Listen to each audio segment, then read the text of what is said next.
Something peered out of the darkness. A darker, heavier darkness casting its shadow across the water. Deeper, thicker, heavier, darker, it is it.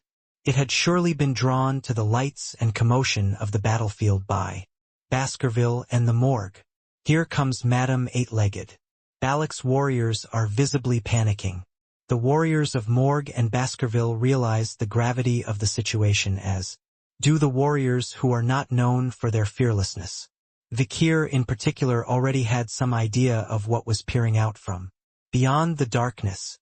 He had seen, heard, and experienced countless incidents in the jungles of the Black Mountains with the enemy before his return. And Vikir remembered the words of an old native he had once stumbled upon while drifting in an unfortunate time. Madam with 8 legs. A piece of ghostly legend. It was a tale of untold horrors that lurked at the bottom of the water in the depths of rotting root holes. Don't make a sound. Vikir placed his hand over the camel's lips in his arms and whispered in its ear. You may not be able to see very well, but you have sensitive ears and skin. Old man. Light and sound, he's sensitive to them. Jahak Jaharak. Beyond the tangled skeins of roots in the floodwaters a noise sounded. Otherworldly. It sounded like the uncomfortable groan of an old man or the last gasp of a drowning man in a swamp. Rustling, rustling, rustling. Soon there was the sound of bristly dense fur being swept everywhere. From the sound of it, the thing that was now approaching must be of immense size.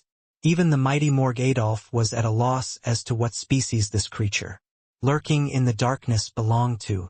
It must be a new creature that hasn't been seen before, but how could such a monster be undiscovered? Adolf's questions were legitimate. But Vikir, who knew how large and vast the enemy and the Black Mountains waters were, had nothing to say. He merely recited the information from his pre-reversion knowledge. Information that had been refined and perfected over the course of several more editions, even in the version Adolf now knew. Madame Eight-Legged, an annihilation-level demon, one that will grow into an even more terrifying monster in the next decade. Risk level S. Dangerous enough that a single entity is capable of destroying a nation. If we were to fight it heathen, we would have no chance. Even here in its home base of Suhai, it's not even at night. Gulp, gulp, gulp, gulp, gulp, gulp, gulp. Something sticky is dripping down from above onto the leaves fallen. Branches and human heads. The drops of slime falling simultaneously from various locations created the illusion of drizzling rain. Static. Perfect static. There hadn't been a sound of a grasshopper in the water since before. And now this. The veteran swordsmen of Baskerville, the seasoned wizards of Morgue, and the fierce barbarian warriors of Balak had all been reduced to nothing more than grasshoppers. All were frozen in place, unable to breathe, praying that the great nightmare in the sky would pass quickly. Just then, a tearing scream came from the air. Vikir turned his head quickly. There, standing there, was Camus, his eyes narrowed in horror. It's not, is it? She made an X with her hands, as if to say no more embarrassment. Vikir breathes a sigh of relief. It's a Hun of Balak who's letting out a new scream. My head, Madame's poison. A Hun was running around shaking out his hair. Was it because he quickly cut it off with a knife? Suts. On the ground a Hun's hair is melting away. But dodging the onrushing water didn't save him from the tsunami that followed. It began to respond to his screams. A thick darkness descended upon the Balak warriors. Ian quickly grabbed a Hun by the back of the neck and ran. You fool, if you weren't the eldest son of a shaman, I'd be all over you. A Hun cowered, unable to utter a word as Ian growled. Soon Balak's warriors began to scatter, spreading out across the water. Let us run. At Adolf's words, Morgue and Baskerville's pursuers retreated. But there was a slight difference in the way the Balak, Morgue, and Baskerville Alliance retreated. Balak's warriors fled individually, with none of them running in the same direction. The Morgue and Baskervilles, on the other hand, fled in unison. This slight difference helped determine the it factor. Pasasasek. The sound of blade-like leaves bending so easily. A huge pile of fur was breaking through the dense foliage and thorns, heading this way. into the room at breakneck speed. Puck thump thump. Dull noises came from all directions. It was the sound of swordsmen and mages being crushed by an unidentified attack. What the hell is that? Adolf exclaimed as he ran, scooping up his camel. Staffordshire too runs forward, carrying the Baskerville triplets in his arms. The triplets, who had just been knocked out by an unknown attacker, were bleeding from the corners of their mouths, their eyes wide open and glaring at the it behind them. Just then, "That's it." Vikir paused. "At this rate we're all going to die. We're..." Vikir spins around in his seat. Camus sees him and cries out, "Rain, Vikir, what?" She gasps in surprise. Facing the camel, Vikir doesn't turn around but waves his hand briefly. "Let me buy you some time. It is not an opponent that can be fought by hiding its power." And this crisis was an opportunity, a golden moment to legally slip off Hugo's radar. Vikir instinctively sensed that the time had come to realize a plan he had long thought of: death and camouflage. Once a hound in the field is dead, all surveillance and control over it ceases.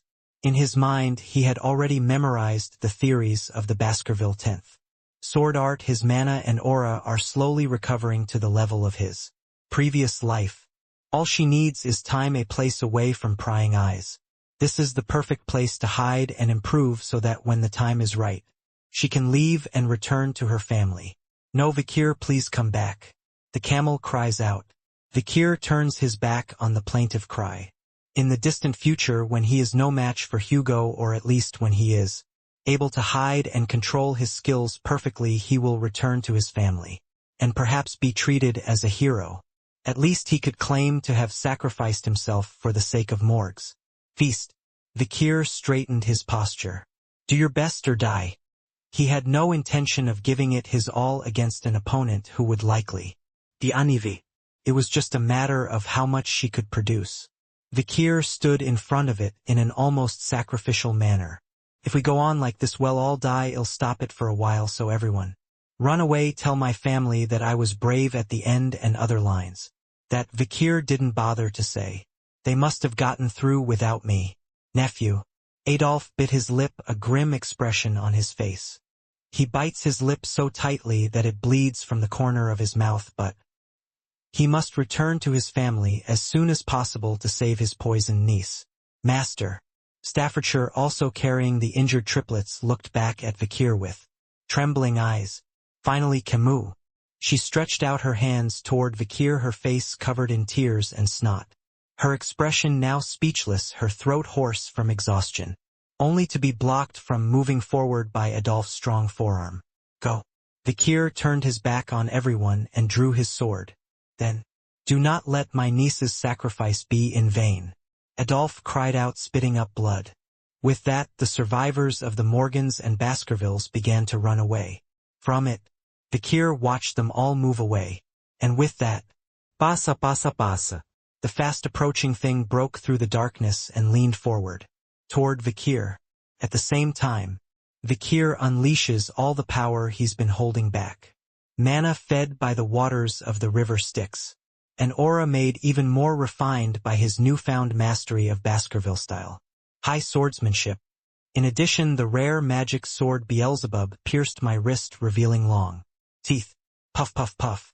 A pitch-black aura, red as blood and dark as the abyss, began to rampage like a demon from Beelzebub's tip. It quickly formed 5 gigantic teeth and clamped down on it. "Jaha!" The monster let out a startled yell, a scream tight with pain. Quack, quack, quack. There was a flash of light like a giant sun falling. Vikir's aura surged with power, forcing dawn into the dark waters.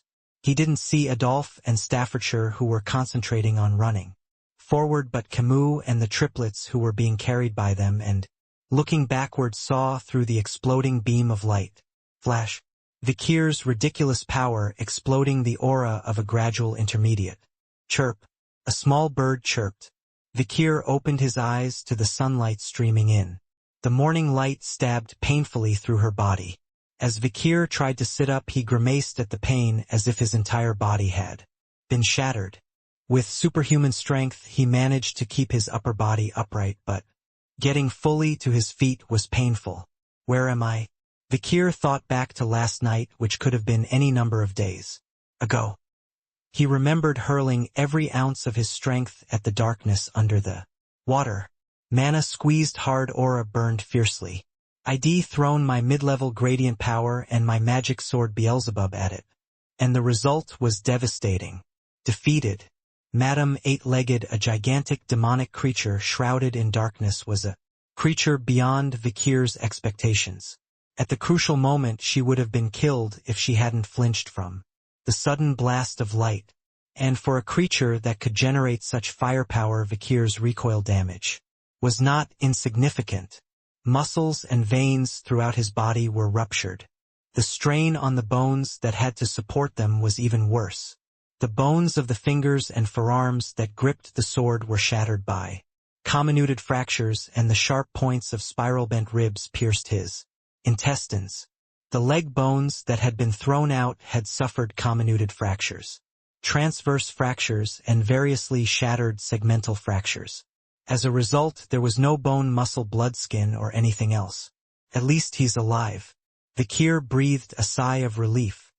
He had the protection of the river Styx and the power of Beelzebub's stiff-necked breath to thank for his survival. The consequences of misjudging Madame Eight-Legged's fighting prowess were painful, but he was glad to be off Hugo's radar for now. His death will be reported to Baskerville soon. There were plenty of eyewitnesses to his death, including Adolphe the Mad A, Camel, a Staffordshire, and triplets, so I needn't worry about proving it. Furthermore, he did not die for not knowing his fractions, but rather for saving the next head of Morgue from demons and barbarians. The Baskervilles will benefit greatly from future diplomacy with Morgue. Moreover, the Baskervilles are a knightly family, and this tale will contribute greatly to their image both internally and externally. Such a feat would likely be rewarded by the imperial court. Even in death, he would not be treated as a pathetic bastard for bringing honor and profit to the clan.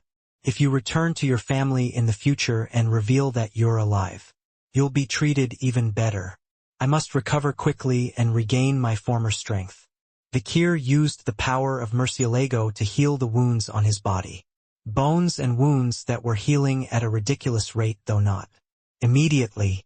Then, Vikir suddenly noticed the ropes around his neck. A noose hung like a collar around Vikir's neck. This was the other thing that had saved Vikir's life besides the protection of the river Styx and the power of Murcielago. If it hadn't been for the noose which flew up from behind and yanked at his throat just before the creature's attack crushed his entire body, Vikir would have died. It was a very well-timed snare that nearly broke his neck and killed him, but he's glad to be alive. Vikir clutched at the noose around his neck. The end of the noose's rope ran through the tent and out the door.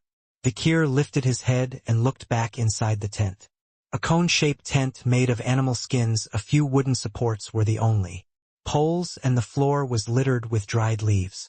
Rustle.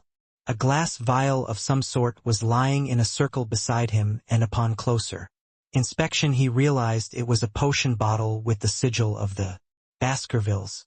The smell of dry earth, fallen leaves, animal fur, and stewing potions mingled in the tent. Vikir crawled like a dog out of the tent. Her whole body burned with each step, but she needed to get a sense of her surroundings. Soon the landscape outside the tent came into view. Large and small tents made of leather drums beating everywhere, flames leaping from high piles of wood. A large number of barbarians moved among them. Black or silver hair, brown skin, and well-toned muscles in both men and women. Tops made of deer or jaguar skins, bottoms of cloth dyed with acorn juice. Tattooed and scarred, they dismembered the carcass of a demon and skinned its flesh while children played with birds. The atmosphere was cheerful and lively, but raw, unrefined, and unprocessed. Vikir knew instinctively that this was the home of the Balak, a barbarian tribe, in the heart of enemy territory, longtime enemies of the Baskervilles. He should be on his guard, but he was too weak to do so now. Vikir wondered what to do next. Balak's warriors walked past him, paying him no mind as he stood there alone. The women and children stiffened a little and seemed wary, but that was it. Just then, quick, quick, quick, walk. A nervous shout came from somewhere. Vikir turned his head to see several barbarian warriors dragging rope-bound prisoners. The prisoners standing in a line and staggering were of various races. Most were black-haired, brown-skinned men of other tribes. Every single one of them had been tortured and abused in some way. Vikir recognized a few familiar faces among them. Warriors whose names he did not recognize but who were surely members of House Baskerville and House Morgue. Some head met in the fortress, others head traveled with to this jungle. Their entire bodies hung like fish from ropes, their eyes locked for the briefest of moments with Vikir, who wore only a single dog collar around his neck. And then they walked past each other. Vikir stood silent watching them. Then the Balak warriors stabbed their captives with the tips of their spears. Climb up quickly unless you want to be mauled to death by wolves. They led their captives to a tall tree. It was an impossibly tall pole covered in thorns that jutted out like blades. Balak's barbarians forced their captives to climb this bladed tree with their bare bodies. The captives climb this tower of blades until they are covered in blood. If anyone refused to climb, the barbarians would set fire to the base of the tree. The tree was oiled on the trunk, so the flames continued to climb up the tree, faster than most prisoners could climb a tree. Eventually the prisoners would either bleed to death from being stabbed and cut by the blade-like trunks, burned by the flames from below, or plummet to their deaths on the ground below. Thump, thump, thump. Below the tree the wolves were howling, pushing their captives up the tree. Some had been impaled by spears or bitten by wolves for refusing to climb the tree of blades. The horrific tree of thorns punishment was devised by an old Balak shaman. Vikir could only watch this hellish execution. Then, "Huhu, be thankful you don't look like that," someone says to Vikir.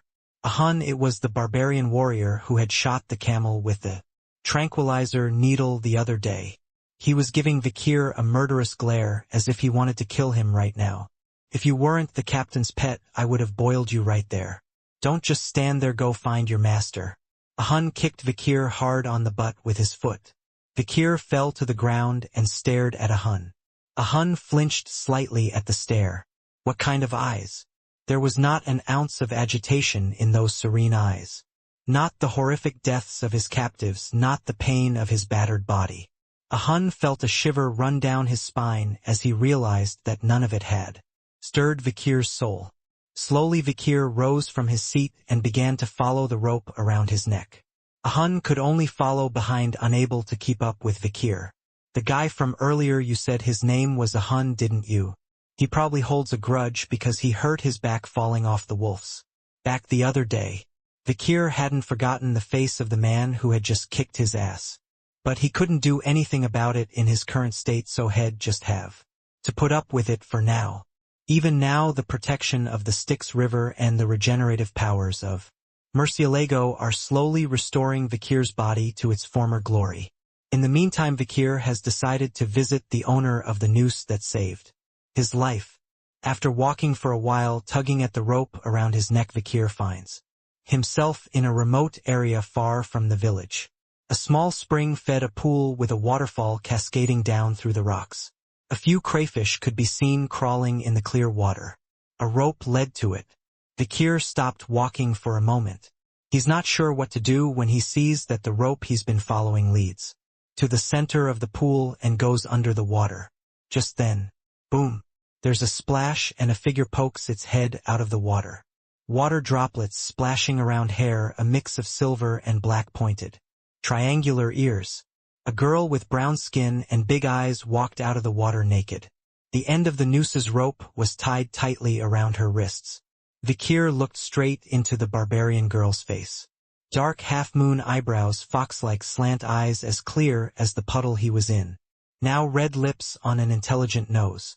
The charcoal black color of his face was gone, but the look in his eyes was unmistakable. She was the barbarian girl I'd met at an illegal slave auction during the cleanup of Underdog City. They were diametrically opposed. Then Vikir held her eyes steady. A brief silence followed. It was the barbarian girl who broke it first. She tugged at the leash around Vikir's neck and grinned. "Get down. I am a Balak warrior and the daughter of a chieftain." She spoke to Vikir in front of her. Get down. Was she trying to make the hierarchy clear? But it didn't sound like that was her intention, because Vikir felt a blast of air coming toward him. At the same time, Ian pulled on the leash around Vikir's neck. As Vikir ducked, a thin arrow flew past his back, hitting the ground with a thud. Ian shouted, "You boys, can't you go practice somewhere else?" Suddenly a rustling sound came from beyond the bushes, and a group of young children came running. Each one had a bow and arrow in his hand. Vikir lifted his head again and looked at Ian in front of him. The girl shaking off the water in front of her. The girl he had rescued from the slave auction before. Ian said to Vikir, "We meet on the sphere, right?" He spoke in Baloch, judging his skills in the language to be better than Ian's in Imperial. "I see you again." Ian's eyes widened at the sound of the Baloch language coming out of Vikir's mouth. "Do you speak Baloch?" "A little." She walked to stand in front of Vikir, her eyes wide with wonder. She had only a few short pieces of deerskin around her, but she didn't seem to have any shame. Ian stepped up to stand in front of Vikir. "We were grateful then. We will repay your favor twice and your vengeance tenfold. You saved me once, so I will save you twice. I never thought you'd try to fight her. I ran away and came back just in case." Certainly Vikir would have been killed by Madame Eight-Legged, the Dark One, if the rope Ian had thrown hadn't been caught around his neck in time to pull him back. So what is the other time? When Vikir looked at him, as if demanding an explanation, the corners of Ian's eyes drew a fox-like arc. "Did you not see it on the way here?" She pointed beyond the bushes to the acrid column of smoke rising from the village. Vikir thought of the prisoner's head met along the way. Perhaps she would share a similar fate. Perhaps it was the Ian in front of him who had prevented it. If so, that raised a more fundamental question. Why did you save me? Was it simply to repay a favor? If so, there would be no reason for him to throw the noose around his neck in the first place. And Ian was not the only one who wanted to put a noose around Vikir's neck. Every female warrior in Baloch that day had her sights set on Vikir's neck. As Ian sliced into the pizza, Vikir asked her bluntly, "Is this some kind of husband hunt or something? Oh, you must have heard about it somewhere. It's not just the Baloch. Most savages in the jungle kidnap their spouses from outside the tribe. The idea is to avoid incest and bring in fresh blood. The Baloch, of course, are a warrior tribe, so the physical strength of the abductee is a big factor." Ian circled around Vikir once, like an appraiser evaluating a piece of merchandise. In the meantime, Vikir had been thinking a lot. What if they told the Baskervilles that they were alive and they negotiated a hostage? That would put a damper on their plans. Their plan to stay off Hugo's radar and build up their strength would be ruined. In order to stop it, you have to escape this place or annihilate all of them. That was impossible with Vikir's current physical condition. But Vikir had worried for nothing. They didn't seem to have any intention of interfering with him. Ian glanced at Vikir and said, "Don't be mistaken, I am not like the other women. I don't need a husband. You have been captured to be used as a slave." She wondered but didn't say it out loud if it had been necessary to throw the noose so desperately. When Vikir remained still, Ian waved the dog collar in his hand. "You won't be able to pass for a man with that body anyway, so you might as well get used to life as a slave. By nature, Baloch women see nothing but breeding in the men they capture from the outside world. If the man fails to fulfill his role as a male, they usually kill him, but fortunately Ian doesn't seem to have the sense to do so." Ian tossed his clothes to Vikir at the water's edge. Vikir catches it and the collar pulls taut. Ian led the way back to the village. "You will live in front of my house and serve me." Vikir's entire body screamed with each step, but he kept his mouth shut. Nonetheless, the good news is that his body is recovering quickly thanks to the power of Murcielago. To Vikir, Ian gave his first order briefly. "Let's get our formalities straightened out." Walking ahead, Ian paused at the entrance to the clan and looked back at Vikir. He looked down and narrowed his eyes. "Call me master." Vikir descended again into the village of the Baloch. They lived freely in the dense jungle. The concept of personal property seemed remote. If you didn't have a place to sleep, you slept in a neighbor's tent, and no one minded. If they were hungry, they ate from people who had plenty of food, and they were happy to share. There seemed to be a shared consciousness that everything comes and goes, so let's share while we have it. They gathered at a friend's house with a large tent, played cheerfully, and fell asleep. Firewood, meat, and alcohol were shared generously, and there was no Yamcha. Even if they had been kidnapped from the outside, once they were recognized as members of the tribe, they could go anywhere and come anywhere. Overall, a lively and welcoming atmosphere. But the skeletons of captives hanging from the thorn trees at the tribe's boundary conveyed a different message. This is Balak's clan, a land that is unforgiving to outsiders but endlessly friendly and free to residents. But within the clan there is a dignified zone where even insiders are not allowed to roam. Vikir's destination was one of those few places. A large tent in the center of the village. It looked like it could hold up to 24 people, but even the children playing in front of it were not allowed to approach. Passing warriors always bowed their heads in reverence toward the entrance of this tent. Those grilling meat were careful to keep the smoke from wafting in this direction, and those preparing the entrails of their prey were careful to keep the scent of blood from drifting away. Is this the chieftain's house? Vikir guessed from the size of the tent. Ian grabbed the leash around Vikir's neck and strode inside. Mother. Vikir could see the figure Ian sought. Inside the tent there was a chair with a large eagle carved into it and a woman sitting cross-legged, reclining at an angle. A grim expression, scars ovipositing all over her body. She wears a cloak and bottoms made of eagle feathers, and a long large bow rests on a scepter behind her back. She wore a cloak of eagle feathers with a long large bow on her back. Akila, the current matriarch of the Balak. Vikir knelt silently before her, drawn by Ian's touch. Vikir had already realized that the chieftainess' real name was Night Fox, as she exuded a heavy presence before him. The woman who had scarred the bridge of heavenly sword St. Hugo's nose. Even Adolphe the Mad had been defeated by her and had spent some time in the service. Her presence was the reason why Baskerville and the Morgue were unable to cross the border between the enemy and the Black Mountain. After all, she had killed 16 gradient-class swordsmen, 10 4th-class mages, and 6 5th-class mages in her short life, all without a single wound. She was also the one who had left arrowhead marks on the faces of her enemies. And the Black Mountain demon Cerberus. What if it was before the regression? If I had been able to unleash the power of my prime, could I have faced this woman? I would have had a 0 chance in a hand-to-hand fight, a 0 chance by assassination, and a 20 chance by running away. That 20, of course, is the chance of survival. Vikir's mind raced as he tried to gauge the woman in front of him. After all, she was up against a Hugo or an Adolphe, a top predator that she was no match for right now. Meanwhile, Akila glared down at Vikir in front of her. Daughter, is this the imperial male you've been drooling over? No, when did I ever say that much, but yes, he is. He's younger than you, and I recognize his face. Akila stared at Vikir with narrowed eyes. The gaze was like that of a top predator from a vastly elevated position, scanning the lesser prey below. All Vikir could do was keep his head down and avoid her gaze as much as possible. Fortunately, Akila didn't see any sign of Hugo on Vikir. Hugo had strong lines, a square jaw, and a masculine appearance, while Vikir took on more of his mother's features. Apart from that, though, Akila seemed to have a pretty good idea of Vikir's physical condition. I see. What are you doing picking up a wasted man?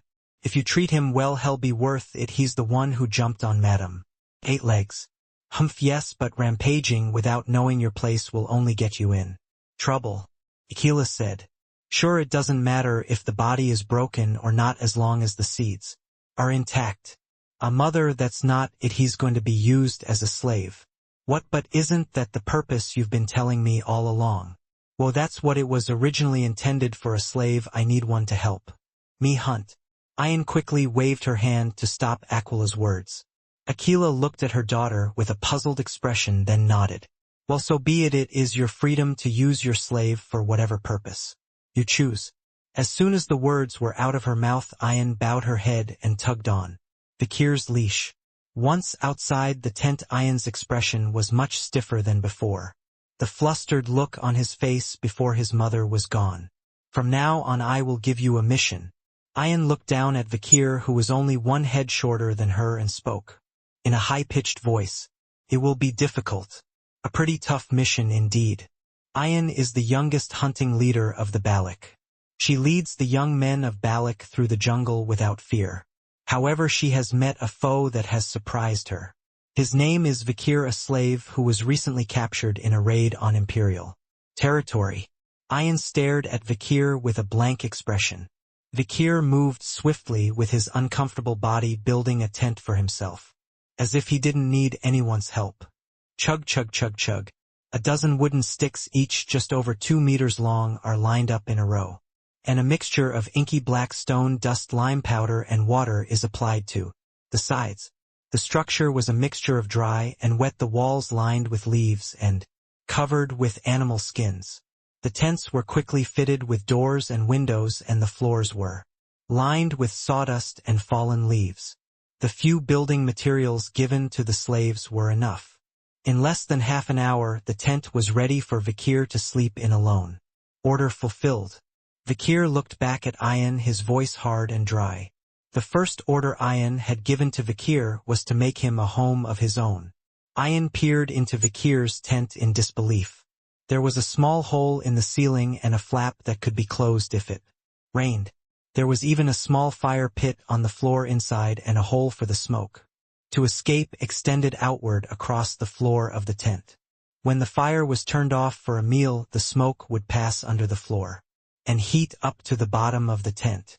The smoke would escape, the heat from the residual fire would be trapped, and the ventilation and light would be perfect.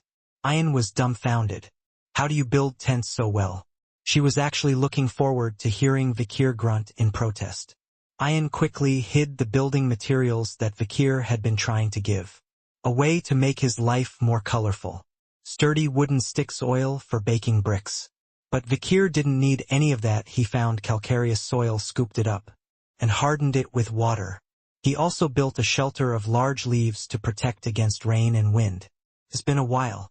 Swordsmen from the Age of Destruction were not just good with swords. They had to be skilled in all sorts of survival skills to be able to camp and survive in the hot and cold polar regions. As such, Vakir was also a master of many domestic tasks. After building the tent, Vakir trimmed the piles of leather near Ayan's tent and hung up the torn fabrics. He also cleared a drainage ditch near the tent and laid out some firewood for tonight. Chug, chug, chug, chug. A slave who thinks and acts on his own before his master asks him to do anything and takes care of all those pesky chores. Literally a Class A slave. The bricks under the chieftain's tent look unstable. My mother's house. Yes, the way it is, the ground beneath the center pole of the tent could shake and leak water during the next rainy season. If you give me the order, I will mix the limestone soil down there with stone dust from the hill across the street, make bricks, oil them, bake them, and reinforce them. Yes, do that. I was just thinking of that myself. Ayan scratched his head. Vakir had indeed done so. Moving on his limp legs, he scooped up white dirt from the hills behind him and flew in stones from the hill opposite, cracking and breaking them to mix into the soil. Then he added water to make a dough, shaped it into a rectangle, baked it over a fire, and dried the bricks with hyena oil. The bricks were then used to form the base of the tent, making it even stronger. Even Akila, who was initially annoyed at the extra work, was pleased with the results. The ceiling won't leak anymore. It was annoying that no matter how many leaves or hides I put on the ceiling, it would still leak, but it must have been the foundation. Akila still didn't pay much attention to Vakir.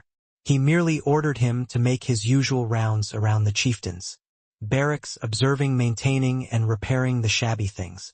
Ayan was unhappy that his slave should spend most of his time maintaining the chieftain's barracks, but he didn't protest. He just kept whimpering behind him as Vakir dug drainage ditches around Aquila's barracks and set up gutters to keep leaves and dirt from piling up on top. Hey man, are you okay working alone? I'd say and then do some nervous shuffling. So are we gonna do it alone or in a group? Which is usually followed by a few unintelligible words. Do you enjoy your job? You've been working all day. It's the rainy season, you're already digging gutters. You don't have this at home, do you eat it? The owner is talking to you, why don't you answer him? Vikir had been steadily ignoring him as a distraction from his work, but Ayan continued to hover around him, disappearing for a moment and then reappearing. At this point it was hard to tell who was master and who was slave. Puck puck puck thud. With lie and a bat, Vikir finished his laundry. Had been a pathfinder, a herbalist, a healer, a cook, an assassin, a cleaner, a laundress, a cook, and everything in between, from the youngest crawler in the field to a seasoned veteran, and his experience was coming in handy here. I know I keep using the age of destruction excuse, but it was just as fierce. Biker took a moment to reminisce about the old days while doing laundry.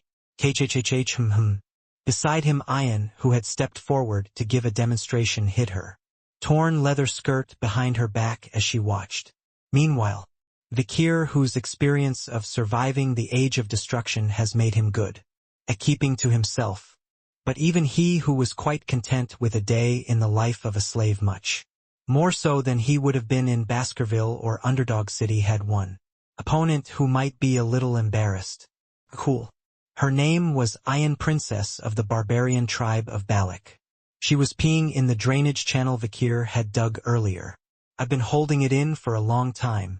Ugh, master, are we supposed to watch you pee like that? Ayan was peeing with his legs open right next to where Vikir was working. Vikir was dumbfounded and asked, "What are you doing?" "Marking the territory. This is my slave's house, so it's also mine." "Doesn't cover it. It's not like there's any shame in open excretion. There is no such thing in my tribe." Ayan lifted her skirt further as if to show him. Vikir covered her face with her hands and turned away. He remembered seeing a research paper on barbarian tribes once. The barbarian tribes of the Red and Black Mountains practice free sexual intercourse among their members. Both men and women have no qualms about exposing their sexual organs to each other, as they must first know if the other person is capable of reproduction and does not carry a sexually transmitted disease before engaging in a relationship. Did I mention? It was a real thing and a culture with its own reasons, so Vikir tried not to be prejudiced. But don't be cheap, at least around the house. Why didn't your empire just throw feces out the window a few hundred years ago, and you wore these things called high heels because the streets were covered in filth and you sprayed yourself with perfume? It was true enough. Vikir didn't know what else to say, so he kept his mouth shut. As they chatted, the chores were completed. Balak was a very laid-back place when he wasn't fighting or hunting, and the ever-diligent Vikir couldn't help but think that life as a slave here was much more comfortable than it would have been in Baskerville or Underdog City, where he had to combine training and work. Ayan, however, had a strange look on her face. "Hey, don't you want to officially become a member of our tribe as soon as possible?" What was he talking about? Vikir frowned, and Ayan scooted closer to him and sat down. She was still spreading her legs wide enough that he could see through her skirt, so Vikir kept his gaze fixed upward. Ayan said, "Not bad for a slave, huh? Not bad.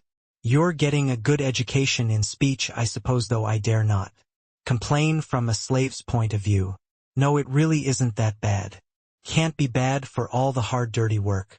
Ayan waved her hand in the air, not even wanting to think about cleaning or doing laundry. "Come on, come with me. I will help you fit in with this tribe. There's no refusal when you're already enslaved." Ayan patted the leash still around Vikir's neck. "If you're good, I'll take this off too. The offer is a bit tempting. As if I wasn't already annoyed by this irritating rope at the corner of my neck. What can I do?" Vikir asks, and Ayan answers with a twinkle in his eye. "Hunting. Hunt. The big one. Apparently you go hunting and catch big prey. The Hagia or Balak are a tribe that accumulates food primarily through hunting. To feed their nearly 300 members evenly, they need to consume a boar weighing over 200 kilograms a day. That's if they're able to supplement it with mushrooms, berries, and edible roots. In recent years, he says, warriors in his tribe have been eating nothing but mushrooms and berries for days at a time because they haven't been able to find enough meat. In times like these, if we can bring back a large chunk of meat, your freedom is not out of the question. Ayan's words gave Vikir a strange look. It was a bit ironic to hear the word freedom from a barbarian. But it wasn't a bad offer. All you have to do is assist me. Apparently you don't have much trouble getting around or carrying light loads, Ayan said with a gleam in her eye.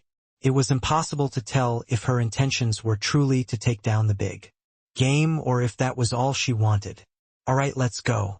But Vikir decided to go along with Ayan's suggestion for now. As a slave, he had no other choice. Vikir nodded and Ayan spoke immediately. We will leave at dawn today. I see, but why were you laughing so hard earlier? When did I laugh? Ayan laughs self-consciously, but when he hears Vikir's words he turns serious. Something about his attitude was a little suspicious. The Balak are a very warlike people by nature. It was clear that if you took war and hunting out of their lives, there probably wouldn't be much left. As Vikir followed Ayan to the entrance of the clan, he reviewed what he knew about the Balak. Their language has only about 300 words, and most of them are nouns. Verbs are gestural, and there is no distinction between them and us. When it comes to possession, men are Ambo, women are Akwati, love is Aki, death is Utica. The people of Balak viewed the empires as rude, devious, and pretentious. Conversely, the Imperials viewed the Balak as barbarians who screamed and punched at the slightest hint of anger. The people of Baskerville seemed to be somewhere in the middle, Vikir thought, between the civilized people of the empire and the barbarians of the jungle. I wonder if they're vaguely resembling both sides of the border, never fully belonging to either. As Vikir pondered this to himself, the hunters of Balak gathered in a circle. Hunters young and old gathered in groups of 3 and 4. Several mounted on the backs of wolves, bows and spears dangling. Only Ayan had no companions, just a wolf to ride and his slave Vikir. Gather round, hunters, it's time for the ceremony. A crooked-looking old man came forward with a bowl of black charcoal which he smeared on the faces of the hunter warriors. A series of tattoos peeked out from beneath his black robes, suggesting he might be a shaman.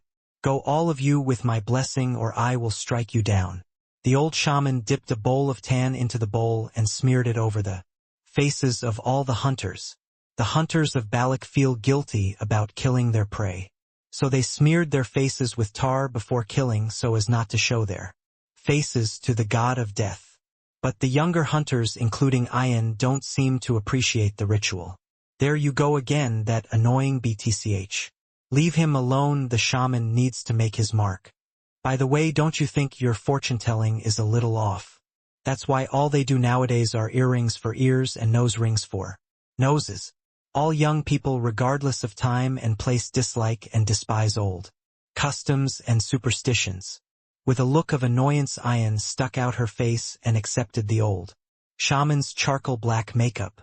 The old shaman rubbed the black paint on Ayan's face a few times before moving on, which was quite sloppy compared to what he did for the other warriors, and it was clear that he didn't like her. Next, Ayan slipped the spiked collar around his neck and handed it to Vikir. Wear this to keep them from biting your neck. Vikir nodded. One by one, the hunters began to leave the village. Knives sheathed, spears drawn, bows drawn, wolves herded, the tribe's hunters departed. Vikir the slave made his own preparations. While I'm here, he'll have to blend in with them. He needed to renew his mindset. Vikir finally felt the urge and pulled down his pants to pee.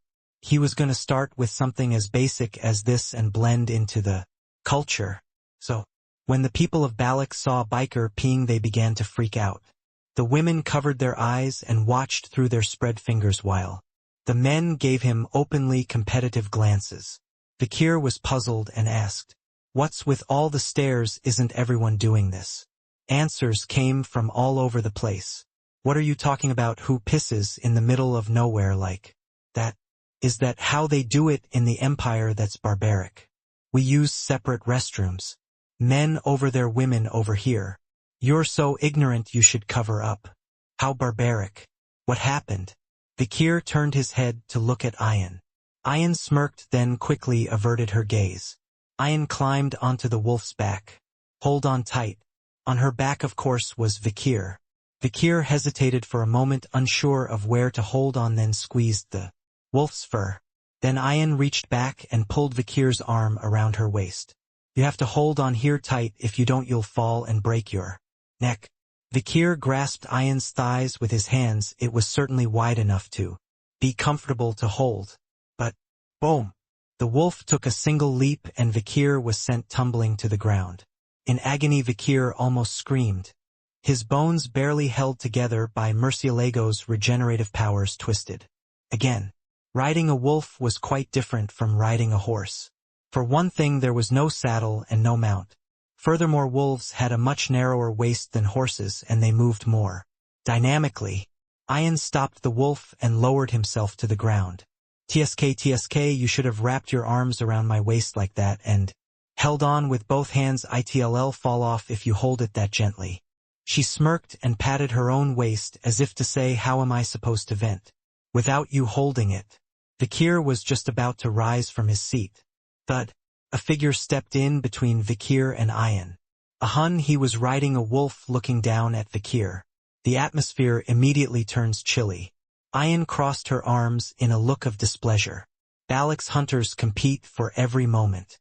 A Hun is a warrior who has always been fond of Ayan, and he will challenge her. In this hunt. This time he says he'll bring home the bigger prey. I'm going to be the captain of the next joint hunt in my grandfather's honor. Why would you risk your grandfather's honor on a hunt when all you know how to do is witchcraft? It's your prerogative to do whatever you want. Ayan didn't confront a Hun. He merely jerked his chin toward Vikir across the way, urging him to come quickly. Vikir had just gotten to his feet and was about to make his way toward Ayan. Puck! Vikir's head snapped back. A Hun riding on top of the wolf had kicked him in the face with his foot. Vikir was still wounded, so he had no choice but to take the blow, even though he knew it was coming. Thank goodness it wasn't an attack of great force. The next moment Ayan was furious. You bastard, what the? Ayan stepped forward, but she froze in place. She glanced back and forth between Vikir, who had fallen to the ground with a strange look in his eyes, and a Hun who had gained momentum. A Hun flinched for a moment at Ayan's reaction, then breathed a sigh of relief. Then he looked at the fallen Vikir and sneered. You're using this weakling as a hunting aid. Get a grip, Captain. You'll only get yourself in trouble. You should look at your own backside before you say that. At Ayan's sarcastic remark, a Hun looked down at his waist. There was nothing there where there should have been a quiver full of arrows. A Hun whipped his head around, furious. Vikir had somehow gotten up with his quiver and arrows. He had just swiped it from a Hun before he collapsed. The age of destruction again. Before his regression, Vikir hadn't really had a job he hadn't done. The art of pickpocketing comes in handy too. Weapons are like lovers, you use them when they're taken away. Biker's grave comment made Ayan burst out laughing and a Hun blush. You insolent slave. A Hun drew his bowstring and struck Vikir in the shoulder. Boom! With a loud crack, Vikir fell to the ground.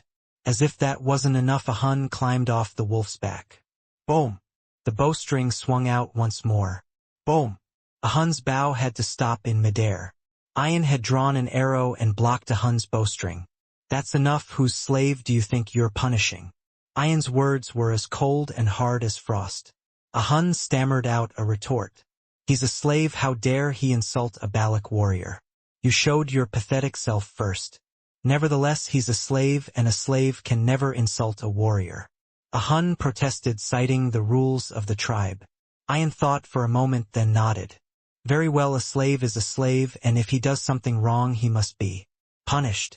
Yes, Captain, that's what I'm saying. But you have no right to punish him. He's my slave. The concept of private property is rare on Balak, but when it comes to slaves, the lines of ownership are pretty strict. When a Hun shook his head, Ayan drove a wedge. If there is to be a punishment, it will be mine. With that, Ayan slid off the wolf's back and stood in front of Vikir. And then, snap! Ayan's hand slapped Vikir across the cheek. As Vikir fell to the ground, Ayan continued to beat him. His fists curled like snakes, targeting his abdomen, waist, and legs. Vikir curled into a circle and endured Ayan's fists in silence. After a few minutes of this, Ayan pulled back, breathing heavily. Then she glared at Ahun with a cold stare. "Are we done?" Ahun held his breath as if he was embarrassed by Ayan's spanking and then nodded in disbelief. Ayan looked Ahun straight in the eyes. "I know you have a lot of personal grievances with my slave falling off the wolf's back, not being able to catch Saxi. Yes. After this time, if you do anything to my slave in private, you will be beaten like this, do you understand?" Ayan's fist dripped with blood. His eyes were dark and flesh-colored. Ahun nodded his head a few times in confusion, then turned his bored gaze to Vikir on the floor. Vikir, who hadn't screamed up until that point, was simply writhing quietly in place. With that, Ahun climbed onto the wolf's back and quickly disappeared. Only Ayan and Vikir were left here again. Sigh. Ayan creeped over and squatted down in front of Vikir. Vikir pushed himself to his feet. She stroked Vikir's reddened cheeks with an unfathomable, complicated gaze. "Were you hurt?" His tone had changed slightly, but maybe it was just his mood. Vikir was speechless on the wolf's back. Ayan, riding in front of him, glanced up and down the length of his back, watching him closely. "Did it hurt? Are you angry?" Ayan turns his head all the way back to look at Vikir, to which Vikir only replies bluntly, "Look ahead." The wolf Ayan was driving caught on a root and lurched once. Ayan quickly jerked his head back to the front and drove the wolf on. All the while he kept glancing back to see if Vikir was bothering him. At this point it was hard to tell who was master and who was slave. Eventually, as the roots disappeared and a wide open plain emerged, Ayan slowed the wolf. He turned back to Vikir, still on the wolf's back, and spoke. "I had no choice. Ahun is a stubborn, relentless creature, and this was the only way to prevent his petty retribution. Why aren't you talking, huh?" At his master's continued prodding, Vikir replied shortly, "It hurts." And it did. The inside of his mouth is covered in crusts of blood, and it hurts just to open it. Then Ayan's body flinched for a moment. She slowly turned her head to look at Vikir. "Does it hurt a lot?" Ayan looked at Vikir's neck. The white skin was smeared with red marks from the dog collar. Ayan stared at the mark for a moment. Then she bent her head toward Vikir and ran her tongue across the scar on his neck. Vikir jerked his head back in disgust, and Ayan, for a moment realizing what she had done, backed away in anger. Vikir frowned. "Do barbarians normally lick each other's wounds?" "Animals of the dog family do. Balak's warriors are friendly with wolves, so this behavior may be commonplace." But Vikir was a civilized man, and it was awkward. Besides, licking the wound with your tongue is dangerous, as it leaves room for infection. So Biker was prepared to firmly refuse if Ayan tried to lick the wound on his neck again. However, Ayan doesn't say anything, just tilts her head. For some reason, the tips of his pointed ears were colored bright red. Like all Balak warriors, Ayan was basically a simple person. Her spirits were quickly lifted when Vikir returned to his usual behavior, except that he was less talkative due to his illness. Now, in a better mood, Ayan offered Biker a gift to apologize for her earlier slap. "Is there anything you want from me? Anything I can do for you that's within my power? Just tell me one thing." Biker didn't hesitate to answer.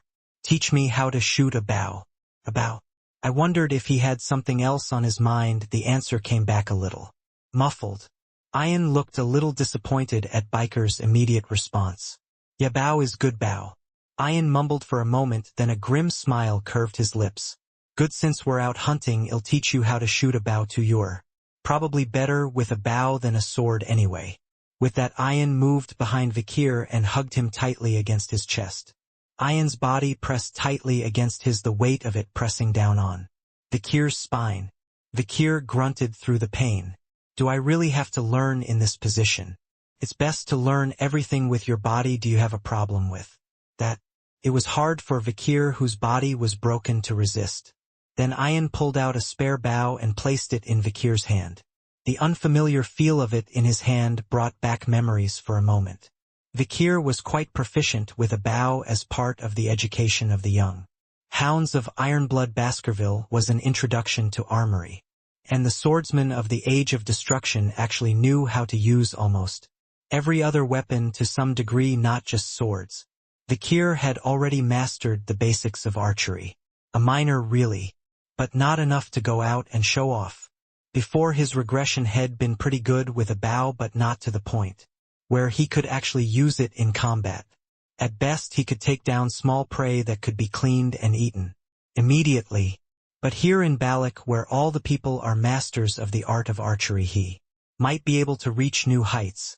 Is it the desire to take down the big prey? Ayan had been teaching Vakir archery since the beginning of the day. Well, need the help of a wolf pup for this hunt. Ayan was eager for this hunt.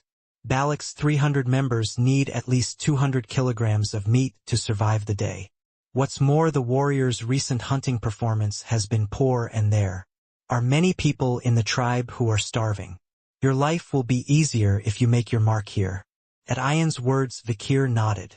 Just then, Ayan's wolf Vakira suddenly stopped running. It had spotted its prey. Ayan bent down and grabbed a handful of dirt from where Vakira was sniffing. A mixture of rotting sawdust and fallen leaves, moss and sand.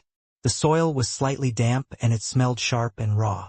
Ayan said with conviction, "It must be oxbane." Vakir knew the creature Ayan spoke of. Oxbear. Danger rating A. Size 5 meters. Found in Ridge 7 Red and Black Mountains. A very large bear with 2 huge horns. A carnivorous bear, the strongest terrestrial predator and a perfect killing machine. It is considered the strongest and pinnacle of the Red and Black Mountains' 7th Ridge ecosystem. It has few natural enemies except for its own kind. The bear carries 2 water buffalo horns on its head. Its entire body is covered in thick muscle fat and bristly fur. A monster I had encountered many times before during my training within the clan. However, the ones roaming around here now must possess a different level of strength and life force than the ones that were captured in the cages inside the clan waiting to be killed. This must be their territory from here on out. Ayan turned his head to follow the direction of the scent. Oxbears deliberately sprayed their poisonous urine to discourage prey and warn rivals. The scent would have sent any lesser predator running for cover, but not Ayan, the hunting leader of the younger Balak. Vakir, too, had the calm composure of the worn and tattered hound he had been before his regression. Ayan smirked at the sight. Not scared. Not really. It's good to see you've got some balls for a kid from the Empire. An oxbear is a threat to even the most experienced hunters of the Balak. Ayan seemed to like Vakir's demeanor all the more. Soon Ayan and Vakir were facing the wind, tracking the scent. Ayan pursued his prey with animal instincts. Sometimes he could smell it better than Vakira the wolf. Vakir too was skilled at tracking, but only when it came to fleeing humans. Good chance. Vakir looked over his shoulder at Ayan's skilled monster tracking. And then, it wasn't long before they spotted their target at the top of a rolling hillside lined with tall bushes and short shrubs. I see a large oxbear making its way through the brush. 2 fiercely curved horns, fur far thicker and denser than I'd ever known. Flesh and muscle clinging together in an impossibly tight knot. The oxbear, which appeared to be very old, stood about 8 meters tall. Larger than any oxbear Vakir had seen before his regression. That's enough to raise my risk rating. When Vakir muttered that he was done talking. It's hard to go head-to-head with a creature of that size. It would have been better to back off now and move on to other prey. But Ayan didn't back down. Let's go after it. She clung to Vakir's side. Vakir gritted his teeth against a faint ache. A beast of that size will be hard to beat. Apparently he's unusually strong. For an oxbear. Fool, who said we'd catch him? Vakir looked puzzled at Ayan's comment. She replied with a smirk. If there's a female bear, there's no shortage of male bears. Look. Before she could finish, a response came from beyond the thicket. Another oxbear had approached the previous oxbear. Apparently the giant oxbear that Vakir and Ayan had first spotted was a female. The new male oxbear was relatively small. It was barely over 4 meters tall at best and must have weighed nearly twice as much. Could she be in heat?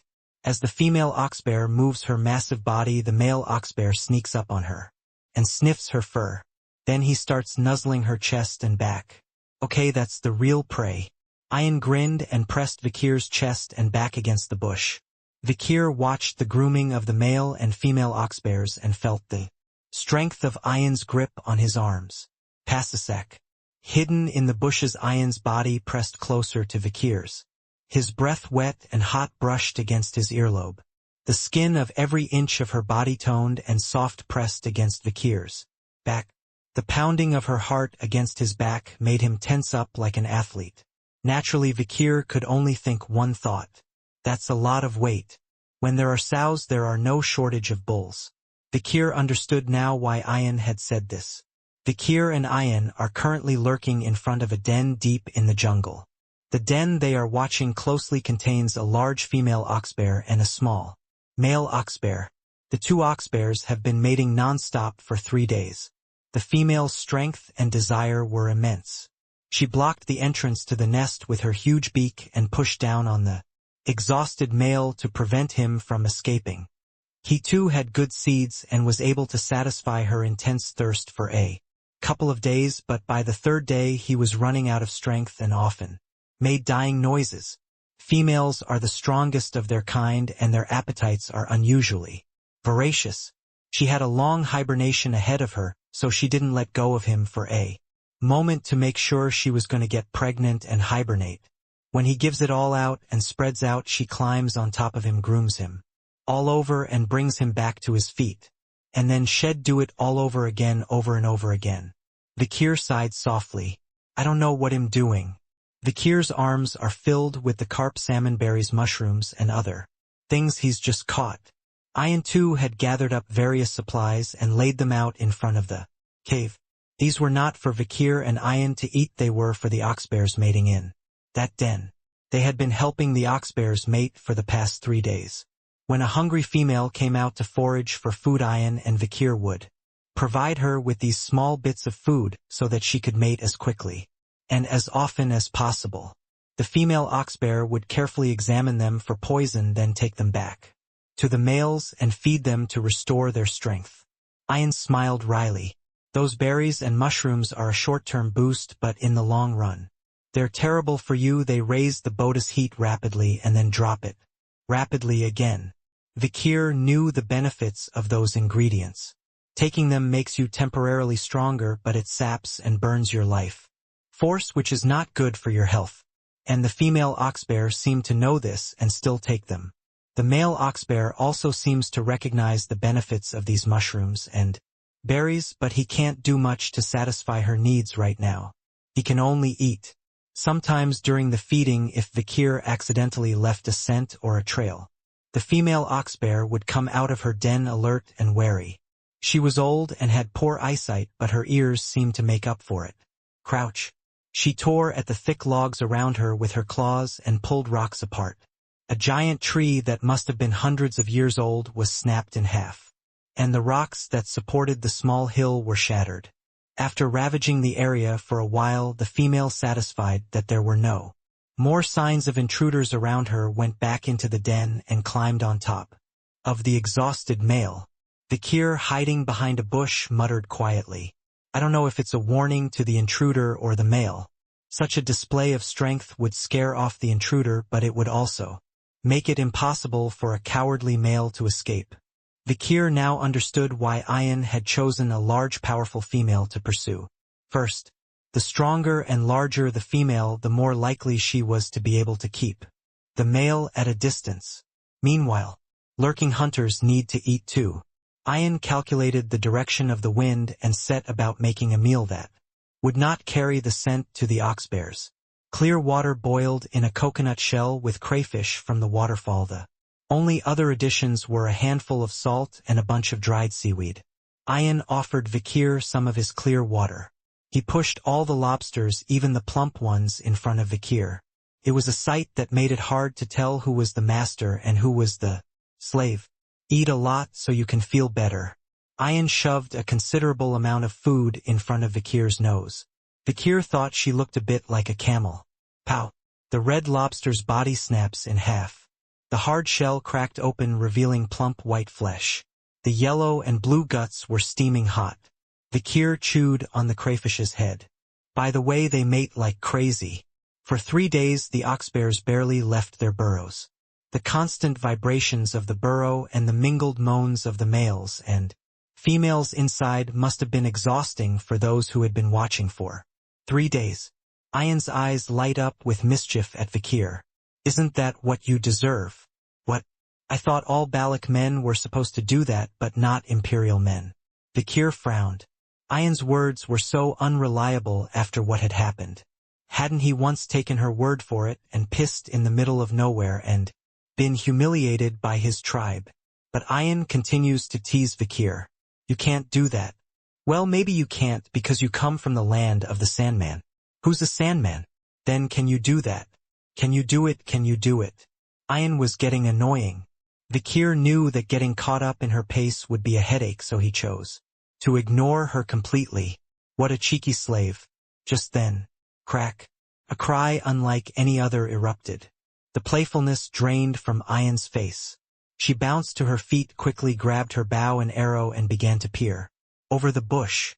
The playful 17-year-old girl of just moments ago was nowhere to be seen. Only the sharpshooting hunter remained. Growling, Bakira, Ayan's partner wolf, had bared her teeth as well. Vikir too dropped his lobster claws and rose to his feet, crouching beside Ayan. A commotion was from the den containing the 2 ox-bears. Goo goo goo. The female, who had been gentle with the male up until this point, gagged a few times and suddenly changed her demeanor. She bared her teeth at him and threatened him with her hidden nails. The male was taken aback by her sudden change in demeanor but remained lying on the ground, apparently trusting his bond with her. He seems to want to stay in his big cozy nest for a while longer. But she wasn't about to let him keep squirming and pressing against her. Bam! A dull noise. The female slammed her front paw with the force of several tons. Teeth snapped and blood spurted. A slap on the ear jolted the male to his feet. He scrambled out of the den on shaky legs. Ayan called out in triumph. Looks like the female is convinced that she's fertile. Now that she's successfully conceived, she doesn't need to squeeze the male's seeds. It's a world of carnivorous bears. After mating, the opposite sex is simply a competing predator that has invaded their territory. Boom! The female roared once more at the fleeing male. The male is confused and scrambling for his life. The male scurries away from the female's lair in a daze. To avoid being eaten, he had to run away as fast as he could while she wasn't in a bad mood. His legs are shaking and his movements are slurred and slippery. Her fur was matted and had lost much of its shine. His nose and eyes were dry, and all the fat that had once been plump on his back, belly, flanks, and thighs had been burned away. His cheeks were already visibly puffy from the slap he had just received. And at the sight of such a male ox-bear, the eyes of Ayan, the hunter of the Balak, glittered. Follow me, slave. Ayan, a male ox-bearer, and Vikir, a slave to his mistress. This was the beginning of the Real hunt. Ayan and Vikir tracked the ox-bear male with caution. It was obvious that his nerves were as sharp as his body was weakened. This was evident by the water scattered in his path. You have to take advantage of the moment when your target is as weak as possible. Vikir nodded as Ayan applied frog venom to his arrowhead. When is the enemy most fragile? It's when they're sleeping, especially after several vigorous copulations. Ayan looked at the ox-bear feces on the floor and nodded. Judging by the viscosity and consistency, he's in very bad shape. Hell, probably sleep soundly tonight. Of course he will. He hasn't slept a wink for the past 3 days and is drained of energy. Hell, probably retreat to a dark, deep corner where he doesn't normally go. Ayan was right.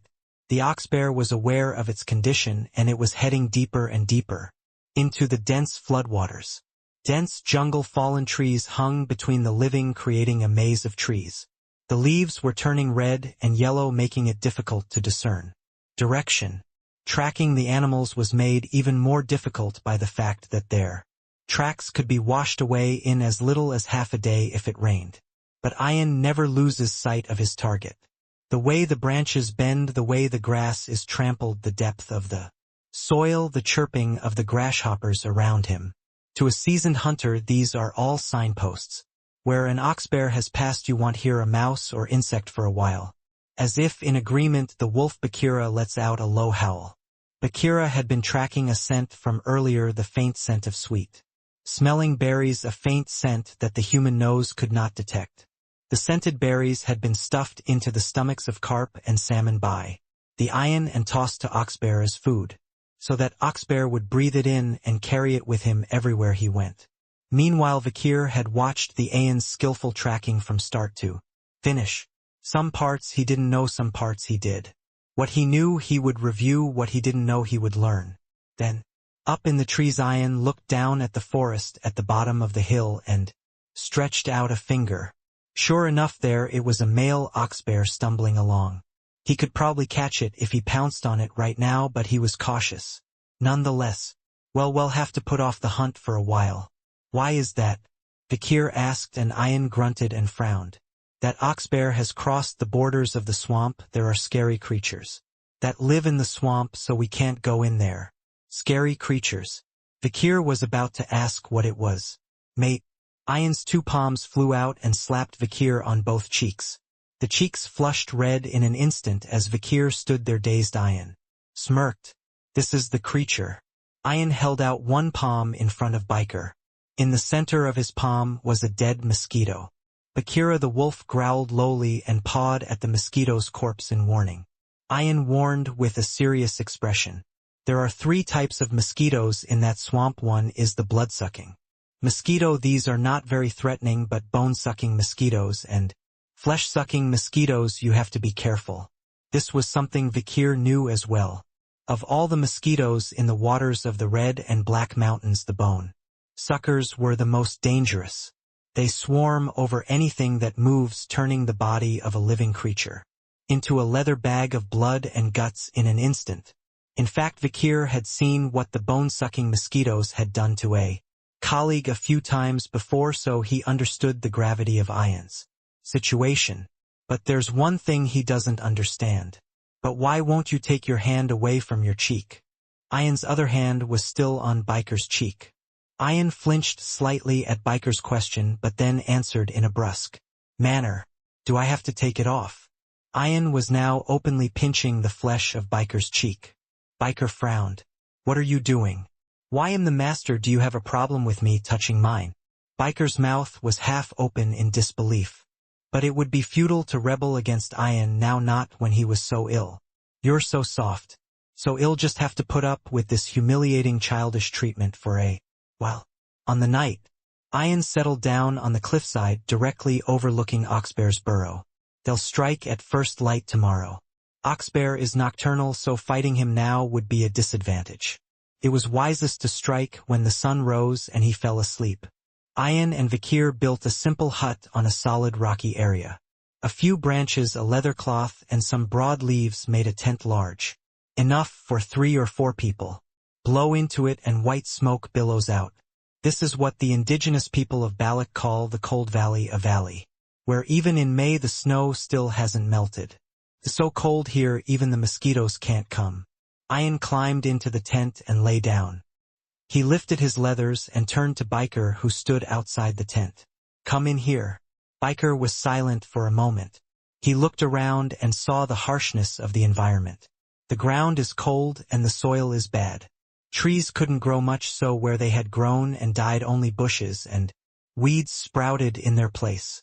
With short shrubs rising up like a grate, it was not a bad place to camp for the night, as long as you were careful of the cold. Rustle. Vakir stepped inside the tent. Ayan had dug a shallow pit in the new floor and piled leaves and sword fire in. Crackle. A small fire blossomed. The light from the teepee warmed the confined space. True to its name, the valley became very cold at night. His face and arms were hot in front of the fire, but his back, head, legs, and toes were immediately icy. Beyond the crackling embers, Vakir thought of many things. The friends and companions had left behind in the age of destruction, all those faces. People he could see again whenever he chose, people he would never see again. Meanwhile, in the sea of fog outside the tent, dead trees like human bones rose and sank. Vakir is lost in thought over the dying embers of the fire. Boom! A sound breaks his reverie. He turns to find Ayan buried in Bakira's fur inhaling something. It was a strong liquor, so strong that you could tell its strength by the smell alone. From a leather pouch, Ayan smoked a wide slice of jerky slathered in white fat and ate it as a late-night snack. It looked like buttered bread, but the flavor and calorie count would be far different. After a long pause, Ayan looked back at Vakir. You should eat it, it's good for you. I don't have jerky, Vakir replied, and Ayan waved his hand dismissively. Oh well, don't worry, it is a master's virtue to provide for his slaves. I've even brought you your share. Vakir cocked his head. Ayan's leather pouch had contained only one piece of jerky. It had just gone into her mouth. Just in time. Jaw. Ayan cupped both of Vakir's cheeks in her palms. Then she shoved her face into his. Vakir didn't even have time to protest. Ayan kissed Vakir on the mouth, spilling the liquor and jerky in his mouth. Gulp. Vakir swallowed the liquor and meat in one gulp. Foha. Only then did Ayan pull her face away from Vakir's. She stroked his chin with the back of her hand and smirked. You can't chew this jerky with your current jaw, it's very tough. I'm sure it is. Vakir frowns. The jerky that remained in his mouth was so tough that he had to draw on his mana tuchu it.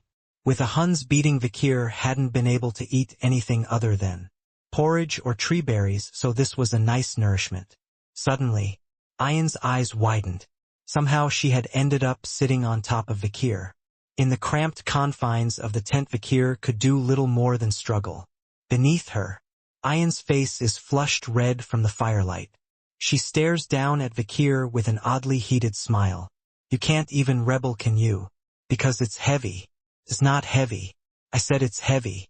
I'm not heavy. I said I'm heavy. Ayan was silent for a moment, thinking hard about something, and then he said, It's not that I'm heavy, it's that you're weak. With that, Ayan smiled a smile that seemed strangely pleased. Vakir saw it and gave up on the conversation.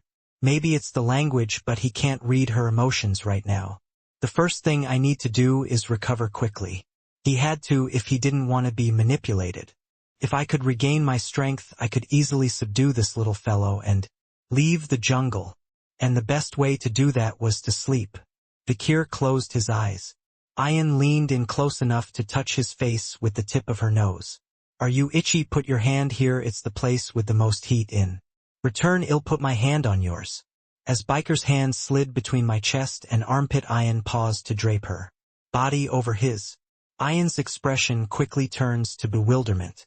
Are you asleep? The answer came back, too scared to speak. Doran. Vakir had fallen asleep in that brief moment. He can fall asleep in less than a second when he lies down, a skill that has been practiced by martial artists throughout the Age of Destruction. Ayan pouted her lips in disbelief. She slid off Vakir's body as if offended and lay down beside him.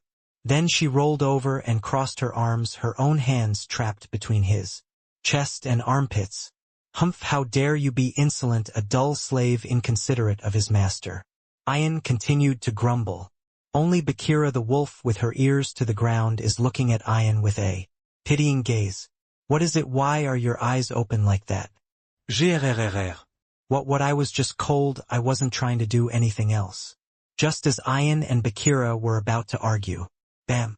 Vakir, who thought he was sleeping, instantly jumped up. The momentum was enough to make even Ayan and Bakira flinch in surprise. You didn't sleep. Before Ayan could open her mouth, Vakir spoke. It's coming. Something clicked in his senses that hadn't been there for a moment. Suddenly Ayan's and Bakira's expressions stiffened. Suddenly an inexplicable wail rips through the night. Terror! The oxbear male had attacked this way first. Alas! Vakir scrambled to his feet. His bones screamed at his unhealed joints, but he had no choice. If he didn't move now, he would be killed. Boom! The tent I had built shredded like tissue paper. It was the oxbear's powerful claws that tore through the night. Ayan chuckled in amusement. You were lured, weren't you, you sneaky thing? A male oxbear, even if he was only half the size of the female, he was still a very large carnivore, standing over 4 meters tall and weighing over a ton. This seasoned beast already knew it was being tracked. That's why it had waited to strike while it was weak. Ian quickly grabbed his bow and arrows and retreated to the outside of the tent. Bakira the wolf crouched low beside her master, snarling. Ian studied the oxbear before him. I see you were chosen by the old female for a reason. The giant female oxbear before him had been very picky about her second year, and he was a little puzzled as to why she had chosen this one who was unusually small among the many males to be her mate. If it was simply because she didn't want to be attacked after mating, there were plenty of other smaller males available. But now I understood. She wanted his cunning intelligence to complement her superior physicality. Grunt. The oxbear lunged at her with two massive horns and both front paws. Ian climbed onto Bakira's back and quickly knocked an arrow to his bowstring. Ping. Two arrows fly, aiming for the oxbear's face. The oxbear ducked his head and lifted his horns up so they couldn't hit him in the face. The arrows then deflected in midair as if they were alive, striking oxbear in both shoulders. Indeed, Balak's archery was the best on the continent, and Ian's was the best of all. Karak, karak, karak, karak. Ian strung multiple arrows from a single bow. Unusually, Balak's bow has multiple knocks. The arrows on each of these knocks can be staggered and fired back-to-back, or they can be fired all at once. Puff, puff, puff. Yen fired arrow after arrow, barely pausing to breathe. The time it took for the first arrow to fly, followed by the second, third, fourth, fifth, and so on, was a blink of an eye. A truly monstrous rate of fire. Of course, pulling 5 arrows at once requires a ridiculous amount of arm strength. The enormous tension required was covered by Ian's low-level gradient mana. The rain of arrows slowed oxbear's charge. Each of Ian's arrows was so powerful that even the oxbear's thick muscles and furry hide could not defend against them. What's more, Ian's arrows didn't just travel in a straight line. She shot them upward, sideways, and sometimes even backward. Arrows that went up would fall in a parabolic arc and hit the top of the head, while those that went sideways would curve back and hit the side. Arrows that flew backwards even hit trees and rocks, sending grenades flying. Moreover, the arrows carried a powerful aura. Oxbear had no idea how troublesome this aura would be. Puck, puck. Oxbear ducked behind a bush to avoid the flying arrow. The brambles were quite thick and he thought they would block the arrows. But a good arrow will pierce steel if it wants to, but it will not pierce a leaf if it does not want to. Ian recalled a lesson she had heard from her mother and Chief Aquila. Next, she let loose an arrow which struck the high bush where the oxbear was hiding. Poof! Surprisingly, the arrow, traveling at such high speeds, didn't hit the bramble and bounce back. Instead, the arrow's aura left the arrowhead and soaked into the brush. And then, boom! The oxbear, hiding behind the bramble, spewed blood from its neck. Crunch. Penetration. The intangible energy from the arrowhead went beyond the barren tree and gouged into the oxbear's body behind it. Vakir gasped at the sight. Indeed, that is the archery of the Balak. A ridiculous archery skill capable of killing even an enemy behind cover. But the skilled hunters of Balak actually do it. Vakir had moved mana to shatter a table and the glasses on it without destroying it, but he didn't know if it could be applied to flying arrows. If it can be done, it would allow for more precise aura control. Vakir lifted his head again and looked at Ian. 17 years old and a gradient junior. Even in Baskerville, where only geniuses live, I've never seen a prodigy this young. In terms of talent alone, he could probably rival or surpass even Morg's camo. But it was the oxbear that made even Ian nervous. An immature small male, weak after a prolonged mating. But even so, the danger rank a beast was strong. Ian gritted her teeth as she realized she was almost out of arrows. Vakira the wolf, who had been his steady companion, was also exhausted. It's cold, the terrain is simple, and it's a moonless night, making visibility difficult. Now, with all the advantage, oxbear is ready for the final blow. The oxbear's typical attack pattern consists of a horn charge followed by a large swing of its front paws. But it's the tooth attack that follows these two moves that really makes the difference. Yeah. The oxbear charged with all its might, opening its wide arms to embrace both Ian and Bakira at once. Its dagger-like jaws were lined with teeth, ready to rip Ian's head off. What do we do? We're running out of arrows. Do we retreat or do we make one last gamble? As Ian contemplated his next move, something happened that neither Ian Vakira nor even Oxbear saw coming. Move. Vakir. He had appeared. Vakir, an unwelcome intruder into the battle. He was perched on top of a tall branch. Then Vakir kicked off the branch and leaped, falling straight down to Oxbear. Ow, what are you doing? Ian was horrified. What Vakir was doing seemed to her to be nothing less than suicide. But then, as Vakir leapt from the tree, he clutched a handful of arrows. And surprisingly, Oxbear didn't react much to the sight of Vakir falling. That's because Biker's jump was to the left. Not long before, the male Oxbear had received a slap on the cheek while moping around in the female's den after mating, and his left eye was swollen shut. It was an exquisite dig to fill the blind spot. And then, poof! Several arrows in Vakir's grasp pierced Oxbear's left eye at once. Chee-it! The sound of fat boiling, the smell of burning meat was unmistakable. The arrowheads had been loaded with Iron's mana not long ago and were heated to the limit.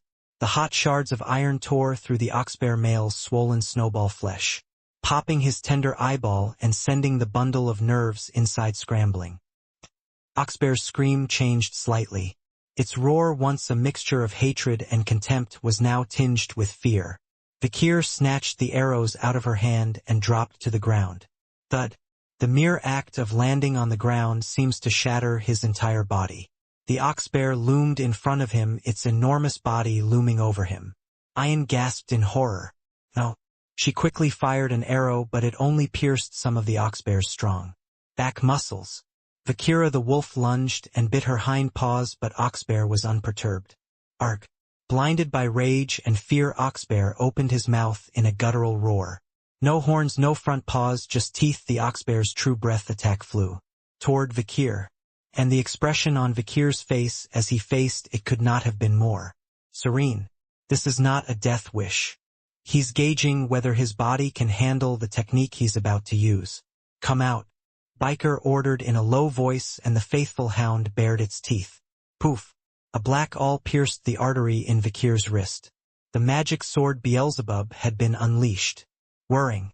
With the sound of a fly's wings, Beelzebub revealed his appetite for the giant hunk of meat in front of him.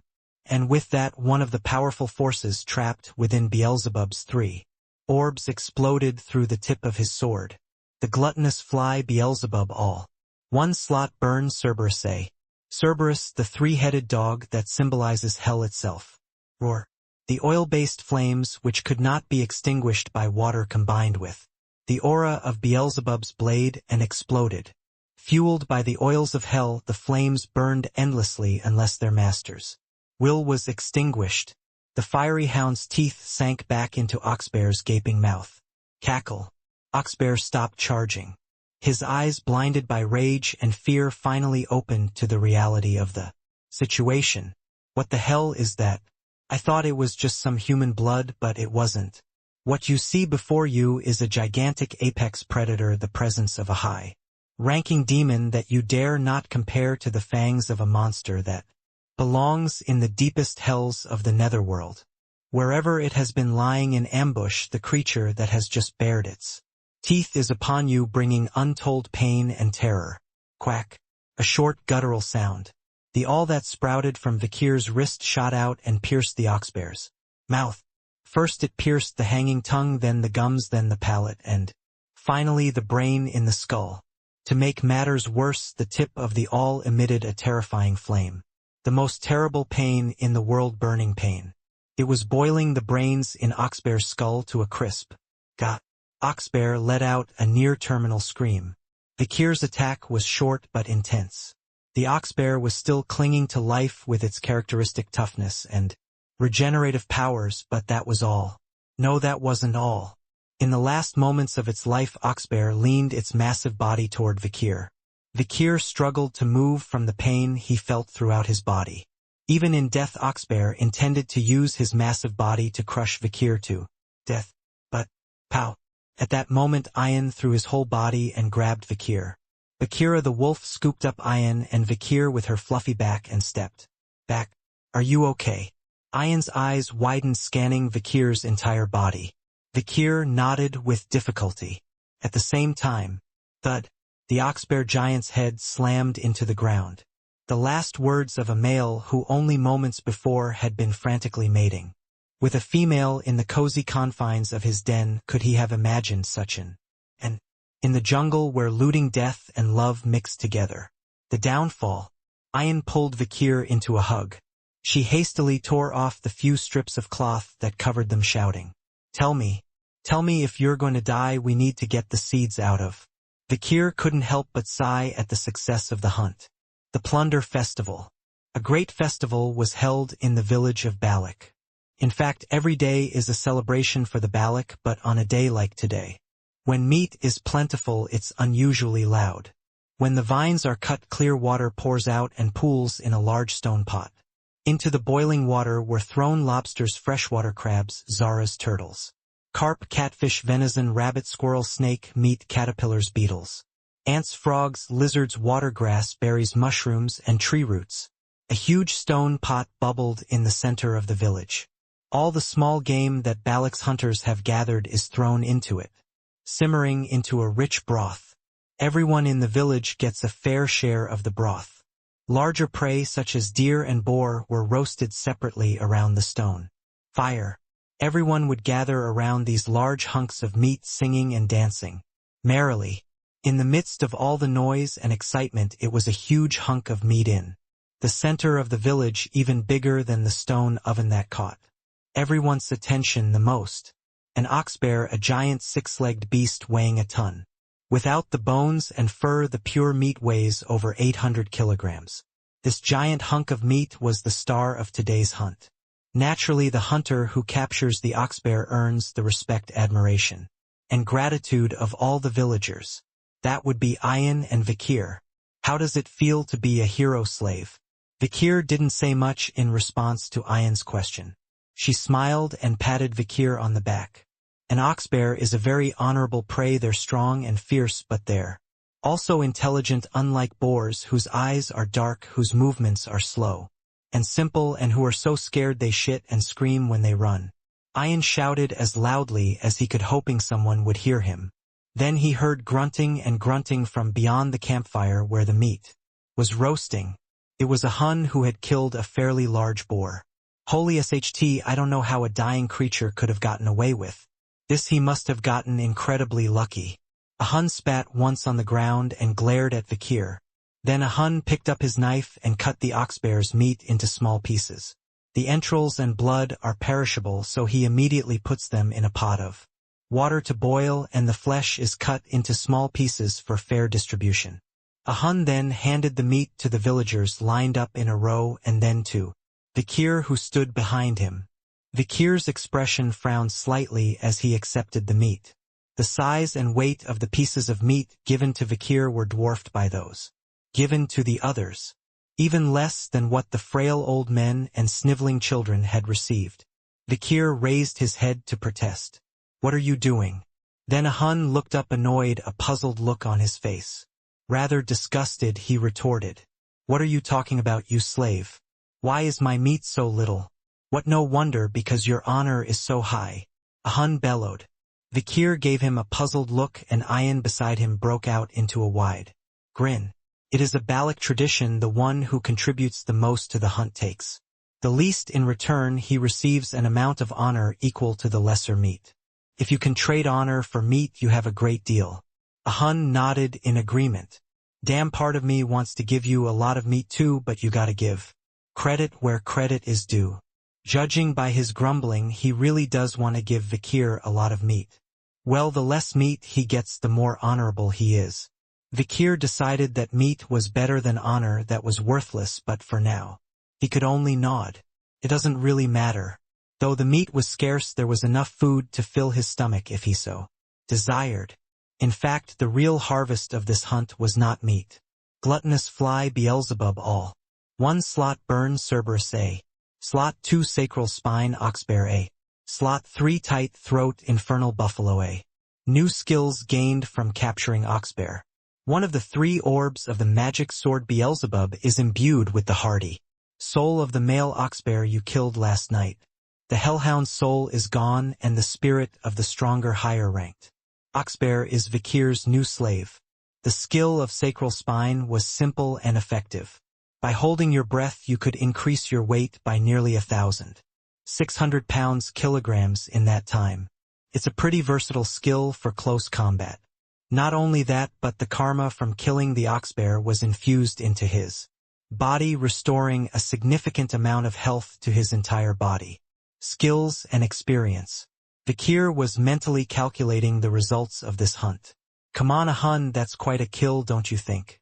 Ayan broke Vikir's reverie. She had brought several kilograms of foreleg meat, a jar of blood, and the heart, liver, and gallbladder that were Vikir's share of the bounty reserved for the best hunters. Ayan lifted the meat and waved it in front of Vikir's eyes. Narrowing her eyes, she spoke with a burdened air. Just as important as the hunt is the preparation and preservation of the kill. Ayan wanted to use the grooming as an excuse to stick close to Vikir and interfere. But there was one thing she didn't know. Vikir had slaughtered countless demonic carcasses during the Age of Destruction, and his skill at removing their entrails, flesh, bones, and skins to preserve and cook them was almost masterful. Chuckle, chuckle, chuckle, chuckle. Vikir soaked the hides in water in a wide bamboo vat and scraped away the fat behind them with a sharp stone knife. The hides, which came off without a scratch, were set aside for tanning. When dry, the hides were as hard as planks but softened after a few beats. With oil squeezed from the scaffolding, the oxbear's flesh, guts, and blood were boiled in a pot, and the oils that floated to the top were skimmed off and used to light the lanterns. The bones, claws, and teeth were used to make weapons and jewelry. Meat as a whole was cooked in a variety of ways. Some cuts were made into jerky, some were boiled into soup, some were boiled into tang, some were lightly poached, some were smoked over charcoal, and some were hung to dry in nodal. Vikir was particularly good at smoking large pieces of meat whole. Some of the people who watched Vikir work on the meat were dumbfounded and left their meat to him. Among them was Ayan, who had come to learn how to handle the meat. Vikir tied the large chunks of meat to salted rope and hung them from a branch. He then dug a pit and let the meat dangle in the center of the pit, and at the bottom of the pit he piled pine needles and oak and apple wood and lit a fire. Once the fire was blazing, Biker gathered branches, leaves, and mud to seal the opening of the pit. After a while he broke the mud lid, which had hardened under the fire, and pulled the rope to reveal a brown smoky chunk of meat. A whole oxbear hind leg was roasted. The Balak people raved about the deliciously smoked hind leg barbecue. Ayan's eyes widened in amazement as he cut into the meat. What the hell can't you do? Nothing too extraordinary given the age of the soul, but certainly surprising given that the body was no more than 15 years old. Vikir watched the younger children eagerly pick at the chunks of meat, blowing on them. The exuberance of young children is something that puts a smile on anyone's face regardless of age. Vikir watched as the people ate the meat he had roasted. There was a slight quirk in the way the people of Balak shared their meat. Those with bad eyes ate the eyes of an oxbear. Those with bad lungs ate the lungs of the oxbear. Those with bad legs ate oxblood legs. Those with bad pancreas ate the pancreas of the oxberry. The tribesmen seemed to believe that they could cure their ailments by eating the parts of their prey. Strange superstition. Vikir thought to himself. Hey slave. Vikir hears a voice calling to him from the side. Ayan, who had slipped away after the dismemberment had begun, was standing behind him when he reappeared, cheeks burning, a large bowl of coconut in his hand. The steaming bowl was filled with a hot bubbling broth of oil. Inside was a large chunk of meat, elongated and thick, making it hard to tell what it was. Organ. I asked, though I couldn't tell exactly what it was because it was floating in a cloud of grease. Ayan snorted and said, I've taken what the shaman covets with the authority of a hunter, and this is for you to eat by all means. I have already received a piece of meat, a jar of blood, and some entrails. No, this is for you to eat. Ayan insisted on feeding Hansako Vikir the meat soup. Her logic was adamant.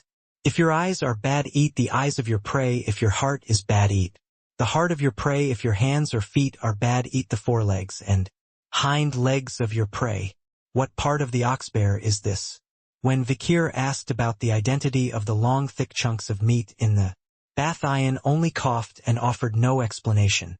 Humph, seeing as how you've been sleeping around in the cold, you'll definitely need this. Eat some. Ian mumbled the last part and swallowed it whole. Reaction erupted around him instead. Well, Captain, you're already taking what's yours. Who gives that to a slave for his own good?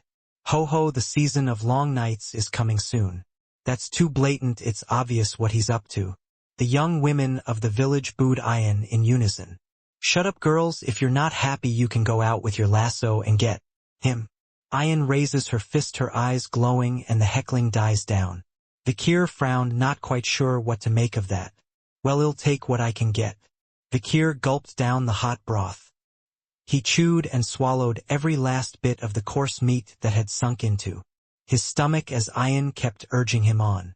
This is so tough. The texture itself was similar to the haggis she was used to eating in Baskerville, but it was much more savory and chewy than that. Gulp. Biker's throat gurgled loudly once. Only then did Ian's expression soften. I see now you're going to give me an excuse. Vikir frowned slightly once more. I think I've already given you more than your fair share of hunting. He couldn't quite figure out what more she wanted here. The hunt ended with a feast. That night the whole event ended with the selection of about 100 kilograms of the finest parts of oxbear meat. The men of Balak chose the best of the meat and hung it on a tall tree quite a distance from the village. When Vikir looked confused, Ian explained.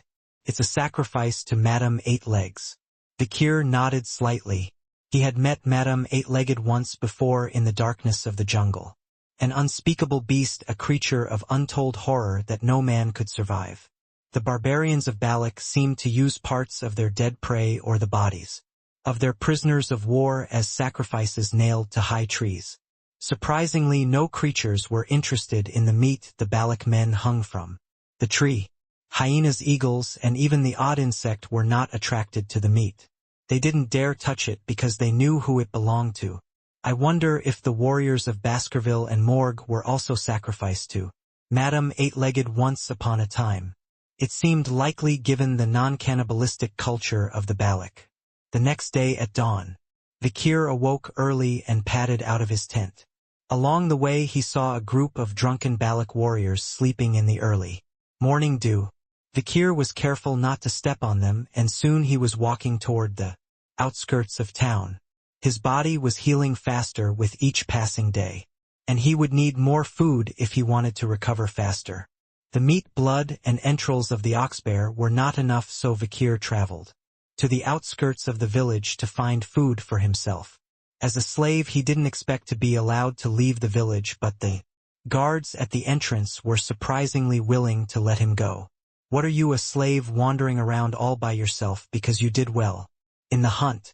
The sentry Ahun frowned at Vikir's arrogance but didn't restrain him. You don't think you're scared of the jungle just because you've killed a dying bear? Kek, get out and die. Ahun waved him off and Vikir walked out into the jungle pacing. After a while Vikir reached the tall tree where he had hung his offering last night. Vikir's eyes widened slightly. Sure enough, the 100 kilograms of meat that he had hung on the high tree was gone. The disappearance of the meat meant that its owner had come and gone, even though the wild animals, flying beasts, and insects that roamed nearby had not dared to approach it. The area was filled with white dried slime and charred dead grass. That's a nasty demon. Vikir turned away from the spot and headed for a stream a short distance away. A river of muddy water. There was no boundary between water and ground. Only overgrown vines and thorny leaves marked the river's boundaries.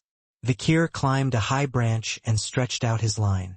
He pulled out the longest, toughest strand of oxbear's fur and used it as a fishing line. At the end of it was a hook carved from the oxbear's scavenged bones. Vikir bit the tip of his finger lightly to draw blood and sprinkled it into the river.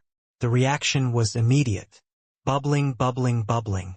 Judging by the bubbling bubbles on the surface of the tan water, it had Worked. Vikir threaded a frog that had been wandering nearby onto a fishing hook and cast it into the center of the foam. The bite was immediate. TSK. A fish with teeth as sharp as saw blades snapped off the line. Piranha Nattari. Danger rating single individual D. Danger rating group A. Size 30 centimeters. Found in Ridge 6 Black and Red Mountains. Travels in herds of at least a few thousand individuals. When alone they are cowardly and shy, but in a group they will charge at even the largest of enemies. They are sensitive to the smell of blood and will swarm in deep pools in rivers, and when they catch the scent of their prey they will swarm away, leaving only the bones behind. The frog used as bait was torn to shreds, but the oxbear's fur and bones were intact, as were the line and hook. A fish with a black body and a red belly. As soon as Vikir caught it, he threaded it onto a spiky branch. The next bait was a small piece of flesh from the fish he had just caught. The Nattari are even more eager now that they are using meat from their own kind as bait. 1, 2, 3, 4 fish kept coming. Some were over 70 centimeters long with black or white bodies and red eyes. They're supposed to be hard to catch. Vikir muttered as he looked down at the Nattari, their gills pierced by long rates. They were originally sensitive only to human blood and the flesh of their kind. Human blood, especially if it has been imbued with some degree of mana, is a favorite. The hunters of Balak don't seem to realize this, so Vikir simply stacks up the food in silence. Vikir then roasted the Nattari over a low fire of fallen leaves and sticks. He ate some, smoked some, and used them to make fish balls. By the time Head caught the freshwater crabs and zaras that crawled along the banks of the river and stocked up on food, the morning sun had risen. As I returned to the village with a sack full of food made of leaves, I saw a strange sight. In the center of town, in front of Chief Aquila's barracks, there was a long line of people. What was that? Vikir scratched his head. There were at least 30 people lined up in front of the chieftain's barracks. Unusually, all 30 were young women. Is this some kind of ceremony? To get to the barracks, I have to pass by this line anyway. Unaware of Vikir's approach from behind, the young women chatter amongst themselves. I've been in line since the crack of dawn, thank God I'm in the front of the line. I actually spent the night here. Too bad, I should have gotten up a little earlier. Vikir listened, wondering what was going on. There was something off about their conversation. Given your performance at yesterday's hunting festival, you're probably going to get off scot-free, right? Then surely you'll take a woman in the village as a saxy. He'll talk to the chief and make sure I'm the first to apply. I saw you cutting up the meat yesterday and it was so hearty. You must be strong enough to hunt down an oxbear. What a handsome thing. Vikir shuffled away. An instinctive warning goes through me before I can fully comprehend what's going on. Vikir is just about to turn away. These are real. I hear a shrill cry. 30 or so women back away, furious. Where their gazes were directed, Ian stood, his eyes glowing.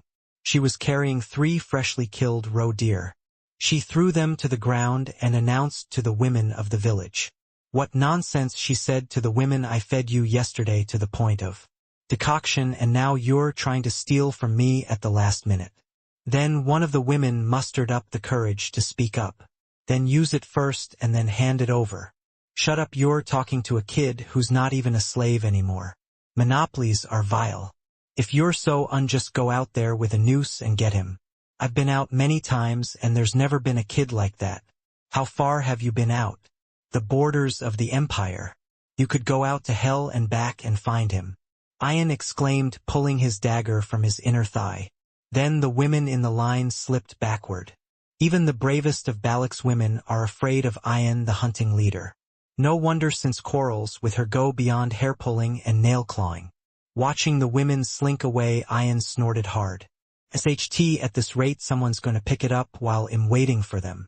To recover, I can't trust a bitch like Seagal. I need to get her well soon so she can give me an excuse. She turned away, muttering something to herself. Ian and Vikir's gazes met. Vikir, who had been unintentionally hiding behind the tent, panicked. He hadn't done anything wrong, but he had been seen. But it was Ian who was more flustered than Vikir. Look, did you see that? No. KHHHH. An awkward silence fell between them. Finally Ayan scratched her neck and strode over. She's nearly a foot taller than Vikir. Ayan stepped closer and looked down at Vikir. When she opened her mouth he could smell the sweet scent of tree berries, mingled with her warm breath. Last night Mother called a meeting of the elders. Among the many items on the agenda was your story. From what Shed told me before, it was traditionally reserved for those who caught and submitted the largest game in the hunting system to be freed from slavery. But now it seems the reward is more than just a piece of cotton cloth. Listen, you can ask my mother for something as an honorable hunter of yesterday's slaughter. Ayan turned to Vikir. She will probably try to match you with a mate, an outsider, a bonded slave. The only way to keep such a useful person in the tribe is to know who they will be paired with. I wonder if that's why those women were lined up all morning. Vikir sighed softly. Meanwhile Ayan narrowed her eyes and asked in a low voice, Do you have a mate in mind in this tribe? There can't be. His body is broken and he's adrift in the middle of enemy territory, and he's been fighting dangerous creatures all this time. As Vikir shook his head emphatically, Ayan's expression became subtle. It was a mixture of anger and helplessness, of relief and misgivings. Tuck. Ayan threw his arms around Vikir's shoulders. Her momentum was strong, but she gently lowered her hands when they reached Vikir's shoulders. Ayan leaned close to Vikir's ear and spoke in a low voice. Later, when my mother calls for you, I will decide what you will ask of her. Her eyes sparkled. What shall I ask for? She looked as if she was planning some sort of trick. Vikir sits in his barracks stoking the fire in the fire pit. Are you there? A thin voice called from outside. As Vikir walks out of his leaf insignia, he sees a girl with black hair and dark eyes looking up at him with a shy expression. It was the same girl who had risen at the crack of dawn the previous day and stood in line outside the chieftain's barracks. The chief is looking for you. I've come to deliver a message. She must have come on an errand. Vikir immediately started walking toward the chieftain's barracks. Then, hey, the girl calls out to Vikir. When Vikir turned his head, the girl was flushed red and stammering. Hey, thank you for grilling the meat the other day, it was delicious. She must be referring to the roasting of meat in the hunting expeditions. Vikir gave a quick nod and turned away. The chieftain called me. I have to get going. Even the warriors of Balak who roam freely in all parts of the jungle are not allowed to act recklessly, especially in the presence of the chieftain. Akila. Vikir enters through the curtain and immediately sees a mounted eagle at the far end of the barracks. Beneath it, in a large chair, sat Chieftain Akila. A stern-looking woman, scars scattered across her face. She's not very tall, but her rich eagle-feathered cloak and the sense of power she exudes make you think you're facing a giant. In particular, the large scar over one of her eyes made the audience feel intimidated. Nicknamed the Night Fox, she is the current leader of the Balak and their strongest warrior. She has won back-to-back victories over Hugo Les Baskerville's patriarch and swordmaster of House Baskerville, and Morgue Adolphe, deputy and 6th class master of House Morgue. It is because of her that the Balak, who total only about 300 in number, are feared by the empires and are known as the strongest warrior tribe in the jungle. Chieftain. Vikir dropped to one knee and bowed his head in the manner of his training. Akila the Night Fox, the greatest archer said to have ever lived since Adonai, the legendary archer who led the Balak at their height centuries ago. She lifted her one and only eye and gazed upon Vikir with admiration. Unlike imperial speech, which circles around its purpose in greetings and praise, Balak's is straightforward and raw. I see you caught an ox bear this time. Thanks to you we have delicious meat. Akila spoke with a gentle smile that belied her first impression. His voice was as regal as Hugo's, but without the edge, and instead warm and gentle. No, chief, I was only doing what I was supposed to do. There is no need to be humble. A job well done is a job well done. Akila smiled even more warmly at Vikir's modesty. Vikir was genuinely surprised that the terrifying Night Fox was capable of such a smile. Finally Akila spoke. In recognition of your deeds of yesterday, I am relieving you of your status. You are no longer a slave but a member of our family. From this moment on, Vikir was no longer a slave but officially a member of the Balak family. Then, cough. A sound of hollow coughing filled with disgust. Vikir glanced sideways to see a grizzled old man glaring at him with his mouth clamped shut. You must be the old man who used to smear ash on the faces of young hunters. Amun, the shaman of Balak. He was the most powerful man in the village except for the chief Akila. He is not well liked by the young who dislike old traditions and superstitions, but all the older, more seasoned hunters put their trust in him. The saying "there are no atheists in the trenches" is true. People who have been through the storms of life are always looking for something to lean on spiritually, and Amun understood exactly that. By the way, did I mention Ahun was the son of that old man? Ahun, the young hunter who always wears his heart on his sleeve, looks uncomfortable over there, and I can see Amun's feelings echoed in his face. Apparently he doesn't like Aquila's recognition of Vikir. And there's no way Aquila doesn't know that Vikir has noticed. Hey shaman. Aquila turned his head to look at Amun. Yes, chief. You don't like that I've accepted that boy as a member of the tribe? Aquila asked bluntly. Amun may be powerful in the tribe, but a chieftain's authority is absolute. He immediately recognizes the hint of vulnerability in Aquila's words and bows his head deeply. Of course not, it's just that I'm a little concerned about blood of imperial origin being transfused within the tribe. That is not for a shaman to worry about. All you have to do is make sure the rains are good when they come, the prayers are good when the warriors go hunting, the fires are good when there's a war, the memorials are good when there's a death, and the wards are good when there's a plague. At Aquila's cutandried words, Amun bowed his head deeply. Behind him he could see Ayan clucking his tongue. Well, whatever. Aquila recognized Vikir's contributions to the hunting festival and raised his status to official tribe member. Aquila glanced down at Vikir's limp body. You seem to have recovered quite a bit. I can't believe how quickly. Thanks to your care. It's done. I didn't take care of anything. If I have any virtue, it's in my daughter. Aquila glanced away and looked at Ayan, who stood against the wall.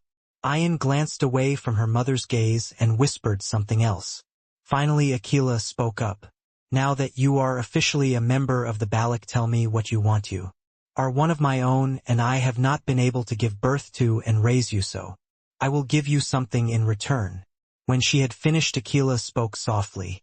There are many eligible young women in the village. If you wish, I will find one of them and claim her as your mate or a slave if that's not what you need. I have quite a few girls from other tribes that I've captured as prisoners of war.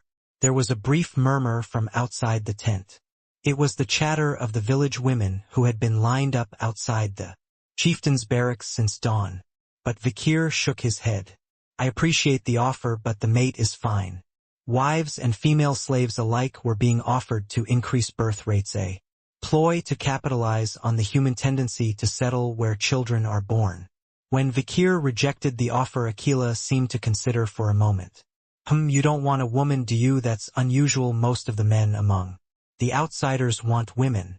In truth, most of Balak's people were good-looking and beautiful.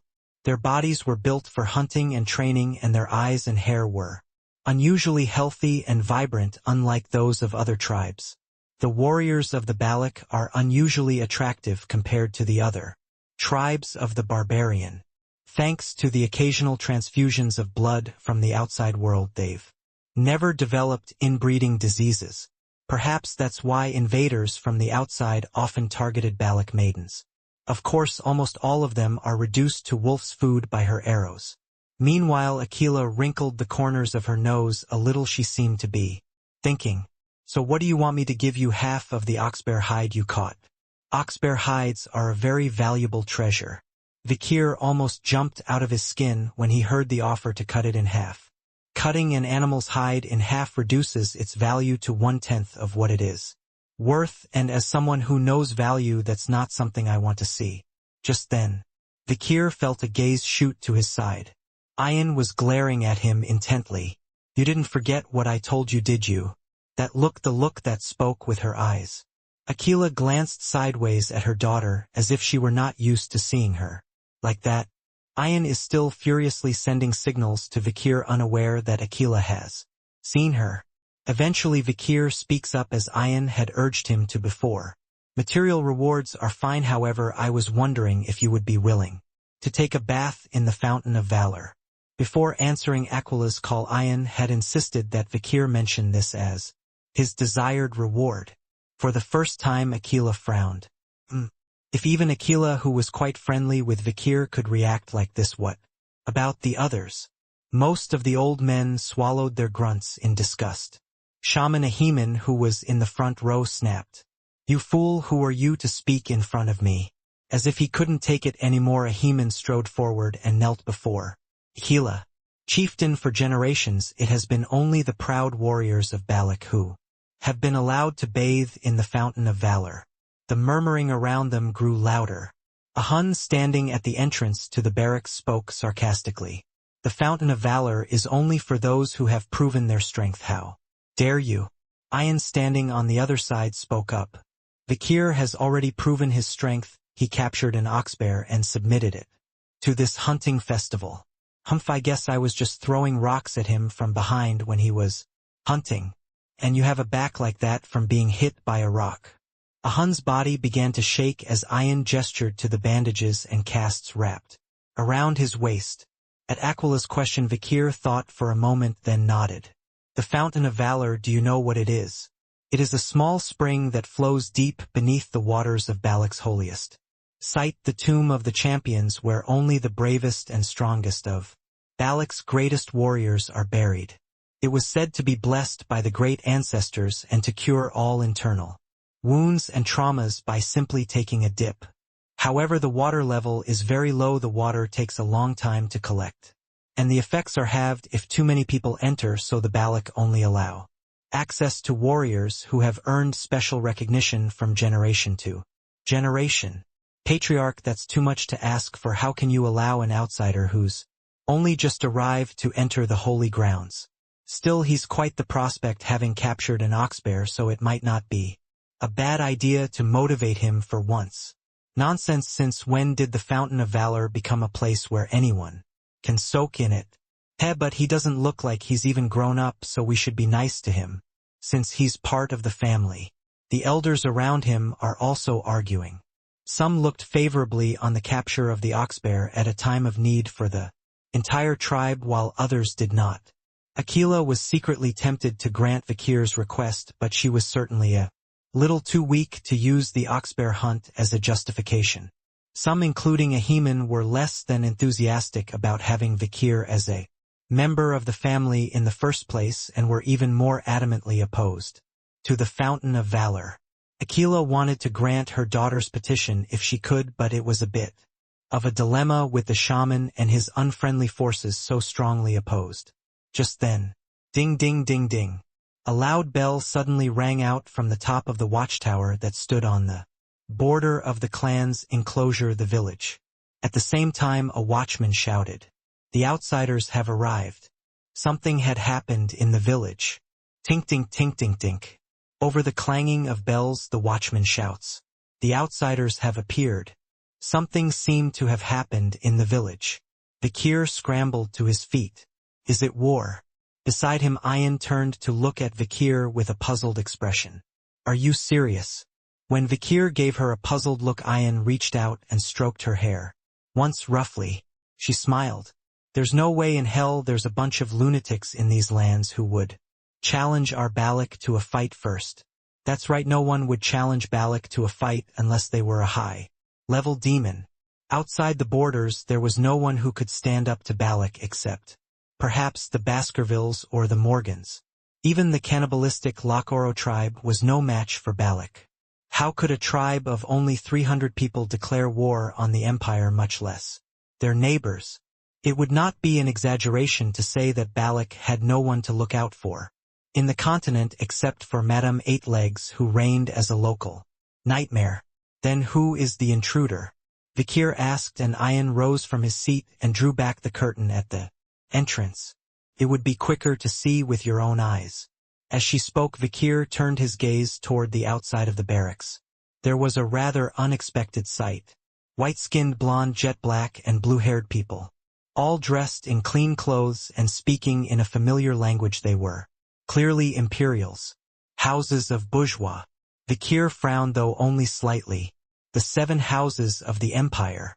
The Baskervilles represented by swords, the Morgue represented by magic, and the other 5 are the 7 pillars of the old country sworn to the Emperor's service. The bourgeois family was a tycoon family that had amassed a great deal of capital through trade and commerce and was one of the 7 families along with the holy house of Quo Vadis and the poisonous house of Leviathan. Then, it's been a while since you've been here. Ayan's blunt words broke Vikir's reverie. Her expression was a slight frown. Merchants from House of Bourgeois are known for doing whatever pays the bills.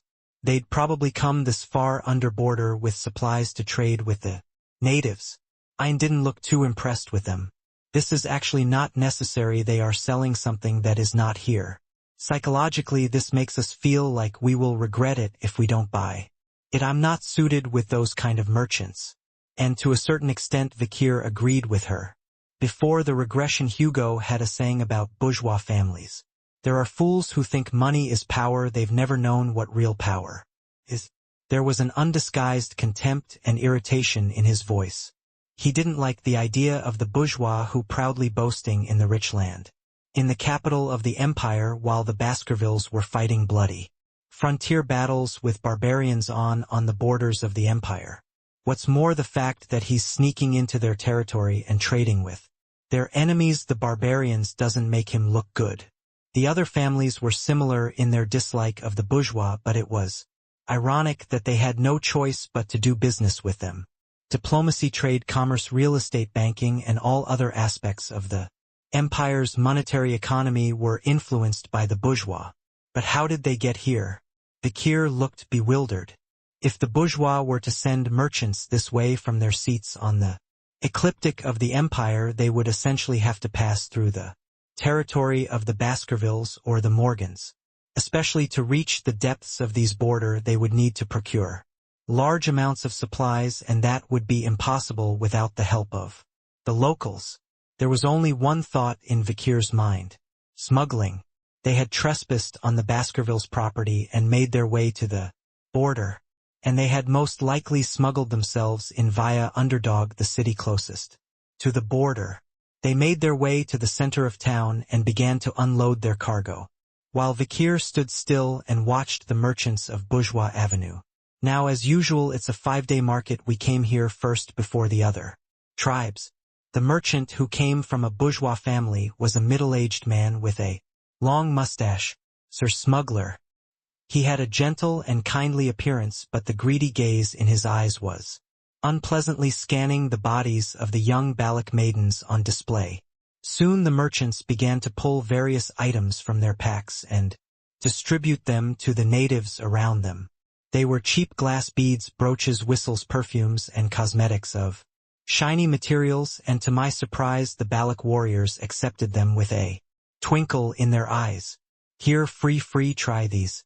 The merchants gave away all sorts of goodies to the locals. The middle-aged women and older men were especially excited. Here are some glass beads that you can put in your bed to help you have good dreams. Please take one. Here are some perfumes, ladies. There are also cosmetics. The glass beads not only sparkled but also gave off a nice scent. Neither did the perfume nor the cosmetics. The natives were accepting them as well as me because they are hard to smell in the barren jungle. Soon the merchants who had attracted people by handing out freebies began to sell their products in earnest. They were mostly grains and vegetables, things that could not be grown in the jungle. The prices the traders demanded from the native Baloch who did not use currency varied. Animal skins, bones, teeth, rare parts such as gums and antlers, and forest products such as precious mushrooms, spices, and medicinal herbs. Sometimes gemstones or gold. When Vikir saw it, he thought to himself, what a rip-off. Indeed, the natives of Baloch were trading their diamonds for the merchants' corn. For the natives of Baloch, it was a profitable trade, turning worthless rocks into edible grain, but for Vikir, who knew how much they were worth, it was unbelievable. Then, wait, Ayan stepped forward. Her eyes flickered between the diamonds and the corn. Then she stood between the girl with the diamonds and the merchant with the corn. This is an unfair trade, she said. It's ridiculous to trade a diamond for a kernel of corn. As Vikir listened to her, he thought, right. Ayan had some bones to pick, and he should be able to stop this unfair trade. But you should get at least 2 bags of corn. After speaking, Ayan looked back at Vikir and gave him a victory sign with his finger. Vikir sighed lightly. She may be an accomplished warrior, but she knows nothing of the world outside the empire. The natives of Balak were a bit rough around the edges, trying to devalue the merchant's wares, but well, Vikir thought. This radish isn't very sweet. I don't think I can trade for a pearl clam. At least it'll take 2 radishes. Damn it, did you bring this cabbage too? It's wilted and bug-eaten in so many places. This is why I can't give you a whole pair of antlers. You'll have to take one. Do you know how hard I've been drying these otter skins? You should give me at least 2 more potatoes. Everyone is a haggler.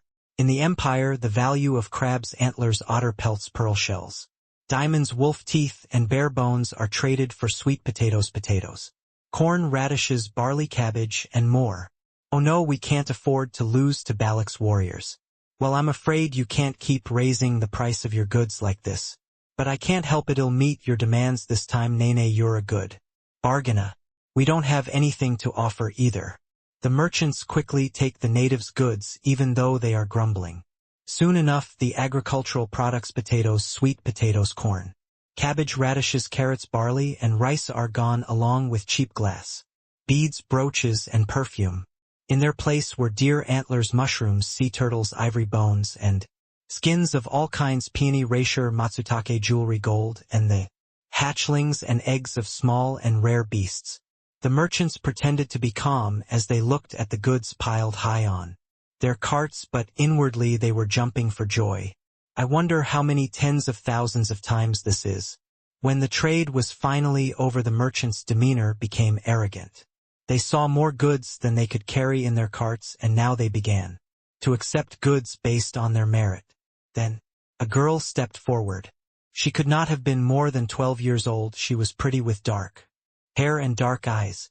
She carried several plump caterpillars carefully roasted on twigs. They were a delicious and prized food among the Balak natives. The girl held out the caterpillar skewers and said to the merchants of Bourgeoisie Street, "Excuse me, can I get a glass bead?" But the merchant's attitude was cold. "There's a glass bead, but what's that?"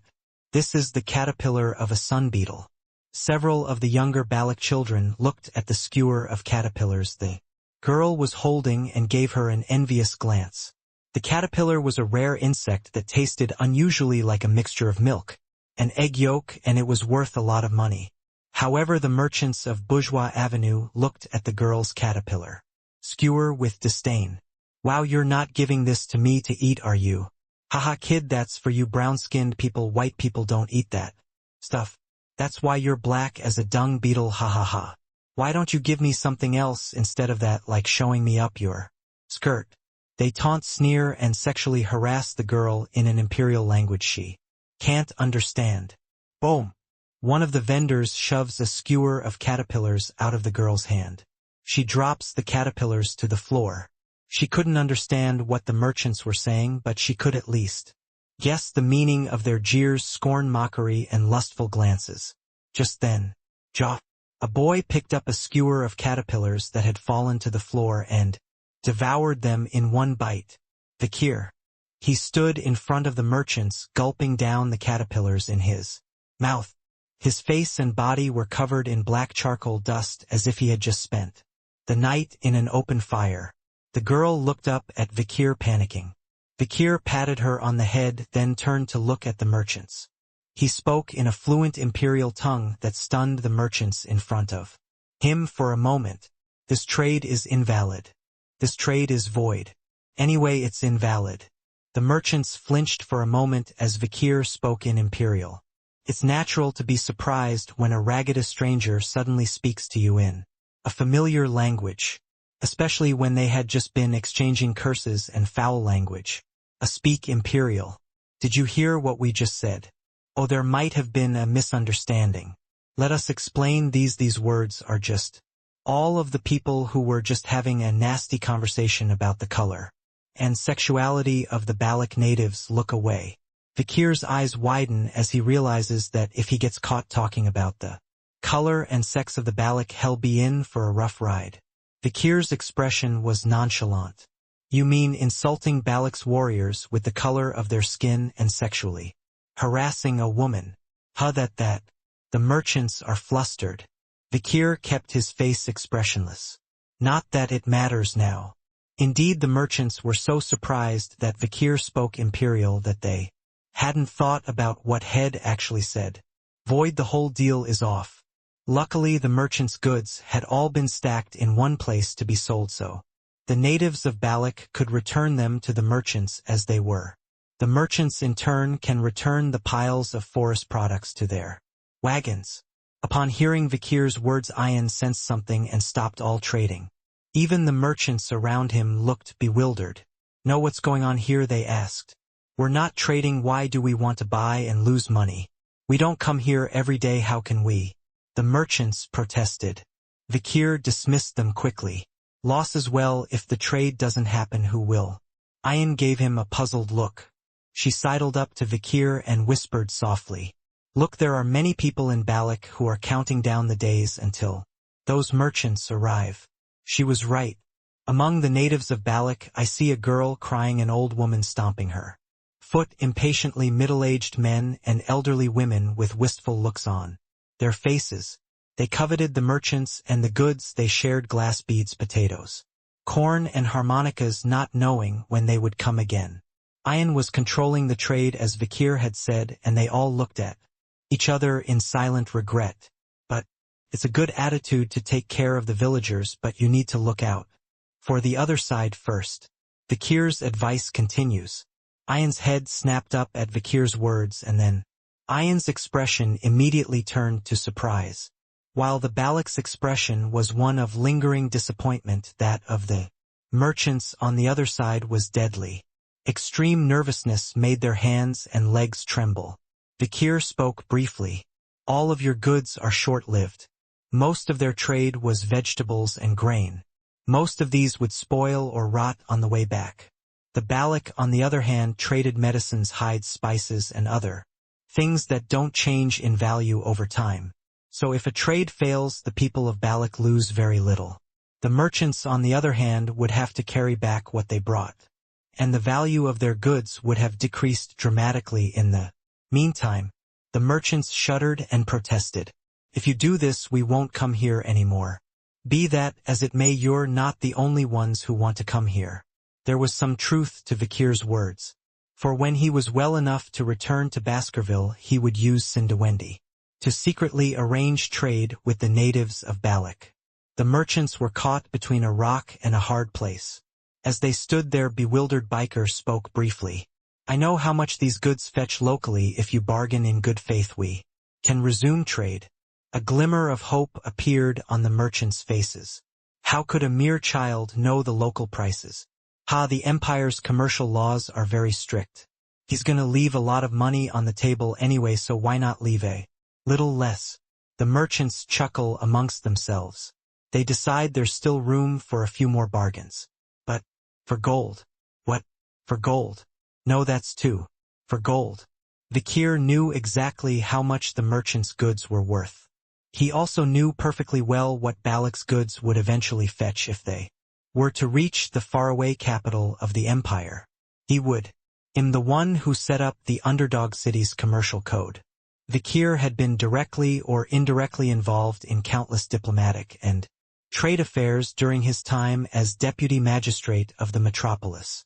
Chess pieces made from the teeth of hellhounds usually fetch around 2 million gold apiece, with different prices for kings, queens, bishops, and knights, and billiard balls carved from the horns of oxen are all the rage in the ecliptic these days. They fetch 5 million gold apiece at auction. Natural red ivory undyed can't be had for 10 times that price. And then there's this goblin chanterelle mushroom here, which has recently become a popular ingredient in new medicines and is almost priceless.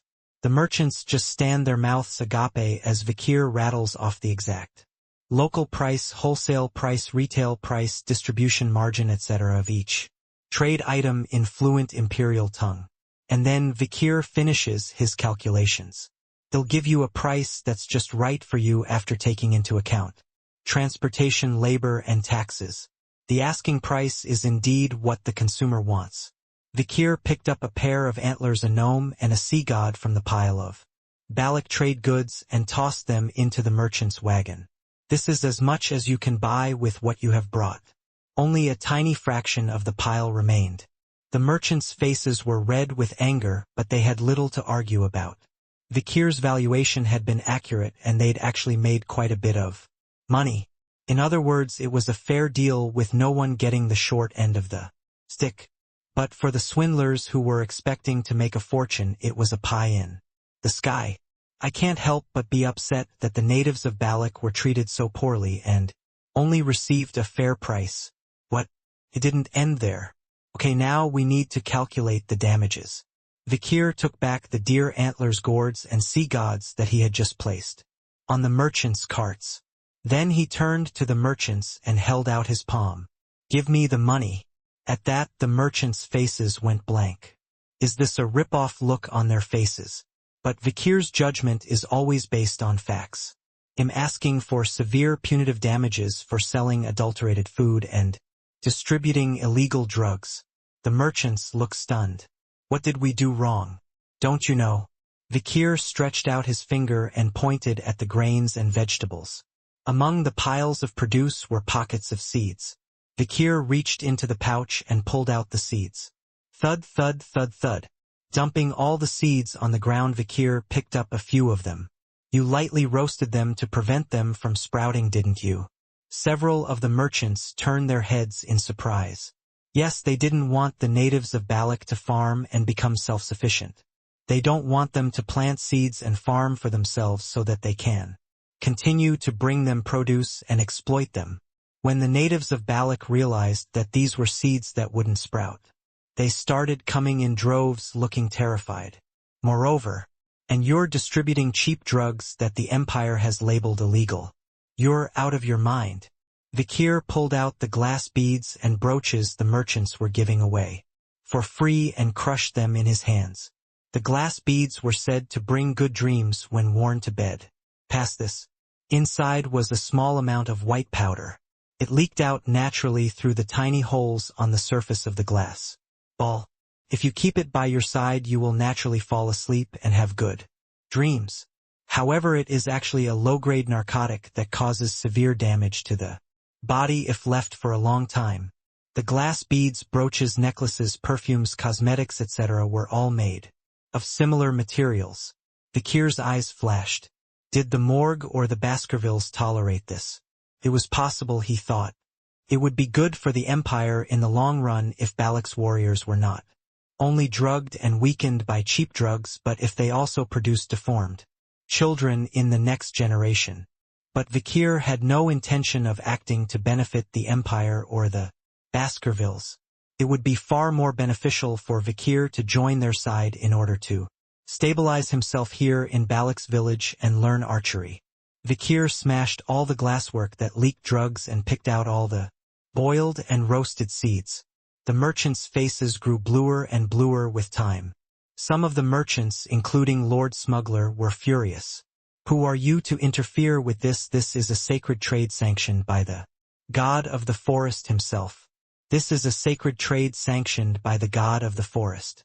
Even the shaman of Balak blesses us on behalf of the god of the forest. The merchants keep bringing up the forest gods, but that's only for the natives of Balak, and Vikir's tan hides his skin color, but he's still an imperial, so it doesn't matter. It is not the forest gods who rule here, but the forest department of Baskerville. The merchants all swallowed hard at Vikir's nonchalant reply. It was true, but they hadn't expected to hear it from a native Balak. Vikir poured himself another drink. If you continue to whine about your ridiculous superstitions, I will have you brought before the judiciary of Underdog City. There is no sound a barbarian can't make. The merchants retorted, stunned but steadfast. We've already been inspected for food safety by Underdog City's Food and Drug Administration. That was done under the previous deputy, and with the new deputy we'll have to get the revised laws and go through a new process accordingly. From what I can see, some of the items you're selling don't meet the current laws. Yeah, who the hell do you think you are to tell us what the law is? The merchants shouted. Vikir's eyes widened at that. Do you think I don't know the laws? Of course you don't. How could you possibly know the new laws that have been added? They are very strict and demanding. Lord Smuggler, the head of the merchants, shouted back at Vikir in a pouty manner. What black barbarian knows about the Vikir special laws? Hearing that, Vikir gave a single dry laugh. But since he couldn't reveal his identity here, he decided to just assume that his laws were still working just fine. Anyway, this is the end of this trade. You may consider yourself fortunate that I have not taken your life and now leave. It was Ayan, not Vikir, who had the last word. She was furious to learn that the secret plague that had been circulating within the village was not a disease or a genetic disorder or a curse, but a drug brought in from the outside. Some of the warriors were ready to shoot arrows at a moment's notice, and the merchants were forced to flee. Naturally, Vikir became the most talked about man in town for his role in this trade. It was a rare example of a slave-turned-hero.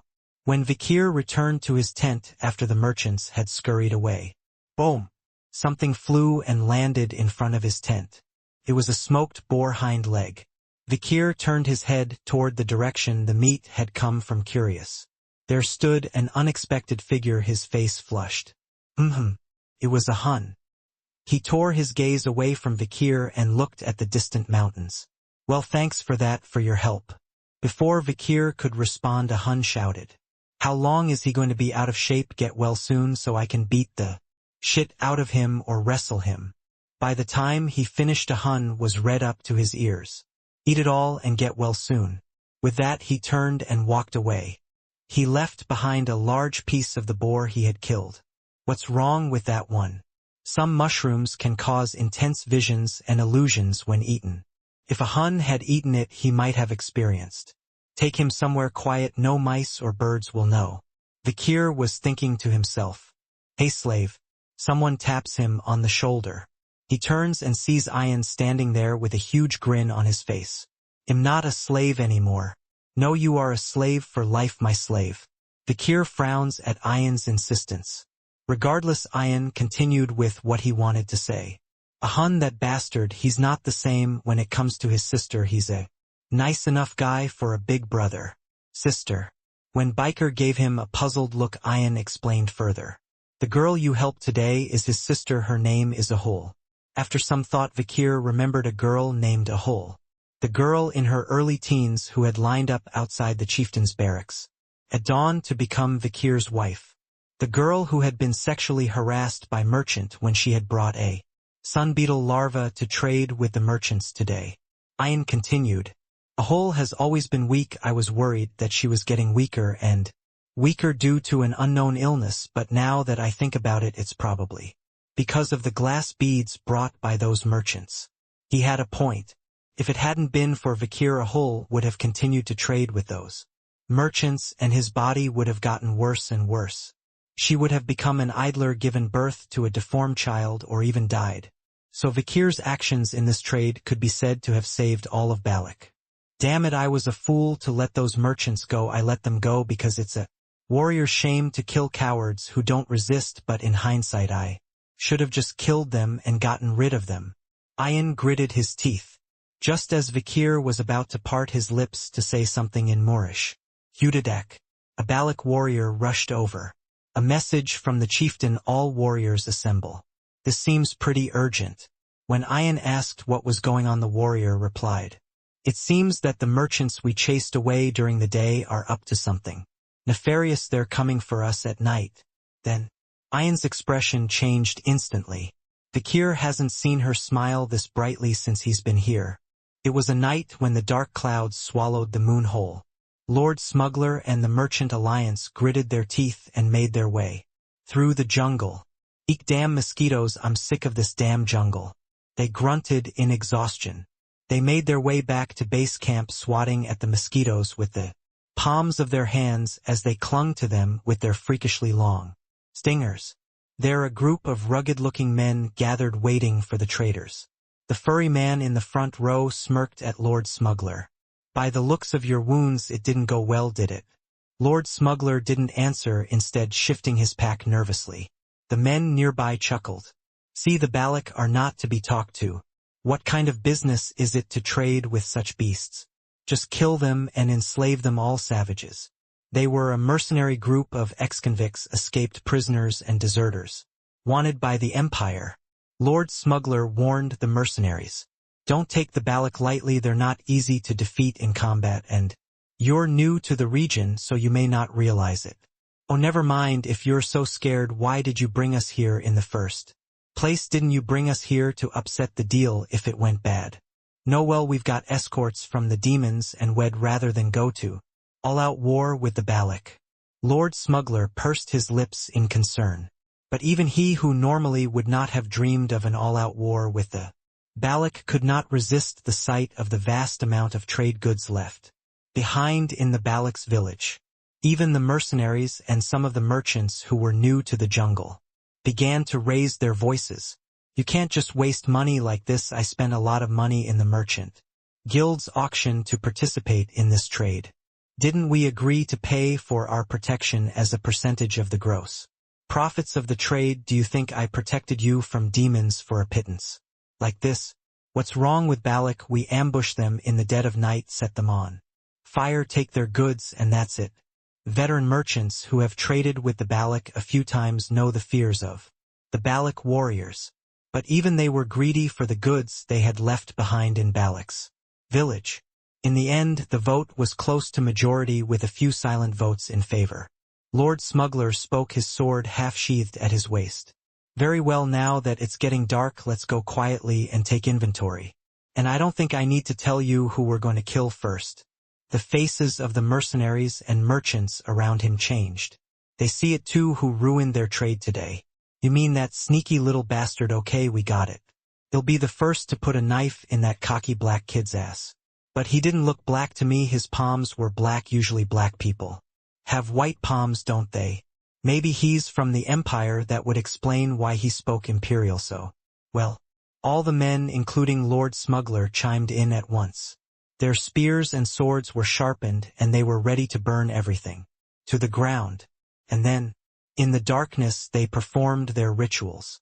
Not much of a ritual, really, just a cigarette. Chick. The cigarette was lit. One of the mercenaries takes the cigarette in his mouth and strikes a match to the end of it. Next, the mercenary next to him takes the match and lights a cigarette. Soon he's about to blow it out. The third mercenary reaches out and stops him, annoyed. "Oh, come on, blow out the match, there's still more to burn. Come on, you're a newbie, you don't know what you're doing." The first mercenary and the second mercenary sneered at the third mercenary. "Don't you know that there's a saying in war that a single match shouldn't be shared by 3 people? What is there such a thing? There is, a match can only be lit by 2 people." The third mercenary snorted. "I don't believe in that shit." He quickly puts the cigarette in his mouth to the match, fearing it will go up. The next moment, the match that ignited the 3 cigarettes goes out. Puck. A dull sound echoed through the darkness. The third mercenary's cigarette was gone, and his head too. The first mercenary and the second mercenary stood there covered in a hot liquid that splashed into their faces. Blood, the blood of their decapitated comrades. Before they could even realize it. Puck, puck. 2 more arrows flew by. The arrows were aimed at the cigarettes and struck the mercenaries squarely in the mouths or throats, separating their heads from their bodies. Hick. Lord Smuggler quickly threw the cigarette to the ground. Then, puck. The cigarette on the ground was instantly struck by an arrow. The arrows were powerful enough to blow up the surrounding area upon impact, and they rained down from the darkness of the water like a shower of rain. Cigarettes dropped the cigarettes. An arrow lodged in the mouth of the mercenary captain, who was shouting instructions. The mercenary captain lost most of his head, saving only his uvula and lower jaw, and collapsed to the bottom of the floodwaters.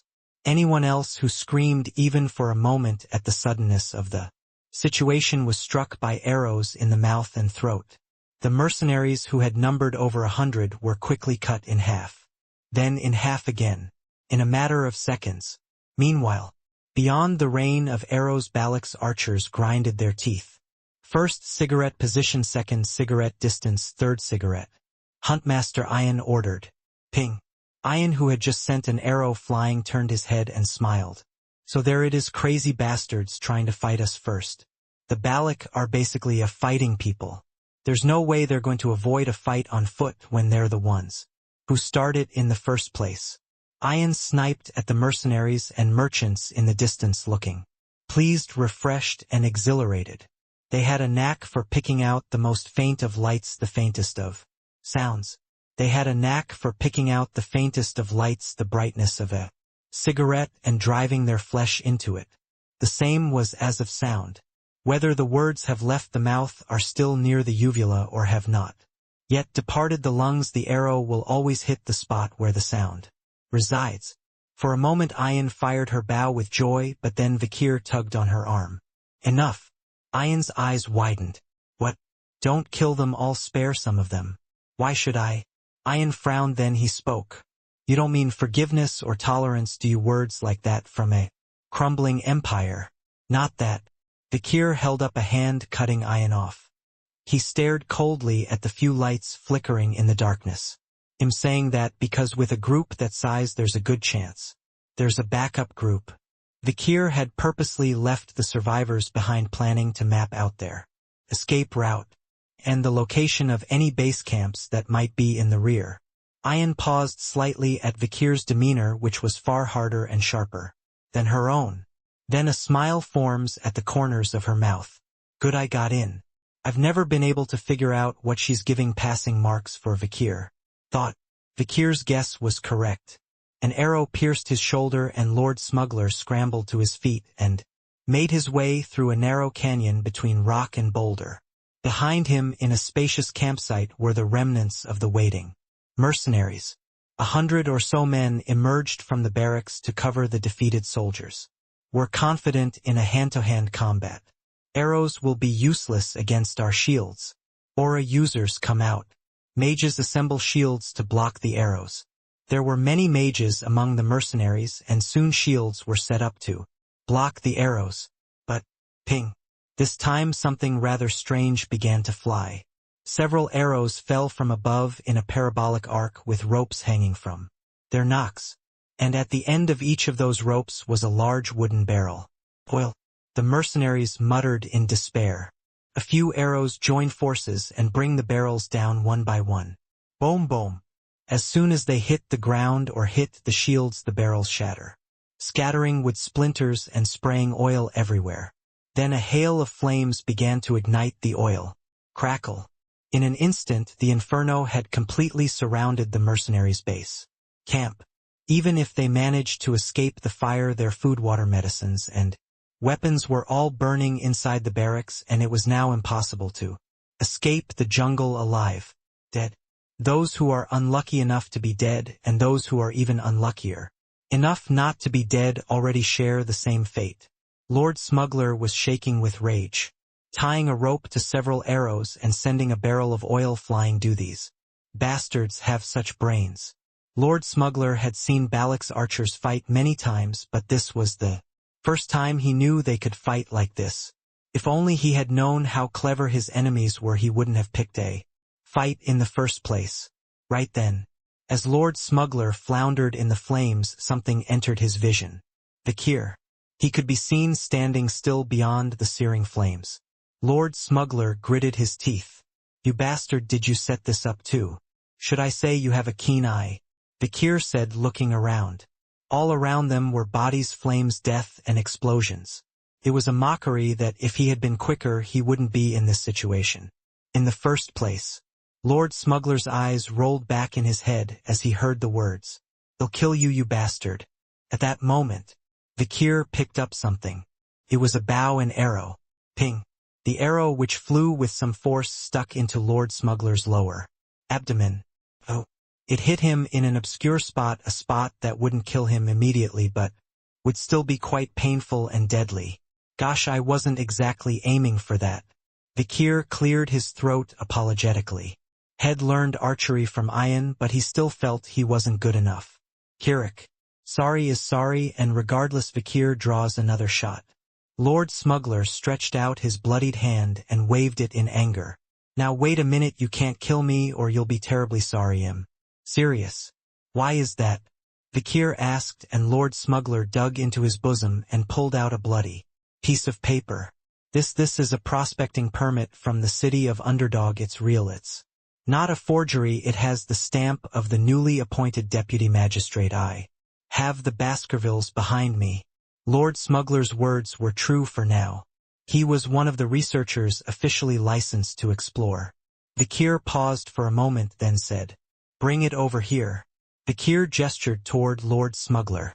Lord Smuggler winced in pain but took the bloody license and held it out in front of Vikir. With his other hand he reached for the dagger hidden in his waistband. Just then, tsk.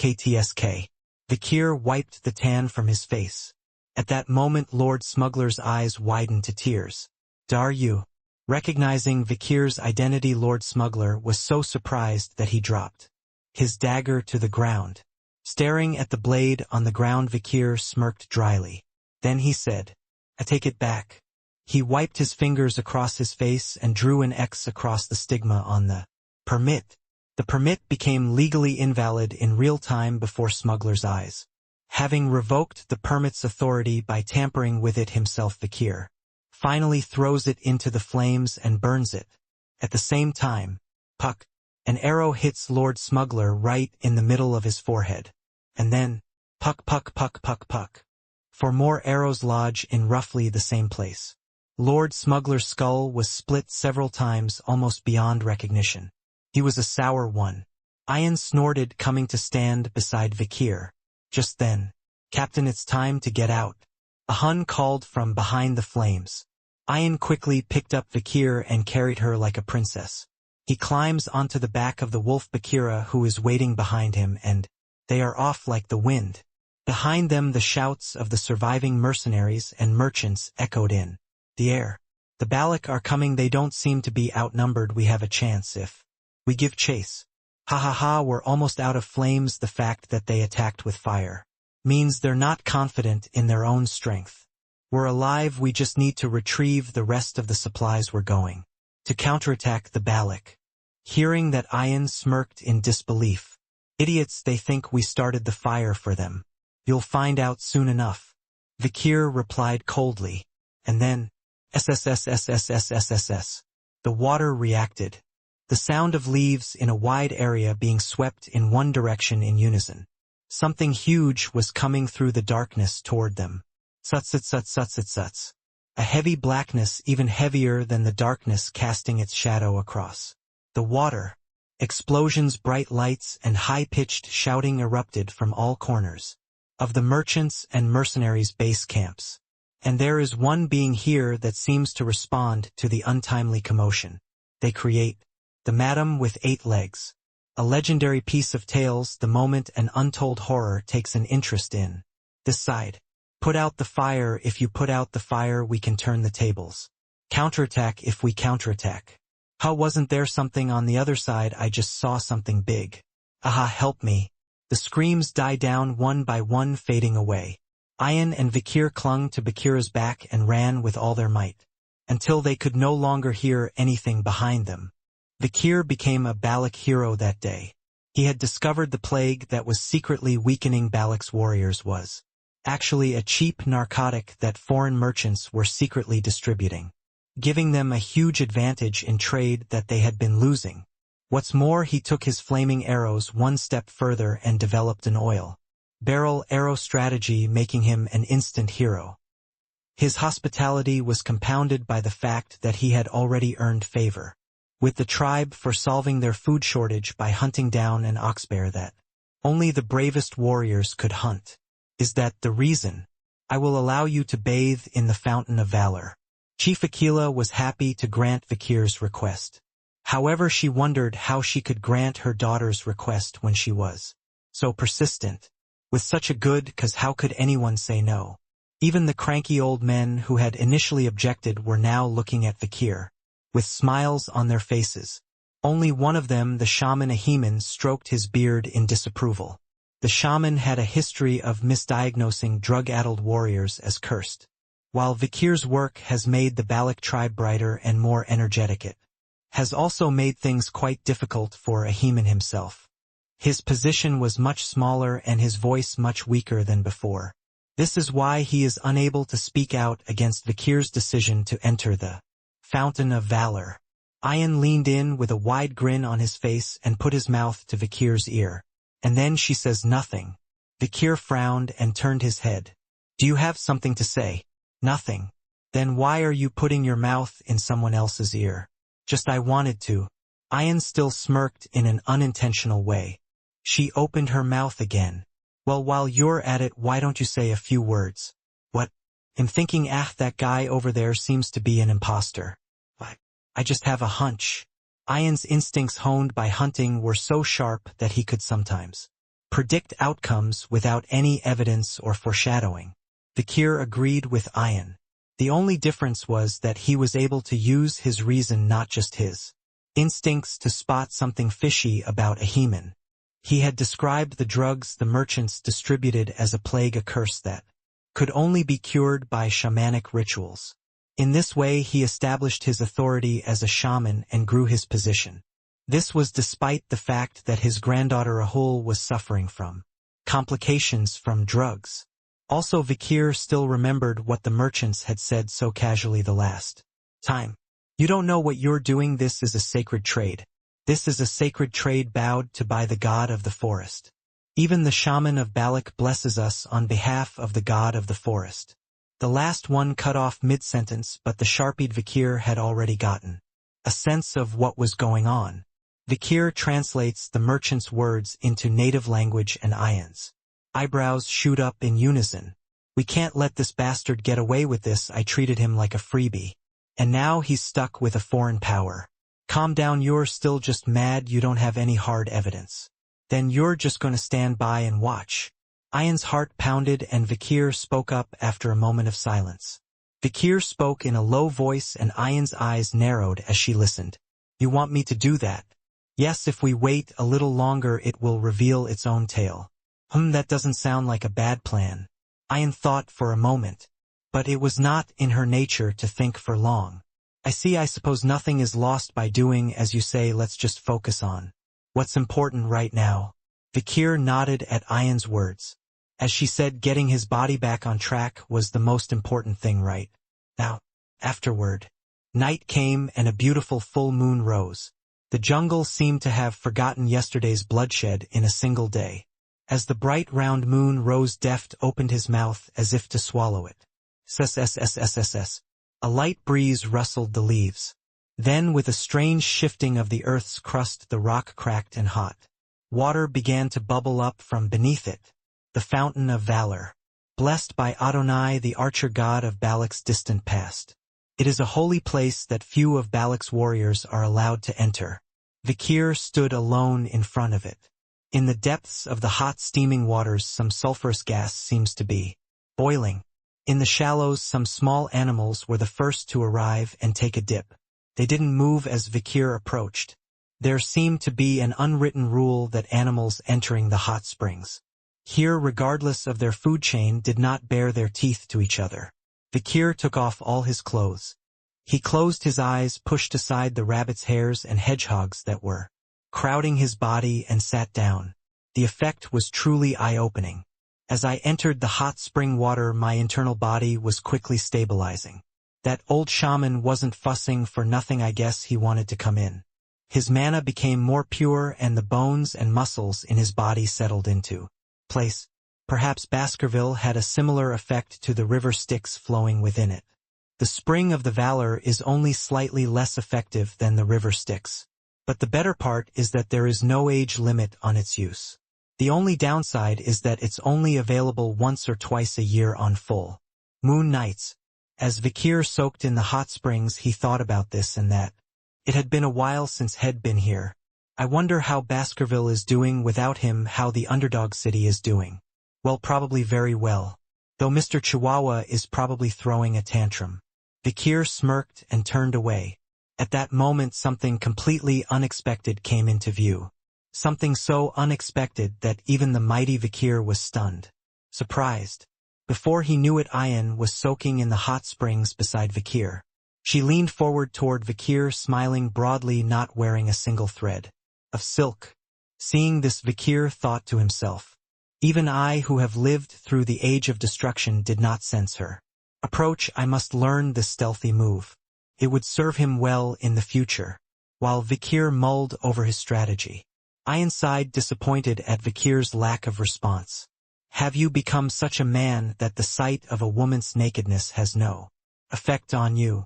Don't you go around naked all the time?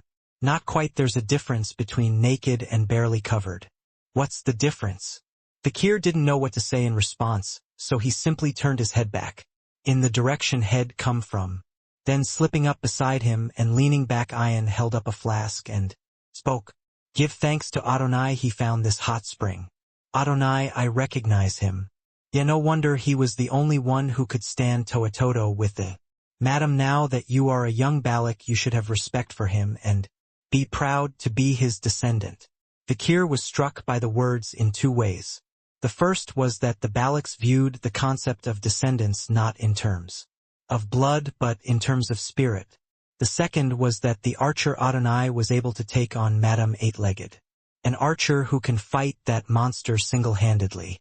How high a level does one have to be able to do that, which is still a long way off for the current Vikir? Then Ayan turned her head. The tip of her clever nose was within inches of Vikir's shoulder. Ayan spoke, her face flushed with alcohol. Those merchants. I knew they were going on a rampage. Ayan's face turned even redder as he remembered bargaining for diamonds and 2 ears of corn. I had a vague idea, but it's nice to get a good kick in the ass this time. I'm not used to getting my ass kicked, even if you hadn't told me I'd have flipped it at some point. I know. Vikir gave a small laugh. Then Ayan frowned.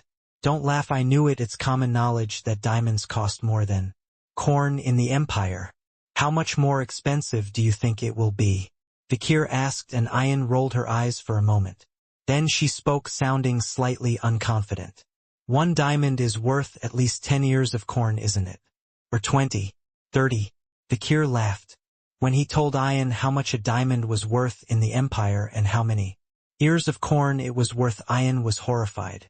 You're crazy, she said. A piece of stone is worth nothing and corn is edible. Isn't it pretty when it glitters? More sparkling than the dawn dew. It's hard so it lasts forever. If you scratch it, it breaks. If you hit it, it splits. If you set it on fire, it burns. What is eternal? As Ayan spoke, even Vikir was at a loss for words. What is it that makes the difference between civilization and barbarism? Vikir pondered for a moment, something he didn't usually do on such trivial matters. Meanwhile, while Vikir was lost in thought, Ayan was thinking about something else entirely. In fact, she was going to see this through to the end tonight. It's a bit of an ego thing to ask someone to pick you as a mate, so I wanted to do something naturally in a natural place and in a natural atmosphere and just go through the motions. He's cleaned up his reputation in the village is good. He's not bad for a husband, and he's going to stay there today and heal his body so that he's good enough for his family, and then the rest will take care of itself. Her mother Akila had given her similar advice. So Ayan had taken the plunge and brought her favorite drink to bathe beside Vikir.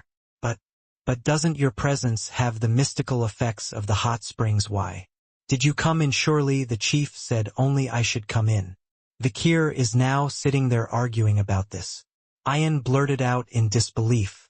Does it matter now? A true Balak doesn't argue about such trivialities. It doesn't matter, but I'm just asking, not arguing, but just to be sure. If you don't want to answer, you don't have to. Vikir replied with a nonchalant expression, and when he turned away again, Ayan's brow rose. Show me what it is to be sure. A moment. Boom. There was a splash. Ayan jumped to his feet and snapped at Vikir. Vikir's expression was still nonchalant, but his pupils were dilated with a hint of surprise. Seeing that, Ayan grinned wickedly and climbed on top of Vikir's body. You shall remain still, slave. This master will take care of. At that very moment, Okrekle, okrekle, okrekle. a myriad of splashes erupted from beyond the spring. A few shadows begin to creep through the steam. Wow, it's the master. Brother Vikir. A group of children began to rush in from nowhere. Ayan looked up dazed. Vikir pinned beneath her turned her head as well. Balak's children had been swarming into the hot springs for some reason. Each and every one of them was sick from the side effects of the drugs the merchants were selling. Naked the children scurried toward Ayan and Vikir. Master, let's play. Ayan cried out. Hey, you two, you're having the mystical effects of the hot springs. Who told you to come in here? The patriarcho. When the children replied in a stammering voice, Ayan slapped her forehead with the palm of her hand. She was being played by his mother. Even by her mother. You're talking differently. You said earlier that a true Balak doesn't argue about such petty matters. Vikir pointed out with a serious face. Ayan sighed deeply. The children were already playing with the rabbits, hedgehogs, and squirrels that had come in earlier. Vikir is soaking in the hot springs, just trying to recover. Ayan, having given up on everything, opened his arms to Vikir. Welcome to officially become a member of the Balak. She doesn't know what else to say. The 4 seasons of the jungle are quite distinct. Summer crazy summer, winter crazy winter. Beyond the vast expanse of water, beyond the forest, the seasons have changed many times. And here in a quiet meadow at the beginning of the season, puck, a dull noise is heard. A Balak warrior, probably in his late teens, winced, clutching his nose. Oh, my nosebone. He grunted, his nose dripping with blood. It was a Hun. And in front of him stood an impassive-looking man with an extended fist. Tall black hair, cropped casually, cold eyes, and pale skin. Vikir stared down at a Hun with a grim expression. That's enough hand-to-hand combat. His task complete, Vikir turned away without another word. A Hun grabbed his companion's hand to help him to his feet. As Vikir walked away, a Hun spat at the back of his head. You bastard, you've become more and more of a monster since you've been restored. The others around him snickered. You used to be a great fighter, nowadays your bow skills are amazing. From what I've heard, you're on par with Captain Ayan. Oh, I don't see how I can compare to Captain Ayan, and judging by his fist just now, he's not that great. Yeah, Hun's nose was bleeding, but that's something I can handle. As his co-workers exchanged giggles, a Hun spoke in a low voice. It didn't hit. What? The fist? I didn't get hit. A Hun felt a chill run down his spine. Sure enough, Vikir had extended his fist and stopped in front of his face. The pressure of the wind that followed was enough to make a Hun's nose bleed, and his bones jolt. You did this with just the wind from your outstretched fist. The others' mouths dropped open in disbelief. They can only stare blankly back at Vikir's back, now a tiny vanishing point in the distance. Vikir just turned 17 this year. His face has aged a lot. His short stature grew with each passing day, and his chubby cheeks grew thinner. The 24 months in the water did a lot for Biker. Not only has his body fully recovered, but he is much stronger in body and spirit. Realizing that a Hun and the other warriors his age were no longer glaring at him, Vikir showed his true strength. Pow! The magic sword Beelzebub pierced through the arteries of his wrist. The blade had grown thicker and longer. Beelzebub could now pull out nearly a meter. Vikir swung it around, testing out slashes and thrusts. Znap kwa kwa kwa. The boulder in front of him split in two, and the boulder next to him was pierced with a hole. Vikir's swordsmanship was quite advanced, considering that it was generally more difficult to deliver a slashing blow than a thrusting one. As soon as Vikir destroyed the 2 boulders, he sent 4 more flying. A total of 6 boulders were destroyed almost simultaneously. Torn, cracked, pierced, impaled, sliced, and split. It was the fierce teeth of a hunting dog that destroyed the rocks. The 6th teeth. You have mastered the 6th teeth of Baskerville. The 6 teeth that had been rampaging just a moment ago sank back into his wrist, and Vikir cooled the sweat that covered his body. The boiling mana in his body is now spinning at high speed in 6 circles. With this, Vikir had reached the upper levels of the perfect gradient. But I still can't get past the master's wall. Masters are something. Even though I'm a graduate, I've only just gotten there, and at this rate not even close to where I was in my previous life. It was the 40-year-old Vikir before his regression who was unable to break through the master's barrier and ended up at the very top of the graduate. It sounds like a pun, but there was definitely a middle wall between the peak of the graduate and the swordmaster that needed to be crossed. Superior graduate. The ability to manipulate liquid auras that were so thick and sticky that they felt like solids. Only by reaching this level could one fully regain the power of their previous life. You will also be able to break through the walls of masters. But aside from reaching the peak of the graduate, Vikir was confident that he could fight and defeat a graduate in real life. One weight class above, an ability that allowed him to kill stronger opponents. This was thanks to the protection of the river Styx, which made his bones and flesh tough and hard, the magic sword Beelzebub, and the archery and assassination skills he learned from the barbarian warriors of Balak. To the peak of the graduate at full power. But I wouldn't say I'm really good at pushing that hard. And since my real goal is Hugo Les Baskerville's sword master of the House of Baskerville, I'll have to work harder anyway. With that, Vikir returned to the village. At the entrance to the village, young hunters who were about to go out hunting were waiting for the blessing of the shaman Ahiman. They still had dark charcoal dust on their faces. It's a ritual that prevents the spirits of the prey they kill from remembering their faces. Ahiman stood wordlessly glaring at Vikir as if he didn't like the late arrival. But that didn't stop him from giving his blessing to Vikir, who always performed the best when he was out hunting. Malmanama, if he didn't bless Vikir and he performed well on his own, it would only prove that the shaman's blessing meant nothing. Next, Ahiman quickly dusted Biker's face with charcoal powder, which he did so sloppily that Vikir's white skin showed through in spots. Well, the hunting gods will be with you. Thank you. Vikir didn't really need Ahiman blessing either, so they parted on good terms. Meanwhile, Ayan was receiving reports from the returning shift hunters before they went out on the hunt. She listened quietly with a rare look of seriousness on her face. Vikir approached Ayan and asked, "Aren't you going hunting?" Maybe later. It was unusual for Ayan to reject Vikir. Usually she would approach Vikir before he could ask or suggest anything, but today she was serious. Vikir was a little puzzled but didn't press the issue. Soon, armed with a worn longsword, bow and arrows, Vikir sets off into the depths of the marsh without a single wolf to follow. The other hunters pay him little attention, as his simple attire, equipment, and short stature allow him to outperform most other hunting parties. Except for one. Ayan. Is he gone? Ayan turned to see that Vikir had completely disappeared. The subordinate who had been reporting nodded and spoke up again.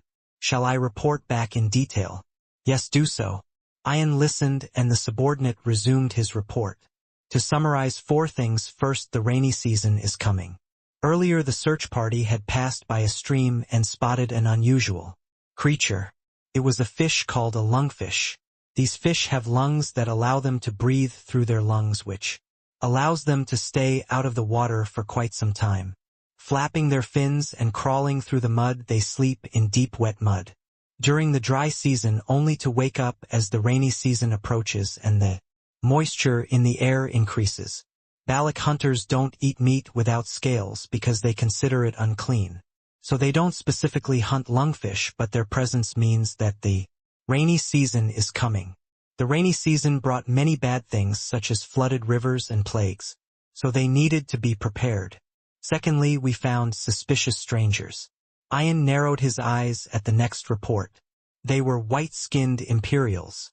He wondered if they were remnants of the merchant and mercenary groups had exterminated 2 years ago, but of course they weren't. They came in quietly and went out quietly, and the only thing they did was release something at the river's source. A red liquid in a glass jar. The suspicious men poured it into the river and then slipped back through the jungle. Balak's warriors captured one of the dogs, who immediately consumed the poison they had hidden in his mouth and killed himself. All he left behind was a dagger with the markings of a single large snake on. Ayan clutched it in her arms. He would ask Vikir what it was later. If Vakir knew anything, he would surely know about this sigil. Third, an updated report on the Rococo. The subordinate continued his report. The Rococo were a rival tribe to the Baloch, and just as all of the Baloch were excellent archers, all of the Rococo were shamans. Masters of curses and spells, they went by the name of black magic in the empire. Ian frowned. Reports indicated that the Rococo tribe had made few appearances in Baloch territory lately. This was strange considering they outnumbered the Baloch by nearly 10 to 1. Then came the final report. Fourth, a search party from Morgue. It was this fourth report that caught Ian's attention the most. Have they come again? Yes, they're more frequent than before. And their commander the same. Yes, it's her again. Ian's face crumpled at his subordinate's report. For the past 2 years, Morgue's search parties had been tirelessly scouring the surface, and the leader of the search party has remained the same. Morgue Camus. She was almost there. After hearing the report, Ian frowned. You mean she's still out there? For the past 2 years, Morgue Camus had been steadily searching all over the surface of the water, in the name of exterminating barbarians and searching for lands no one knows what her true purpose is. Except for one person, Ian. Obvious. I didn't have to ask, I could relate to her purpose. She's looking for a man who disappeared 2 years ago. Vakir. Ian remembered the first time Head met Vakir. The little boy who had saved her from dying in a cage. She hadn't forgotten his face since then. But when she saw him again, he had another woman in his arms. The woman in his arms was Camus, and she had not forgotten the boy and had come back to this dreadful watery place. He was determined to find him alive, or at least to retrieve his corpse. She searches for Vakir with a strand of hope, an expectation she can't let go of, and an unfulfilled lament. Her persistence and determination over the course of 2 years is something that makes Ian's tongue curl. If you came for the rubies, you should go back for the rubies. You're a pain in the ass. Ian crossed his arms and was silent for a moment. He was trying to decide if he should tell Vakir this story or not. In the jungle, Ian retraced Vakir's steps. She soon found him ahead of her, stalking his prey. Ian rode up to Vakir on the back of the wolf Bakira. Biker was measuring the depth of the muddy marks. Mushuhushu, the water snake, it's a very old and large one. If we catch it, it will feed the entire village for at least 3 days. Vakir knew his prey's size, weight, direction of travel, location, age, health, and even its current mood. All of this he had learned from the hunters of Baloch. Ian stared at Vakir in disbelief. Vakir had changed a lot in the past 2 years. He still had his cute face, but his aura was much more commanding. 2 years ago he could still pretend to do anything by himself, but now he was more experienced than ever. As such, the boy was definitely becoming a man. Indeed, the woman of Morgue is unforgettable. What a man he is. Ian nodded.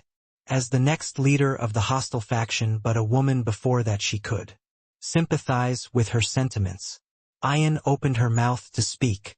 She didn't know why, but there was a slight tremor at the end of her voice. Look, slave. She hadn't stopped calling Vakir that even after had been shaved. Vakir didn't particularly care, so he answered without looking back. What? Ian asked after a slight hesitation. What was it like where you came from? Vakir was silent for a moment at Ian's question. Where I used to live. Did he mean Baskerville or the world before the regression? Vakir answered by blurring the two places together. Hell. Ian scratched her head at that answer. Then she asked what she really wanted to ask. Do you want to go back to where you came from? At that, Vakir paused and looked back. At this point, Biker did a small flinch. Why do you ask that, and with such a strange look on your face? Ian felt a little embarrassed, not knowing what expression she was making. In fact, even at this moment she was hesitating. Should she tell the story or not? Should she tell him that the Morgans were looking for Vakir? She hesitated, then closed her eyes tightly. She swallowed hard and said, I don't want to lie or hide anything. She is looking for you. I said it finally. Ian balled her fists into tight knots. Hiding things, lying, and being watched were usually her least favorite things. And even more so, she didn't want to do it to Vakir. As she spoke the words out loud, Ian felt a mixture of relief and frustration. What if Vikir told her he was going to leave her should he do it by the tribe's laws? Was it even possible? Thoughts raced through his mind. Then, Vikir's answer came back. "I'm not going back." A short answer. With those words, Ayan felt the power that had been so tightly woven into his body suddenly loosen. A warm glow filled every inch of his body as the energy drained away. "You really?" "Yes." Vikir nodded. Why would he go back? If he went back, he would have fully regained his former powers. At the very least, it would have to be when he could hide his powers perfectly from Hugo's notice. And who is she? Vikir frowned for a moment. Was he referring to Morg's Camus? If so, he should be grateful she still remembers the grace that saved her life. She's more loyal than I thought, or is this some sort of diplomatic gesture? Vikir closed his eyes and thought about it. If the Morgue were looking for her, it meant they were still within Baskerville's territory. If the Baskervilles were willing to allow Morg's search party to enter the depths, it would mean that he had not yet been forgotten by his current family. Furthermore, the alliance between Morgue and Baskerville would have been strengthened. Perhaps that's why they have an annual event where they find themselves, formally or otherwise. He could sense that the situation outside was complicated and tense. Sooner or later, Vikir thought he would have to sneak out of the depths. Just then Ayan spoke up, her voice sounding much lighter. "Oh, by the way, I have something else for you." She pulled an object from her bosom. It was the dagger left behind by the mysterious intruders mentioned in the last report. "Do you know anything about this sigil?" It was a dagger with a sigil, large snake on it. Biker's eyes narrowed at the sight of it. "I know of it. It's a famous mark. It was the emblem of a certain family in the Empire. Leviathan the Extremist. One of the 7 great houses of the Empire, alongside the Ironblades of Baskerville, the Mages of Morgue, the Quavadis of Faith, the Bourgeois of Tycoon, and others. But why would it be found here in the depths at this time of year?" Vikir's head began to spin rapidly. "Do you mind if I keep this?" "Well, do as you please." Ayan nodded readily. Vikir took the dagger with the snake on it. Just then, gurgling, an unpleasant cry came from somewhere. Vikir and Ayan turned to find themselves in a muddy mangrove forest. A large mass was crawling through the gnarled roots. A lungfish, a fish that breathed with 2 lungs. It crawled through the mud, its smooth, scale-free body oozing sticky mucus. It was a fish that wasn't even considered food because of its enormous size. Over 8 meters long, unpleasant appearance and cries. Ayan frowned in disgust. It's definitely the rainy season with all those things running around. If there are big ones around, it must mean that this rainy season is long. Vikir nodded in agreement. The muddy ground bore the unmistakable tracks of giant lungfish. Ayan pointed to a rotting fallen tree. Dozens of meters up in the air, the tree's rungs hung with dried aquatic vegetation. Last year, during the rainy season, the water was up there. It might be higher this time. When it rains, the water rises unimaginably fast. The lungfish know this and crawl out from under the mud in advance. The moment the eagle-eyed Ayan had spotted something, he could see something sticking out of the body of the giant lungfish he had just crawled over. It was a harpoon. "Look at that." Ayan moved immediately. She shot an arrow through its head, killing it, and then drew a knife and sliced open its stomach. A half-digested human figure emerged from its stomach. Ayan's expression hardened. "They're Rococo, brave men who live on the blood and milk of bears. They were rivals to the Balak and the second most powerful tribe on the depths. They had a cannibalistic culture, and every tribe in the jungle feared them, except for the Balak." Biker spoke bluntly. "Does the fact that they have entered Balak's territory mean war?" "Well, I don't think so." Ayan glanced at the harpoon embedded in the lungfish's body. The harpoon hadn't been driven in from the outside but had protruded from the inside out. In other words, the Rococo hunter wasn't trying to hunt the lungfish, but the lungfish was trying to hunt the Rococo hunter.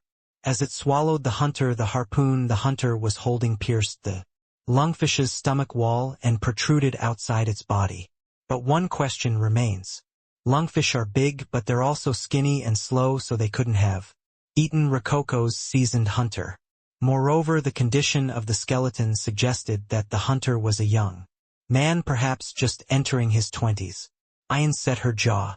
I wonder why was this guy eaten by a lungfish? Lungfish are basically stupid beasts that pick up dead things and eat them. He must have been weak enough to be eaten by a lungfish. What kind of creature goes out hunting when it's that weak? Ian's questions were valid. Vakir had a short answer. Only if the tribe's situation is so bad that a man that weak needs to go hunting. Could be a stretch. It could be that the hunter was simply weakened by external factors at the wrong time, but the skeleton didn't show any signs of trauma. Nail scratches on the inside of its esophagus and stomach wall suggest that it had struggled but with very little force. I don't feel right. Ian instinctively sensed something was wrong. Vakir and Ian began to search the area. Given the extent to which the body had been digested and the speed at which lungfish travel, there should still be traces of it around. Soon they began to find traces of the hunter's life. When he was alive, he had moved around with an unsteady step. He had no idea that this was Balak's territory, only that he was moving about in a frenzy of activity. There were signs that he was searching for a small weak beast or perhaps a tree fruit. This was a stark contrast to the normally valiant Rococo hunters who usually hunted large beasts. What could have turned the Rococo's belligerent hunters into this? Vakir and Ian continued to retrace their steps. Eventually they approached Rococo's territory. They both spotted something. Several of Rococo's hunters were gathered in a simple campsite. With ancient dark elf blood in their veins, every member of their tribe is known for their beauty. They are skilled in black magic, witchcraft, curses, and command, and their uncanny beauty gives them a unique and sinister aura. As a result, they were an unusually vulnerable tribe to slave hunting. But it wasn't their appearance or aura that struck Vakir and Ian. It was the fact that all of the Rococo hunters were dead. All of Rococo's hunters were dead. Vakir and Ian approached through the foul odor and heat of the corpses. Is this? Ian's eyes narrowed. Rococo's hunters were talkative even in death. They were screaming with every fiber of their being why they were dead. There were signs of vomit and diarrhea everywhere, signs that they had tried to warm their chilled bodies with bonfires and fallen leaves and, crucially, red spots on their skin. Ian swallowed hard. So this is what warriors look like when they come out to hunt. Only the relatively healthy would have gone hunting. He had no idea what the condition of those left behind in the village would be. Let's go. Vakir led the way. Vakir and Ian walked straight through the channel and into Rococo's territory. Normally they claim a large radius as their territory and leave markers along the way.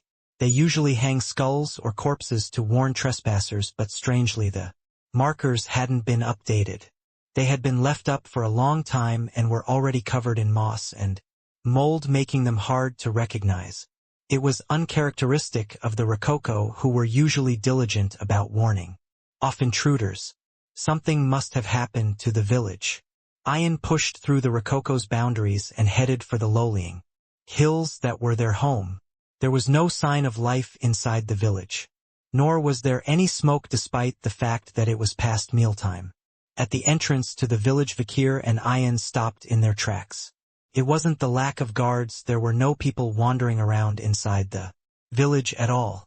The haphazardly constructed barracks were empty, their floors overgrown with weeds. Crude household items lay abandoned on the ground everywhere. Where did they all move to? Ian frowned and walked into the barracks, pulling on his insignia. The moment a huge swarm of flies burst out of the barracks. The stench of filth and rotting meat was overpowering. Inside the tent lay 3 small children and a woman. They all looked as if they had died not long ago. Vakir walked past the insignia of the other barracks next door. The others are similar. The natives of Rococo had been exterminated before they could even get out of their barracks. Most of the bodies were rotting and unrecognizable, but the skin of the few that were still in relatively good shape after their deaths was invariably marked with red spots. What is this, a plague? Ian said, shaking off the chills that ran down his spine. Jungle warriors are particularly sensitive to poisonous plagues, no wonder. Ayan was so frightened. Vikir's mouth fell open speechless. Now that he thought about it, he had heard of this event before his regression. The Red Death. The memory became clearer the more he stuttered. A dreaded plague called the Red Death had certainly been circulating around. This time, a Class 1 plague that killed nearly every barbarian and similar in the jungle. It was so widespread that it even reached the borders of the empire. Once infected, the victims were crippled, lying helpless and slowly dying. Their metabolism is extremely slow and it takes a long time to die. Red spots would appear all over the body, vomiting and diarrhea would occur. Lethargy and pain would overwhelm them and they would finally collapse, and the contagion was so rapid that the savages feared that mere eye contact with a sick person was contagious. How did they cure it? Biker searched his memory a bit more. It was so long ago that it seemed to take a moment to recall. Then, no, slave. A hand tugged at Vikir's collar. He turned to see Ayan shouting urgently. Quickly, we must get out of here. Why, it's a curse from the gods. For once she was actually scared. Biker grinned and grabbed her wrist. Don't worry, it's a plague. What, that's even worse, we have to get out of here, this place is cursed.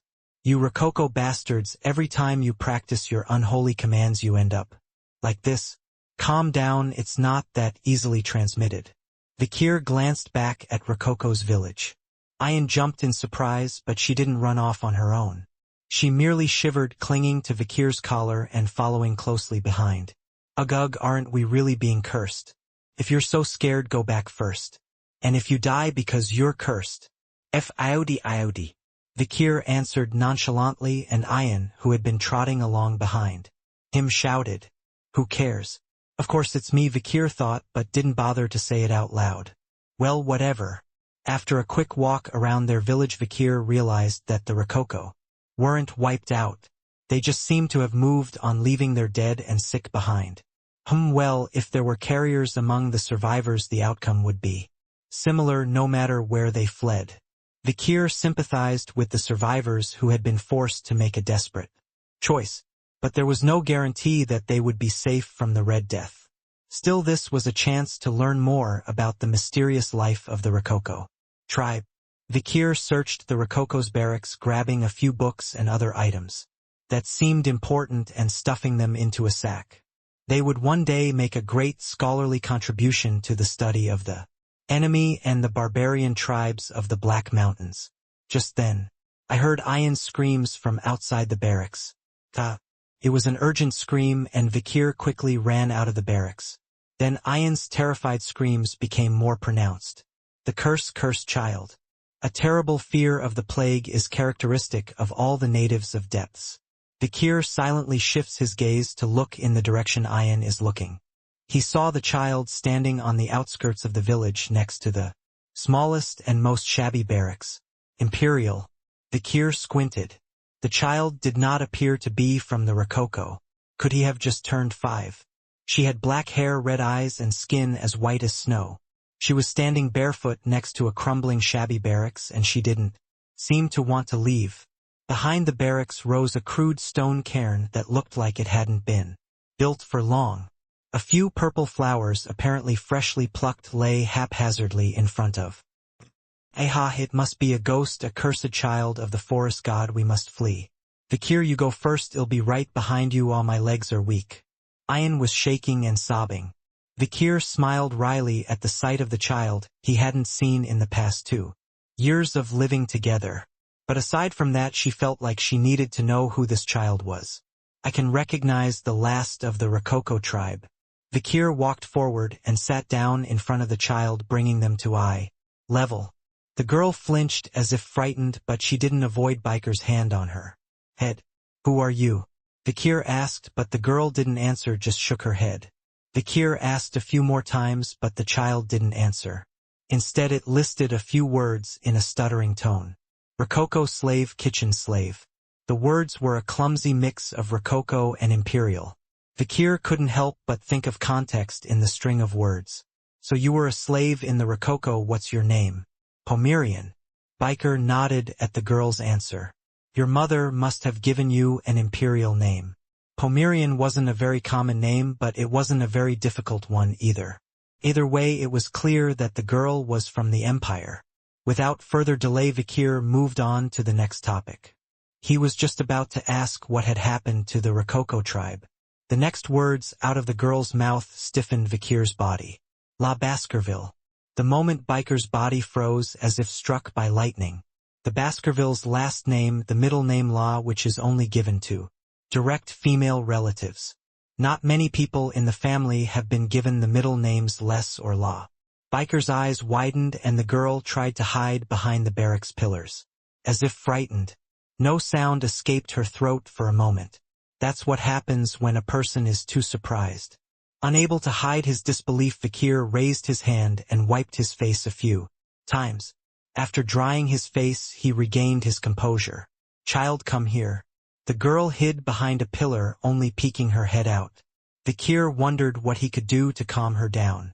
Just then Ian, who had been in and out of the barracks, threw something at Vikir. Hey, there's this inside EW, it's not cursed, is it? Vikir took what Ian tossed him. It was a small pendant made of gold. The front of the brooch was embossed with the tooth-like symbol of the Baskervilles. Ian remembered the Baskervilles emblem from the vial of potion Vikir had given her once. Isn't that your family's symbol? That lent a little more credence to what the girl had said. Vikir traced his finger across the Baskerville crest on the pendant. The pendant was made in a style that was quite old, an accessory that could only have been fashionable 30 years ago. Click. Vikir opened the pendant. Inside was a small portrait drawn with extreme precision. Vikir squinted at the portrait. It depicted a nameless young woman, a young man, and a girl who appeared to be in her early teens. The young woman had beautiful blonde hair and blue eyes. The young man had the dark hair and red eyes characteristic of the Baskervilles, and the girl in between had dark hair and red eyes as well. Vikir recognized the young man in the portrait at a glance. Hugo Lou Baskerville, no way. It was definitely Hugo as a young man. Why is this person here? Does it come out? Vikir stared at the portrait for a while in disbelief. But no matter how you look at it, it's the same old Hugo. Black hair, piercing eyes, blade-like bridge of the nose, strong jaw, no mustache, yet how could you not recognize this face? What is it? Why is Hugo's portrait here? As Vikir stares in disbelief, Pomerian sneaks up on him and tugs on the pendant string. With what little strength he has, the tug seems to be a request for the pendant to be returned. Vikir hands the pendant back to Pomerian and asks, "Who are these people in the painting and what do they have to do with you?" The Pomeranian flinched at the stern tone as if interrogating a criminal. Vikir spoke a little softer, wanting to be gentle. "Who are the people in the picture and what do they have to do with you?" The words were different, but the tone was the same. The harshness of the tone made the Pomeranian shiver uneasily. Then Ian stepped forward. "If you ask me like that, I will not give you a good answer." "What did I do?" "You should ask her," with a smile. Ian's point made Biker pause for a moment. Then a wicked grin spread across his face. "Who are the people in the painting?" The Pomeranian looked up, looking less frightened than he had earlier. "Oh yes, it's working, you were right." Vikir turned his head toward Ian. A moment. Vikir's eyes caught Ian's blank expression. She stood there for a moment looking into Vikir's face before she snapped out of it. "Slave, did you expect me to laugh so hard?" Vikir immediately frowned. He hadn't smiled widely since he was born, so it was no wonder he was being teased. Then the Pomeranian answered, "Mama, Grandpa, Grandma." Vikir's mouth dropped open at the words. His head spun rapidly. A pendant, a faded portrait, decades old, Hugo Les Baskervilles, and an unidentified young woman and a little girl, a mother and grandmother and grandfather, the Pomeranian said. "What?" Vikir had a theory. Hugo in the pendant is young, and the young woman next to him was probably his wife, and the daughter they had together, the firstborn. What if that eldest daughter was kidnapped by the Rococo tribe and the child she bore here was a Pomeranian? Come to think of it, I've heard that Hugo's personality wasn't always as cold as it is now. I don't know much about Hugo Les Baskerville when he was in the ecliptic before he came to the fringes as Vikir was not yet born. But I had once heard a rumor from old Deacon Barrymore that Hugo had once been very friendly and homey. I thought it was nonsense at the time and shrugged it off. Vikir takes a moment to recall the history of the Baskervilles. Once based near the ecliptic, the Baskervilles had moved far to the west of the empire to the fringes of the Red and Black Mountains, not because of a demotion. Hugo Les Baskerville had gone before the emperor and requested that the entire House of Baskerville move to the fringes. The reason for this was the death of his first wife in childbirth and the barbarians who had taken his first daughter, whom he loved dearly. This caused Hugo to hate his enemies and the barbarians beyond the Black Mountains with a passion, and he cared for his wife and children little. After this series of events, he became an extremely cold and calculating killer, living only for the slaughter of demons and barbarians.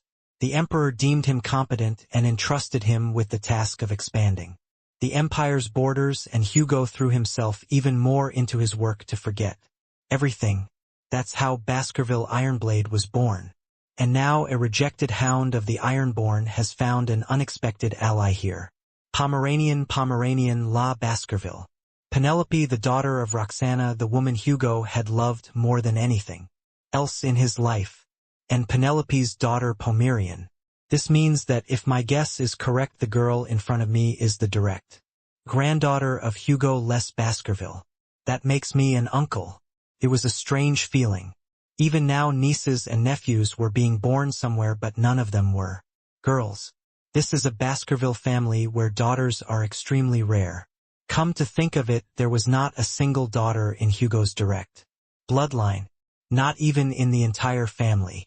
There are plenty of sons. Anyway, Hugo, he's the kind of man who only looks for sons and grandsons, because he thinks men are more useful in battle. What do you think? Hugo, the extreme warlord, the fighting demon, the man who sees his children as nothing more than tools, would do if he saw this tiny, delicate granddaughter. Vikir shook her head. No matter how I think about it, I can't think of anything but negativity. And with barbarian blood in the mix, he might not be so pleased. Vikir reached out and placed his hand on top of the Pomeranian's head. The Pomeranian flinched slightly but didn't shy away as he had earlier. Vikir spoke in a low voice. Apparently the Rococo tribe has not been treated well either. Come with me. If the Rococo tribe had been devastated by the plague and left, Pomerian could not remain here. But Pomerian stood firm, clinging to the pillars of the barracks. Vikir looked up and saw the reason for the Pomeranian's reluctance to leave. It was the crude stone tomb behind him. As Vikir pondered what to do, Ayan stepped forward. She bowed her head once in front of the tomb, then spoke to the Pomeranian. When our ancestors leave this world, they go to heaven and become stars, so will your mother. What lies here in this stone tomb is only a shell, but your mother's spirit is a star in the sky looking down on you. She wishes you to leave this dreadful place as soon as possible. Then the Pomeranian raised his head. He seemed to understand not only the imperial language but Balak's words as well. The Pomerian pondered for a moment, then released his grip on the barracks pillars. He takes a step toward Vikir. Black hair, red eyes. Vikir and Pomerian looked exactly alike. Pomerian looked at Vikir and said, "Mommy, the hair, eyes, the color, it's the same. Yeah, all Baskerville dogs look alike." Vikir picked up the Pomeranian. It was the first meeting of uncle and nephew. Afterward, Pomerian came to Balak's village. "Uncle, where are you going?" She clung to Vikir's leg, unwilling to pull away, which was quite a challenge for a child who was used to being alone. "Uncle has to go to a meeting. The chieftain has summoned him." Uncle, I'll go with you." Pomerian seemed scared to be alone. Now that she had left her mother's stone tomb, she realized that she was truly alone. That's why she seemed to rely more on Vikir, who had the same hair color and eye color as her mother. Prime canelpite. Vikir quickly picked up the Pomerian and carried him on his back. He looked around for something that could be used as a swaddle, and a thick, coarse pelt caught his eye. It was an oxbear pelt given to me by the chieftain himself as a reward for our successful trade. He wondered what he was going to use the pelt for, but he realized it was for a swaddling bag. Vikir carried the Pomeranian on his back and went outside. "You'll have to ask the Chihuahua to do it for me later." He couldn't keep this girl in Balak's village. Even if he didn't send her to Hugo, she would have to be raised somewhere out of his sight, at least within the reach of imperial civilization. Vikir made plans to get out of the water and into the city later. Maybe he'll pay a visit to Morgue too. It might be worth spying on the alliance with Baskerville to see how it was going. While Vikir pondered this, he soon arrived at the barracks of Chieftain Akila. Upon entering, he finds Akila, Ayan, and the other elders all wearing serious expressions. Ayan and Vikir are witnesses to the meeting. Chief Akila asks, "Yes, you mean there's a plague going around?" Ayan and Vikir nodded. The report went on to detail how the Rococo tribe had been wiped out and the state of their remaining villages. Other hunters also testified to seeing the bodies of orcs, lizardmen, and other apes lying on the ground with red spots sprouting from them. Akila stroked his chin, a serious expression on his face. The rainy season is coming soon and we're in trouble. If the plague came, the damage would be even worse. We had to find a way to prepare. Then, "Chief, it's not a plague, it's a curse." Shaman Ahiman stepped forward. He argued that the Red Death was not a disease but a form of witchcraft that could be cured through sacrifice. There were a few old elders who agreed with him.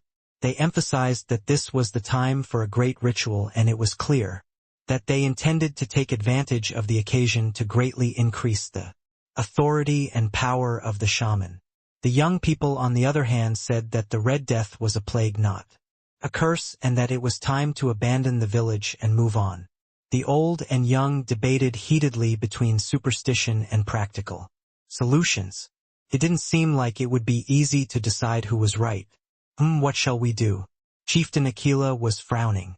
Someone silently raised their hand to speak. The one who first coined the phrase Red Death. "I know how to stop this disease." It was Vikir. Vikir reminisced about the past long ago. His mind flashed back to the strange outsiders that Balak's hunting party had seen not long ago, and the dagger with the serpentine symbol.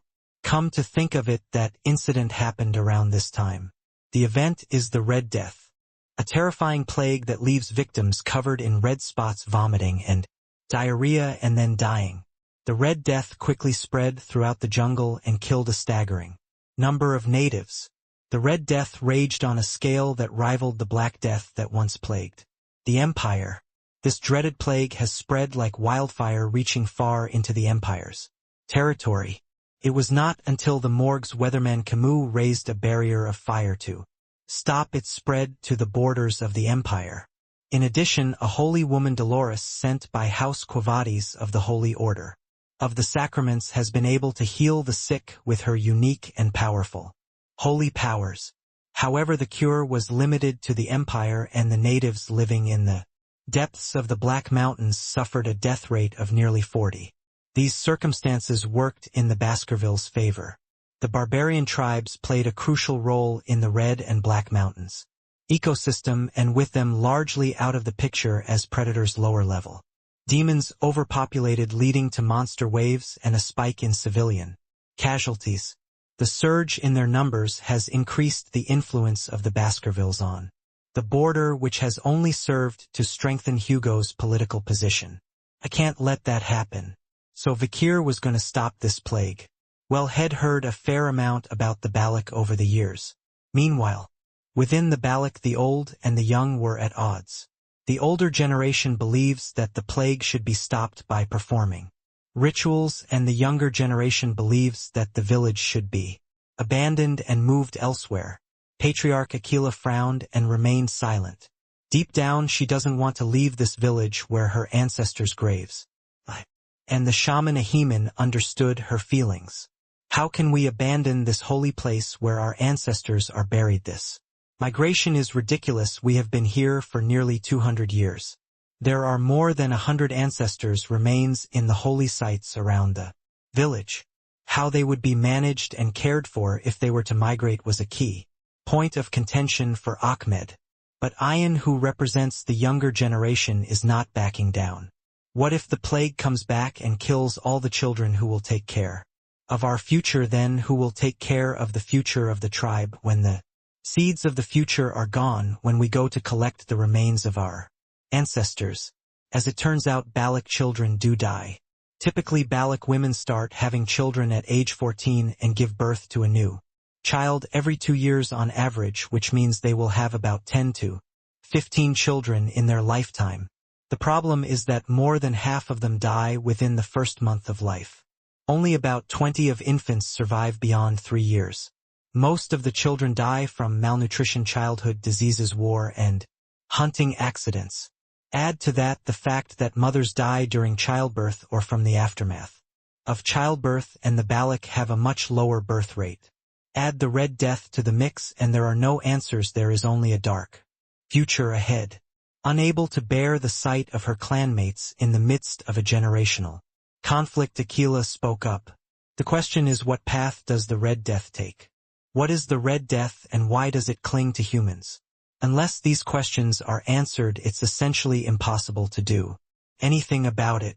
To Patriarch Aquila's anguish, answers came from many quarters. A curse, it must be a curse. Wrong, it is a plague transmitted through the gaze. It's the spirits of your prey retaliating. It must be because you ate a strange-looking mushroom. The ancestors are angry because we have neglected their mausoleum. There must be a poisonous insect. The gods have abandoned us, the forest gods. The Imperials have brought the disease with them. The people of Balak don't know, but they don't often say they don't know. They make a virtue out of giving crappy answers. It was out of the goodness of his heart that he didn't want to disappoint the person who had trusted him with the question in the first place but wasn't helping much in this situation. Aquila's brow furrowed in confusion. Silently a hand came up. Vikir's, his eyes met Aquila's and he spoke. If there is a way to stop the Red Death, I know it. About 10 days passed after that. Clatter, clatter, clatter. A demon tied to a rope was struggling. A goblin, the smallest and weakest of the demons classified as similar. It was currently hanging upside down with its arms and legs tied to the ropes, being tortured. The goblin was being dipped into a large pot of water, pulled out and repeated. The goblin had been flailing around for a while, but suddenly it became very calm. Soon red spots began to appear on the goblin's skin. The goblin drooled and vomited and stopped baring its teeth. It slowly shudders in anticipation of its coming death.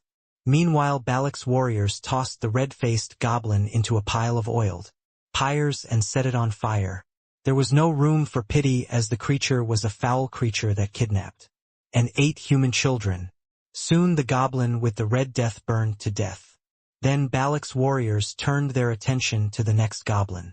Before them stood Ian, clutching the goblin's ropes. Vikir, is the Red Death really transmitted through water? At her question, Vikir beside her nodded. Yes, it is. Contaminated water is the main culprit, but as long as you boil the water once, there's no problem. Really, is that so? Ian looked at Biker with a trusting gaze. Then he took another pot of the same water and dipped another goblin in it for comparison. Then, cackle. The goblin died instantly. Vikir put his hand to his forehead. When the water cools, well, put him in. Ian also hit his forehead with his hand. Soon the water in the pot was boiling again. When the bubbling water had cooled completely, Balak's warriors dipped the goblins into it. 10 days passed the incubation period for the Red Death, but the goblin did not become ill. Then all the warriors of Balak, including their chieftain Aquila, exclaimed in amazement. We have found a way to overcome the Red Death, they exclaimed. The answer was in the water. You mean just boiling water and drinking it will stop the plague? Vikir, you are a hero of our tribe. The praise poured in the looks of respect and admiration. The old are delighted and the young look on in admiration. By nature, Vikir doesn't like to be the center of attention. But it is Balak custom to be sure when congratulating or praising, and everyone surrounds him, drooling over him. Vikir responds to their praise and gratitude with a wave of his hand.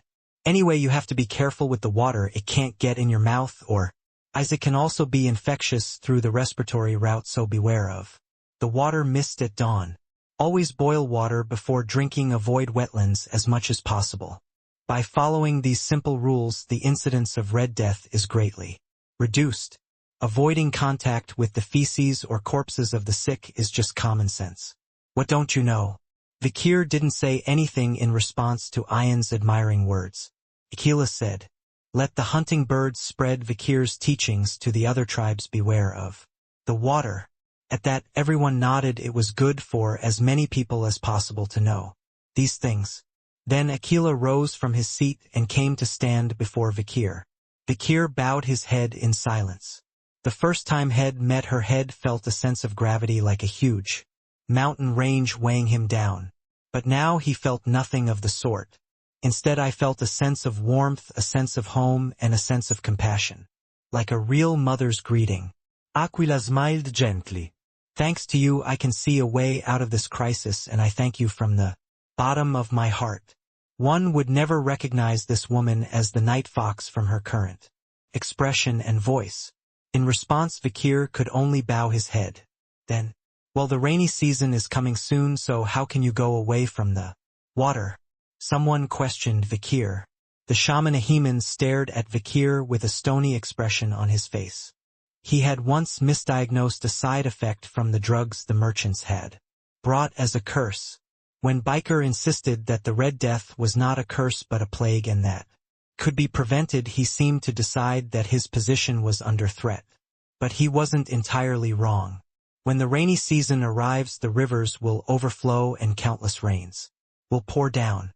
The air would be filled with moisture and there would be no way to survive. The many aquatic creatures that would crawl up to the surface and carry plague. The preventative measures of boiling water for drinking and washing certainly had their limits. Balak's warriors stirred. Ahiman smiled a smile of conversion as he watched the number of agitated ones grow. But the civil works must be done before the rainy season arrives. Vikir, still looking nonchalant, was steadily taking the next step. Dewatering, flood control. It was necessary for Biker's future plans. The rainy season has come to the Red and Black Mountains. Dark clouds covered the sky. This rainy season seemed to be the longest ever. There was record rainfall, the likes of which even the oldest man in the village had never seen. The rivers were overflowing like crazy, and places that had been flat just a few days before were now swamps with raging torrents. Everything in sight was underwater, except for Balak's village. Pull tighter, tie tighter. Pull up the stanchions. Tighten it up, it's going to float away. The lowlying village of Balak was now on higher ground. It hadn't been moved. They simply built floating houses out of planks and logs in the tall trees and between the trees. At least 15 meters above the ground, these wooden houses provided cozy shelter, while the world around them was flooded by the river. Vikir was at the forefront of this massive civil engineering project to raise an entire village up in the trees. Luckily, I won't be swept away, Vikir thought as he looked out at the rising river just a few meters below. Bridges had been built between the tallest trees with ropes, planks, and logs, and the barracks were securely anchored to keep them from being blown away by the wind. And down below, out of sight of the water, drainage ditches had been dug between the trunks and branches of the trees. In some places, rocks and earth had been piled up to create banks that redirected the flow. This allowed Balak's village to remain relatively safe from the flooding of the river. Some men were putting up a rope bridge made of twisted vines between trees. Through the rain and wind, they waved to Vikir as he passed by on the plank bridge. "Hey Vikir, our house is safe thanks to you." "Thank you, I'm glad I listened to you." But Vikir didn't respond to their greetings. Instead, he squinted at the huge shadow that was slowly moving toward them from the water below. "Dangerous," Vikir briefly warned the two men who greeted him. Hearing Vikir's warning, the men looked down at the bridge in alarm. Just 3 meters below them in the tawny mud, a giant shadow lurked beneath the surface. And then, poof, the surface of the water shattered and something leapt out of the water. It was a catfish with a giant mouth that was more than 5 meters in diameter. As soon as it broke the surface of the water, it gaped at the two Balak men above. This has often happened since the fire. Energized aquatic creatures would leap at their prey in the trees. But the catfish didn't get his way. Get lost. Arrows fell like thunder from the tree trunks. It was iron protecting the men as they built the bridge. Thump. Several arrows pierced the catfish's skull and it twisted and flopped back. Into the water. Vikir scrambled across the rope bridge and up into the windswept trees. Catfish. He looked down but the tawny surface of the water had already been washed away by the raging torrent. Seeing Vikir frown, Ian grinned. That's not a catfish. What, didn't you just see it stick its head out of the water? I guess you didn't see the body. I was afraid to let him finish. Suddenly the surface of the water on the other side broke and something huge rose up from below. Sure enough, Vikir understood what Ian had said. The head was flat and the mouth was abnormally large, so I thought it was a catfish. But that impossibly long body sticking out of the water was no catfish. It was a giant snake. Monsieur Hushu. Danger rating A. Size 32 meters. Found in Ridge 8 Red and Black Mountains. Named the full-body intestine snake. A snake whose entire body is made up of intestines. It boasts a large mouth and appetite that can swallow an elephant in one bite. And legend has it that the giant Monsieur Hushu, which has lived since time began, can swallow an entire country. They are notoriously silent when crawling on land or swimming underwater. This giant snake of the Monsieur Hushu species was scaled and hissing as if it were about to swallow all the balac on the floating house. Ian bit her lip. Chet, you've got a dangerous one washed up. The giant rattlesnake was no match for a species that was naturally fast and strong. Moreover, the one in front of them seems to be quite old and experienced. Hhhh. The creature opened its mouth, which was so large that it could have been a catfish, revealing a dense row of teeth that sprawled across its entire mouth. Ian quickly fired an arrow at it, but its sleek hard scales and the rain that blinded him made it difficult to get a good hit. Then, snakes should be caught up close. A black shadow hovered like a ghost behind Monsieur Hushu. Vikir moving in the darkness, he blazed across the snake's back unnoticed by rats and birds alike and then bared his hidden teeth. He sliced through the artery in his wrist, revealing the magic sword. Beelzebub. And the slimy aura of a superior gradient settled over it. A Baskervillian carnivore. 6 lurking ambush teeth have been released, intent on inflicting terrible pain on the opponent and nothing else. The blood-red aura emanating from Vikir's sword spins at high speed.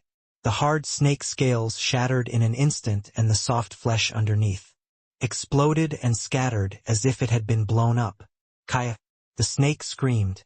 But Vikir was unfazed, grabbing the snake by the tongue and lunging forward. His awl smashing into one of the snake's eyeballs. The fatal wounds to its back, neck and eyeball caused the snake to back away. Splattering hot blood, it then ducked its head under the water and began to flee frantically. No, it was more like being swept down the torrent than fleeing. Vikir briefly considered giving chase but decided it was too much to ask in this torrential downpour. It was a waste. Before he knew it, Ian was beside him, wrapping a rope around Vikir's waist. Tugging on the rope around each other's waists, Vikir and Ian made their way back up the branch. Soon all the villagers were out on the wooden terrace watching the battle. Awesome, Vikir, you were the best. That big snake is called Ka and he's been king around here for decades. You defeated him, that's great. The villagers cheered for Vikir. Then Ian snapped. You people, didn't you see me shoot that arrow? If it wasn't for me, you'd be. The kids booed Ian. Ugh, this is why I hate kids. Ian grumbles and shakes off the mud and splash that has drenched her body. He looked back at Vikir, who was dripping wet, and asked, You're not gonna get the Red Death from getting this wet, are you? You never know, go to the fire and dry yourself. Vikir strode away as if the battle that had just occurred had been a minor incident. Seeing that people were cheering or not, Ian went on his way and he said the words he had been saying for the past 2 years one more time today. Pass. Vikir walked into the barracks. Outside the rain and wind were howling, but inside the barracks was bright and warm. The leather hides on the walls were still flapping about, but they were secured with heavy rocks and strong ropes so the wind wouldn't blow them away. Vikir's discovery of a way to prevent the Red Death made him a hero to the Balak and indeed to all the jungle tribes. But the hero is a troubled man now. It's a job he's never had to do before or since his regression. Uncle. As soon as Vikir entered the barracks, the Pomerian rushed over and hugged him. Until then he had been squatting in the corner of the barracks staring blankly at the portraits of his family. Pomerian avoided everyone else but Vikir, who followed him intensely. She followed him around all day, never wanting to be separated, sleeping, eating and bathing. I want to eat. Vikir wasn't sure how to respond to the child. It was all he could say to her. Afterward Vikir made a simple fire in the corner of the barracks. With snails crawling everywhere in the rainy season, food was easier to come by than before. Vikir simply steamed snail flesh with butter, herbs and backs made from cow's milk. He then fried them in a mixture of sugar made from sugarcane and cream made from bird eggs. The rest of the snail flesh was mashed with spicy spices that he had bought from merchants in the past, and when served with vegetables it became a quite edible dish. Delicious, uncle. Isn't that right? Your uncle is a good cook. Beside Pomerian, who was cringing, was Ayan, who was naturally cringing as well. Pomerian looked to Vikir, then to Ayan. Mommy, Dad, same. Pomerian looked back and forth between Vikir and Ayan and chuckled, and Ayan rubbed his index finger under his nose. As expected, the kids are really nice. I thought you said you didn't like children. When did I say that? Vikir pressed a hand to his forehead. The barracks were already cramped because of the Pomerians, and now that they'd come to Ayan they were even more cramped. Don't be too harsh, but at least you can go outside to pee now. Vikir could only sigh at Ayan's attitude as she spread her legs again and swished her leather skirt. Just then, whirring, the tents at the entrance were drawn back, letting in the rain and wind. A heavy stone had been placed on top of the gate, making it impossible for it to be blown away naturally. As if on cue, someone stepped out of the darkness outside the door. It was a Hun. Vikir and Ayan frowned at the same time. A Hun had always been an annoyance, and they were already wondering what he was up to this time. But a Hun's expression when he entered Vikir's barracks was unexpected. His blue complexion, contorted face, and the way he looked like he was about to cry. Then in a desperate voice a Hun cried out, "Please help me, Vikir, my sister is. The jungle is stormy and windy." The tents on the walls fluttered wildly. Inside the barracks an open fire burns. Hot breathing echoes from the beds, which are reddened by the firelight. A girl who had just turned 14 lay there moaning. A pale spot on her skin, a red death slowly eating away at her body. Ahul's brother, a Hun, clung to Vikir with a contemplative look on his face. "Please, Vikir, please save my sister." Vikir closed his mouth and walked toward Ahul. Red spots on his skin, uncontrollable bowel movements, soaring body temperature, pain in his joints, swelling in his neck, armpits and groin. These are all signs of the Red Death. Why did it happen? I went to the swamp to cut down trees for civil works and stopped. A Hun answered for me. Ahul must have gotten the disease when he went deep into the swamp to cut wood. What shall we do, slave? Ayan asked, looking worried. There's nothing we can do about it, though, if he's already fallen ill. Prevention is something anyone can do, but cure is the domain of the experts. Then, a flutter. The door to the barracks opened. It was none other than the shaman Ahiman. As soon as he entered, he looked at Ahul and a Hun and snapped. "You're bad, you two, wandering around without listening to your grandfather." Ahiman shouted, splattering spittle over Ahul's groaning face. "You deserve this because you were instigated by the words of that imperial spy. What comes to me goes around." "Grandfather, you speak harshly." A Hun shouted back, rising to his feet. "Mate." But all that came back was a slap on the ear. A Hun sank to his knees, his cheeks reddening, unable to get back to his feet. Aikman looked down at him in disdain as he fell to the ground. "There is nothing different from my mother-in-law, worthless bastard." Thick tears began to fall from a Hun's eyes. Ayan sighs with a "here we go again" look. "There is a cure." Vikir spoke up. He snorted and a Hun's eyes widened. Ahiman shoved Vikir in the chest and stormed out of the barracks. "This is a curse from the gods, and the only way to make amends is to make a Sacrifice now that things have come to this, I'm sure the chieftain will agree. The shaman asserted his authority until the end. Whiz, whiz, whiz. The wind and raindrops rush in through the open doorway, soaking everyone. The only ones left in the barracks were Ayan, Vikir, Ahun, and the sick Ahul. Vikir said to Ahun, "First I want you to collect Ahul's feces, make sure you don't come in contact with it, also sterilize the used utensils with boiling water and burn some wormwood in the fire to drive away any mosquitoes, fleas, or bats that might be around the house." "Oh, I see, is that all I have to do?" "Not just that." Vikir turned his head to look at Ayan. Then he said what he had originally planned to demand a little more quickly. "Take me out of the depths." Ayan's expression hardened at the words. There is no discrimination for those who have come from outside and become part of the Balak. They are free to go anywhere in the jungle and inside the village. They are allowed anywhere except the chief's barracks and the shaman's festivals. But only one thing. They are strictly forbidden to travel outside of depths. A Balak from outside the city can only leave the city limits if two conditions are met. First, they must have lived in the town for at least 2 years. Second, they must be in a relationship with a native Balak and have given birth to 3 or more children. Vikir didn't meet either of these requirements. But that didn't stop him from asking to be taken out of the floodwaters. "If you let me out, I will bring a cure for the plague." Hearing Vikir's words, Ayan bit her lip. Would his mother and chieftain Akila allow this exception? Probably not. Akila was quite the principled woman.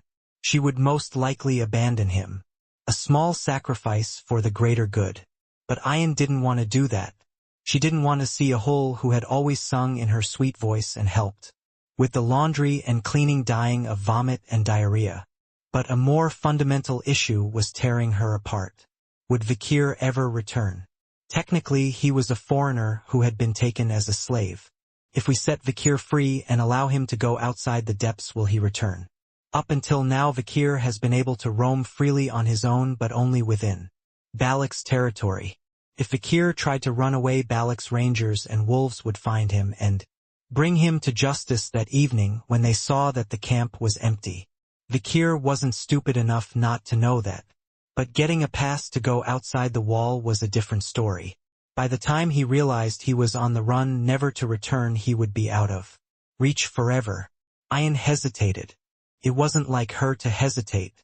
In that brief moment, she thought deeply about the psychological factors that made her hesitate and soon found the reason. Looking into her own mind and discovering something she didn't even know she had, she looked up. Her eyes were already red, the color of fire. The only difference was that, unlike fire, they were moist with water. "Go." The master's command fell. Ayan did not report to Akila, for it was a given that she would not approve. All responsibility fell to Ayan. Vikir ran through the night waters with the Pomeranian on his back. "We can't completely stop the plague with a flood control anyway. Besides, what about the other tribes that didn't build the flood control?" A more fundamental solution was needed to prevent the spread of the Red Death, the revival of the empire, and even the Baskerville family. Tadak. Vikir crossed the river in one swift motion, stepping over logs as they floated downstream. With all the stuff that washed up during the floods, he could run on the river, shortening the distance. Just then, Vikir's feet came to a screeching halt on the riverbank. Shoot! The night was pouring with rain. A shadow streaked across the water. Vikir turned to find Ayan standing there, soaked to the skin, breathing heavily. "Why are you following me?" Vikir asks, and Ayan opens his mouth to speak but stops himself. "I'm following my slave." Don't follow me. "I don't want to." "I said don't follow me. I'm the master," Ayan shouted in a bitter voice. But Biker only drew the line once more with a cold glare. "It's unusual to say it 3 times, you know that, right? If you don't want to follow me, don't follow me." Seeing the look in Biker's eyes, Ayan froze in place, shocked. "How can you look at me like that?" she asked in a sobbing voice. Vikir didn't answer. Then Ayan groped for something.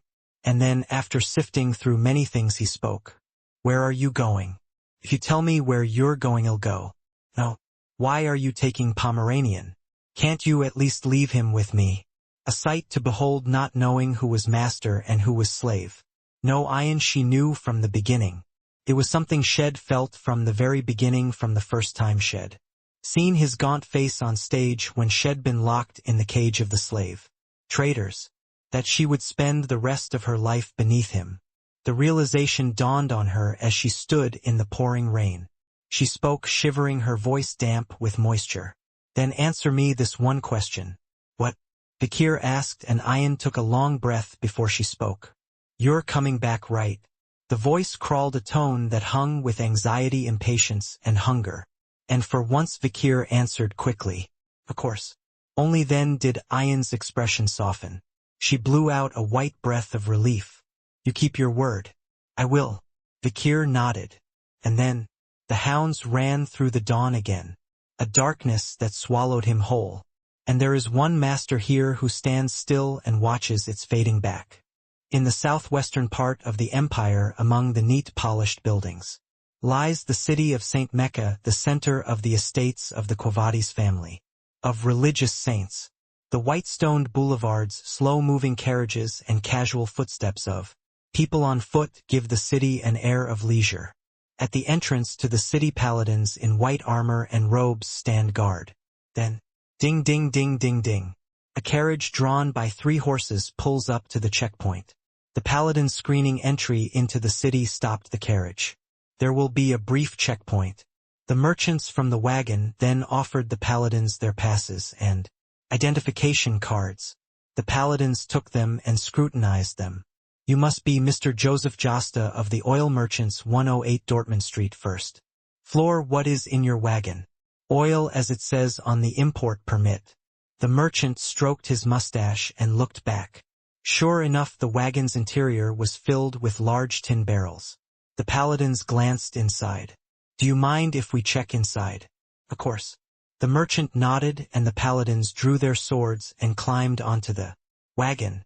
The wagon lurched slightly as the 3 or 4 heavily armed knights climbed in.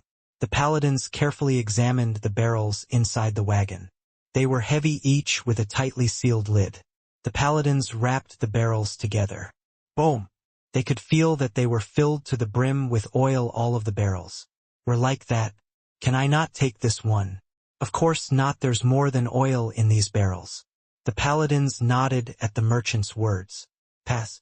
And with that, the wagon drove through the gates and into the city. A short time later, the carriage pulled into the outskirts of a deserted street, into a deserted back alley. The merchant checked his surroundings a few times before lifting the lid of the oil barrel. Poof poof. He took a giant crowbar and twisted the lid, and with a loud bang the barrel popped open. The iron lid, which had been tightly sealed, bent and opened, revealing the oil inside. The merchant called out in an anxious voice, "Come out now." He did, and then something amazing happened. Pow! The surface of the black oil cracked, revealing a figure inside. It was a man wearing a black hat like a pirate captain, a stork's beak gas mask like a doctor specializing in infectious diseases, and a thick trench coat. He stepped out of the barrel covered in black oil and stood on the floor of the wagon.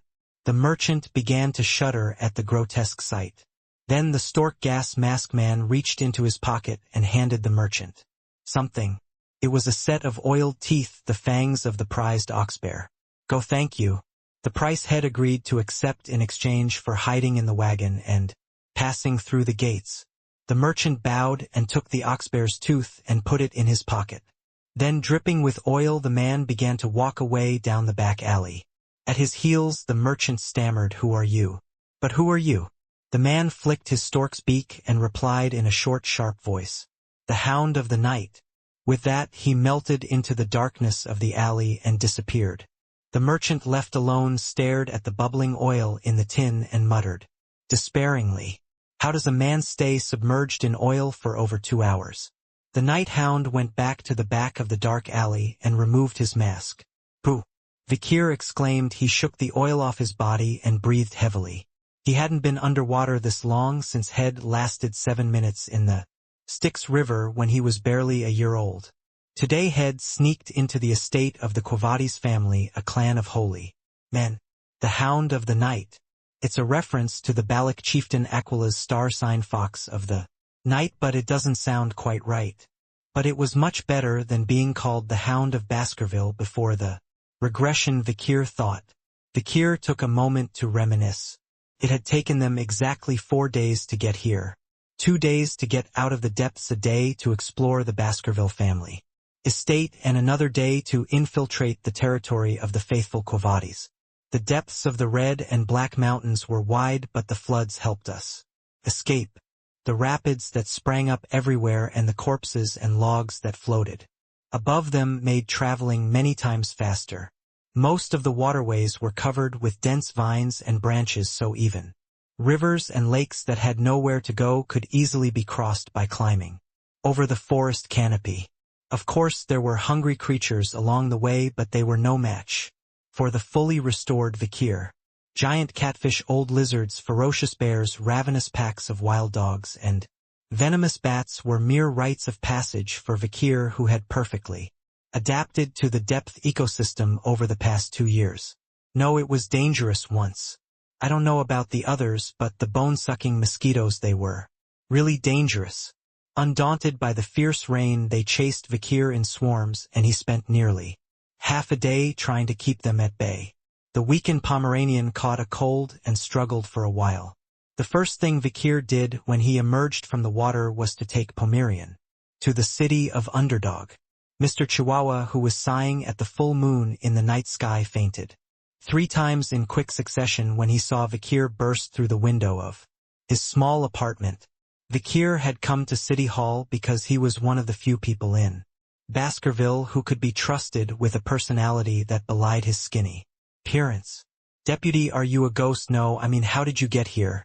"Why don't I know the layout of the place? I used to go to work every day." By now the Chihuahua had come to his senses, and when Vakir told him what had happened, he let out an exclamation of admiration. "You are indeed a great man, Deputy, only you have a different kind of life. What kind of barbarian tribes do you live with for 2 years? They'll be back in full force soon enough, so be ready and keep everything that happened today a secret." "I see, but who is this child who looks so much like you, Chief Deputy? Is this the child of Chief Deputy, who has been having some sort of affair with a barbarian?" "By blood, yes, but not in the way you imagine, so spare me the nonsense." Vakir trusted the Chihuahua with the Pomeranian. "He is an important person, so don't ask him anything until I return, and then take great care of him and give him a basic education." The story goes quickly as the Chihuahua still hasn't forgotten Vakir, the Chief Deputy, and his eyes are still red from the occasional glass of wine. Chihuahua quickly summoned a doctor from the City Hall who examined Pomerian and brought him medicine and food. "I will take care of her with my life until the deputy returns," the Chihuahua said with determination. After 2 years he still looked scrawny, but Vakir knew he was a man of his word. Considering the Chihuahua's low wages, Vakir handed over oxbear's pelt and horns to Pomerian in exchange for child support. "Hee, what are you giving me for all this?" "To be sold at your pleasure." "Wow, that's a lot of pelts and horns for a big guy, and if I can sell them properly, they'll be worth more than 10 years of my salary. Make sure the Pomerian are well provided for.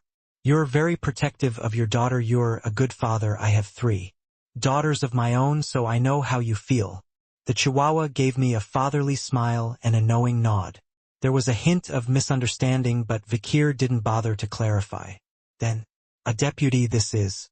As if on cue, Chihuahua quickly opened a cabinet in the corner of the office and pulled out a stack of old papers. Vakir's eyes lit up when he saw it.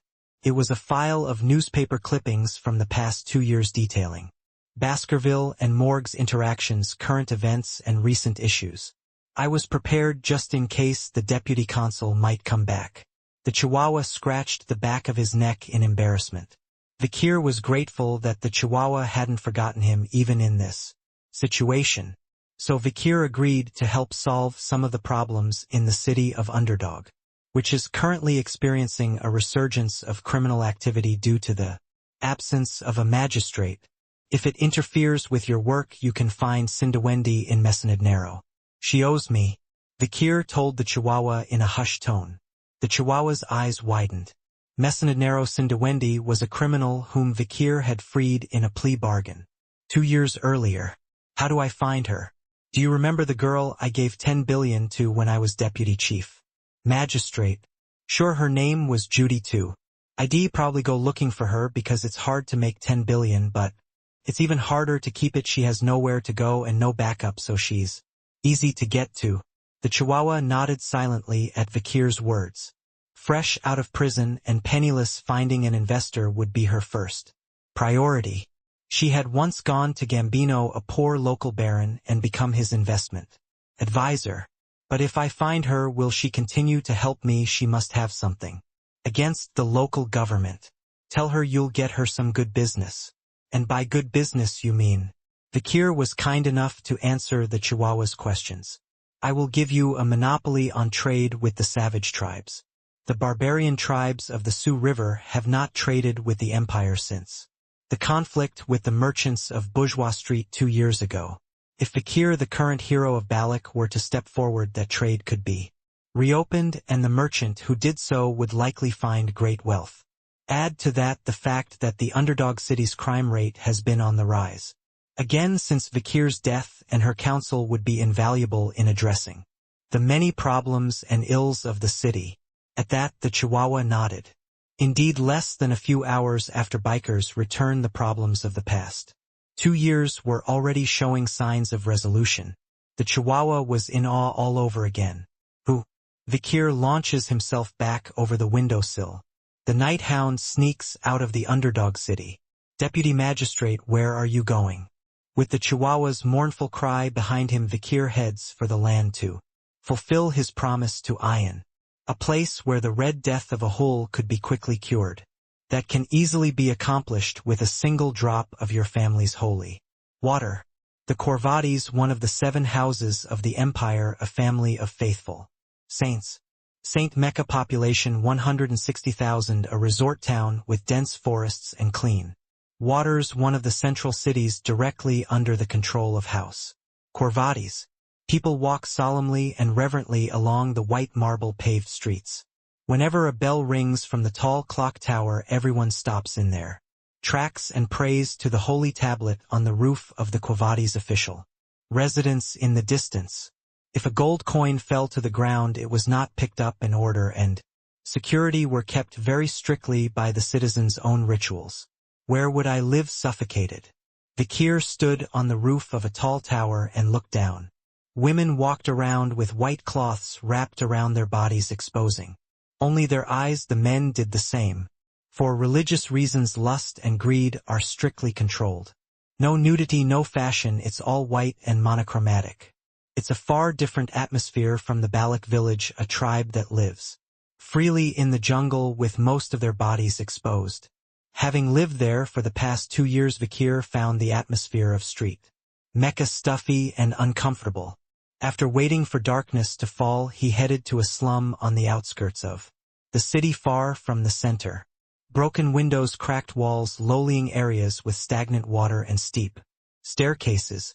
Slum scenes are similar everywhere. It's the same in cities under the power of Cavadi the Faithful. The people here are especially harsh, as Saint Corvades banishes sinners from the center of the city and sends them to the outskirts. People who hadn't committed felonies worthy of jail time but had committed misdemeanors that wouldn't allow them to enter the center.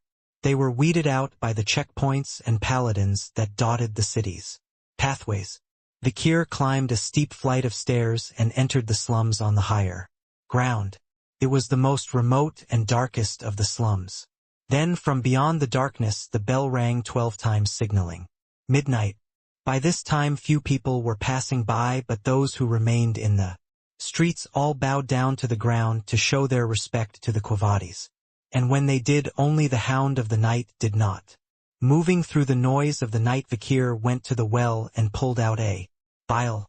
It was the Red Death, the essence of the plague drawn from the blood, sweat, and tears of a whole. Vikir poured the liquid into the well. He released the Red Death into the heart of the Corvades. It is an extremely infectious plague, and sooner or later there will be a reaction. The Red Death has an incubation period of up to 10 days and a minimum of 1 day. Once inside the body, it can take as little as a day to develop 3 days if it comes into contact with mucous membranes, and usually a week if it is spread through breathing or skin contact. It's the realm of the faithful, so hopefully we can cure it before anyone dies. Vikir thought for a moment about when to move on to the next design. Then, Vikir made eye contact with a group of children approaching from the other side of the well. They were on their way to catch bugs, and they were carrying buckets, dragonfly traps, and sugar water. The oldest child, the one in front of him, peered over and asked, "Is anyone there?" The children stopped in front of the well and shouted they can barely see Vikir, who blends perfectly into the darkness. It's a dark, moonless night, and Vikir is masked.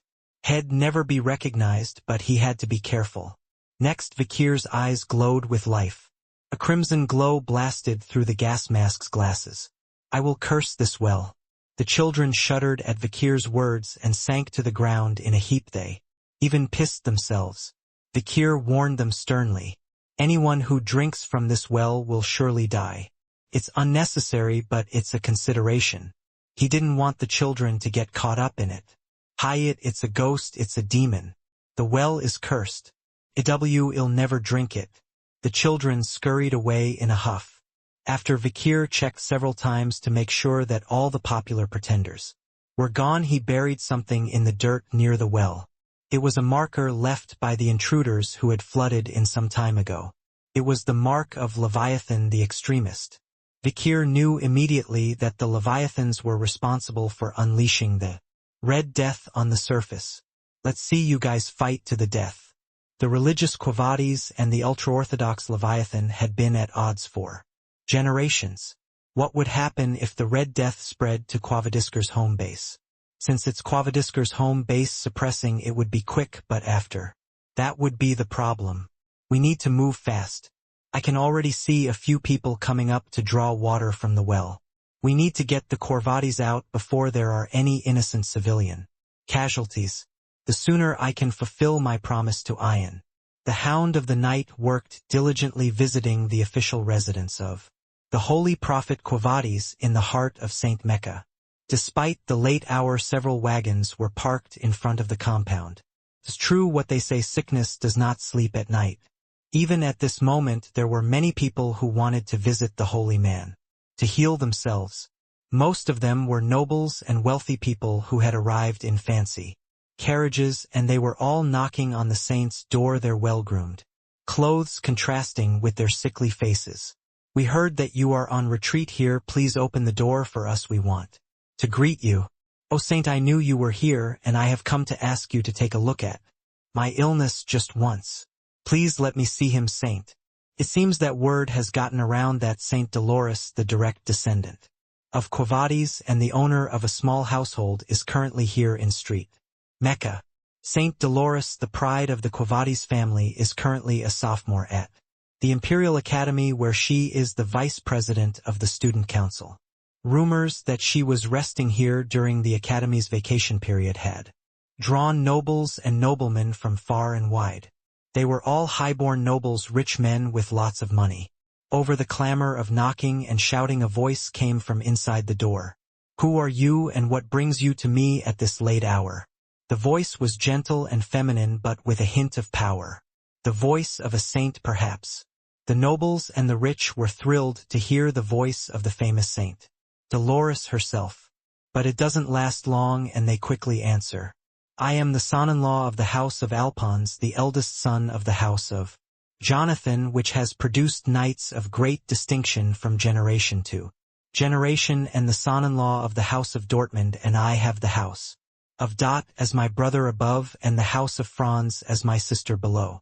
I am the general manager of the Ibsen Guild Union, which is a subcontractor to the bourgeois family, and I am in my 5th year as president of the Ibsen Town Council, and I am also an honorary knight, having recently been knighted by the Empire and having served for 2 years as a squire to the prestigious Count Les Baskervilles, a Boston Terrier.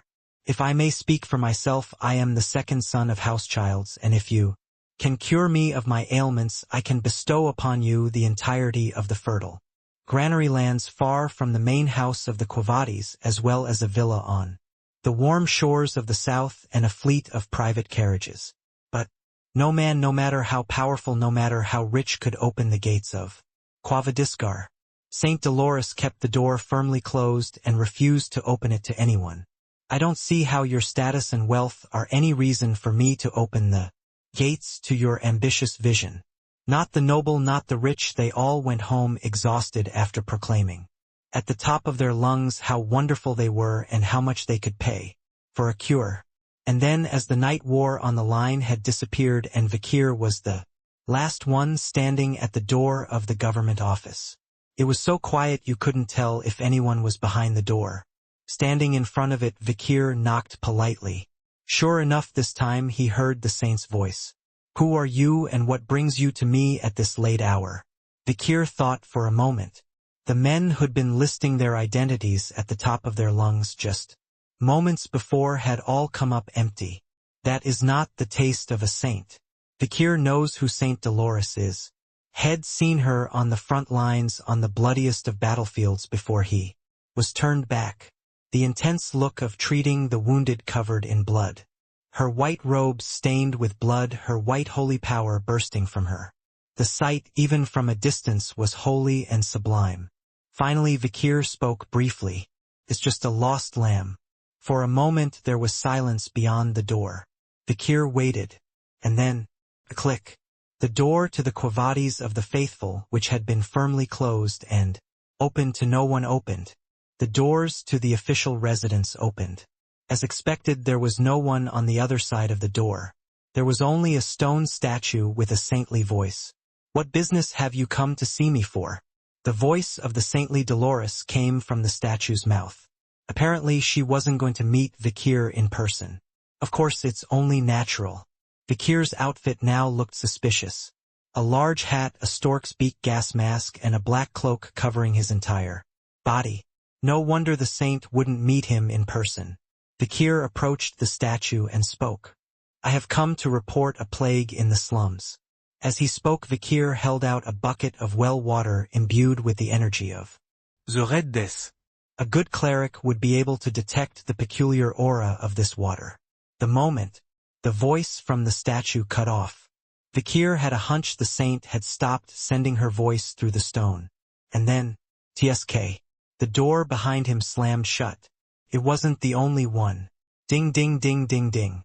The doors on the front and sides began to shut. In an instant, the main lobby was isolated and shaped like a gladiatorial arena. Cha-cha-cha-cha-cha. Out of nowhere, a line of white armored paladins appeared on the terrace on the second floor. Vikir took a quick look around. Normally a lobby and parlor, the room was designed to be converted into a battlefield in a pinch. Indeed, with all 5 doors and corridors blocked, there was no escape in any direction, and above them was a siege network of ever-present paladins. The various statues tucked into the corners provide no concealment, and once trapped, there is nothing to do but wait for judgment. However, Vikir doesn't react, just stands there in silence, as if he had already anticipated this reaction. Just then, "Who are you?" The gravelly voice came from among the statues on the first floor. Beyond it, a man walks out into the center of the square. Over 2 meters tall, with a scarred shaven head, white armor and cloth wrapped around his entire body. The man has no eyebrows, a noticeably large nose, and a large mouth. His eyes were gently curved, as if he were smiling, but the aura he gave off was quite harsh. His arms, thick as logs, cradled a large book which appeared to be a holy book of some sort. Vikir squinted behind his gas mask. "Inquisitor Mazgus, long time no see." "Mazgus Quavadis, he was a friend of mine before I went back. A man I often trusted with my back in battle against demons. His bulk is like an iron wall, and the holy power he emits can light up 1,000 miles. A man who would never compromise with injustice and could be more cruel than the demons themselves when it came to justice." It was refreshing to see an old comrade-in-arms here who had died so spectacularly during the demon war, single-handedly facing off against 1,000 demons. Come to think of it, I learned my torture techniques from him. Vikir recalled the memories of torturing the masters of the 7 families in Underdog City. But those beautiful memories belong to Vikir alone and in this life. Mazgus is seeing Vikir for the first time. He held up a thick Bible that must have weighed dozens of kilograms and turned to Vikir. You are dressed suspiciously for someone who has come to report a plague in the slums, and I will not allow you to see the holy woman until you remove that mask and show some manners. I can't remove my gas mask for a reason. My duties are complete at the point of reporting, so I must return. Vikir dropped the bag of red death to the ground and raised his arms in a gesture of non-committal. Then he slowly backed away. Blasphemer. Mazgus rushed forward. He slammed his Bible, a weapon in its own right, down on Vikir's head and tried to stamp on him. But Vikir was faster. Vikir took advantage of the gap in the book's upward motion, and in a flash, he was back through the hollow between Mazgus' sides. Boom! A deep crack appeared in the floor where Mazgus had struck with the book. Vikir squinted at the white aura emanating from the corners of the pages of Mazgus' personality book. A book. You still wield an unusual weapon, and you're an intermediate to advanced gradient. Half as good as he was before his regression. However, given that this was the home of the Korvatis and that he had the divine power to heal himself, it was almost a tie. As he watched Vikir take up his stance, Mazgus let out a low growl. I sense an evil energy in the water in that stupid thing. If that is indeed a plague, you must be the one spreading it. If I were the culprit, why would I come to report it? We don't know, maybe it's a trick, or maybe it's a ruse to draw you out. Vikir shrugged because it made sense. I'm just here to report a suspicious group of people spreading plague in the slums. Your outfit is the most suspicious for saying such a thing. Well, hear your statement later in jail. With that, Mazgus swung the book around. Parallax. The book opened, the white pages inside flipping over with a loud crackle. At the same time, bolts of white aura emanate from the pages targeting Vikir. Have you ever been cut by stiff paper? It hurts.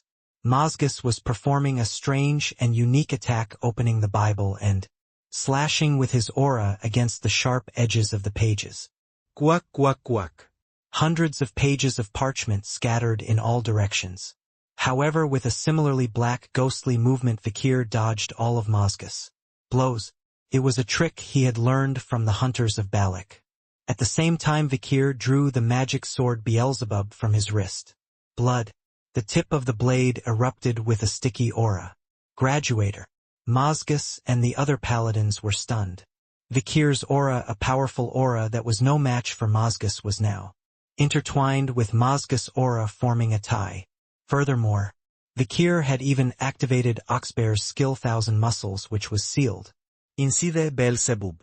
Vikir's weight swelled to nearly 600 kilograms in an instant. Mazgus looked down on Vikir's small size and tried to push him with his strength, but when he couldn't get him to budge, he was extremely puzzled. It's like pushing a boulder. What the?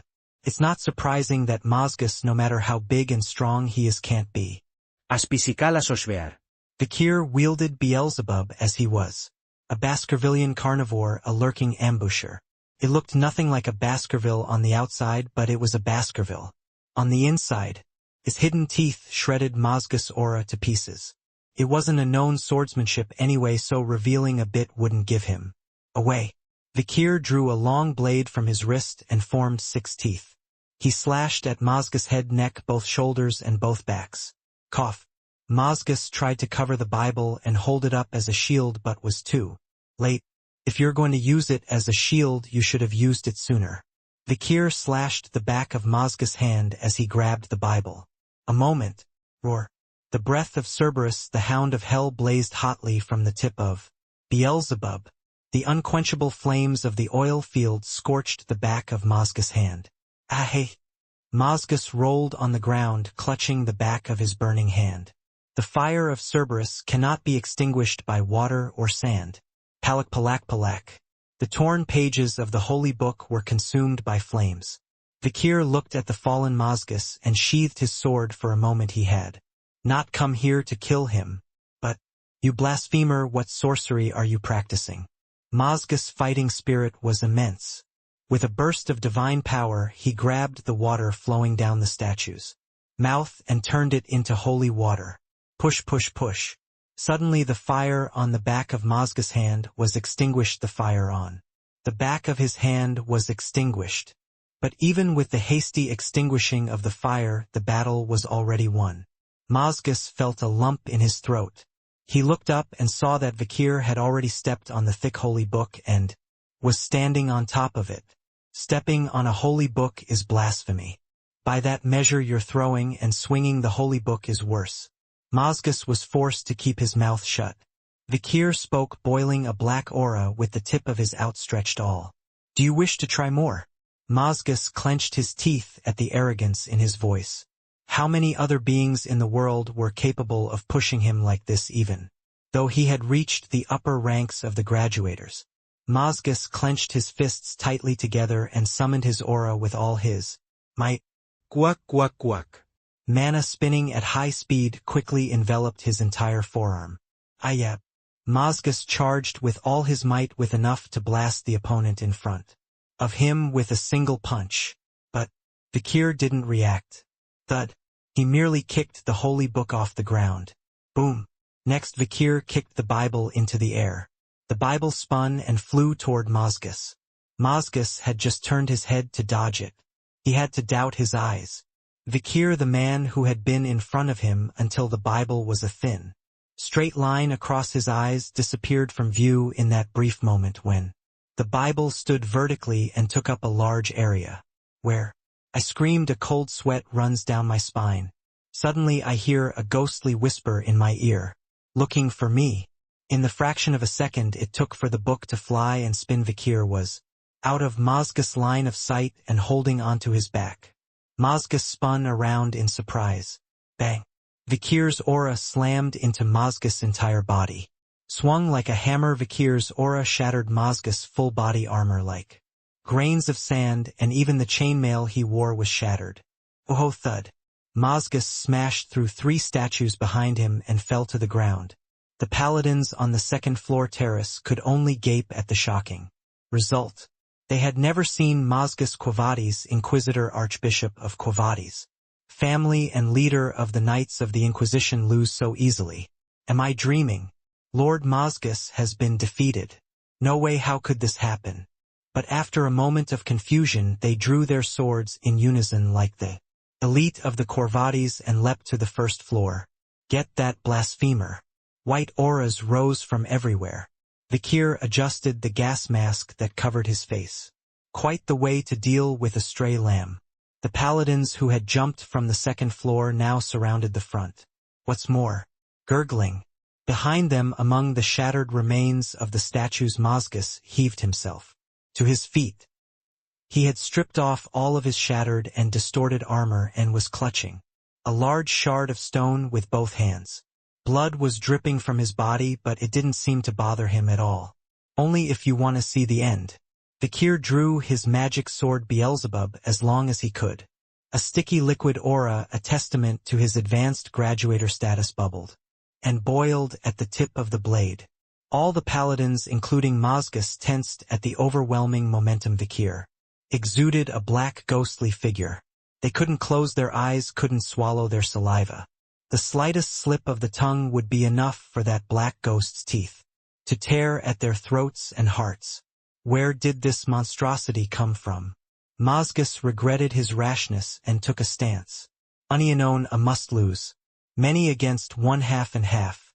The opponent was a creature that could not be completely defeated even with all of the paladins here, including himself. Normally he would have taken a step back and formally declared a crusade. There is a saint here. The stakes were too high for him to take any chances. Vakir, Mazgas, and the rest of the paladins stood in a tense confrontation. Stop! A voice shattered everyone's concentration. A figure poked its head out from the terrace on the 3rd floor. It was Saint Dolores, and she was here. Dolores el Covadi. A saintess who turned 16 this year. She is the most likely candidate to become the next head of the Quavades family. An undisputed prodigy of the Imperial Academy Colossio. She hasn't missed a single class since she entered her freshman year using the early admission system, and now in her sophomore year she is the vice president of the student council. Her appearance reminded Vikir of a time before the regression. In the distant past she had been a saintess traveling to the front lines of battle against demons and healing the sick, demonstrating firsthand what it meant to be a living saintess. Called an angel of the battlefield, she saved countless lives, a living example of goodness. Although she is still young, she already has a strong heart and a clear mind. Vikir, like all humans who have lived through the age of destruction, had respect and affection for the young saintess. Vikir bowed his head and the paladins nearby flinched. Dolores paused too. Her senses were acute and she could smell the animal scent of Vikir's soul. The smell of blood, the smell of oil, and the smell of violence, anger, and hatred. And at the center of all those swirling emotions, the smell of a terrible sadness hidden deep within. "Are you a lost sheep?" "Yes," Vikir answered with a locked throat. Dolores nodded. "You look more like a puppy than a sheep. A scarred little puppy." As Dolores finished speaking, the faces of all the paladins gathered on the first floor turned a shade of red. Mazgus exclaimed as well. "Paladin, that's not a puppy, that's a blood-crazed wolf. You need to step back now. Bring me tea." Dolores raised her hand to stop Mazgus from speaking. Then he said in a very firm tone, "I need to talk to him." Soon a small parlor was set up with a table, chairs, and 2 teacups. Warm, steaming cups of peppermint tea. At the entrance to the parlor, a large Mazgus stood fidgeting. In his hand he held a small teapot with a floral design that looked like a large ring. A small table was placed in the center of the room and Biker and Dolores sat across from each other. Dolores sounded surprised. "When I heard that Mr. Mazgus had come out, I was surprised and came to see you because I thought you were going to get hurt a lot. Mazgus has the temperament and philosophy of an inquisitor, so does his body.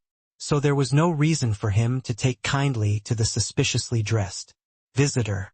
But who knew that the man who was the military backbone of the Quo Vadis would be defeated so spectacularly?" Suddenly Mazgus spoke up from beside him. "Saintess, I didn't lose. If it had been a long game, the odds were definitely in my favor. The mere fact that he says this is a sign of defeat." Dolores thought to herself. Mr. Mazgus was one of the few graduators in the Empire, and if he can be defeated so easily, I can't imagine why anyone would want to. She stared at Vikir's mask in front of her, but there was nothing she could read in it. As Vikir stared down at the teacup in front of him, Dolores spoke again. "I don't think you can drink tea with that gas mask on." Vikir nodded silently. He hadn't said anything since earlier, so Dolores decided to cut to the chase. "I've been under a lot of stress lately." Vikir's head snapped up at her words. "Stressed about what, the studies at the academy or a homeschool class?" But Dolores shook her head. "I'm taking a break from the academy and my family's affairs because it's vacation time. It's the nobles and merchants you saw just now who are really bothering me. They dragged their sick bodies to the saintess and begged her to heal them. Unwelcome visitors begging for money or prestige. The things they ask me to cure are obvious: erectile dysfunction, sexually transmitted diseases, drug side effects, nothing really serious. If he had the divine power to heal them," Dolores said, "he'd rather help people who are really struggling and sick. Justice, righteousness, charity, equality, and the will of God may be these things, but people are too blinded by what's in front of them." Vikir nodded in agreement. "This is inevitable since theology is essentially a process of understanding human beings." It was a phrase Head often heard from her mouth when Head met Dolores on the front lines of the war before Head regressed. Vikir had only briefly recalled a memory from long ago, but Dolores' eyes widened at the sight before him. Even Mazgus, who stood in the doorway. Old Testament, Asmoth, chapter 6 verse 9, very philosophical and profound. "I can't believe you know these old words. You must be well versed in theology. Are you a member of the Church of the Runes?" Vikir was silent for a moment. He didn't know or care about runes, the state religion of the Empire, so it seemed like a good time to change the subject. "More than that, there is a plague in the slums of St. Mecca." "Is that reliable information?"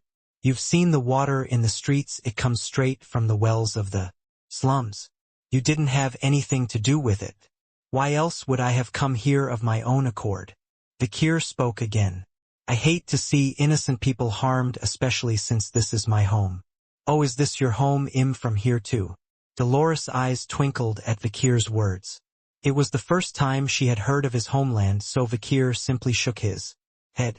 I believe in absolutes too. I hope the plague will be eradicated soon. A rough soul, but a good one you are. Dolores turned serious. You told Mr. Mazgas earlier that you saw some suspicious people, didn't you? Yes, sir, I saw them pouring liquid in vials all over the wells. If this plague is man-made, who spread it and for what purpose? Dolores seemed to be thinking a lot. Plagues are not a simple matter. Once a plague starts to spread, the hardest hit are institutions where many people live in community, usually monasteries and schools. When a plague hits a monastery, the number of priests decreases and cults, religions and superstitions begin to flourish, requiring even more priests. In this way, when uneducated and inexperienced priests go out into the field, more heresies, cults, superstitions, and so on are created. Thus, in the event of a plague, the Quo Vadis would be at a significant political disadvantage. To prevent this from happening, they would have to suppress the Red Death early. Vikir's answer was brief. Those who wish for the downfall of House Quo Vadis and those who profit from. That's particularly difficult. Dolores furrowed her brow in thought. Even her mind, rumored to be the brightest in the academy, could not predict the future. But Vikir knew what was coming. That's right, because I've experienced all of these things before returning. With that, Vikir drew a map from his bosom. The locations of the 7 houses circled around the ecliptic of the empire. Vikir pointed them out, explaining them to Dolores. Those who stand to gain the most are the Leviathan and the Bourgeois. The extremely poisonous Leviathan will use this opportunity to collect samples from numerous patients, investigate, study, and improve the plague to use as their own weapon, since they are a family that uses poison and medicine as their main weapons. The fact that a strong plague has spread is a very good thing for them. Furthermore, the fall of their archenemy, the Quo Vadis, would be a blessing in disguise for the Leviathan. In addition, the oligarchic bourgeois were also likely to see significant reflexive gains. Gold and silver treasures do not disappear in a plague. The deaths of the workers would bankrupt the landowners and their warehouses. Gold and silver coins, banknotes, and production facilities would be taken over by the bourgeois. Once the bourgeois has gobbled up the dead and empty factories, farm stores, guilds, and other real estate capital, they can use their accumulated wealth to start new businesses. Fashion businesses for the newly wealthy, health supplements for those who remember the horrors of the plague, and so on. Sales will soar like crazy. Merchants from bourgeois families would visit Balak's villages and try to buy up antlers and ginseng and things like that, right? Vikir thought to himself. The ones spreading the Red Death must have been Leviathans, the extremists, and they probably have a tycoon bourgeois as an ally. It was highly likely that they were trading information with each other. The religious Quo Vadis and the natives of the jungle are the scapegoats. Therefore, for these reasons, I believe they may be intimately involved in the plague. Just a hypothesis, of course. Vikir had actually seen, heard, and experienced the events before his regression, and he was able to flesh them out a bit. What? I don't feel much of a reaction from the front. Vikir tilted his head slightly as if looking for something. Then he seized the faces of Dolores and Mazgas behind the gas masks. Both were frozen in place, their mouths half open. You, who the hell are you? Dolores asked in an uncertain tone. The being who had suddenly appeared one day and warned him of the misfortune of the Quo Vadis family. A lonely man dressed in strange clothes but with a clear and pure spirit. Who are you, and how do you know all these things? Dolores' voice began to tremble.